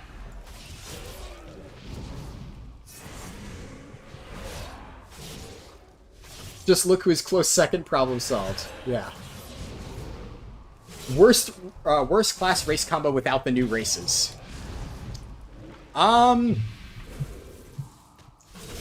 to say. I mean, I guess, like, in that question, if it's, like, the old races, which one do I hate the most? I mean, obviously, my joke answer to that would be, like, gnomes, right? I obviously don't like regular gnomes if I don't like mechagnomes, but overall, I mean, I don't know. I guess it would be probably something that makes, like, no sense lore-wise, so probably, trying to think. Nothing really comes to mind, right? I think everything's fine. Like, there's obviously two answers to that question. There's, like, which one performs the worst? So maybe, like, female dwarf something. I don't know. But that would be more in the case of, like, which one looks the worst. Not a fan of female dwarves. I just think their model looks just weird. I wish that they had more options. Like, male dwarves have so many customization options, and female dwarves have, like, fucking nothing. So, I've never been a fan of female dwarves as a result. Definitely could use some love from Blizzard in that regard.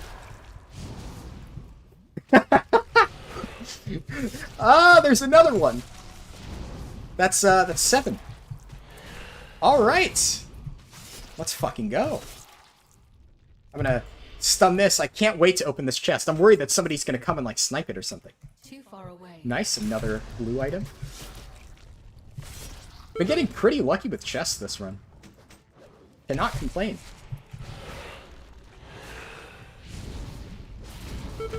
Liking you use Shadowed UF and Bartender as major parts since you find them to be more animated and dynamic. I've heard of Bartender. I've never used any of those, like, seriously. I've installed a few and messed around with them a little bit. What is my favorite race and why is it female Draenei? Female Draenei are pretty cool. I will say at this point, though, I do prefer Lightforged Draenei to regular Draenei. Especially, I mean, with the new customization options they're going to have, it'll just be even better. But I mean, obviously, female Draenei are cool. As for what my favorite race is, I mean, it's a basic answer, but I do like Blood Elves, right? I mean, most of my characters are Blood Elves. If Blood Elf wasn't my favorite race, I would probably swap a lot of characters off it. I just think that, generally speaking, Blood Elves look the best. They have a lot of the best customization options. They are just a good race. There's a reason why so many people play them. I guess if it's like, if we're saying non-Blood Elves, because I almost feel like Blood Elves is, like, too easy of an answer, then maybe something like, I mean, I do play Pandaren, right? My warrior is a panda, but I don't like all of my characters to be pandas, you know? I just have my panda warrior, and that's it. That's what I main these days. I'm sure Pooty remembers my panda warrior, because he always used to make fun of me for playing a panda warrior. So, I'm sure he remembers the name that he gave it, or the nickname that he gave my panda warrior, because he used to say that every time I grouped with him. So, I don't know if Pooty's still here, but if so, I'm sure he fucking remembers, because he used to BM me all the fucking time about it. I need to target something first. Just give female dwarves beards, problem solved? Yeah, that would be cool. I don't see why they shouldn't have beards, like, you know, equal equality, or I just said equal equality, right? Equality and all that, right? Like, equal equality is kind of redundant. Get out of here, Dad. Nobody wants your opinions on pandas.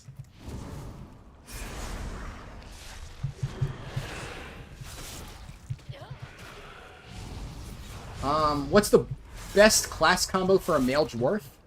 I mean, I would say for a male dwarf, like, the classics are, like, Dwarf Warrior, Dwarf Hunter, right? I mean, you go back to, like, the original, like, vanilla trailer, and you had the Dwarf Hunter. I think that's, like, what inspired a lot of people to play a Dwarf Hunter in vanilla, was that trailer. Like, so many people have, like, a lot of attachment to that.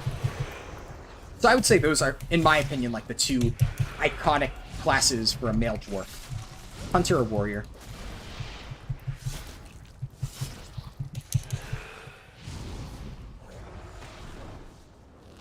Crap. This one is really hard. I might actually die.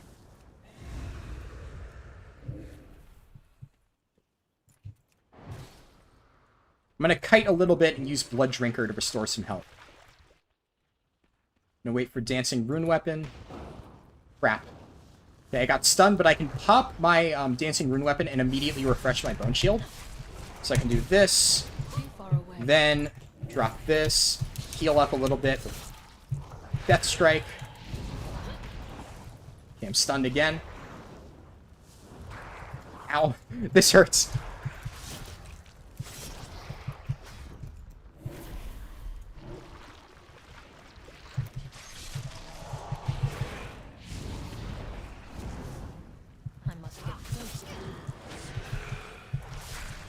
But I mean, as I've said before, Blood DKs are effectively unkillable. I may do next to no damage, it may take me forever to kill it, but I mean, I can't die, so that's a plus. I can also finally socket these gems.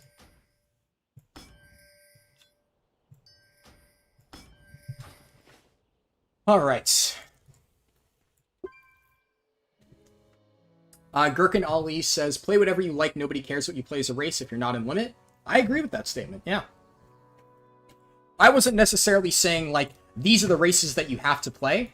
Somebody just asked what, like, my favorite or least favorite races were. And, I mean, I do have an opinion, obviously, on, like, what my favorite and least favorite races are. But I do agree with the statement that your race choice does not really matter unless you're, like, in limit or, like, trying to hyper min-max or something. I still care about my race choice from a performance standpoint because I do like to min-max my damage. But I think that people who hyper-focus on race and act like the race that you pick matters a ton and, like, if you don't play the best race, you're bad or something, those people I disagree with. I absolutely agree that it's not that important. It's not nearly as important as a lot of people make it out to be.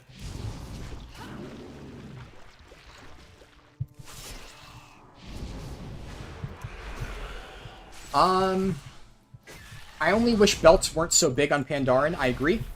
I absolutely hate trying to find, like, good belts on my Panda. That can be really tricky. Good to see you, Cosmo. Yeah, I do appreciate the help.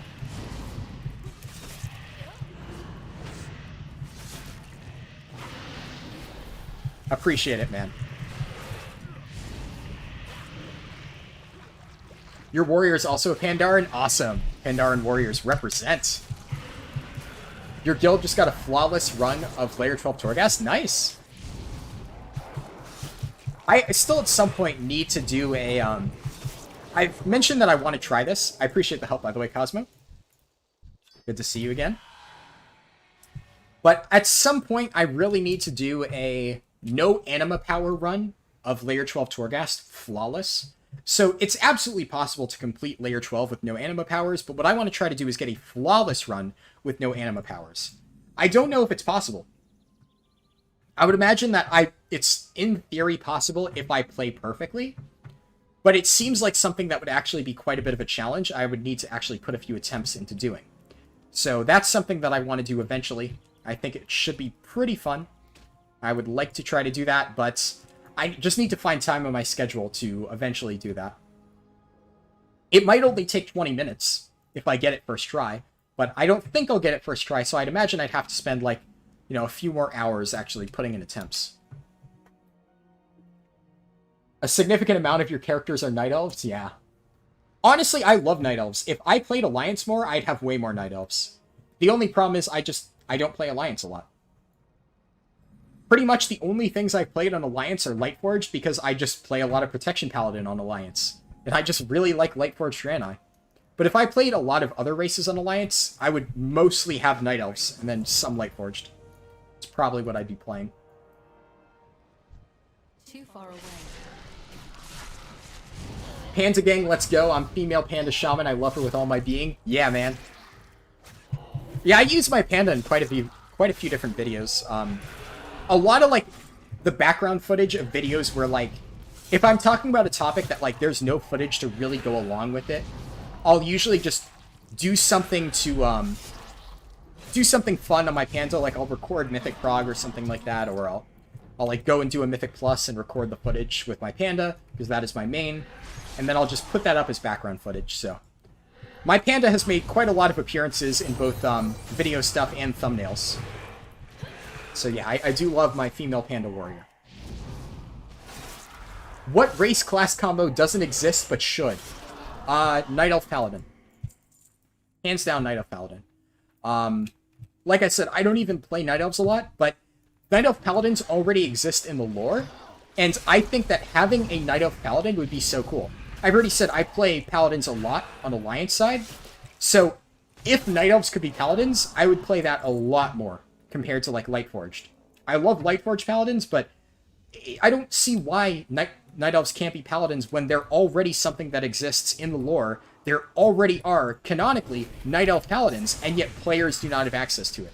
Hands down, if they should add any race class combo, Night Elf Paladins. Hands down. There's a lot of other little things that I think they could do that I think would be a little bit better, but yeah, that definitely is something that they should add. Like, ASAP. Need more heritage armor for the base races? I agree with that, yeah. I do feel that over time they're going to keep slowly adding heritage armor, so they seem to be continuing to make them. The ones so far have been pretty good. The Tauren heritage armor is really good. Blood Elf heritage armor, it's not my cup of tea, but I think it looks very good. Lots of really good base race heritage armors. I'm sure Blizzard will continue expanding upon that. Undead Paladins. Undead Paladins would be interesting. That actually sounds pretty cool. I never thought about that, but that actually is a cool idea. I mean, we already have Undead Priests, right?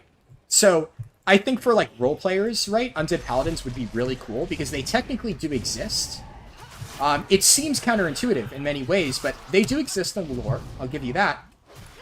And the idea of being, like, a fallen paladin of, like, Lordaeron or something raised from the dead would be really cool for role players. I'm sure a lot of people would have a lot of fun with that. So, like, for me personally, I'm not a role player, but I have a lot of friends who like doing roleplay, and I think it's really cool, a lot of the ideas they tend to come up with. I obviously really like the story, I really like the lore. I've played on RP servers in the past, and while I'm never big on RPing, it's always something that I enjoy watching. I enjoy seeing people do RP and having fun with it, even though it's something that I'm way too anxious to get into myself. But yeah, I think that would be actually a really cool race class combo. I like that suggestion. Human/druid shaman should exist at this point. That's fair, yeah. I don't really think there's many human druids in the lore, but there's also Worgen druids, and Worgens are technically human. There's Kultiran druids, and Kultirans are literally humans, so it would just make sense if humans had access to druids. I do think in many ways they want to make, like, druids a bit more of an exclusive, like, race class combo type thing. I don't know. Personally, I agree, though. I think that that should be, like, a bigger thing. Blizzard should add more stuff for that. That would just be cool. Honestly, I just think the more options, the better. I think, for the most part, with the exception of, like, maybe Demon Hunter, because Demon Hunter, I do know there are, like, heavy lore restrictions on what can and can't be a Demon Hunter. But I would say, generally speaking, every, like, race and class combo should, like, exist at some point. You know, it's not too much to say that, like, a lot of races could be paladins. Any race that could be a priest should be a paladin, right? Druids, I would imagine that's something like druidism and shamanism is something that, like, most races could probably learn. It would make sense in the lore, so having more options is just cool. There's really only upsides to that. You got your Void Elf Heritage Armor recently? Awesome. Yeah, Void Elf Heritage Armor is one of my favorites. I don't actually play a lot of Void Elves, but I did get it on a Void Elf Mage that I played, and I think it looks amazing. Very, very, very cool armor set. And you, what would you ask? What is it? Alright, level 44. Did I just get, like, 2 levels in a short period of time? I mean, I hit 43, like, not too long ago, so that was a pretty fast level. But now I need to head back to WoD. Unfortunately, the fun times are over. It's back to Draenor. Oh well. I'm still only 44. This is actually problematic. I am a decent bit of XP short. I don't know where I'm missing XP. Huh. I'll see. I'm probably going to end up doing a lot of Spires, so I'll do most of Spires at this point because I am pretty short on XP. And if I need more, I'll probably head back and do Maybe I'll do like Western Plaguelands. That's usually my go-to. Or I might just do dungeons. Who knows? That could be fun. Undead druids. Now, I don't know about undead druids. Undead druids sound cool, but I don't know if that would be super lore-friendly. That might be pushing it a little bit. For the dark spear. Okay, I can head to Taldor. Actually, wait,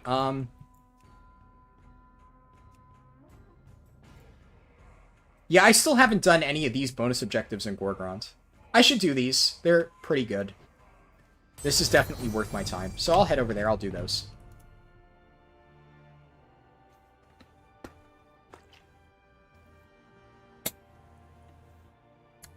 What would be a good way to make money? IRL or in-game? IRL, become an Among Us streamer. In-game... probably farming callings. Like, a lot of the ways that I make my gold is I like, make a bunch of alts, right? I mean, as you can see, I level a shit ton of alts. So, once you get all those alts up to max level, just do your callings every single day. Each one gives you about, like, 1 to 2k golds. I would say, actually, about, like, 1.5k to 2.5k gold. It's pretty good. And then you get, like, 3 callings. If you save up 3 callings at a time, you can do a bunch in, like, one sitting. And that's, like, really good in terms of, like, time efficiency. It takes, like, 30 minutes to do all of them, and you get, like, you know, 5 to 7k. Pretty good. I think that's like, a good way to make gold. You get a decent amount. If you find me again, can you add me? Sure. I mean, honestly, like, just add me on Discord after the fact, and, like, I can give you my B tag. I don't like to put out my B tag, but I guess if you're interested in, like, potentially, like, doing stuff, like, content with me, like, just add me on Discord, and then, I'll give you my B tag. It's just, one of the problems is, like, I've generally tried to not put my B tag, like, out in public.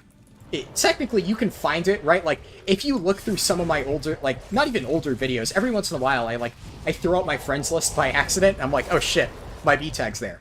But it's not a big deal. Like, I generally don't really get many friend requests, if I only leave it up for a second. But I got, like, bombarded with B-Tag friend requests when I first started streaming, and the unfortunate reality of BattleTag is you can only have 200 people. So I don't try to advertise it. Like, I'll accept literally every single friend request on Discord, and I will gladly talk to anybody who adds me on Discord. I can't add everybody on B-Tag. It's just physically impossible. There's not enough room. But, I mean, if you happen to play at, like, similar servers that I do, and you want to, like, you know, do dungeons with me or something, I don't know, feel free to add me. I can't promise that I'll be available 100% of the time, right? So, the reason I don't like doing that a lot is because I feel like if somebody adds me, like, it almost sets, like, an expectation that I'll, like, do stuff with them, right? And I've made it very clear, I'm very, very busy, right? I generally don't do a lot of stuff on WoW outside of, like, I get my Mythic 15 done, and then sometimes, like, if a few guildies need help with their 15, I hop on and I help them out with it. That's about it. Outside of that, I log in for raiding. Sometimes if I have free time, I do Porthia dailies, and that's about it. I've been spending a ton of time recently. I mean, obviously school has started, but I've also spent a ton of time just doing video editing and stuff like that. So I can't promise I'm going to be, like, super active and able to do, like, a lot of stuff if you add me, but I mean, I definitely wouldn't be opposed to accepting, like, B-Tag requests. At this point, I do have a bit of room on my friends list. This game is already hard to have fun, and if you don't like your race and feel unhappy about it, just change it. Yeah, I agree. I agree with that. I think that forcing yourself to play a race that you don't enjoy just because, like, you know, you feel like it gives you a DPS increase is just going to make you not want to play that class. It's better to, like, actually have your character reflect something that you feel happy with, rather than, you know, sitting there and forcing yourself to play, like, a combo that you aren't, you know, excited about just because it's like, this is what sims the best. The most important thing is that you have fun, right? And if you're not having fun, you're not going to play well. That's just the fact of life. What allied race do I want next? I don't really have any preference. I would like ogres. I think ogres are cool. I don't know if they're ever going to make ogres an actual race. I'm surprised that at this point they have not been added as a race for the Horde. But I think, you know, I could totally see Blizzard doing one of those things where it's like, there's a lost tribe of ogres that got corrupted by light energy or some mystical energy. Let's go with light, right? So there's like a tribe of like corrupted ogres that got like imbued with light energy, and they were possessed by like the evil light forged beings and stuff, and they did a lot of evil stuff, but then a bunch of them rebelled and they made their own tribe out in like bumfuck middle of nowhere, and then they get in contact with the Horde, and the Horde is a welcoming place for disparate tribes like them, and then suddenly light-forged ogres are a new race. Like, I could see Blizzard doing something like that. I don't understand why they can't just add ogres as a race, but I feel like if Blizzard's gonna add ogres at this point, it's gonna be like void-touched ogres, or light-forged ogres, or fell-touched ogres, or something corrupted ogres, or some weird tribe of ogres that it's like, you know, you think you want ogres, but you want this random-ass bullshit like Void Elves. Like, Void Elves are neat, but let's be real here, most people just wanted High Elves, which is why they've gone ahead and added all the High Elf customization. So Blizzard's obsession with adding, like, these little random tribes of, like, random populations of things that people want just to give an excuse to add it into the game. It's like, just say High Elves are added for the Alliance, or Ogres are added for the Horde. Nobody will be upset about that. It's a free win. So I guess, yeah, if I want an allied race, I'd probably say Ogres. Ogres are pretty cool. Undead should be able to be any class, because that's what they were in their past life. That's a fair point, yeah. Moonguard funny, yes. Moonguard is an interesting server. I have been on Moonguard a few times. I've never actually, like, played a max level character there, but I've played with people from Moonguard, and I've like gone into the depths of Goldshire to witness some of the depravity that goes on there, and it is interesting. Goldshire is what's the quote from Star Wars? A wretched hive of scum and villainy on Moonguard. It's a special place. I think every player in WoW should go to Moonguard Goldshire at some point in their life. It's an experience that like you just can't get anywhere else.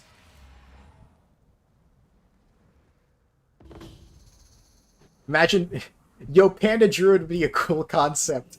Imagine bear form is just you, but on all four legs. Oh, God. I mean, honestly, that would be kind of sick. Even though it would look derpy as hell, I think that would be really funny. And I would totally fucking play that. I actually, like, so... It's very subtle, so I don't think a lot of people will notice, but... So on my Panda Warrior, I am a Night Fae. And obviously as a Night Fae, you get to pick your soul shape. So I decided a while ago, and I've stuck with it ever since, that on my Panda Warrior, my soul shape is a bear. So I play as a bear warrior whose spirit animal is also a bear. And I feel like that's just peak redundancy, and because it sounds so stupid, that's why I keep doing it. But, like, nobody's actually noticed that. I usually, like, whenever I explain my soul shape to people, they're like, oh, that makes sense, haha. But, like, nobody actually sees that and goes, oh, I get it. You're a bear, and your soul shape is also a bear. But, like, when I thought of that in my head, I was like, tee-hee, this is funny. And, I don't know. Every time I pop soul shape, I just chuckle on my Panda Warrior, because I'm like, tee-hee, bear things.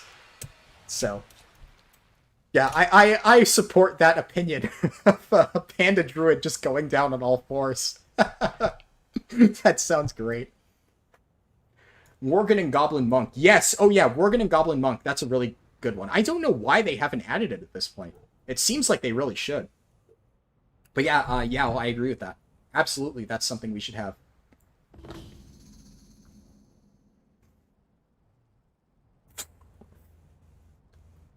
Nobody wants another allied race. They'll never bring another allied race that was BFA content. No, not really. Obviously, they haven't added allied races recently, but they have said that the allied races are not off the table in the future. They have very much said that there is a chance that they will add more allied races going forward. I don't think they're a BFA exclusive thing. Now, the main thing is, I feel like allied races, a lot of times, because Blizzard has gone in like a trend with them, when people hear allied races, they hear like, or they think like Lightforged X or Void Touched Y or something like that, kind of like how I was joking with like the Lightforged ogres and stuff. But I do think that just adding regular races that aren't like starting at 10 but start from 1 but are new races for people to play around with, like that would just be cool. I think just basic ogres, nothing special. Doesn't even need to be an allied race, just as a new race. That would be cool. I'd like that. I've seen people speculating that we're going to get, like, Tyrion or Venthyr as an allied race. And honestly, I really hope not. Because it would make absolutely no sense for, like, people in the Shadowlands to just randomly decide to join the Alliance or the Horde. That would be the dumbest thing they could possibly do. As cool as it might be, I cannot see that making any sort of sense lore-wise whatsoever, unless they did some massive ass pull to justify it. Undead are a great race, but they should be anything except DH. But if you want to go the lore path, Lord Zeliek, Undead Paladin, Alonsis Fowl, yeah. No, absolutely. I definitely think that Undead Paladin's a great option. I know this might not make sense, but Dark Iron Dwarf Druids could be cool with Boomy form being Ragnaros and Flate form as a Black Drake. Yeah, that's the thing. Like, that, honestly, lore-wise, would have absolutely, like, no basis. But I agree that it would be really sick. Having, like, a dragon shapeshift form in a fucking Ragnaros Boomkin form. I agree, that sounds really cool. Who knows, maybe one day. Undead Druids, lore-friendly option, Power of Maldraxxus Flesh Carving. They don't get their power from nature, they get the power from flesh-bending decay. I mean, I could see that. When I mean, I'm not just necessarily saying, like, as a good writer, of course, you could justify anything. If Blizzard really wants to write Undead Druids, they absolutely could. I'm not saying that it's something that could never exist. I'm just saying, with the existing lore, it's something that doesn't exist. So, that's the only thing I was talking about.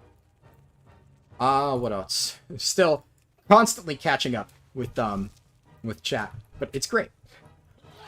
I love responding to all these. You can always find a way to do well, even on something that's considered off-meta. I've always loved more rare specs like Arcane or Mistweaver. Is Arcane rare? Do people consider Arcane Mage to be a rare spec? I've seen quite a few Arcane Mages. I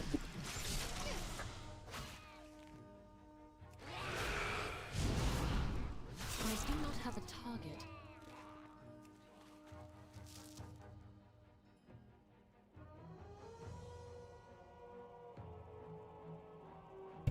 Alright, I muted my mic for a second. My dad brought me food. Thank you to my dad. I appreciate him. So, yeah, I don't know. I've always felt like Arcane is, like, not necessarily off-meta.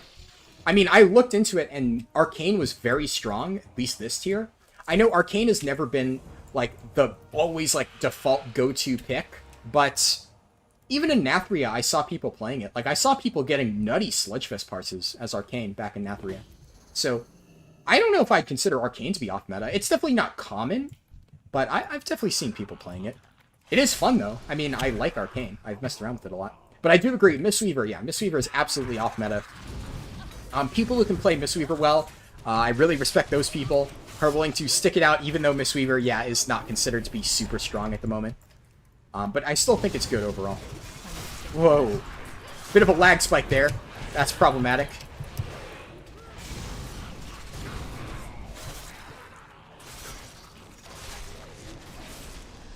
Moonguard has some specimens, yes.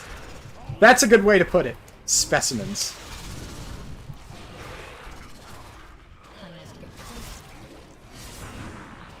Okay, I don't want to die here.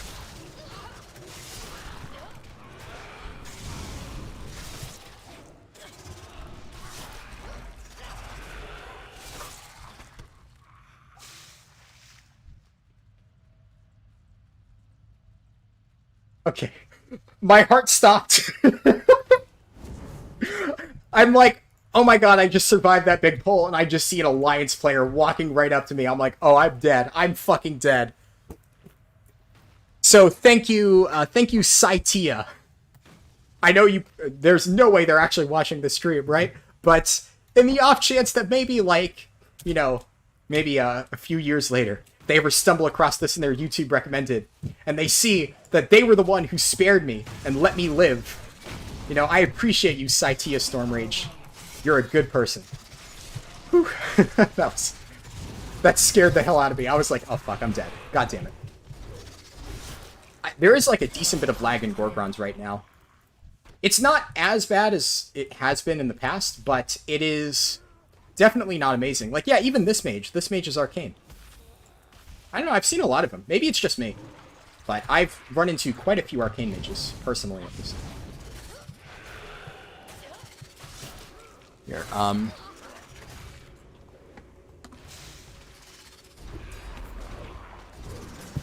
I get to drink more water.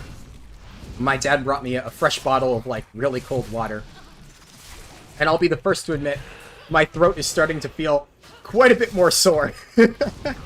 Talking for, 7.5 hours takes its toll. But, I'm trying. Oh, the sex bots are back. I get to ban this one.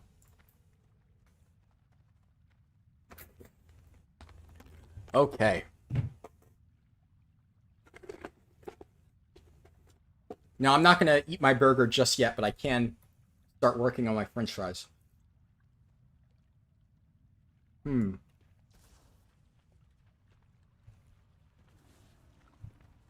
That's the reason why I play Horde, the race choice. I'm not a big fan of playing 5 different types of humans. I mean, to be fair, Horde is guilty of that as well. Horde has Tauren, High Mountain Tauren. Horde has Nightborn and Blood Elves. Horde has Orcs and Magheart Orcs, right?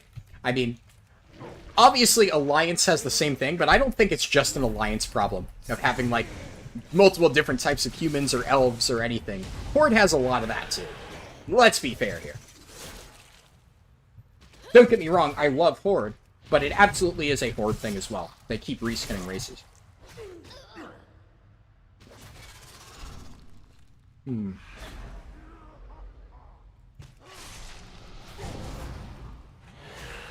You played Cross Realm to Moonguard with that one friend who incited drama and left. You did basically everything with them and you hung out in Goldshire during downtime. Yeah. I feel like having Goldshire as just a place to go to on your server, like whenever you need some entertainment, that's probably a bad way to describe it. When I say Goldshire and entertainment in the same sentence, I think a lot of people are going to get the wrong idea. I just mean, like, you know, sightseeing, right? You can see some crazy shit in Moonguard Goldshire. It's just kind of like, you know, a reality TV show, but within a game. What if they added Draconids, the ones who swing their weapons around as they run? That would be sick. I don't feel like Blizzard would ever do that. I feel like that would be almost too cool. I don't think Blizzard would go there. But that would be really cool. If they added Draconids, I'd play the shit out of it. That would be a really cool race. Too far away. You had 2 arcane mages in one of your keys? Yeah, I don't know. I've run into a bunch of them.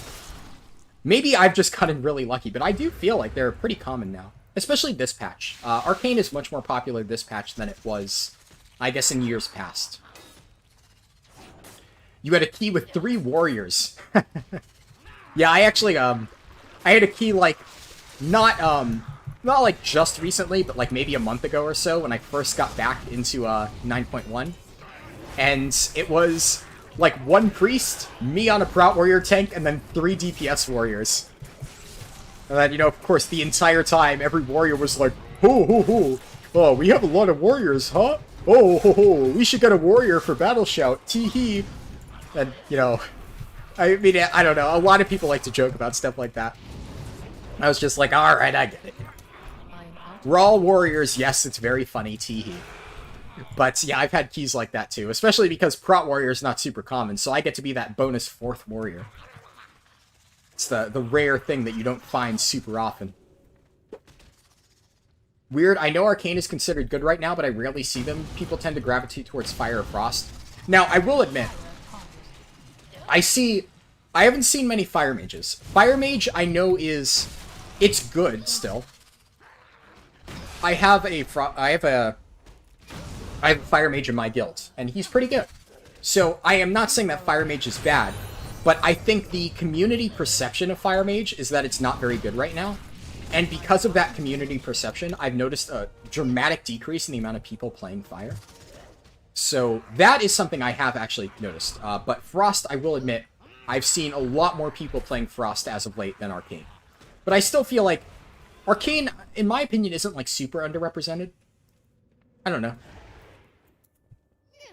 But yeah, they are obviously very good. That might be why more people are swapping them. Be honest, how many alts do you have? And have I ever hit the character cap? So, to answer the question on the character cap, yes. Like, almost every single day. Every time when I'm making a new character for one of these speedruns, I'm like, oh crap, I'm at the character cap again. And then I have to go to some random server and delete a character that I haven't played in like 10 years or something. So absolutely, I've hit the character cap constantly. As for how many alts I have, at max level right now, Something first. I have, let me count. Panda Warrior, Blood Elf Monk, Blood Elf Demon Hunter, Volpera Hunter. I have the Troll Mage on Illidan that I recently leveled. I have the Cultiran Druid that I leveled in that speedrun a few months ago, and then I have the Lightforged Paladin that I leveled off stream. I never recorded that one, but I do have a level 60 Lightforged Paladin. So I have I lost count of how many I just listed off, but I have like 7 to 8 characters total at level 60. And then I have like a million more characters at level 50. I have almost character cap in terms of characters at level 50. It's a fucking lot. I have a ton of them. So yes, I do have way too many characters. I would like to have at least on Mal'Ganis, this server, which is what I play on, I would like to have at least one of every tank. So I have a Druid at level 58. My Druid is almost max level. I just haven't finished getting around to it, but I will do that at some point soon-ish. Probably won't record the rest. If you're curious to see me leveling my Druid, I did a bit of that on the video talking about 9.1.5 and leveling through Threads of Fate. On that run, I did some of my Druid leveling. It wasn't like a full speedrun, it was just like part of a speedrun where I was testing threads, kind of. It just gave me an excuse to do some leveling while I discussed the 9.1.5 changes, so I thought that would be a fun way to do it. People seemed to like it, so it worked out. But once I get that character done, that will be at level 60, then I will have 5 characters on this server at the very least. Obviously, tomorrow, this character will be level 60, so I'll have a Death Knight, and then I have a level 50 Protection Paladin on this server, so I'm going to level that up to 60 at some point soon. Not 100% sure when I'll do that, but I will do it eventually. Let me see. I'm trying to, like, remember which ones I've read, and which ones I haven't. Imagine Enhancement Shaman with that group. Oh, yeah. Definitely. Having an Enhancement Shaman would be pretty big. Our third DPS in that Warrior-filled key was a Windwalker Monk and H-Pal Healer. I mean, Windwalker Monk's pretty good with Warriors as well. I'm sure Warriors always love to have that Windwalker buff. Speaking as a Warrior, I know that I do. So, they were probably ecstatic that they at least got to have their Monk debuff. And yeah, I would say having like a Lust from one of your classes is not super important. Like, if you're really min-maxing for like pushing high keys, it definitely matters, but for Pug Mythic Plus, like, Drums covers it. You don't need to worry too much. Good luck on my run. Thank you, Okalish. Okalish, is that how I say it? I think so. If I'm mispronunciating it, is that how I would say it? Yeah, sorry. But Okalish, thank you. Good luck on the run. What is the budget for this run? It is 5k. So, I started with 10k total. 5k of that was saved to be used on flying, which I have since spent. And then the other 5k was used purely for consumables. So in terms of the consumable budget itself, it was only 5k.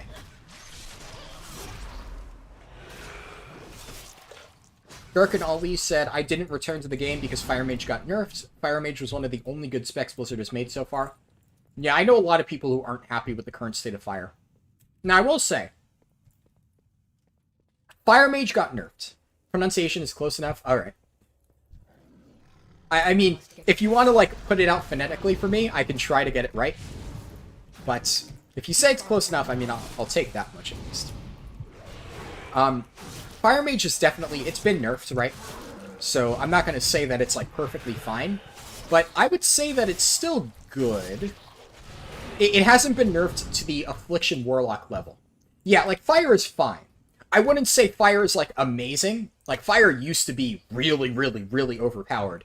It's not overpowered, but it is fine, right? Like I said, I have a fire mage in my guild. He's usually one of the top DPS. You can absolutely still do well with it. They've also, like, rebalanced it a little bit. They, like, kind of rolled back some of those nerfs slightly. Not entirely. It's still weaker than it used to be, but it's good. I would say, like, so if you want to look at specs that have been absolutely butchered with this patch, Affliction Warlock. Affliction Warlock has suffered. Man, they have really suffered. I've seen a few people still manage to get decent numbers on Affliction, but it is much more difficult. You're going to have a much larger uphill battle trying to make Affliction work than you will with Fire. Affliction got really shafted. It's unfortunate. But yeah, Fire's still pretty good.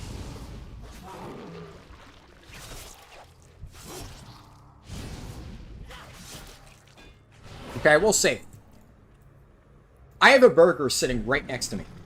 Now, I don't really want to, like, leave my mic open and do, like, an eating ASMR stream. So, I'm going to mute my mic for a second. I'm going to eat this burger. And then I will unmute my mic and answer whatever questions happen in the chat. But if you have a question, right, feel free to ask it. I will eventually answer every question. I'd like to think that I answered pretty much every single question that people have asked in the chat so far over the course of the stream. So, don't worry. I will get to your question eventually. But I am going to be muting my mic for just like a few minutes. That said, real quick, since it's already posted, I can only imagine Demo Locks and Enhancement Shamans out the years their spec gets reworked every expansion. Yeah. I mean, I have a friend who plays Demo Lock, and he is like a ride-or-die Demo Lock. Absolutely. He's been playing that shit through rain or shine, and he's one of the best Demo Locks in the world. So, I mean, that's why he's super dedicated to it. But it does get changed quite frequently. And Enhancement Shamans, yeah, Enhancement gets, like, reworked basically every single expansion. And they get, like, some pretty big reworks. I can imagine that's probably not super fun if you're an Enhancement main. Quick question. What does eating burger ASMR sound like? I don't know. But I don't... that's, like, something that I'd probably be, like, a bit too anxious to, like, do. I mean, obviously, like, I know there's tons of people that eat on stream, but it's something I guess I'm self-conscious about. I don't know if, like, I would make, like, weird noises eating or something, so it's just... I feel safer muting my mic. So, you know, maybe one day. Maybe one day I'll just leave my mic open and eat and whatever. This won't be the same without your voice. Thank you, Cosmo. I'm still here, right? I'm just going to be muting my mic for, like, literally a few minutes. So it won't be super long. All right, I'm muting it now, though.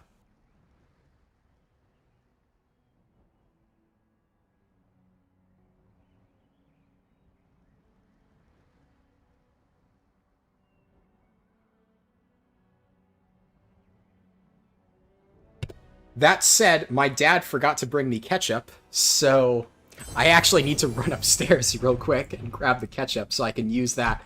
So I will actually be right back, like, literally 1 minute.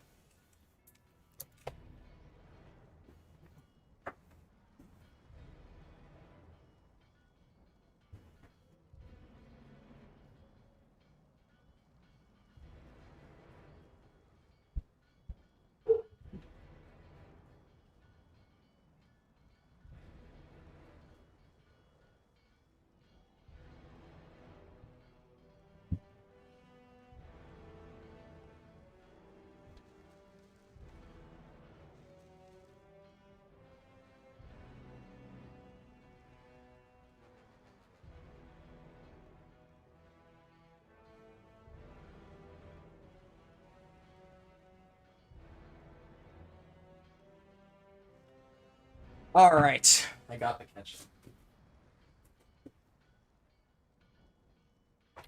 There we go. Looking at a 12 to 14 hour level 60. Yeah, it's gonna take me a bit. That's the unfortunate reality of leveling a class that I'm not super comfortable with. That said, fun fact, tomorrow, when I do the 50 to 60 leveling, I will have Darkmoon Fair buff. So I'm going to be going 10% faster by nature of that. I also haven't used any of the Darkmoon quest items, so I'll probably buy that. You know, that might speed it up a little bit. We'll see.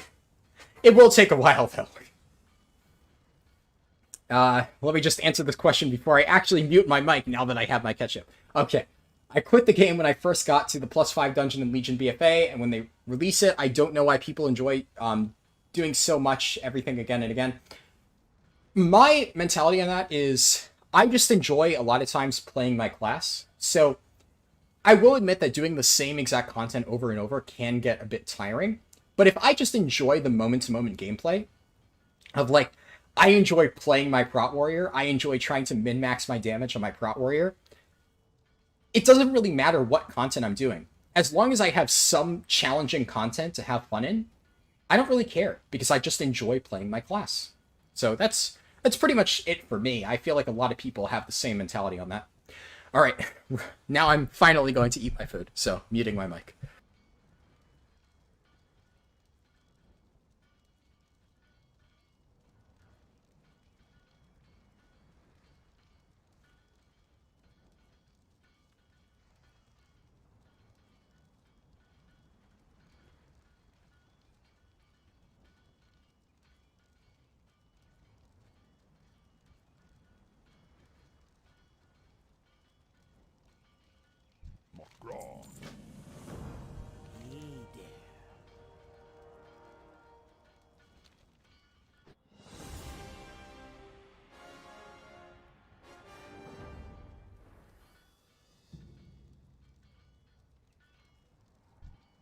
Hey, let me out of this thing! Yo, everybody, listen up! Thanks to our commander, we got a new Sweet freedom. building up. You won't regret this, Now we Commander. gotta get this new Follow me. structure up to snuff pronto, alright? So get to it, yesterday! You won't be needing me. You're in charge, after all.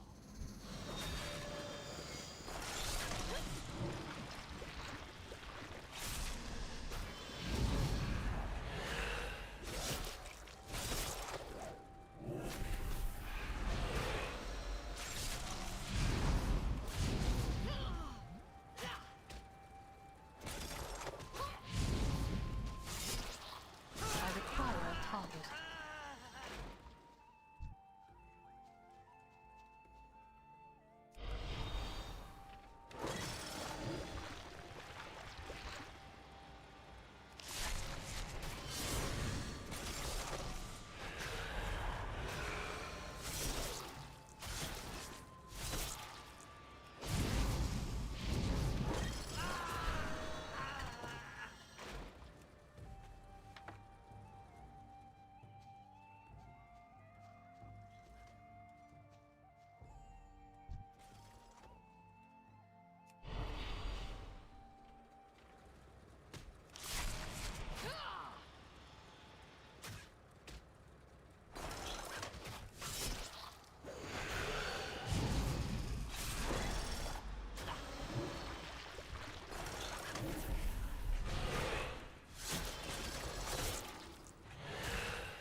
too far away.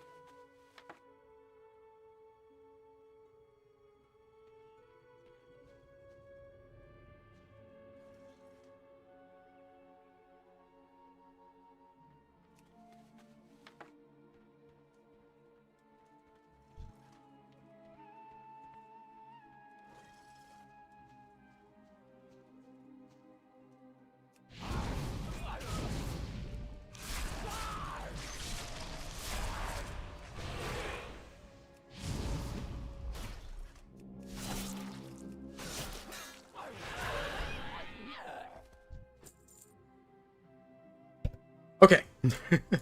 Finished. I had to, like, speed run eating that burger. That thing is fucking ginormous. Cheeseburger, or Cheesecake Factory has a type of burger called a mac and cheese burger. And it's like a burger that has this giant chunk of mac and cheese on top of it. And damn. That thing is, like, fucking huge. It's really hard to try to eat that quickly. But I did my best. Okay, so let me go there. I don't know if you saw, Cosmo, but I typed in /say that survival's the best spec. I respect you playing that. Fun as hell. I hope you do enjoy it. Yeah, so I remember when I was doing, I think it was like, I was still on the Dark Portal intro, and you said like you were leaving soon or something. So I kind of expected you to leave at that point. I'm not saying you should, right? I was just like surprised after that when I saw that you were still typing. I'm like, didn't they say they were leaving? So like, honestly, you don't need to feel like you have to stay, right? Like, I appreciate you being here, right? Like, if you have to go to sleep, if you're tired as fuck, do not feel like you're forced to stay at all. Like, I absolutely don't want people to think that. It's 9:43 a.m. and you tuned in at 2 a.m. Holy shit. I mean, yeah, I appreciate you tuning in. I really do appreciate that. I hope you don't feel like you need to stay for the entire thing. I'm probably still going to be here for like another hour, maybe even an hour and a half, right? So it's a bit time consuming, unfortunately, but this has been taking quite a bit longer than I expected. So don't feel like you need to still be here. I absolutely do not feel pressured to do that. Obviously, if you want to be here, like, cool. But I would feel bad if I, like, forced somebody to, like, or made somebody feel forced to watch my stream and they lost sleep as a result. Because, trust me, I know the feeling. I've lost sleep countless times just watching things on YouTube, and it gets really distracting. And it causes problems for me because then I end up oversleeping, and, you know, it's fucking 11:30 and I wake up and I'm like, oh shit, wasn't I supposed to be doing a speedrun 30 minutes ago? And yeah, definitely not good to fuck up your sleep schedule. Would not recommend it. How to start overthinking 101. Thank you. Yes, I would be a master at teaching how to overthink things. Absolutely. And I'm speaking to WoW players. They're not very known for respecting sleep schedules. That's fair. I mean, I can't argue with that statement. I still hate Feral Druid, but I use it to make memes. Yeah, Feral Druid is very much a love it or hate it type of spec. I have no strong feelings for it, I guess. I feel like if I actually played Feral Druid and learned it, I'd like it. But at the moment, it's just not something I super enjoy. You decided to stay voluntarily. You full well known you could have gone to sleep, but you chose not to. Fair enough. Well, I appreciate you being here either way. I appreciate every single person in the chat for being here.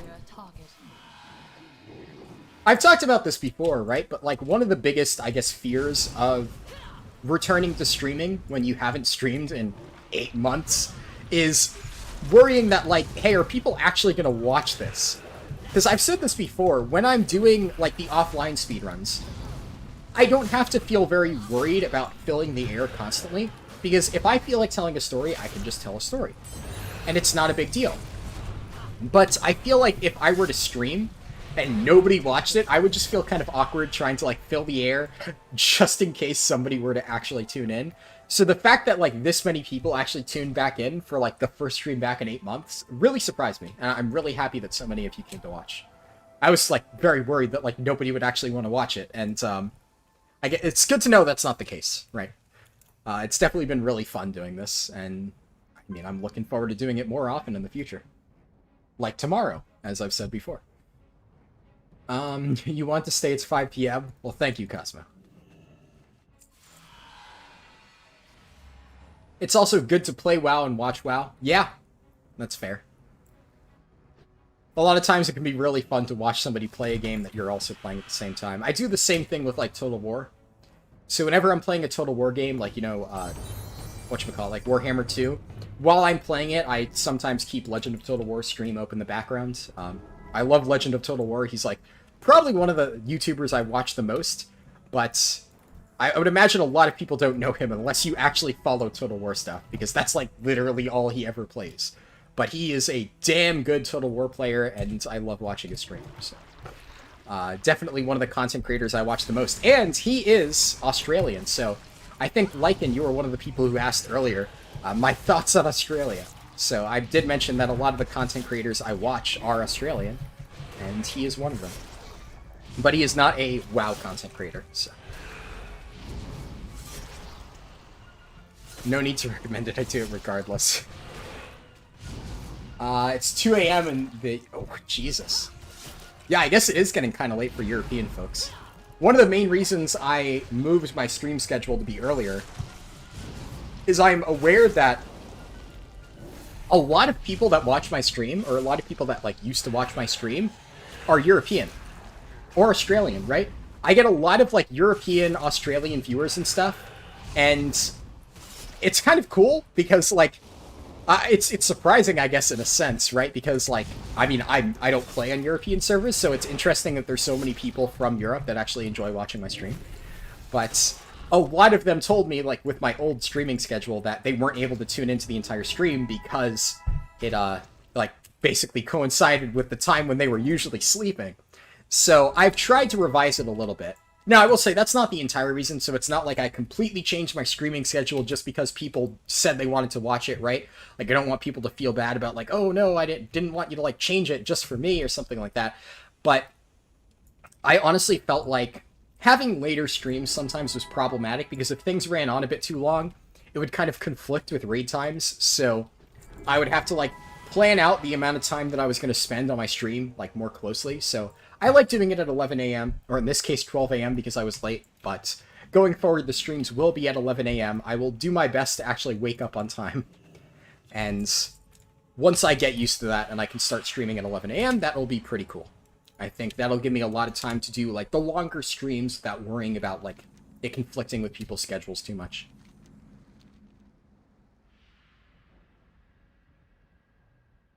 You don't like the Bloodtown's playstyle for Feral? Oh, yeah. I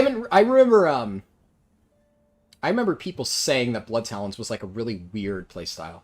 So I feel like Blood Talons, I know a lot of people who said they disliked it, but it is very different, so I would imagine that there's a lot of people that, like, swear by it, and are like, oh yeah, I really enjoy that type of playstyle, because it was like you used a healing spell on yourself to, like, proc some of your abilities or something like that, right? And I know a lot of people who found that to be a bit janky, and weren't a huge fan of it, but it is very different. So I can see how that would appeal to a lot of people. Moment of Clarity feels so much better. Yeah, I joined in because I enjoy watching your videos. I appreciate it. I'm glad you guys like the videos, and I hope you're enjoying the stream just as much. Eric says, I've been playing Feral Druid since vanilla, but I also PvP'd a lot, so it's a different POV. Yeah, that's fair. I would imagine that people's opinions on, like, what's good for PvE or PvE, PvP or PvE, if I said that wrong, would differ. Lots of times, like, different talent builds may be really good for PvP, but not so great in PvE. So, kind of depends. Saying that really fast gets confusing sometimes. It would be really funny if you somehow cross-realmed into Mal'Ganis from Oceania, but you are Alliance, yeah. I mean, pretty much nobody on Mal'Ganis is Alliance, so that would be a bit tricky, right?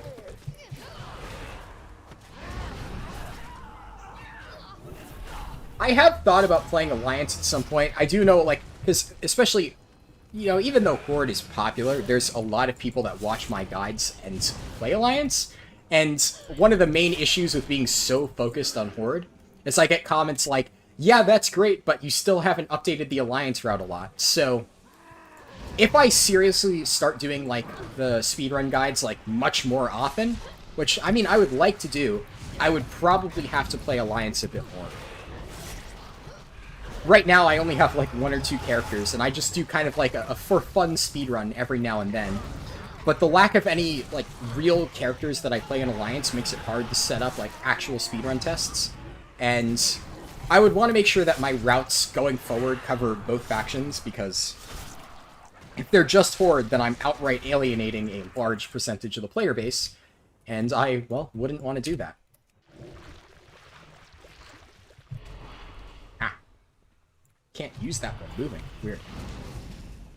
There are a lot of good Alliance racials that I'd love to play with, but all my peeps are Horde. Yeah, honestly, that's how I feel. I would love to play Alliance just for the races. Like, I mentioned earlier, I love Night Elves. I think they would be really cool. I would love to play Night Elves more often, but I can't, right? That's kind of one of the things about Nightborne that kind of appeals to me, right? They're like Horde Night Elves. They're obviously a bit different, and I don't love their current customization, but it's going to be really good once 9.1.5 hits. But a lot of stuff like Lightforged Draenei, like Void Elves, like Night Elves, I really love the customization options. I think it's really cool. And I would love to play as one if I could do, like, cross-faction stuff. Like, if they ever make it so you can actually play Alliance characters with Horde characters, which... Now, here's the thing. This is not super far off. So Ian Hazzikostas did kind of talk on Twitter in, of course, his usual vague lawyer speak, right? But that's how Ian Hazzikostas always talks. He's always talking in lawyer speak because he used to be a lawyer, and that's how he treats everything, right? But he was kind of hinting at they might do something with faction balance, like making it so factions can play with each other. Now, this is very much reading a bit further into what he said, but considering the context of the thing that he was replying to, I wouldn't be surprised if they actually do intend to do that in the future. If they intend to make it so you can do, like, cross-faction mythic raids or something like that. At this stage, there's no lore justification for it. Like, if you want to keep PvP being, like, Alliance versus Horde, sure. But the reality is, even in rated battlegrounds right now, or even arenas, you're still doing Horde v Horde, Alliance v Alliance. There isn't actually a faction split, right, for rated PvP content. So that's kind of the only place where it still makes some sense lore-wise. In terms of PvE stuff, it makes no sense anymore. I really don't see why we shouldn't just be able to group with any faction. I think that's an outdated mechanic. It's like any sort of, like, new MMO that comes out, if they have a faction system, they're just shooting themselves in the foot. Because why would you want to basically play, or, like, make your game in a sense where you're just splitting your player base in two? It's just counterintuitive. It makes no sense to me. So hopefully Blizzard does change that. It would be cool, because there's a lot of people that watch my stuff that play Alliance, and I mean, it would be cool if I could not only, like, do stuff with them, because I have played in the past. I mentioned in Nathria, I raided with a bunch of people that watched my my videos.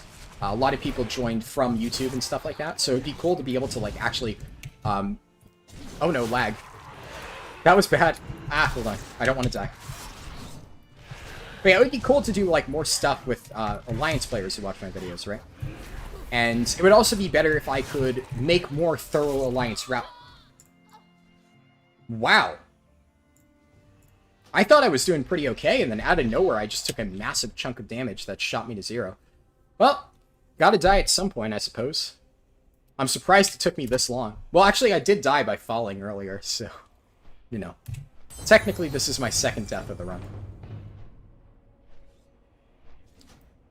Removing the war from Warcraft? Sure, but it's like, we're still going to war with, like, the, you know, NPCs, I guess. We're going to war with the jailer, right? World of Warcraft could be interpreted in a lot of different ways. The war is... I mean, it's whatever you want to interpret it as. I don't think it necessarily refers to, like, faction stuff. And I agree that Ally v Horde was, like, a core part of this game, but it is inherently a bit of a dated mechanic in terms of game design. It's kind of problematic in the sense that not being able to play with a large percentage of the player base, especially as the game starts to decrease in numbers, which is just a fact of life, is just going to hurt the game in the long run. I still think you can have Alliance v Horde, right? But I think that giving players the like ability to opt into that, to opt into the Ally v Horde conflict, would just be better than forcing it upon them. So I think overall that would just be better. Hopefully they're looking into it. They've kind of hinted that they are. Whether or not they actually go through with it is kind of a different thing entirely. The only thing that killed this character is lag. Yeah, fair. At least if I die, it's not a pull where I got a massive lag spike, so... I, technically speaking, could have popped, like, Icebound Fortitude and saved myself or something, but I did not expect to die to that. Your warrior started off as Horde, but you faction changed to join a guild. Interesting. I actually... Yeah, I don't know. I would never faction change to Alliance. Nothing against Alliance, right? But the problem with Alliance is they have much less in terms of options. So if I ever, like, joined an Alliance guild, it would be after I leveled a character on Alliance. I feel like it's easier to make the jump from Alliance to Horde than vice versa, because let's say, like, you join an Alliance guild. If that falls through, your options are limited without potentially having to transfer servers or transfer back to Horde. Whereas Horde, like, if you transfer to join a guild that's, like, on Mal'Ganis or Area 52, you're pretty safe in the knowledge that even if that guild doesn't work out, you're on a pretty good server. But, I mean, I have characters on, like, Hel'Thazad and Stormrage, right? So, maybe I could, like, actually play Alliance at some point. It's something I'm considering, but right now there's just so many things that I have going on that trying to raid on both Horde and Alliance is just a bit too much to, you know, think of at the moment. Tanks have a lot of good options on Alliance side. That is true. I would imagine tanks are probably in a bit more higher demand. Just because, you know, they're generally speaking harder to find, but especially on Alliance where recruitment is probably already a bit limited, yeah, tanks would likely have a good time. Good pick of what they want. You just got an Azure Drake. Nice. Azure Drake is a pretty cool mount. I don't even remember if I have Azure Drake. I remember I farmed that for a few years. I can't remember if it ever dropped for me or not. I suppose there's an easy way to check, right? Azure Drake. I never got it, yeah. Definitely a really cool mount, though. You've always played Alliance, so it wasn't a big deal. Yeah, that's fair. I mean, if you just really enjoy playing Alliance and you're willing to dedicate the extra effort required to find a guild, then I could totally see it being worth it. Percy, would you hold still, Raven Swallow? You want to know why my people flee Iraq? Look outside. Our own kin fear and revile us for this curse. Let's see,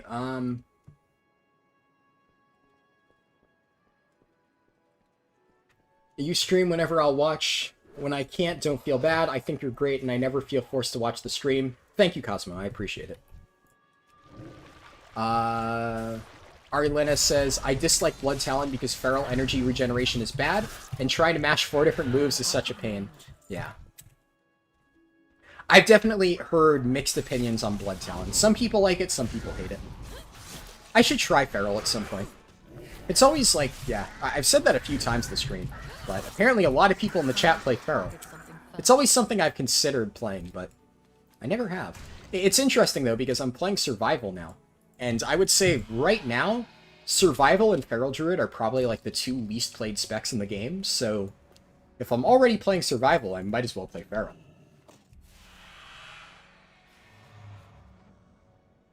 That's your first run of Azure Drake. Ooh. Wow. Now, see, I am not a mount collector myself, but if you say stuff like that, I know a lot of people, like my cousin, who will absolutely hate you if you get that lucky with a mount. People are like, ah, how dare this guy get lucky? I farmed that for weeks. Those are fighting words. We are... I just saw what you said, Gherkin. We're going to war against Blizzard. Even with BFA, we didn't have enough content for Ally v Horde. Yeah, I agree with that. There's only one raid. Now, I will say, I liked Battle of Zazar lore. I thought that the lore behind it was a bit iffy, but I think the concept of it being like an Alliance versus Horde raid was really neat. In fact, the only tier that I've ever actually played both Alliance and Horde at the same time was Battle of Dazara Lore. I raided at the same time on my Blood Elf Demon Hunter and my Lightforged Paladin. I was doing Mythic Prog on 2 characters on 2 factions, just because I really wanted to see the differences in the raid. I eventually, unfortunately, did ditch my Lightforged Draenei, and I ended up getting Cutting Edge Jaina on my Blood Elf Demon Hunter, but the Lightforged Draenei did not finish the tier, unfortunately, but it was fun for a little while. Do I have a favorite mount? I have a few. There's like a few mounts that I use, and I use like basically nothing else. So I would say out of the new mounts, this is my new favorite. I really like this Cartel Masters Gear Glider. It's pretty cool. But I would say mounts historically that I really like. So I like the Wolves. If it's purely ground mount stuff, like Vicious War Strider is really cool. Vicious War Wolf, or the Corcoran Werewolf from AOTC Garrosh, that one's really cool. And then, even I don't have it on my favorites for some reason, but this mount, Lifebinder's Handmaiden, this is another one of my favorites. I use this on a lot of my characters, and one of my other go-tos is Silent Glider. I really like Silent Glider. I think it's a really cool mount. One of the nice things about Silent Glider is it's like, it is silent. It does exactly what they say it does. It doesn't really make a lot of noise, and a lot of mounts are super noisy. And we got another one, another sex bot.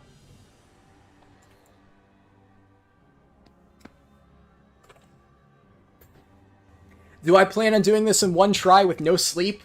No, unfortunately, I do not. There's enough challenges that I've attempted where I've gotten very little sleep, right? Like, I did a 24-hour live stream on Shadowlands launch, right? For something as, like, trivial as leveling up a Death Knight, I'm not going to do something like that. I will be finishing this on a second stream, which I'll be doing tomorrow. So after I hit level 50, if you want to see the continuation of the run, I'll be streaming, once again, 11 a.m. tomorrow. You can tune in and watch the rest of that. Hopefully it won't take me as long. Darkmoon Fair will be active. But, yeah, I'm not going to be doing this all 10 to 60 in a single sitting. I'm going to split it into 2.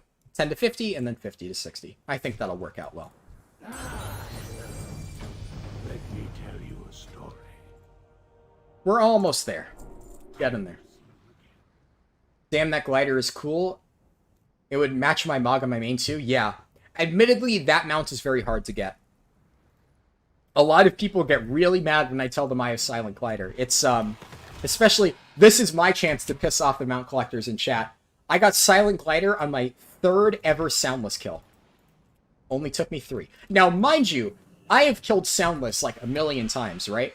I farmed a shit ton of mana pearls throughout that entire patch. So, I'd like to think that it's not like I've only killed Soundless a few times and I got the mount. I've killed Soundless like at least 20 to 30 times over the course of 8.2, I think was the patch, right? So, I just happened to get it on one of my earlier kills, is the way that I like to look at it. But it was on my 3rd kill. A lot of my mount collector friends were really pissed when I got that. I'm definitely the first person I know to get it, because I got it on literally day 3. Because I killed Soundless every single day, and on day 3, well, I got them out. So that was cool. What are my plans for 50 to 60? I will be doing the same route as usual. This is not PTR, so the new, like, leveling changes to make, like, BGs and Threads of Fate faster are not currently implemented. So I will not be doing that.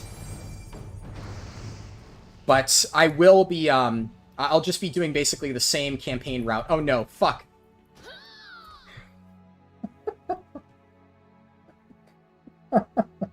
God damn it. Yeah. Not my finest moment. I accidentally clicked off my flying mount. I don't think that would have helped me. I think I still would have fallen to my death. Oh well. Mistakes were made. Definitely starting to get a little bit tired. We're almost done, though. I'm going to see it through until the end. You'll be there? Awesome. It'll be good to have you, Exotic. Yeah. You can still get Silent Glider. It's still available, but so for people who don't know, that mount I showed, Silent Glider, it's available off a rare called Soundless, which is a rare spawn in Nazjatar. It's a pretty low drop chance, and the rare can be kind of hard to find, so it's pretty well known as being like a pretty hard to get mount, especially these days. But it is a cool mount. I would highly recommend getting it, or trying to get it, if you can. I don't even think Asmongold has it. I know he's like obviously a super duper mount collector, and I'm pretty sure he's missing it still, so I have something that Asmongold does not have. Unless he got it recently and I didn't hear about it. Clip that, chat.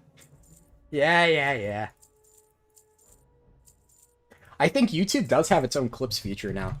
They didn't used to, but they added recently like a clips feature. I don't think it works super like amazingly, but it exists if you want to clip stuff. It is an option.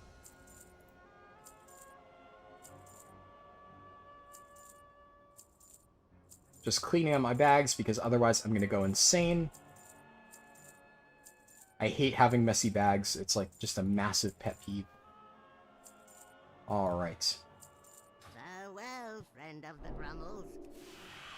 Clip it and ship it. Yes. Haven't I died that way before? Yeah. Like, that time I thought I flew high enough to basically pop my glider, and I was like 1 second off. So, I was like, I outsmarted it this time. I got high enough before actually clicking off the debuff, and I still died. So.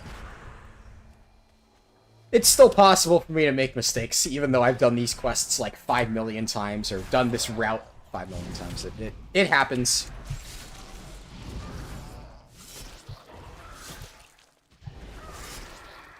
Okay, let me scroll up. I need to target something. I've missed a few messages because of that.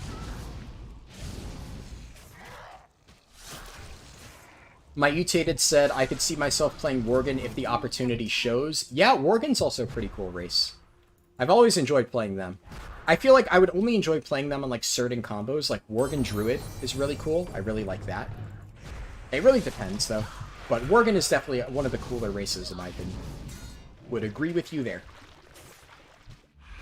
Never felt energy starved on Feral and Legion, but when it came to BFA and Shadowlands, the starvation was real. Let's see. Blizzard has dropped the ball in rating ever since MOP. Has never dropped the ball in rating. I was about to say, what? But no, yeah, Blizzard has never dropped the ball in rating. I don't know if I would say never. I would say Uldir was a very weak tier. I don't think Uldir was a good raid at all. I thought that was one of the weakest tiers we've ever seen. So, I don't think they've had a perfect track record, but I would say, most part, yes, Blizzard has done pretty good in terms of rating specifically. Lycan said, I still want to get that Mythic Jaina mount. I played very little during BFA. Yeah, it's a good mount. Glacial Tidestorm. I don't love using it just because I feel like it almost feels like I need to be on a Frost Mage to use Glacial Tidestorm, and I don't play Frost Mage, but either way, it is a neat mount. Just not something I've ever really felt like using. Step aside. Ah, crap. I forgot that I started the RP. Now I have to defend this guy. Mind the door, will you? Okay, I'm gonna grab this sword. My, what a curious collection. Okay, while Rashad is doing his RP stuff, I can go over here and pull some Echo Hunters. See, what I have must you get got? closer. Come now. Can you buy Silent Glider off the auction house? No, Silent Glider is only attainable as a rare mob drop. Most mounts, I would say, cannot be bought off the auction house.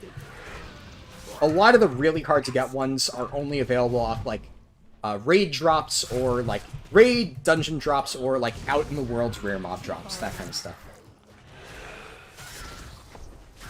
Oh, I forgot to say, rah! Nasty bird. Yes. That is, like, the most fun part of doing this leveling process. That is definitely my favorite dialogue thing in Spires of Iraq. That said, Skyreach is always fun to do. Maybe I'll do Skyreach for fun. I'm probably going to be a bit short in XP, so I might do like WoD dungeons.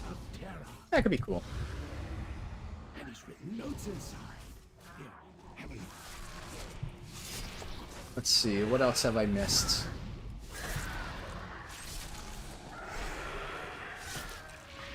The only reason you want to level a Void Elf Priest is to use Lucid Nightmare and Corrupted Voidwing on it? Yeah.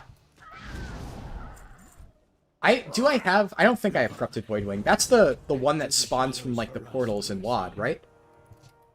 Corrupted Voidwing. No, I'm thinking of Void Talon. Unless that's what you're referring to. Yeah, so that's probably what you're referring to. Wait, this one? Oh, so Uncorrupted Voidwing. Ah, I see.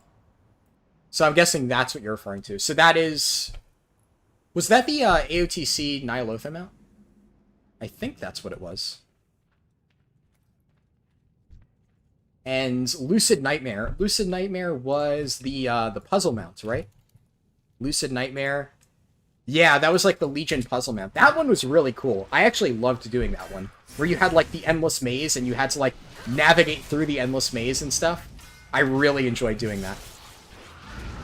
Unfortunately, I haven't used that one a lot because it's a ground mount, but obtaining it was probably my most enjoyed part of, like, actually getting the mount, right? Like, with that puzzle, that was really cool. Voidwing is the only AOTC mount you ever got, started late 8.3. I mean, it's a really good mount, don't get me wrong. I just forgot what the name was. Yeah, no, it's a great mount. It looks fantastic. But that's the thing, it's like a Void-themed mount, so kind of like you said, Toph, like, I probably would not use that on something that wasn't like a Void Elf, just because for me, I would want the aesthetic to match. What? Why did that mob just went over there? Wait, Lucid Nightmare can fly? Really? I did not know that. Okay, interesting. Yeah, I'll test it out. I believe you guys, but now I'm actually really curious to see. Does it just like run through the air? I guess I can test it in a few seconds. Well, that's pretty cool. I might actually use some of the unicorn mounts more often, if they can fly now. Now that you mention, I think I vaguely remember hearing that some of the mounts could fly. I guess I never realized that Lucid Nightmare counted as a unicorn mount. All the unicorn mounts can. That's awesome. Okay.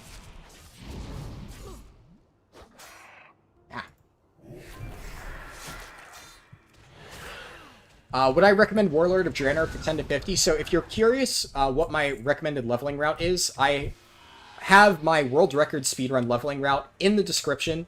There's a Google Doc that I have, which has all the information you need.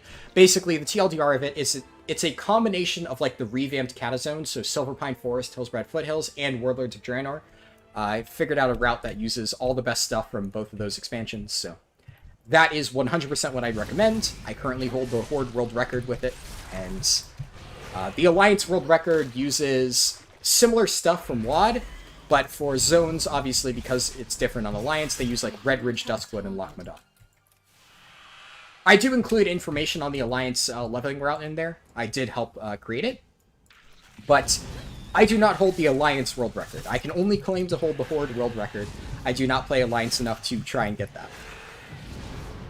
But I do play Horde, and I am happy to say that if you go up there, I still have the fastest Horde time.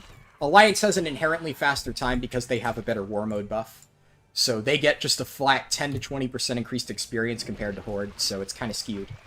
But for Horde, I have min-maxed the crap out of it. And yeah, no problem. If you have questions about it, like, feel free to let me know, but honestly, I've designed that guide to be pretty fucking thorough.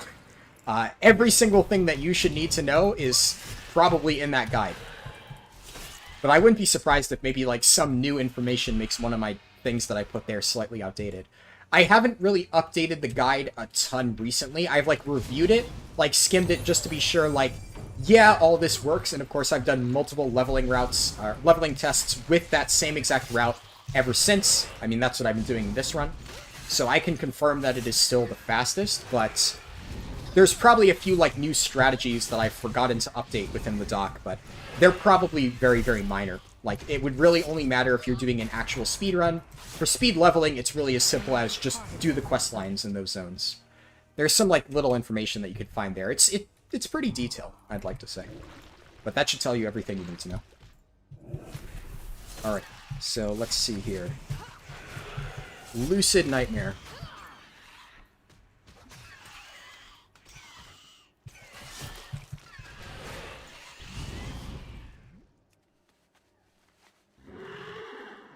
Alright. Yeah, that's pretty sick. So it just runs through the air. I dig it.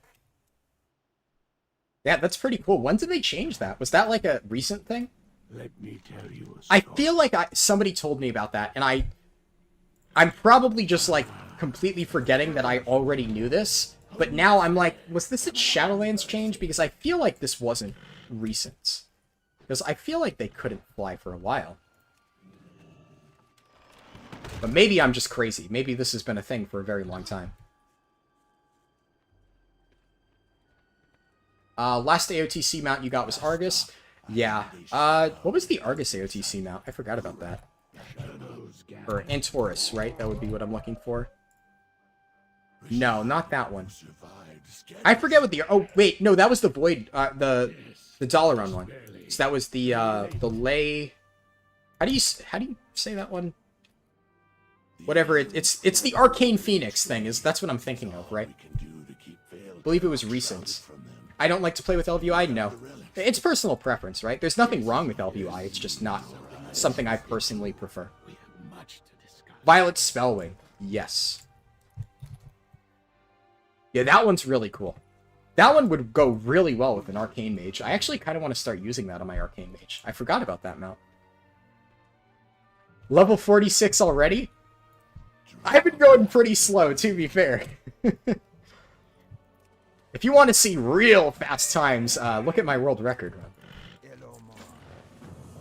My world record time for 10 to 50 is 4 hours and 44 minutes, I believe.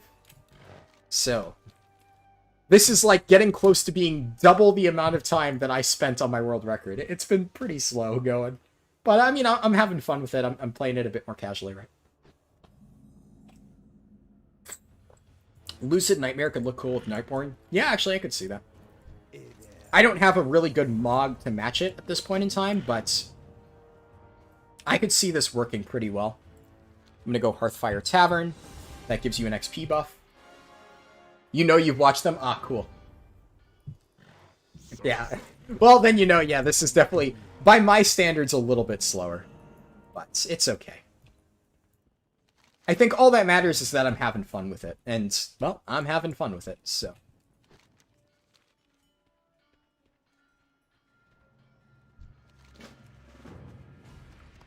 The Grove Warden, yeah. I feel like Grove Warden goes really well on Druids. I don't really like using it on non-Druids, but the problem with Druids, right, is you already have Flight Form, so that's pretty much all I ever use. But yeah, Grove Warden is definitely very pretty, so let me... Yeah, this one. Very nice. What's Grove Defiler? Oh, that's the glory of the Emerald Nightmare stuff, right? I don't really have a lot of the glory mounts. I've never bothered to do a lot of those achievements. Never been something I'm super interested in, really. But I do have every AOTC mount, I think ever, right? Because I think, the first AOTC mount they ever added was the Garrosh one. Was there an AOTC mount before Garrosh? I don't think so. But I got my Korkron Werewolf from Garrosh, and I've gotten almost every single AOTC since that point, ever since the end of WoD, right? So, basically, Hellfire Citadel onwards, I've gotten every single AOTC, and I've gotten quite a few cutting edges, but I don't have every cutting edge mount, but I do have quite a few AOTC ones. The Hunter class mount from Legion is sort of a flying wolf. Yeah, I think I remember that one. I don't remember really liking it, though. I think I remember thinking it looked kind of derpy. Maybe I'm misremembering it, but I think if you're talking about the one that I'm picturing in my head, not a huge fan of it.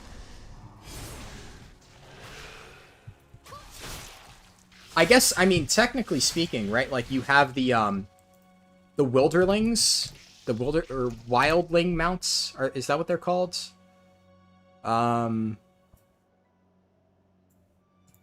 Maybe if I just type Korthia. What are those mounts called? Whatever the Night Fae ones are, like those big, like weird serpent things. They look all derpy and stuff. They're like kind of wolf-like serpents. I don't know. They're strange. A dark wind.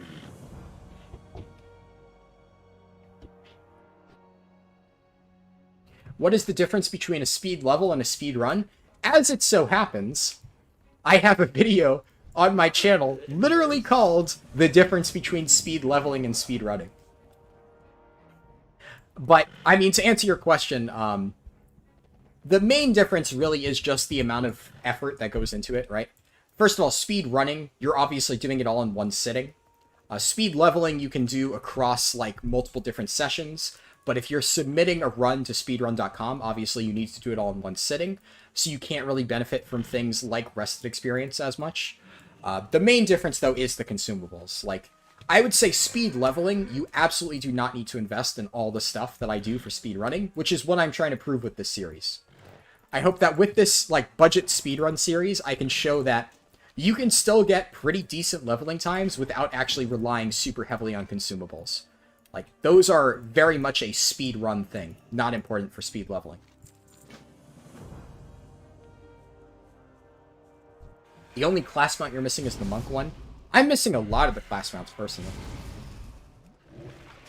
Even the classes that I played, like, I played a ton of classes in Legion, but I just never bothered getting their class mounts. I know I have the Demon Hunter one, because I did that, but there are a lot of classes that I just never got it. What was the, I forget the name. The monk one, that's like the tiger, I think. I don't even think I have that, and I mained Brewmaster Monk for a large part of Legion. Just something I never really got around to, I guess.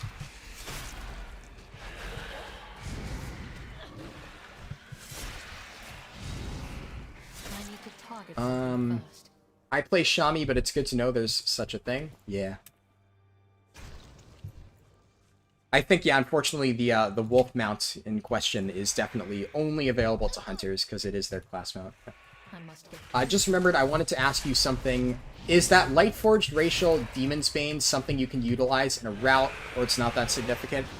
It's not that important. There's very few demons that you actually will fight over the course of the route. There are some in Talador. I think that's it. Yeah, there's a few demons in Talador. It's not something that will add up to any significant value. Lightforged is still a good race. Lightforged Racial is absolutely nuts for big AoE pulls. So, I'm not trying to say Lightforged are bad. They're actually one of the better races to play. I think the second place Alliance time uses a Lightforged Draenei Mage. So, I mean, it can work. Lightforged is a very powerful race, but I don't think they're good because of the Demon's Bane Racial. I think they're good because of their, like, big Light Blast Racial, that kind of thing. My mutated, you're getting sleepy, I feel that. Don't worry. I appreciate you tuning into the stream. I'll see you tomorrow. Good to have you here, man. Yeah, I never played Shaman either. I definitely don't have that mount. I'm also not like a really big mount collector. It's never been something that I focused on like super intently. Because like that's the thing. I have the mounts that I like, and I just keep using those mounts.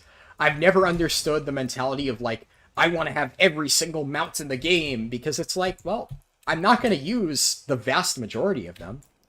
If I get a mount, cool.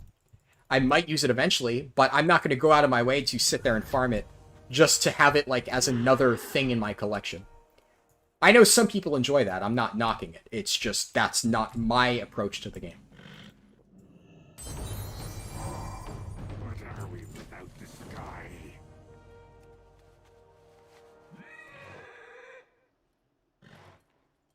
All right. Yeah, Wilderlings. Wait, is that how? So let me take it. Wilderlings. Yeah, for some reason it's not showing up in the mount journal. That's weird. Yeah, it might not show up if not Night Fae, probably. Well, now that chat has died down a bit, I Too think far away. I can finally, after 8.5 hours, start to explain why I dislike Blood DK. Unfortunately, there are not many people still watching. I mean, there's still 30 people, that's good. But I think a lot of the people that were like, oh, explain why you don't like Blood DK have since left, which is unfortunate, but maybe they can watch the recording. AMZ. I'll put that there. I got Ashes of Alar fairly recently after hundreds of kills, and now you combo with your Zulian Tiger. Ooh, you also have a Zulian Tiger. Awesome.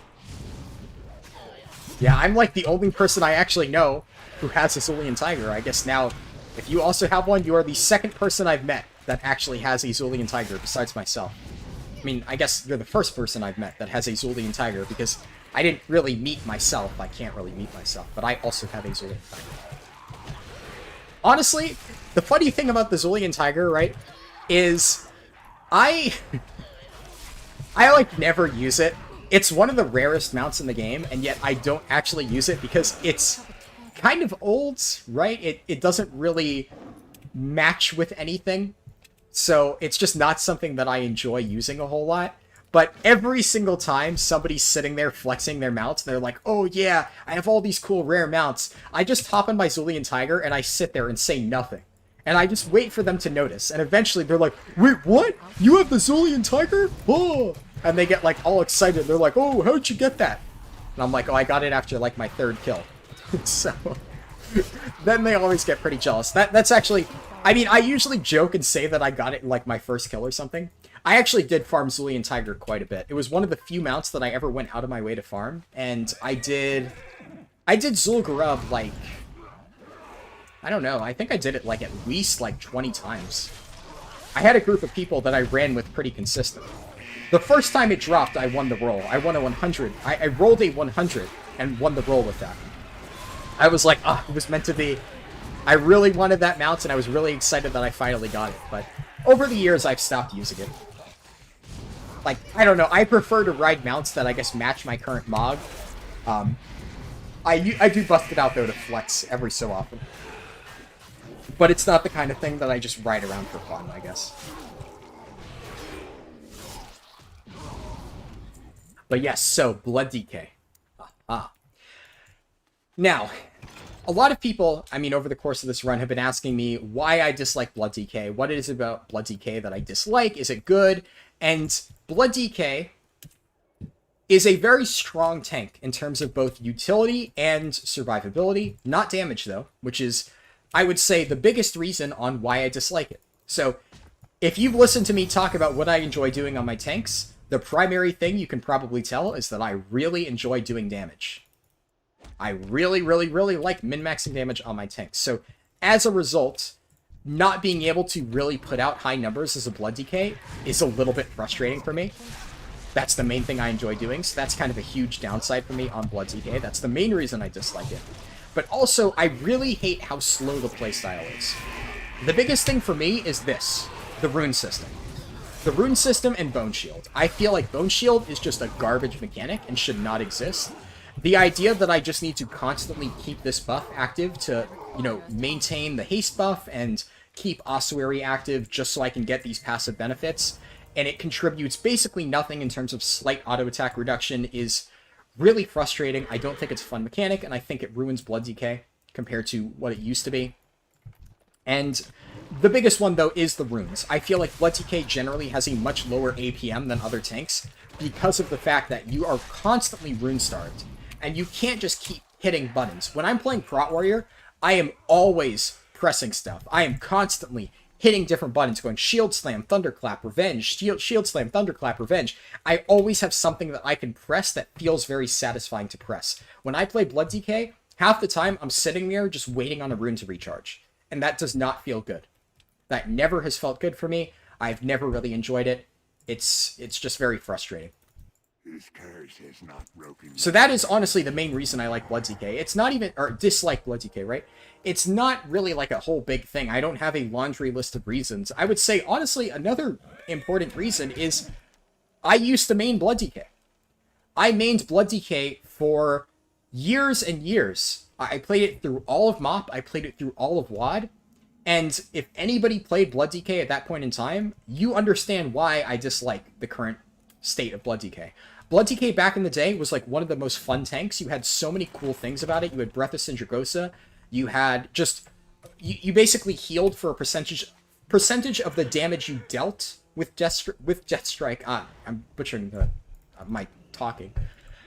You healed for a percentage of your damage dealt, basically. So what that meant is you could actually focus more on getting these big Death Strikes out and doing lots of damage with them and then getting returns through the amount of damage you dealt, rather than having to worry about taking damage and then basically sniping the damage that you just took back into healing. I really dislike that type of playstyle. I think it's really cancer to have to rely so heavily on a reactive tanking playstyle. So I like the older Blood DK better as a result. And I don't know, it's just, for me, one of the main reasons that I've never really played it is just because of the backlash that I experienced, like internally, I guess, like internal backlash playing Blood DK, the new version, after being so used to how it used to work. I used to absolutely love the old Blood DK. I used to absolutely love getting out those really meaty Death Strikes and just chaining them back to back, weaving in Blood Boils, Death Coils, Heart Strikes, and, you know, massive Death Strikes. That was fun for me. And then also Breath of Sindragosa was really, really fun. I adored the Breath of Sindragosa build, and now it's just gone completely. There's no alternative. It is just removed from the game. So changes like that have just over time made me not enjoy Blood DK as much. And now I find myself in a position where it's like, it's a good tank. You absolutely can get solid numbers on it and make it perform well. But I just don't enjoy it. And I'm almost sitting here like frustrated, like I don't want to enjoy the modern Blood DK because they ruined old Blood DK for me. The Blood DK that I loved is dead. And unless Blizzard decides to bring it back, I can't play it anymore. And this new Blood DK, this new way of playing with like these crappy bone shield mechanics and like really long waits on rune recharges and stuff, that's what exists in place of the spec that I used to love. So that is the reason why I've said many times that I dislike Blood DK. It's just unfortunate. Alright, let me see what people said. Honestly, Death Strike should be 40 runic power baseline. Yeah, I agree. I really dislike Ossuary. I really dislike Bone Shield as a whole. But I dislike the idea that you need to maintain these charges at a certain level just to actually be able to use your abilities properly. I think that's really frustrating. I dislike it.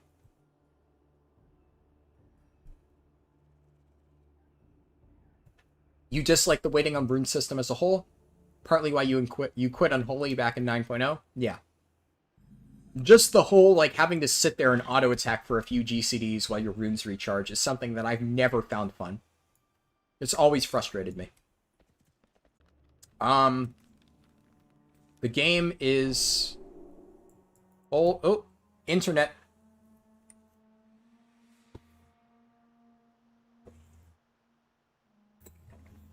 Is it better now? My connection just dropped for a second there. Can you hear me? I hope it didn't disconnect. It says it's connected now, but I'm always worried that like something gets fucked up in the stream when that happens. That item is still recharging. Welcome back, Cosmo. Don't worry, I had to eat dinner in the middle of the speedrun too, so I understand. Okay, YouTube's giving me a bit of an error message. That's not good. I hope everything's working. I am out of range. It's fine? Okay, thank you. Thank you for letting me know. Yeah, I just wanted to make sure because my game lagged out, then YouTube said it was disconnected for a bit. Now it has this big error message on my screen, which is weird, so don't know about that. But I'm looking at the playback, and the playback seems to be working just fine, so I think I'm good. And obviously you guys in chat are saying it's fine, so I won't worry about it then. YouTube's just being weird, I suppose. Okay, so can I... There we go, I managed to land on it. Always struggle a bit with that one. Mount collection is super cool, but incredibly boring for the most part. The way that you go about it is every time you make a new Mog, you farm a mount that goes with it. Yeah, I think that's a good way to go about it. Like, I like collecting mounts that I'm going to actually use to go along with the transmog. I don't like just collecting mounts for the sake of collecting mounts. So that, yeah, I agree with that standpoint on it. That way you don't burn yourself out. 100% agree. Yeah, that's my approach to it as well.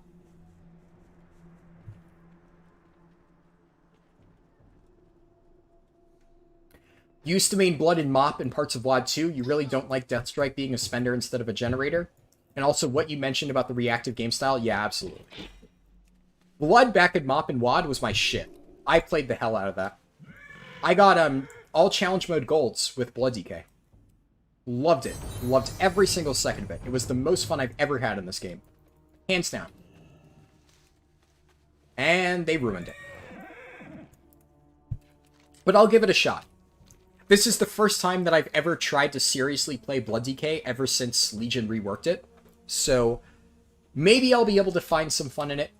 Maybe it won't be as bad as I expect, but I'm going to be completely real. I haven't been enjoying leveling it so much.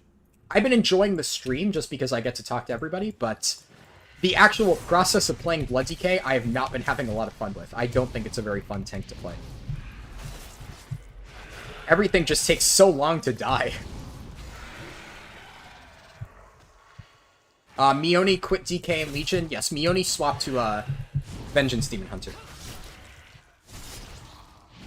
Mione still played a lot of Vengeance Demon Hunter throughout Legion, but I believe Mione quit towards the end of Antorus.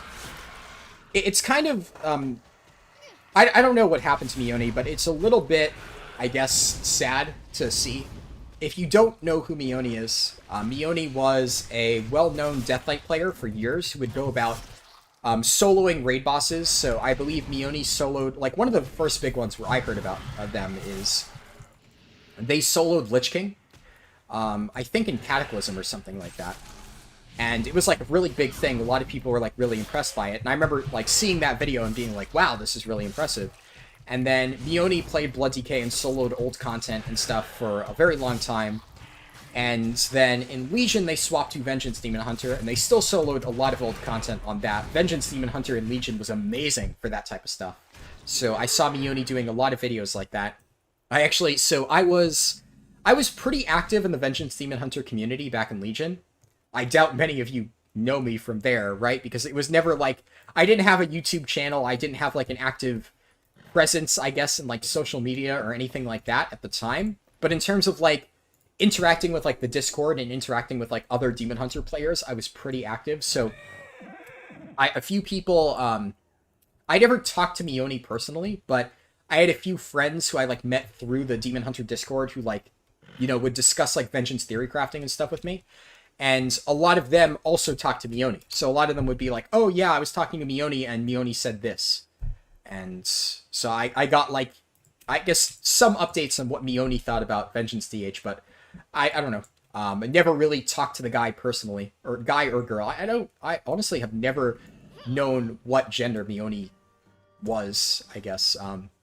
Now I hope, here's the thing. I hope Mione's doing well, but I guess if you don't know, Mione kind of disappeared, and it's not very well known, but apparently Mione, before disappearing, put out like a tweet or something saying like, Depression 1.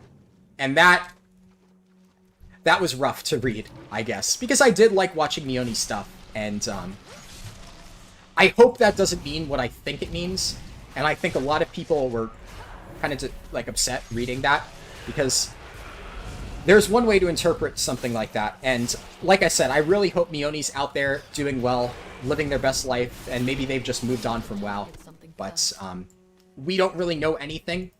That is like the headcanon I'm going with, but all I know about Mione is after doing a lot of that stuff, they put out that tweet, and then they've never done anything again. So it's a bit upsetting. I followed their stuff for many years, and it was always cool because, like, I did a lot of, like, Vengeance solo stuff back in the day. I didn't make YouTube videos about it, but, yeah, it was something that I liked to watch. She does play Final Fantasy. Okay, that's good to know. That actually makes me really happy. Because I did not hear anything about Mione. I remember when Mione posted that tweet, a lot of people were really concerned, because then Mione deleted that tweet later on. And a lot of people were like, oh god, what happened? Like, you know, what happened to Mione? Is Mione okay? And a lot of my friends who knew Mione were, like, really worried about it. And as far as I had been updated, nothing new had come out of it, but if Mione's still playing Final Fantasy, that's awesome. Really glad to hear it. I haven't seen any of their stuff, so I did not know about that, but that is really good to know. I wonder how easy it would be to solo, like... Well, I mean, obviously, I've soloed some stuff in Final Fantasy, like, very old raids, especially if you're, like, scaled, like, not scaled down, so, like, I've soloed a lot of the old primals and whatnot, but I know there's some difficult stuff you can solo, like, I know people have soloed Nidhogg Savage, but I think you need to be a prop paladin, or... said prop paladin, you need to be a paladin, right? There's only tank paladin in Final Fantasy, I don't know what I'm talking about. But I know that people have soloed Nidhogg Savage or Nidhogg Extreme, right? I think, actually, it's technically not called Nidhogg Extreme, it's like the Minstrel's Ballad, Nidhogg's Rage, or something like that. So people have soloed that, but I don't know if anybody has soloed, like, Stormblood stuff. It'd be really cool to try and solo something like Susanoo Extreme. Maybe I'll try that at some point, who knows? That could be a fun little challenge. Like, maybe when Endwalker comes out, I can try to solo Hades or something cool. Will I start Shadowlands at 48? No, I'm going to save Shadowlands until 50 to 60. I think that staying in Spires and WoD stuff is more efficient at this point, because if I go to Shadowlands too early, then I'm just going to run out of efficient stuff to do at a later level. So I think it's better to save Shadowlands until 50, and do other efficient stuff in the meantime. Ragewind. I've never heard of Ragewind. That one I did not know of. But Mione I did follow. I didn't see the depression tweet, but I saw a tweet saying she kind of wants the channel to die down and lose followers. She's gonna show a lot of not safe for work pictures. Interesting. I mean, that's something. Didn't know about that. Like I said, I never even knew that Mione was a girl. I think for a while Mione tried not to, like, let people know her gender. It was, like, very ambiguous. I mean, none of her videos had, like, audio on, or in terms of, like, speaking audio on it. At least not that I can recall. None of the ones I saw. So, I don't know. I think Mione just for some reason never felt like sharing their gender. So I never knew. I guess you always kind of assume it's a guy, right? Just in general, more often than not, people who play this WoW, or who play WoW, are guys. That's not to say that girls don't play WoW, they obviously do. But it definitely is skewed in favor of it. So if somebody isn't revealing their gender, I'm usually like, oh, they're probably a dude, right? Nothing wrong with that, but that's my go-to assumption. So I've always, like, I guess in my head been referring to Mione as he, but I didn't know. If Mione is a she, then cool. And I mean, I'm glad to see that they're still doing well, because yeah, it was definitely sad to hear about all that stuff going on back in the day. So glad to hear that they're you know, enjoying Final Fantasy. Screenshot pictures every once in a while, but that's it. Yeah. Definitely, definitely was cool to watch Mione solo a lot of that stuff. I remember Mione in Legion did a lot of Vengeance Stage stuff. That's where I, as I mentioned, really enjoyed watching it. But Mione did like a 23 Court of Stars solo. That was pretty impressive. The one thing with a lot of those solo things is it's like... So Mione's 23 Court of Stars took like 3 hours because they had to wait basically every single pull to have all their cooldowns up and wait until like you had Fiery Brand and Soul Carver, right? And if you didn't have that for every single pull, it would not be possible. But, I mean, if you wait long enough and you do every pull with cooldowns, Vengeance was basically unkillable back in Legion. It was pretty nuts. Ragewind 2. Before Mione's time. Yeah, I definitely don't recognize the name Ragewind. I mean, I only started really following, like, WoW YouTube content, like, in Cataclysm or so. So if Ragewind was doing stuff earlier than that, then I probably wouldn't know too much about it. I'll have to check that out at some point. Was that, like, very old stuff? Like, soloing BC stuff? Because the earliest thing that I saw Mioni was the Lich King solo that I saw. So I don't know if people were still trying to actively solo, like, BC raids or, you know, vanilla raids, things like that. Yo, Speaking of BC and vanilla, I should mention that, I've talked about this before, but I will, at some point, relatively soon, be streaming my leveling of my Orc Warrior from 60 to 70 on BC Classic. I've avoided playing it up until now, but I've been kind of curious to try out BC, especially, like, you know, seeing all the new stuff coming out for it, like Serpentine Caverns and whatnot. I never got to do those raids. I do really want to do that stuff, so I'm not going to buy a boost. I'm not going to buy the Dark Portal Pass. I still have my character left over, so I will be leveling that live on stream. I don't know when that will be. It probably won't be next week. So maybe like 2 weeks from now I'll be doing that. But that is something that I will be doing on stream at a point in the future. Soon. Not super long from now. Because I do want to play it.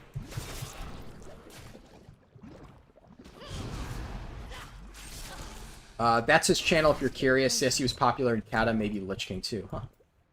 Yeah, surprised I never heard about it then. I guess I wasn't like super big into a lot of that stuff back in the day.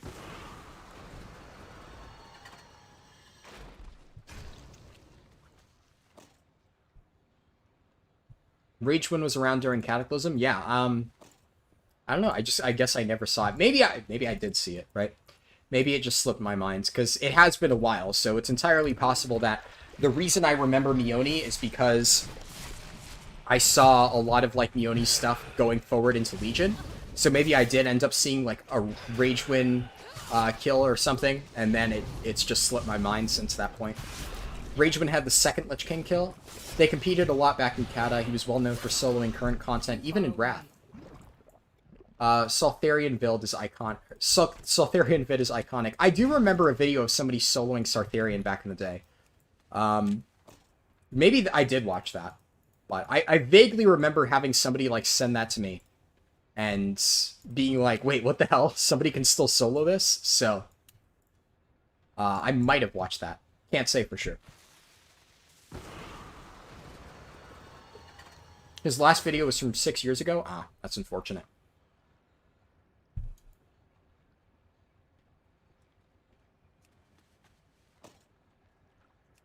What's my opinion on Asmongold? So, Asmongold is, I guess, for me, an interesting case, right? Where, up until, like, pretty recently, I never really watched his content. I'll fully admit that for a while there, I did not have a lot of respect for Asmongold. One of the biggest reasons why I disliked a lot of his stuff was the amount of shit-talking he did for Final Fantasy. Because I've been very clear how much I love that game. And I thought that the fact that for so many years he was just sitting there shit-talking it and not actually giving it a fair chance, or even, like, he would speak so confidently badly about it and say it's like a shit game with cat girls, that I was really kind of put off by him because of that. Because I basically was like, oh yeah, this guy has no idea what he's talking about, right? He just speaks out of his ass and, you know, just says whatever the popular opinion is. And I never really liked him as a result. But I've said this before, but recently when, obviously, Asmongold has started playing Final Fantasy, I found his approach to be, like, honestly really good. I really like how he gives a very fair critique of it. I mean, I do think that the fact that he was willing to play the game at all, despite the fact that he's shit-talked it for years, is admirable, right? Like, one of the best things that somebody can do, or the hardest things that somebody can do, is admitting that they were wrong. And honestly, even if Asmongold went into Final Fantasy and then played it a lot and said, yeah, I don't like this isn't for me, I would have still respected him a lot more. I would have still said, you know what? At least he was willing to give it a shot and actually say, I'm going to try this and give a genuine, honest opinion on it. Just that alone would have made me have a lot more respect for Asmongold. But the fact that he is not only, like, given it a fair shot, but, like, really played it a lot and tried a lot of the different content with it, and by all accounts, he's been enjoying it a lot, is really good to see. I think it really goes to show that, like, you can't judge a book by its cover. both for Asmongold and for Final Fantasy. You know, I was very quick to judge Asmongold because of some of his earlier opinions, and clearly he's much more willing to have a nuanced opinion on something than I had originally thought. And Asmongold was very quick to judge Final Fantasy for years, and clearly it's something that he really enjoys. So I think if he had, you know, played it earlier, maybe he would have had a lot of fun with it. But it's never too late to get in. So I'm very happy to see that he's been enjoying it. And since watching him do Final Fantasy stuff, because my cousin like sent me a bunch of his streams and whatnot, since that point, I've watched a few more of his videos talking about like World of Warcraft stuff, like his thoughts on the Blizzard situation and whatnot. And I actually find that I really enjoy watching the way that he like just absolutely tears into Blizzard. It's really something to watch. He gives them like an earful, man. It's cool. I like it. I think he cuts straight through the bullshit in many ways and gets to the point, and I respect that, right? In many ways, I love watching both him and Bellular, and it seems in a lot of cases they've been kind of like collaborating on both like Final Fantasy and shit-talking Blizzard, and that's really great to see. I've respected Bellular's opinion for years, so the fact that he and Asmongold are both being very outspoken against all the shit that Blizzard's been doing is great. I really like both of their takes on all the stuff that's been going on. So, thoughts on Asmongold, TLDR. Didn't really like him for years, and have come to have a lot more respect for him, like, in the past few months. And I've been watching a lot more of his videos lately. I just think it's really cool that somebody can, like, change their tune on something. Admit that maybe they were a bit too quick to judge. And that's good. That is very good. Always good to see when people do that.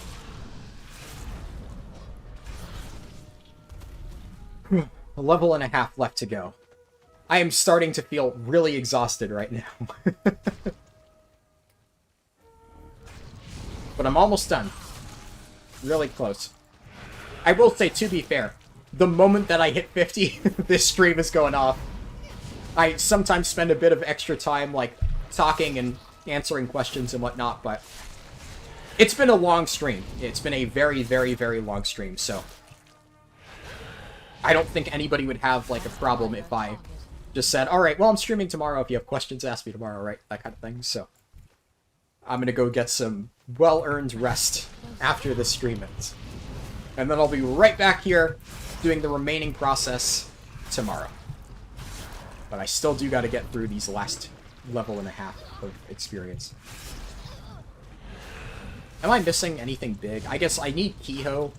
I need this bonus objective. There's like one treasure over there that I can get. Other than that, I could do Talon Watch. Yeah, I might do Talon Watch. It's pretty efficient.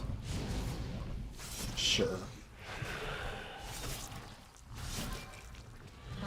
You have 56 minutes left if you want to stay below 10 hours. Yeah. Well, technically, I have a little bit more, so the timer is not the actual... Well, so I guess I don't really care too much about staying below 10 hours in terms of, like, the time or something. Like, I'm not worried if the run lasts for longer than 10 hours. God, there's another bot. But the problem is, if I have a video that's longer than 10 hours, it won't get properly turned into a VOD on YouTube.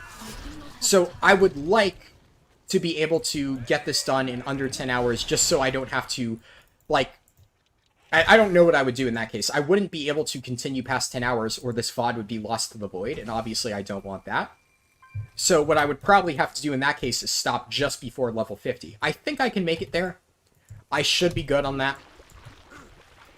But, yeah, I do have an hour to get the last level and a half, so I am on a time crunch. But the actual recording time is 8 hours, 55 minutes, because a bit of the timer was done in a video uploaded before the stream went live.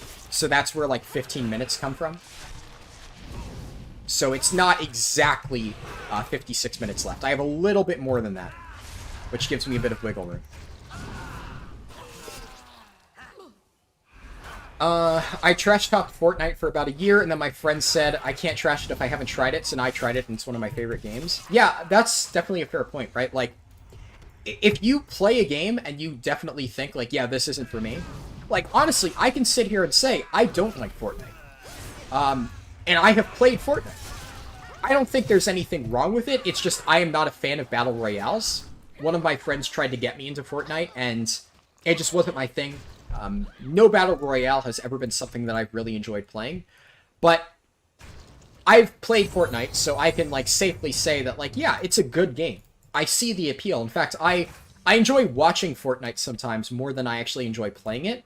It's really cool to watch people play Fortnite and be, like, really fucking good at it. But the reality is, I suck at Fortnite. So every single time that I've tried playing it, I've just eaten shit, like, in the first few minutes. And it's just not a lot of fun for me. I'm sure I could practice and, like, get better at it, like with most games, but if a game doesn't, like, really grip me, then I don't really feel motivated to actually try to continue playing it. I'm just like, I won't bother. So, yeah, I mean, but your point about not being able to, like, judge a game until you've sufficiently played it is definitely true. The people who give, like, video game reviews and whatnot without actually having played a game, those people, like, blow my mind, right? Like, there's, I was watching a video recently of, there was, like, some drama going on between, like, people insulting the quartering and whatnot. And I saw Dark Viper AU's video about the quartering being garbage. And, like, one of the main things that he talked about is the fact that apparently this quartering guy, which I've never really heard of his channel before. I learned about it through this random video that popped up in my recommended. But apparently he's, like, a video game reviewer that doesn't actually play the games that he reviews. So he, like, judges people's reviews of the games and basically says that's a bad review of the game without actually having played it himself. It just seems so weird to me. Like, I've never heard about this guy before, but apparently a lot of people dislike him because a lot of, like, drama videos involving him and other people have popped up in my YouTube recommended. But, like, when I saw that this was a video game review channel that doesn't actually play the games they're reviewing, I'm like, well, you already lost me there, right? I'm immediately going to say that you're probably the loser in this argument if you have a channel based upon reviewing games that you haven't played. Because you can't actually give an accurate opinion on a game if you haven't played it yourself. At that point, it's literally just, you know, preconceptions of what you think it's going to be based on marketing and watching other people play it. And it's not the same thing. Because that's the thing. Like, I can say I enjoy watching Fortnite. I can enjoy watching people stream it, and that's the thing. I watched a lot of people stream Fortnite, and for a while there, I was like, oh, maybe I'll enjoy this game. And this was obviously years ago when it first came out, but then when I tried it for myself, I found that I just didn't enjoy it a whole lot. It wasn't for me. And if I had just gone out there and said, oh yeah, Fortnite, this game looks super cool, and I had made a game review for Fortnite without actually ever having played it, just because I watched people play it, I probably would have been super favorable about it. But if I made a Fortnite review now, I'd probably be pretty lukewarm on it, after having played it. That's a good note to end the night. Yes, if you have to go to sleep, thank you for tuning in, Toth. I appreciate you being here. If you want to give an opinion on what a game feels like to a new player, you should give it at least 1 to 2 hours. Yeah, I agree. Just Strafe Hayes did a really good video about that, where he basically, he talked about, there's kind of like a limit to this, right? So a lot of people will say, just play for 100 hours. So his video obviously talked about the problem with saying, just play for 100 hours. That's not like a, you know, feasible thing to say to new players. So I definitely think that there's something to be said about, like, reviewing the new player experience, especially of like an MMO, right? So MMOs are meant to be games that you play for a while. So if the new player experience, the first 1 to 2 hours, is bad, that's usually a bad sign for an MMO, right? But let's say you're playing like Undertale or something, and Undertale is not a very long game. It's like probably a 5-hour game tops if you like play through it and read all the dialogue and stuff.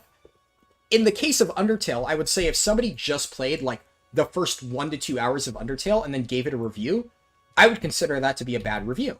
Like, the entire game is only 5 hours at its base level, right? Like, I've put way more hours into Undertale, playing all the different endings and stuff, and then, you know, doing sands on Genocide and whatnot. But I would say if somebody wanted to review Undertale after having just played through it once, that's fine. But if somebody didn't even finish a game and then try to put out a review for it, that's where I'm just like, why the fuck would you make a video on that? And apparently there are actual YouTube channels that do things like that, and that's just what blows my mind. I don't know why anybody would watch that.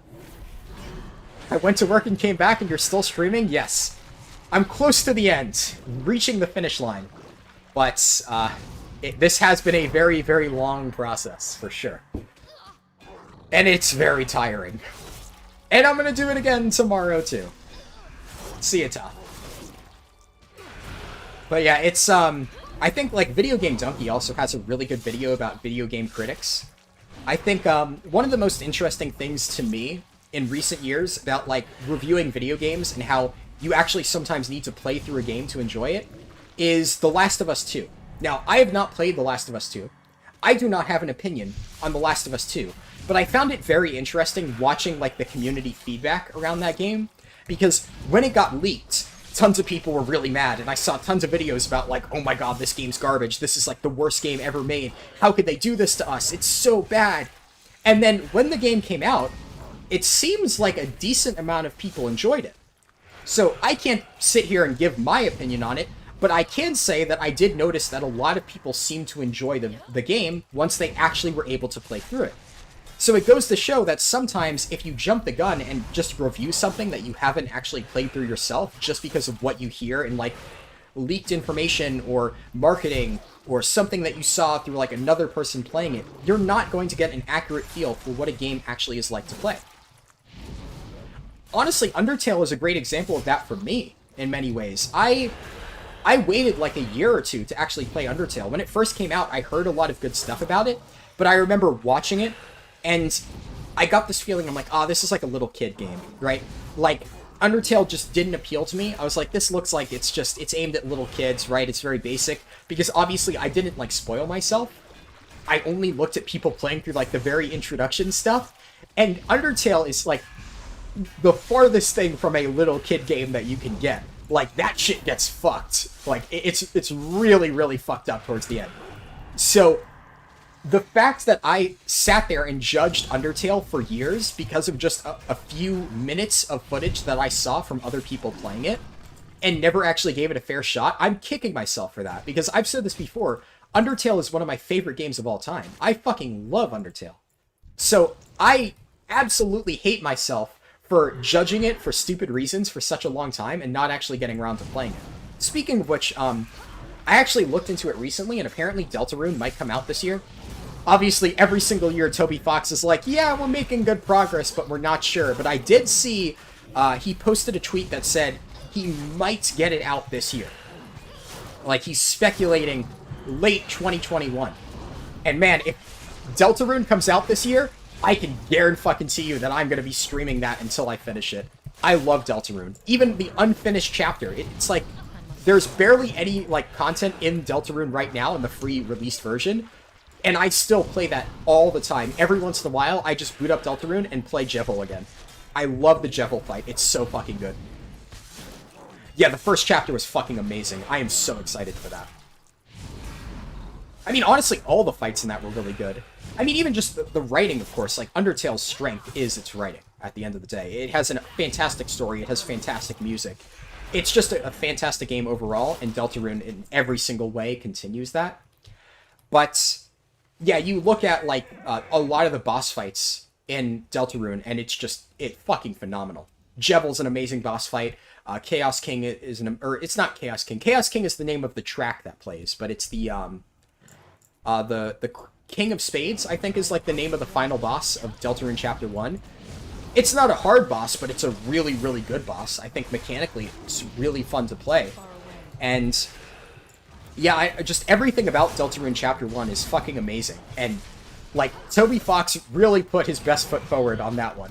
Like, just saying, hey, I'm releasing a free version of, like, the sequel to Undertale. You can download it here. You pay absolutely nothing. And it's already a fucking amazing game, and oh, by the way, this is going to be a full sequel later on. That was just, like, such a power move. Holy shit. I respect that man so much. It's really impressive how he's managing to, like, generate hype on levels that we've never fucking seen before for his games. I'm really excited for Deltarune. I fucking love Undertale. I love Chapter 1 of Deltarune, and the moment that shit comes out, I'm going to play it on stream non-stop until I've done every single, like, optional hard mode boss or whatever he manages to sneak in. I fucking love it. Almost done with this bonus objective, though. This has been pretty slow. Let me catch up on chat, because I spent a while talking about that. For short indie games like Undertale, yeah, you should really do one full ending. Yeah, for sure. What time do I plan on doing 50 to 60? 11 a.m. So 11 a.m. Eastern is the time that I'm going to be streaming pretty consistently. I started this stream 1 hour after 11 a.m. because I overslept, but in the future, you can expect all my streams to go live at that time. I'm going to try to be consistent about that. Going forward, every single week, I will be streaming at the bare minimum on Saturday and Sunday at 11 a.m. every single Saturday and Sunday going forward. This week, I will also be streaming Monday, so we'll have 3 days in a row of streaming. It's going to be today, tomorrow, and then Monday. But in the future, I cannot stream on Mondays because that is a day when I normally have class. It's just I don't have class this Monday because of Labor Day. So, you know, I can stream. Yay! 1 to 50 leveling is more fun than the endgame content. When you feel like doing the endgame content on alts. Yeah, I would say leveling, like, the first time is pretty fun. Leveling the, like, next few times can be a bit tedious if you've done it, like, a million times like I have. I really, obviously, I enjoy the endgame content in this game. I play this game for mythic rating, right? That's why I do it. So, that is still the thing that I enjoy the most in World of Warcraft, but I can see if, like, you're trying to get alts geared through stuff like that, I would imagine it's probably going to get a bit tiring after a while.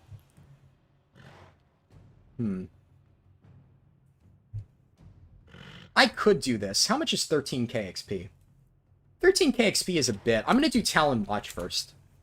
I'll see how much, you know, good shit I can get from Talon Watch.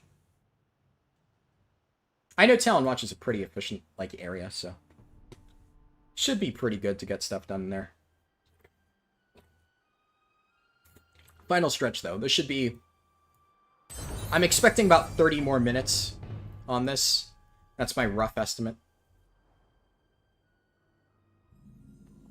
I think 30 minutes is probably pretty accurate, yeah. I'm still slowly finishing my fries. I finished my burger a few hours ago at this point, but I have not finished my fries.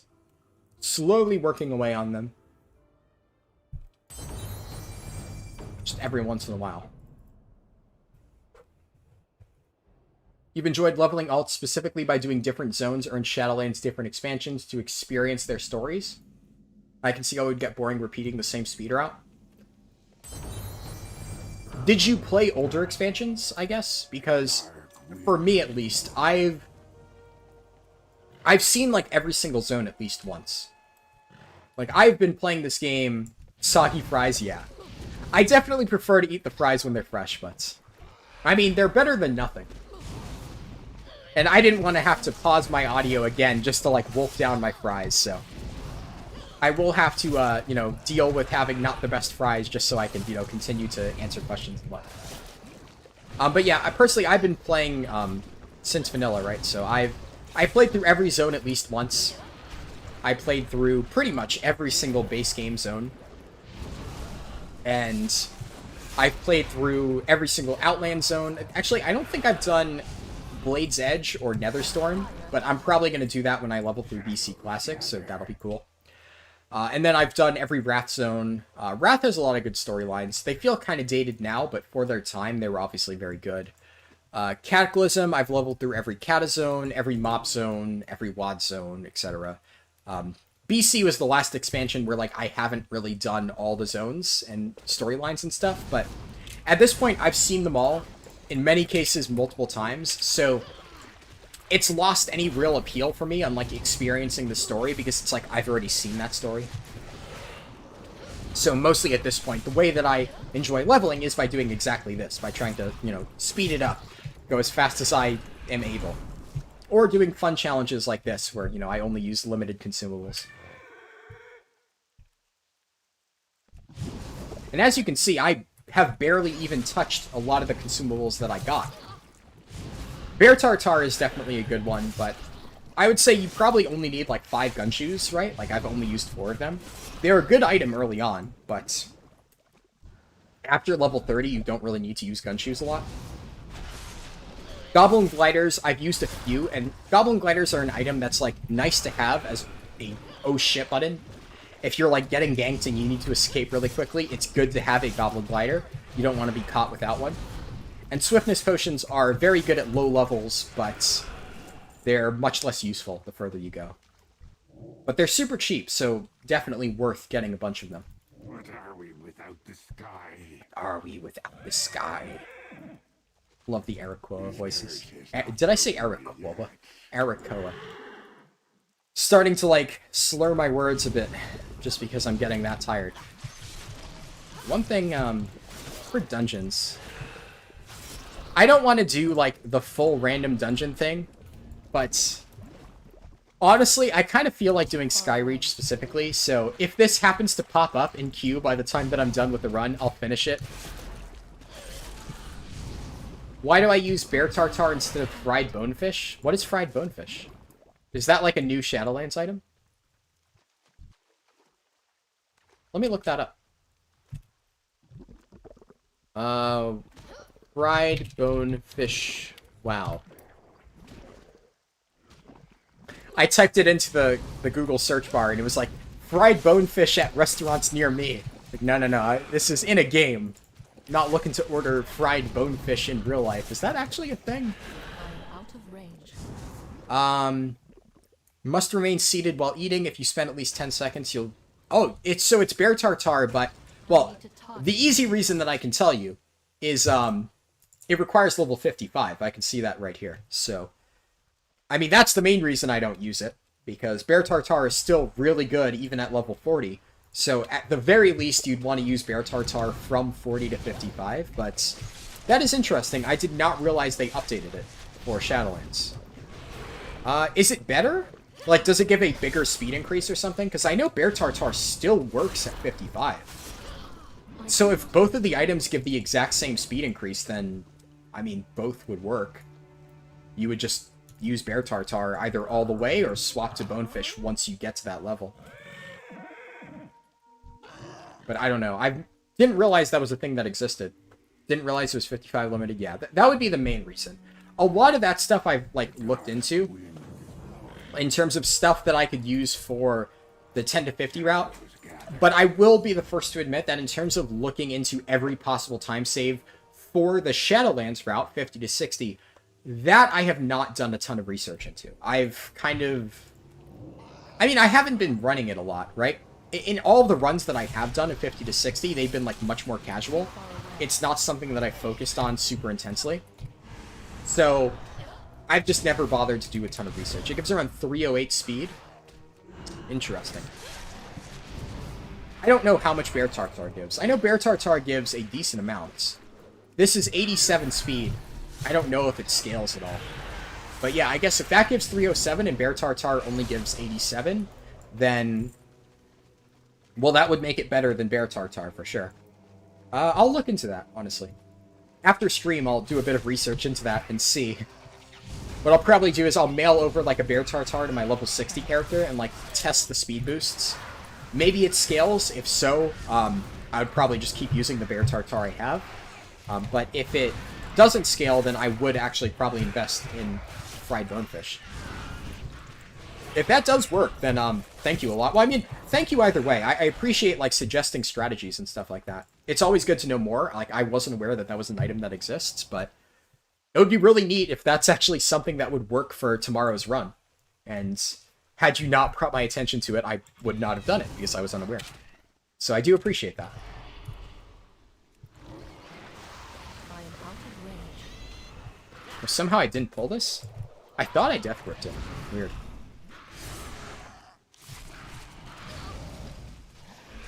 So, okay, we have 3 DPS for Skyreach.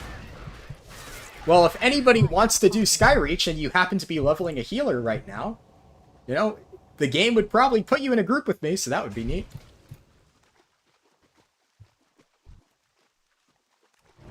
I just want to be able to say the Skyreach dialogue. Like, it's not faster, there is absolutely no efficient time thing for Skyreach, but having, like, you know, leveled through Spires of Wrath a bunch of times now, I've never actually gotten to do the whole, like, opening monologue for Skyreach. And I used to do that every single time I did challenge modes with my friends. Every time we would run Skyreach, I would just recite that over and over. It doesn't even play in challenge modes, that's the thing. Because in CMs, you get immediately teleported to the start. Yo, Sen! You're bad heals. Hope you're having fun, Lon. Thank you. Good to see you. Appreciate you stopping by. Did not expect you to be here. I guess maybe if you saw the notification on Discord. Are you still in my Discord? I think you're probably still in my Discord. I forget. Either way, thank you for stopping by. It's good to see you. I assume you're going to be playing Endwalker when it comes out, right, Sen? I need to target something first. You saw it on YouTube? Really? YouTube recommended my stream to you. That's actually pretty cool. I never knew that YouTube was that good about recommending streams, because I haven't really watched that many streams on YouTube. I guess I've watched some of Legend's streams, right? But, I mean, whenever I'm, like, into Total War, I just actually go out of my way to look up Legend of Total War streams. So, he's probably the only streamer I actually watch on YouTube. Sorry you don't play healer? Hey, Cosmo, don't worry about it. I appreciate you helping me in Hillsbrad. You've helped me enough this run. You don't need to worry. YouTube only really recommends streams of channels you follow. It's bad for discovering new streams. Yeah, that's kind of what I've been told. I've been told that it's kind of hard for streams to get recommended outside of people that already, like, know about your channel. But, I mean, I still do a lot of videos, so I can get a lot of growth that way. And I still enjoy doing the streams either way. Yeah, recommended. You're like the person I comment on. So, yeah. Okay, that's fair. I have seen some of your comments. It was actually funny. So I was going back through some of my older videos to update the thumbnails and whatnot. And on the Mythic Plus leveling guide, or not Mythic Plus leveling guide, but Mythic Plus guide for like all the different dungeons. I don't know if you remember, but you left a comment that said, even the guides are speedruns. And I had forgotten about that comment. So I was like, oh yeah. I remember when Sen left that comment. And I mean, you were in like half of the like video footage for that run, so I got a chuckle out of that.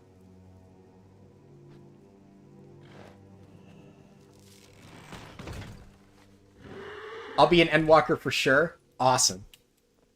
Yeah, it's really cool. A lot of people I know are playing Endwalker. Like, I'm sure you remember my cousin Brian.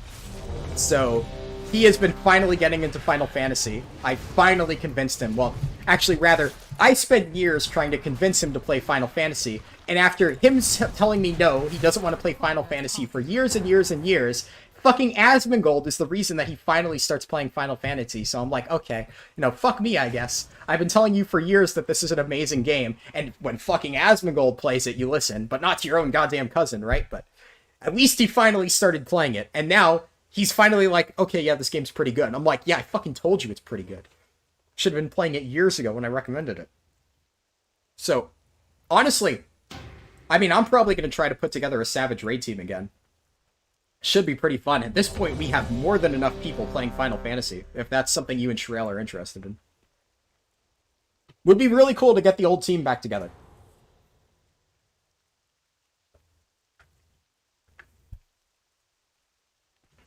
And Skyreach has finally popped. Yes. Okay.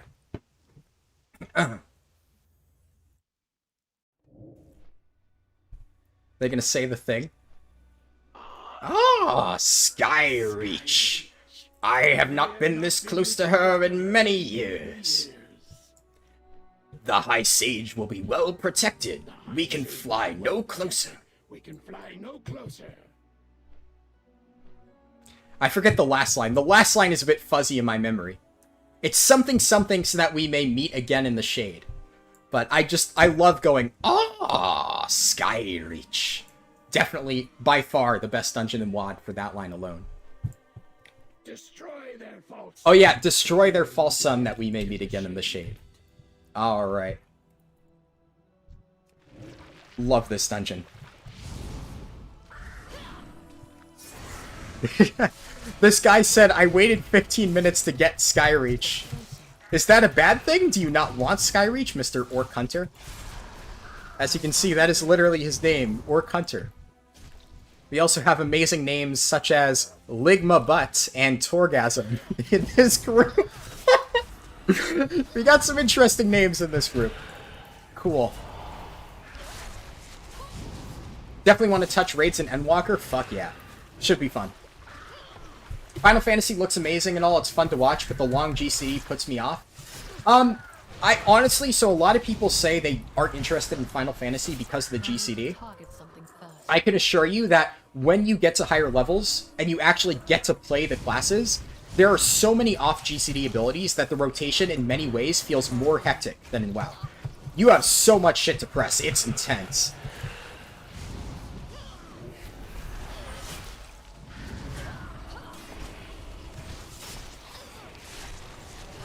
Oh hey, I'm doing more damage than Ligma Butt.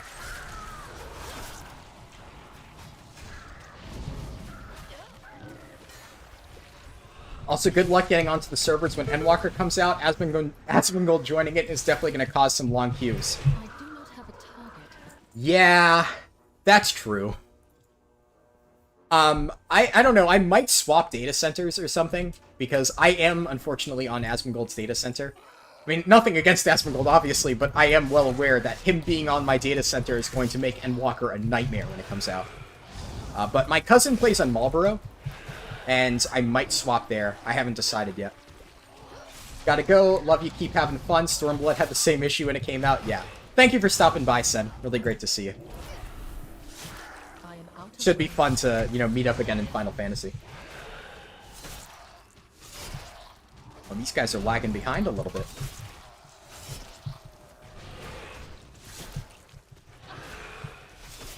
I require a target. I really wish they, like, okay, so I get that they're adding, like, Legion Mythic Plus, and it translates better into this type of, into the type of stuff they do with time walking. But if they're gonna add Legion M Plus, why not add WoD time walking? Like, that would just be awesome. Hell, you could, or not WoD time walking, WoD challenge modes. You could even make it WoD Mythic Plus. I mean, here's the thing. Mists of Pandaria and WoD were designed around M+. They had challenge modes, which in almost every sense were the same as Mythic Plus, without the affixes. And it's not like adding affixes to it is going to magically change the way the dungeon works. A lot of these dungeons were still designed to be done within a certain time limit. They were designed to have kill count and stuff like that. All of that code is probably still buried in the game somewhere. They could very easily add WoD Mythic Plus for WoD time walking. And that would be literally the coolest fucking thing in this entire game. If they did that, I would love Blizzard forever. Like, honestly, all their past shit, aside from the sexual harassment, because obviously that's never okay, but all of their past mistakes within the game will be forgiven in my eyes. If they add WoD Mythic Plus. I would fucking love that. That would just be awesome. I am out of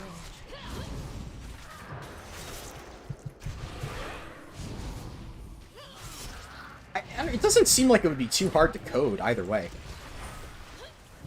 It's just like a free thing that they can add, which would just go over really well with players, I think. Too far away. They should make time locking for all expansions available 24/7. I agree, yeah. That's like the very first thing that I said in my 9.1.5 video, because that is just a massive thing that I think they really need to do. There's no reason to not have time walking be 24/7. But I agree on that, but I also think that time walking is a critically underused system. Like, there's so much cool stuff they could do with it, and yet they choose not to, for God knows what reason. You're literally just recycling old content, and nobody would be upset about it. If they recycle old content and make it really cool, everybody would be totally fine with it. But it's like, they're doing a bad job at recycling old content. It's like, take the free win, Blizzard. Oh, I love this boss. So this boss has, like, I don't know if it does this on, like, normal modes, but you can, oh yeah, you can see, like, where his hand is going, and you can, like, dodge left or right, depending on which hand you cast Smash with. Ah, haha. Love this.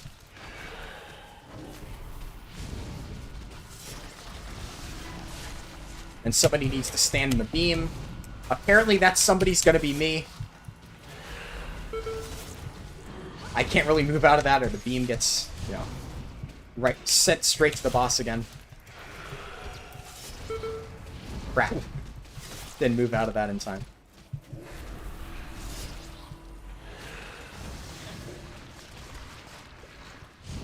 God, I miss these dungeons. I fucking loved challenge modes. That was my jam. I would be so happy if I got to play through that again. I know so many people who would be just absolutely ecstatic if they brought back some form of challenge modes, even in the form of Mythic Plus, for these dungeons. Like, this was pretty much all I did back in WoD. I loved challenge mode WoD.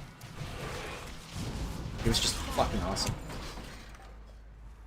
Holy crap, running a dungeon doing more damage on survival than a destruction warlock? Yeah, nice. Dude, survival slaps. I'm telling you, man, like, it's an underrated spec. Survival's really fucking good. Glad you're doing well with it, Cosmo. There should definitely be some kind of time walking up at all times. I can understand it rotating between expansions. Yeah, absolutely. I don't think time walking should be up. I don't think every single time walking should be up 100% of the time. Like you said, that would spread out players too much. That would probably not go down super well. I am out of range. No, not the birds. I'm gonna pop IBF. Try to survive this. If there's one thing I remember from challenge modes, it's these birds are fucking awful.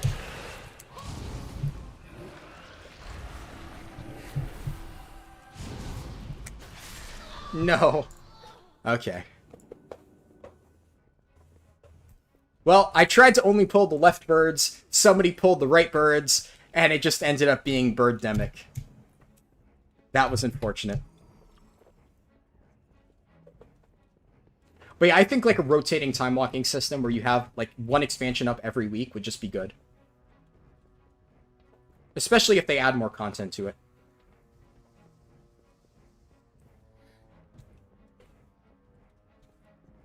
Feral Druid slaps? I've heard it's good. It's definitely good in raids.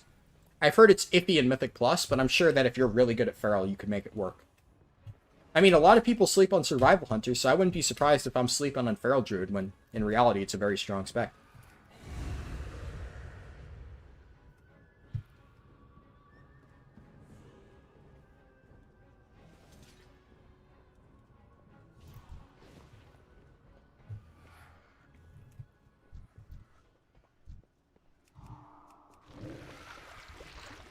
Too far away.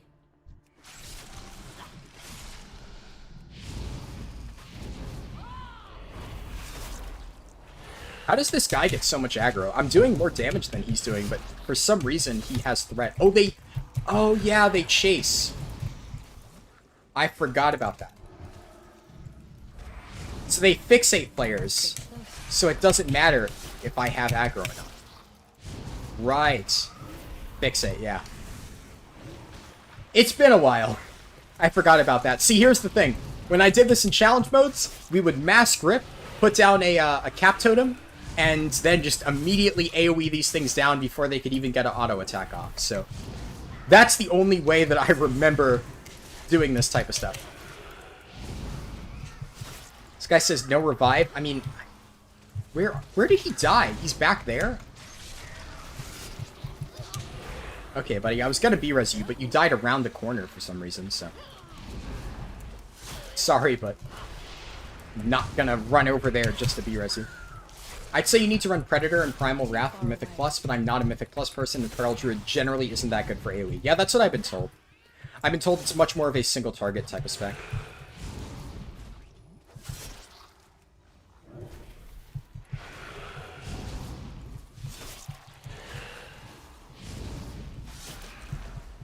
Oh god, they pulled more!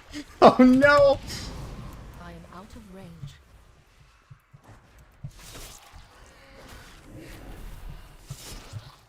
I'm gonna go ahead and chains all these mobs, just to make it so these people can actually, like, efficiently kite them.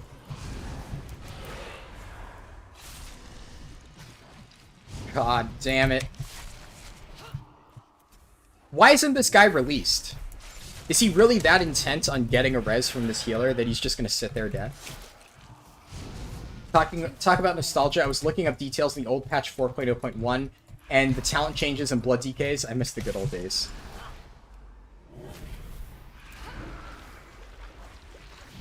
Yeah, I agree, man. I didn't play Blood DK back in Kata, but I heard that it was really fun back then.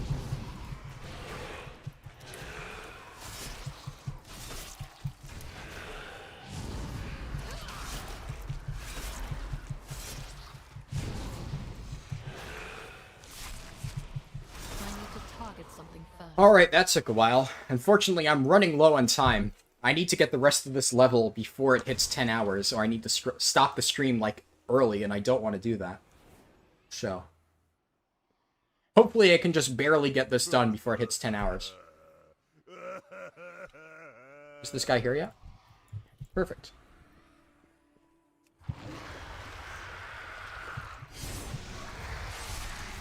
We'll barely refresh that in time. Let's go.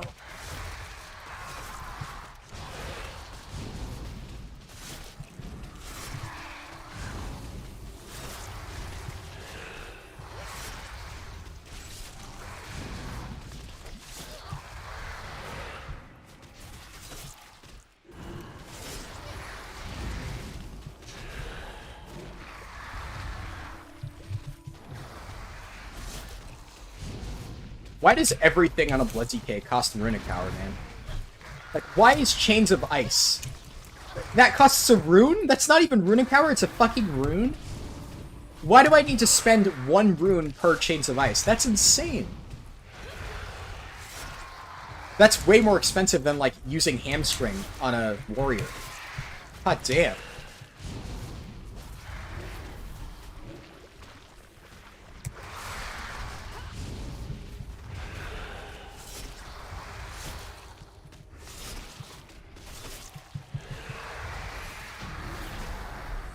Nice.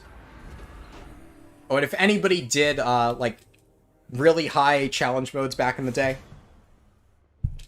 I don't know how many people know about this skip, but you used to be able to jump off this platform like here, pop Goblin Glider, and curve around this little railing and lands on the head of that eagle.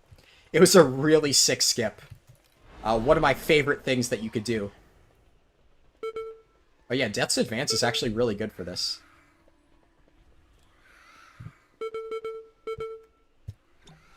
No! No, I didn't make it in time. I should have saved Death's Advance. I forgot that it would, like, actually cancel out the wins. I was just like, oh yeah, it's a speed increase. So, that actually would have worked really well. Unfortunate. I cannot use that item yet. We're not gonna freezing trap things. We're just gonna AoE it all down. What are you doing, buddy?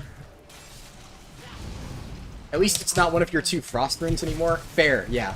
I guess the fact that all runes are now just regular blood runes is kind of nice compared to how it used to be, but I still think that just it's baffling some of the decisions they've made with, like, utility spells. I must get closer.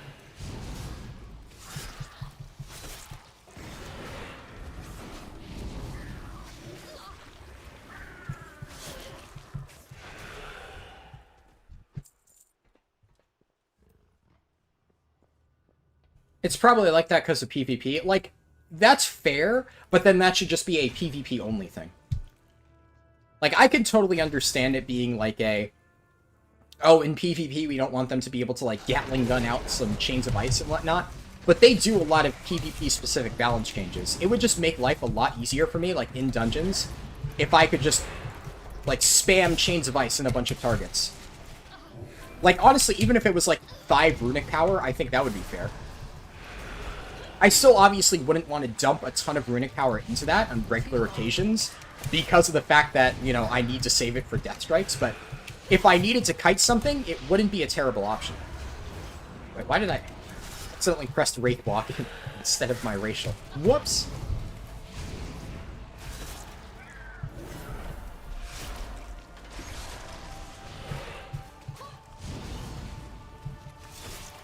I do not have a target. They don't really change the resource for PvP, just the damage duration. Yeah, that's probably accurate. I just think they should do stuff like that. I know that they don't, but I think it would just be more beneficial overall. Crap.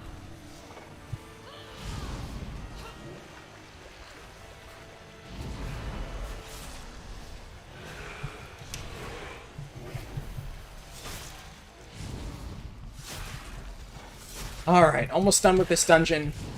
I'm probably not going to level off this dungeon, but I should get pretty close, and then I can just finish up the last few quests, and that should get me there. I require a target. This boss was also pretty cool. I love how it would, like, summon down the little Arakoa to carry people off the platform. We will cast you down like the mongols. And the voice on this boss is obviously really good. One of the main things that I will say I miss about Death Knight, though, is Dark Simulacrum. I also love that. Cast them down! I remember that quote. Hearing that every single time, over and over. I definitely hate it in PvP as a DK for Chain of Ice spamming, yeah.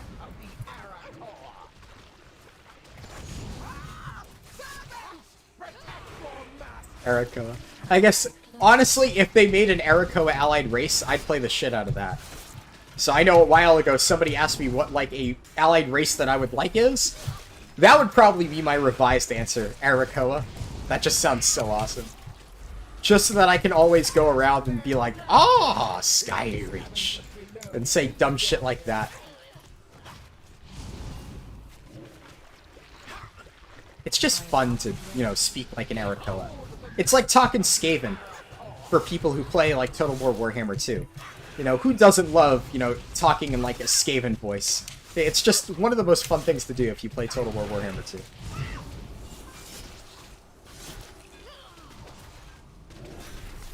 Arakoa Druid would be a lot of fun, yeah.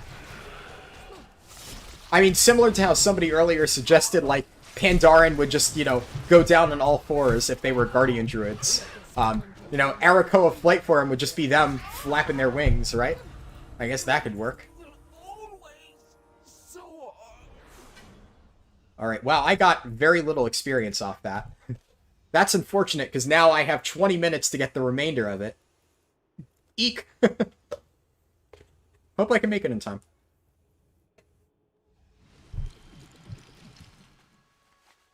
It would be so troll if I didn't actually finish it in this stream. But the reality is, it's either I don't finish it in this stream, or either I finish it in this stream, or I lose the footage, assuming it's longer than 10 hours. You don't really get dungeon XP unless you do random dungeon. Yeah, that's true. I forgot that I didn't do random dungeon. I must get closer. In retrospect, that probably was not a good idea. Too far away.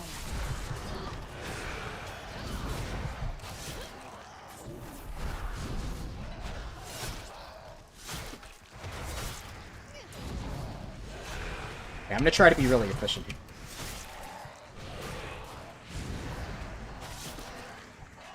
Cameron, I'm actually surprised you are the first person that has asked what covenant I'm gonna pick. I do not have a target.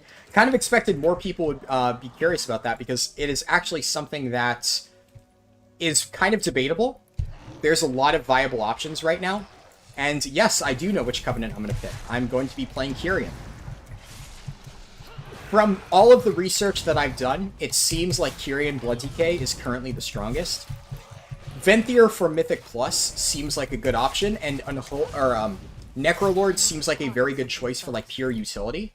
Having that, like, mass, like, slappy hands grip. So, there is something to be said for basically every single one of the options, but I do think, based on everything I've been reading, that in terms of pure damage, and, like, obviously, like, you know, survivability in terms of, like, resource generation and stuff, the best option is Kyrian. I think. From the research I've done. So that is what I'll be going.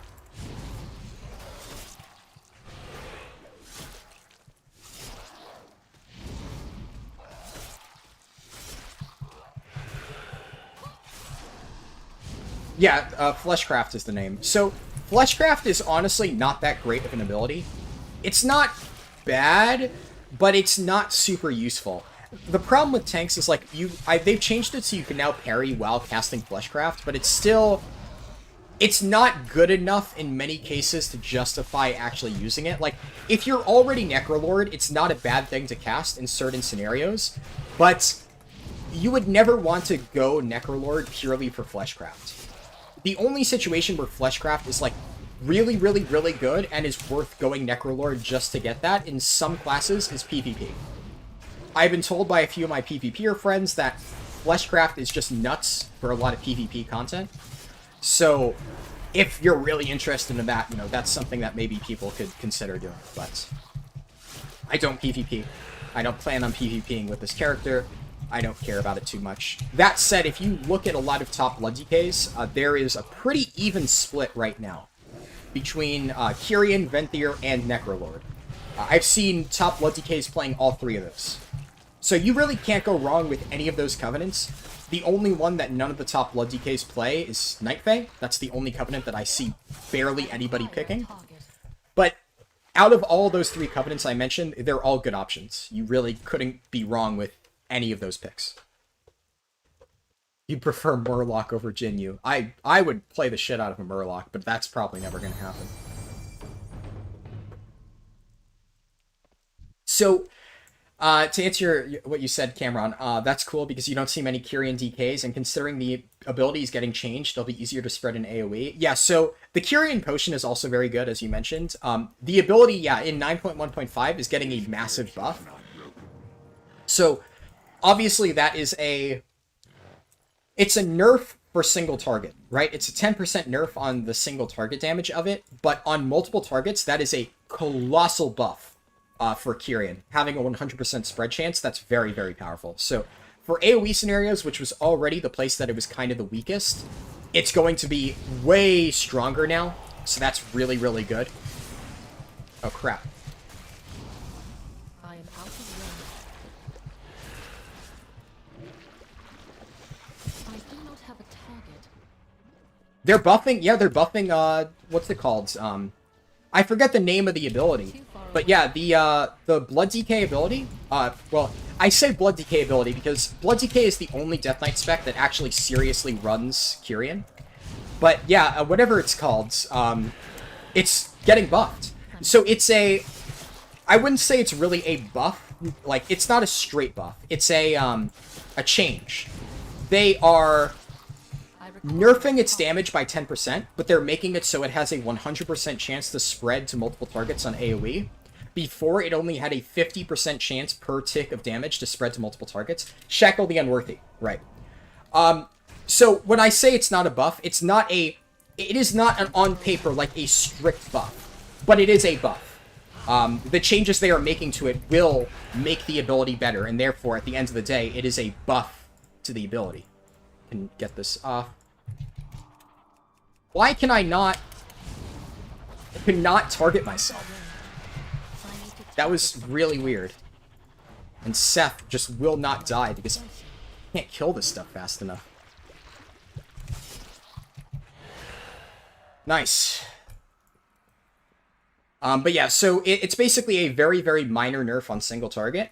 But the Kyrian ability for Blood on single target, it was already by far the best option. So it's still going to be the best option by far. But now, yay! I'll pause the timer. Wow, that gave a lot of experience. Oh yeah, and I got the Nightborn Heritage Armor finally. This is the first Nightborn I've leveled. Yay! So yeah, it's basically a massive buff to the thing that it wasn't very good at. So it was kind of okay at like 2 to 3 target cleave because you had a reliable chance for it to spread at that point.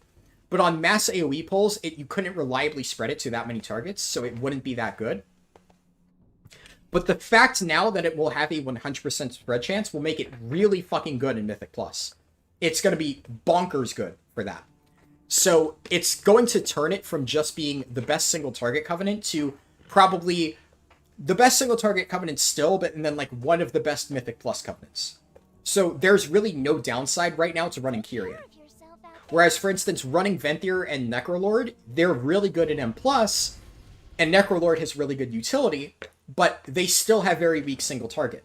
So as a result of them having that particular niche, they're going to be weaker overall, I would say, than running Kyrian for Blood DK. So I would say, in general, Kyrian is the best Covenant for Blood DK right now. But that being said, obviously, when those changes come out in 9.1.5... What? Transfer aborted, instance not found? Am I stuck in Chromie time now? What the fuck? Remember 10 hours? Yes, thank you, Cosmo. I do have about 15 minutes left. The timer is a little bit ahead compared to what the actual time that I've spent is. So, well, Chromie decided not to actually teleport me. That's weird. I've never seen that happen before. That is so weird. That is the first time I've ever seen that bug happen. That is so strange. Here, I'll put myself in a flight point back to Warspear. I guess I can hand this in. Why not? Watch your back. Peace, friend. Be careful. Thank you, Warhammer. Appreciate you tuning in. I will be back here tomorrow at 11 a.m. to finish up, but to quickly finish talking about Blood DK Covenants, because I don't want to cut that off. And also, Eric, I'm going to finish reading your comment, right? Eric, Hoahosen, and Jinyu would all be cool playable races, along with Naga, maybe. Those would all be really cool, but a lot of those I don't see Blizzard adding. Especially Naga. I feel like they want to keep them as an antagonist, which, whatever. I like it. I run Kyrian Frost DK because the dot can be decently strong, and spread plus Pelagos and the mastery he gives is pretty good for Frost. Yeah, I don't know much about Frost. I could see it being good for them. I know that DPS DKs largely have been running Necrolord. The only one that I don't see many people running is Night Fae, so. Check if the stuff is still scaled. Yeah, that's actually a good point. Am I still in Chromie time?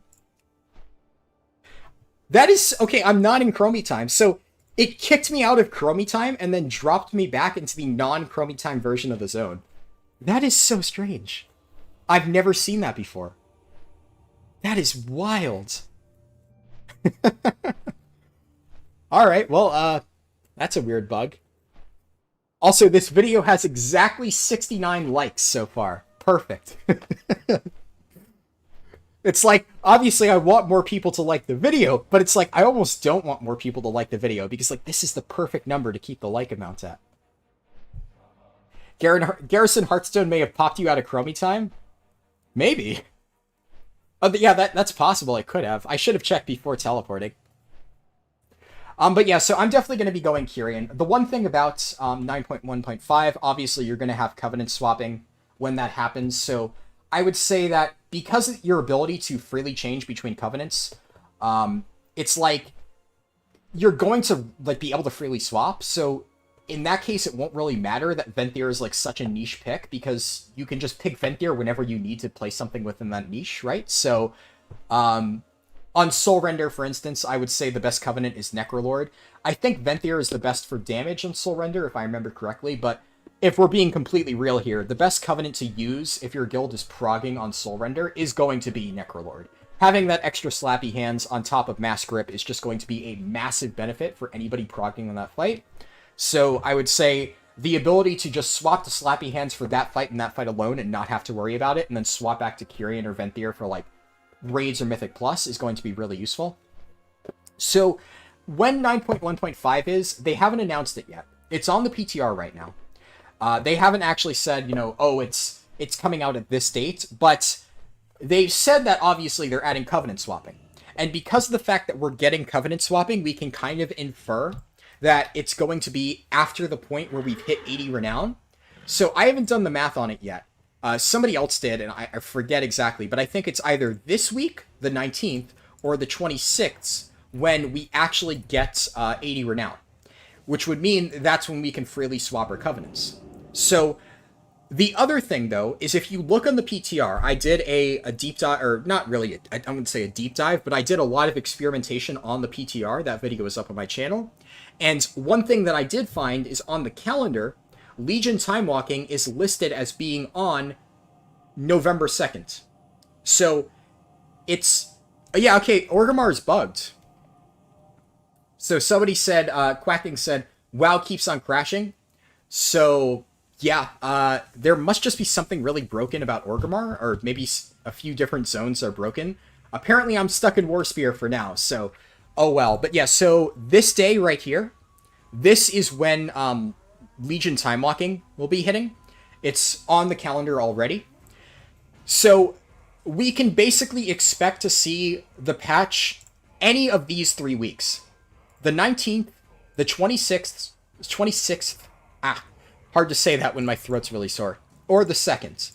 It will probably be on one of these 3 days, is when 9.1.5 will come out. I would probably err on the latter side. I think they'll give more time, so it's probably going to be later, like 26 seconds. We might even see it drop on the 9th if they're at the absolute latest, but I don't see it being any time past this date. That's my estimate, at least based on what we know so far. I could be wrong. We obviously don't have any, actual information on that, but that's what I've guessed based on the information that we have access to so far. You're excited and not excited for Covenant swapping. It's going to be a pain if you have to grind the Renown. You do not. So, well, you kind of do, right? So you do have to regrind the Renown, but you do not need to regrind the Renown to freely swap to a Covenant. So, let's say you just need to swap to Slappy Hands for, like, Soul Render Dormazane. Well, you don't really need to have max Renown for that, because if all you're doing is getting that for a single boss fight, and all that really matters is that you have Slappy Hands, you can just swap to Necrolord for, like, one raid, one boss, use Slappy Hands, and then swap back. And it doesn't matter if you're not max Renown on that. All that matters is that you can freely swap at any time, and as long as you get max Renown on one of the Covenants, you can freely swap to anything. What level am I? I am now level 50. I did finish the first part. It's going to be stopping here. You forgot you had this open hours ago. Yeah, so this is like pretty much the end of the stream. I'm just answering the last few questions.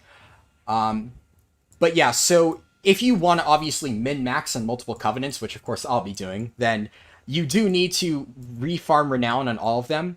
But the nice thing about the fact that you can freely swap at any time is, like, let's say you're still playing like Kyrian Blood DK, and you want to start working on Necrolord and Venthyr, you can go ahead and just, while doing Korthia, or your daily Covenants or callings and stuff like that, swap over to Necrolord. Do your callings, get those done, get a few free points of Renown, then when Raid comes along, swap back to Kyrian. You can slowly chip away at that, and you can freely swap as many times as you want. I think they actually implemented it pretty well.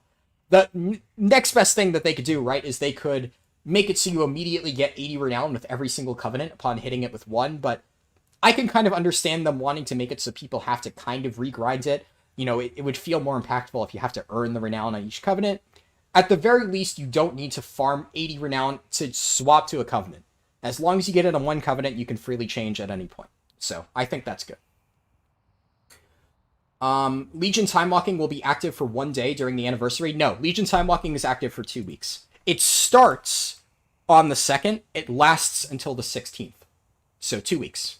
At least the first time. Next few times, it's going to be 1 week only, according to Blizzard.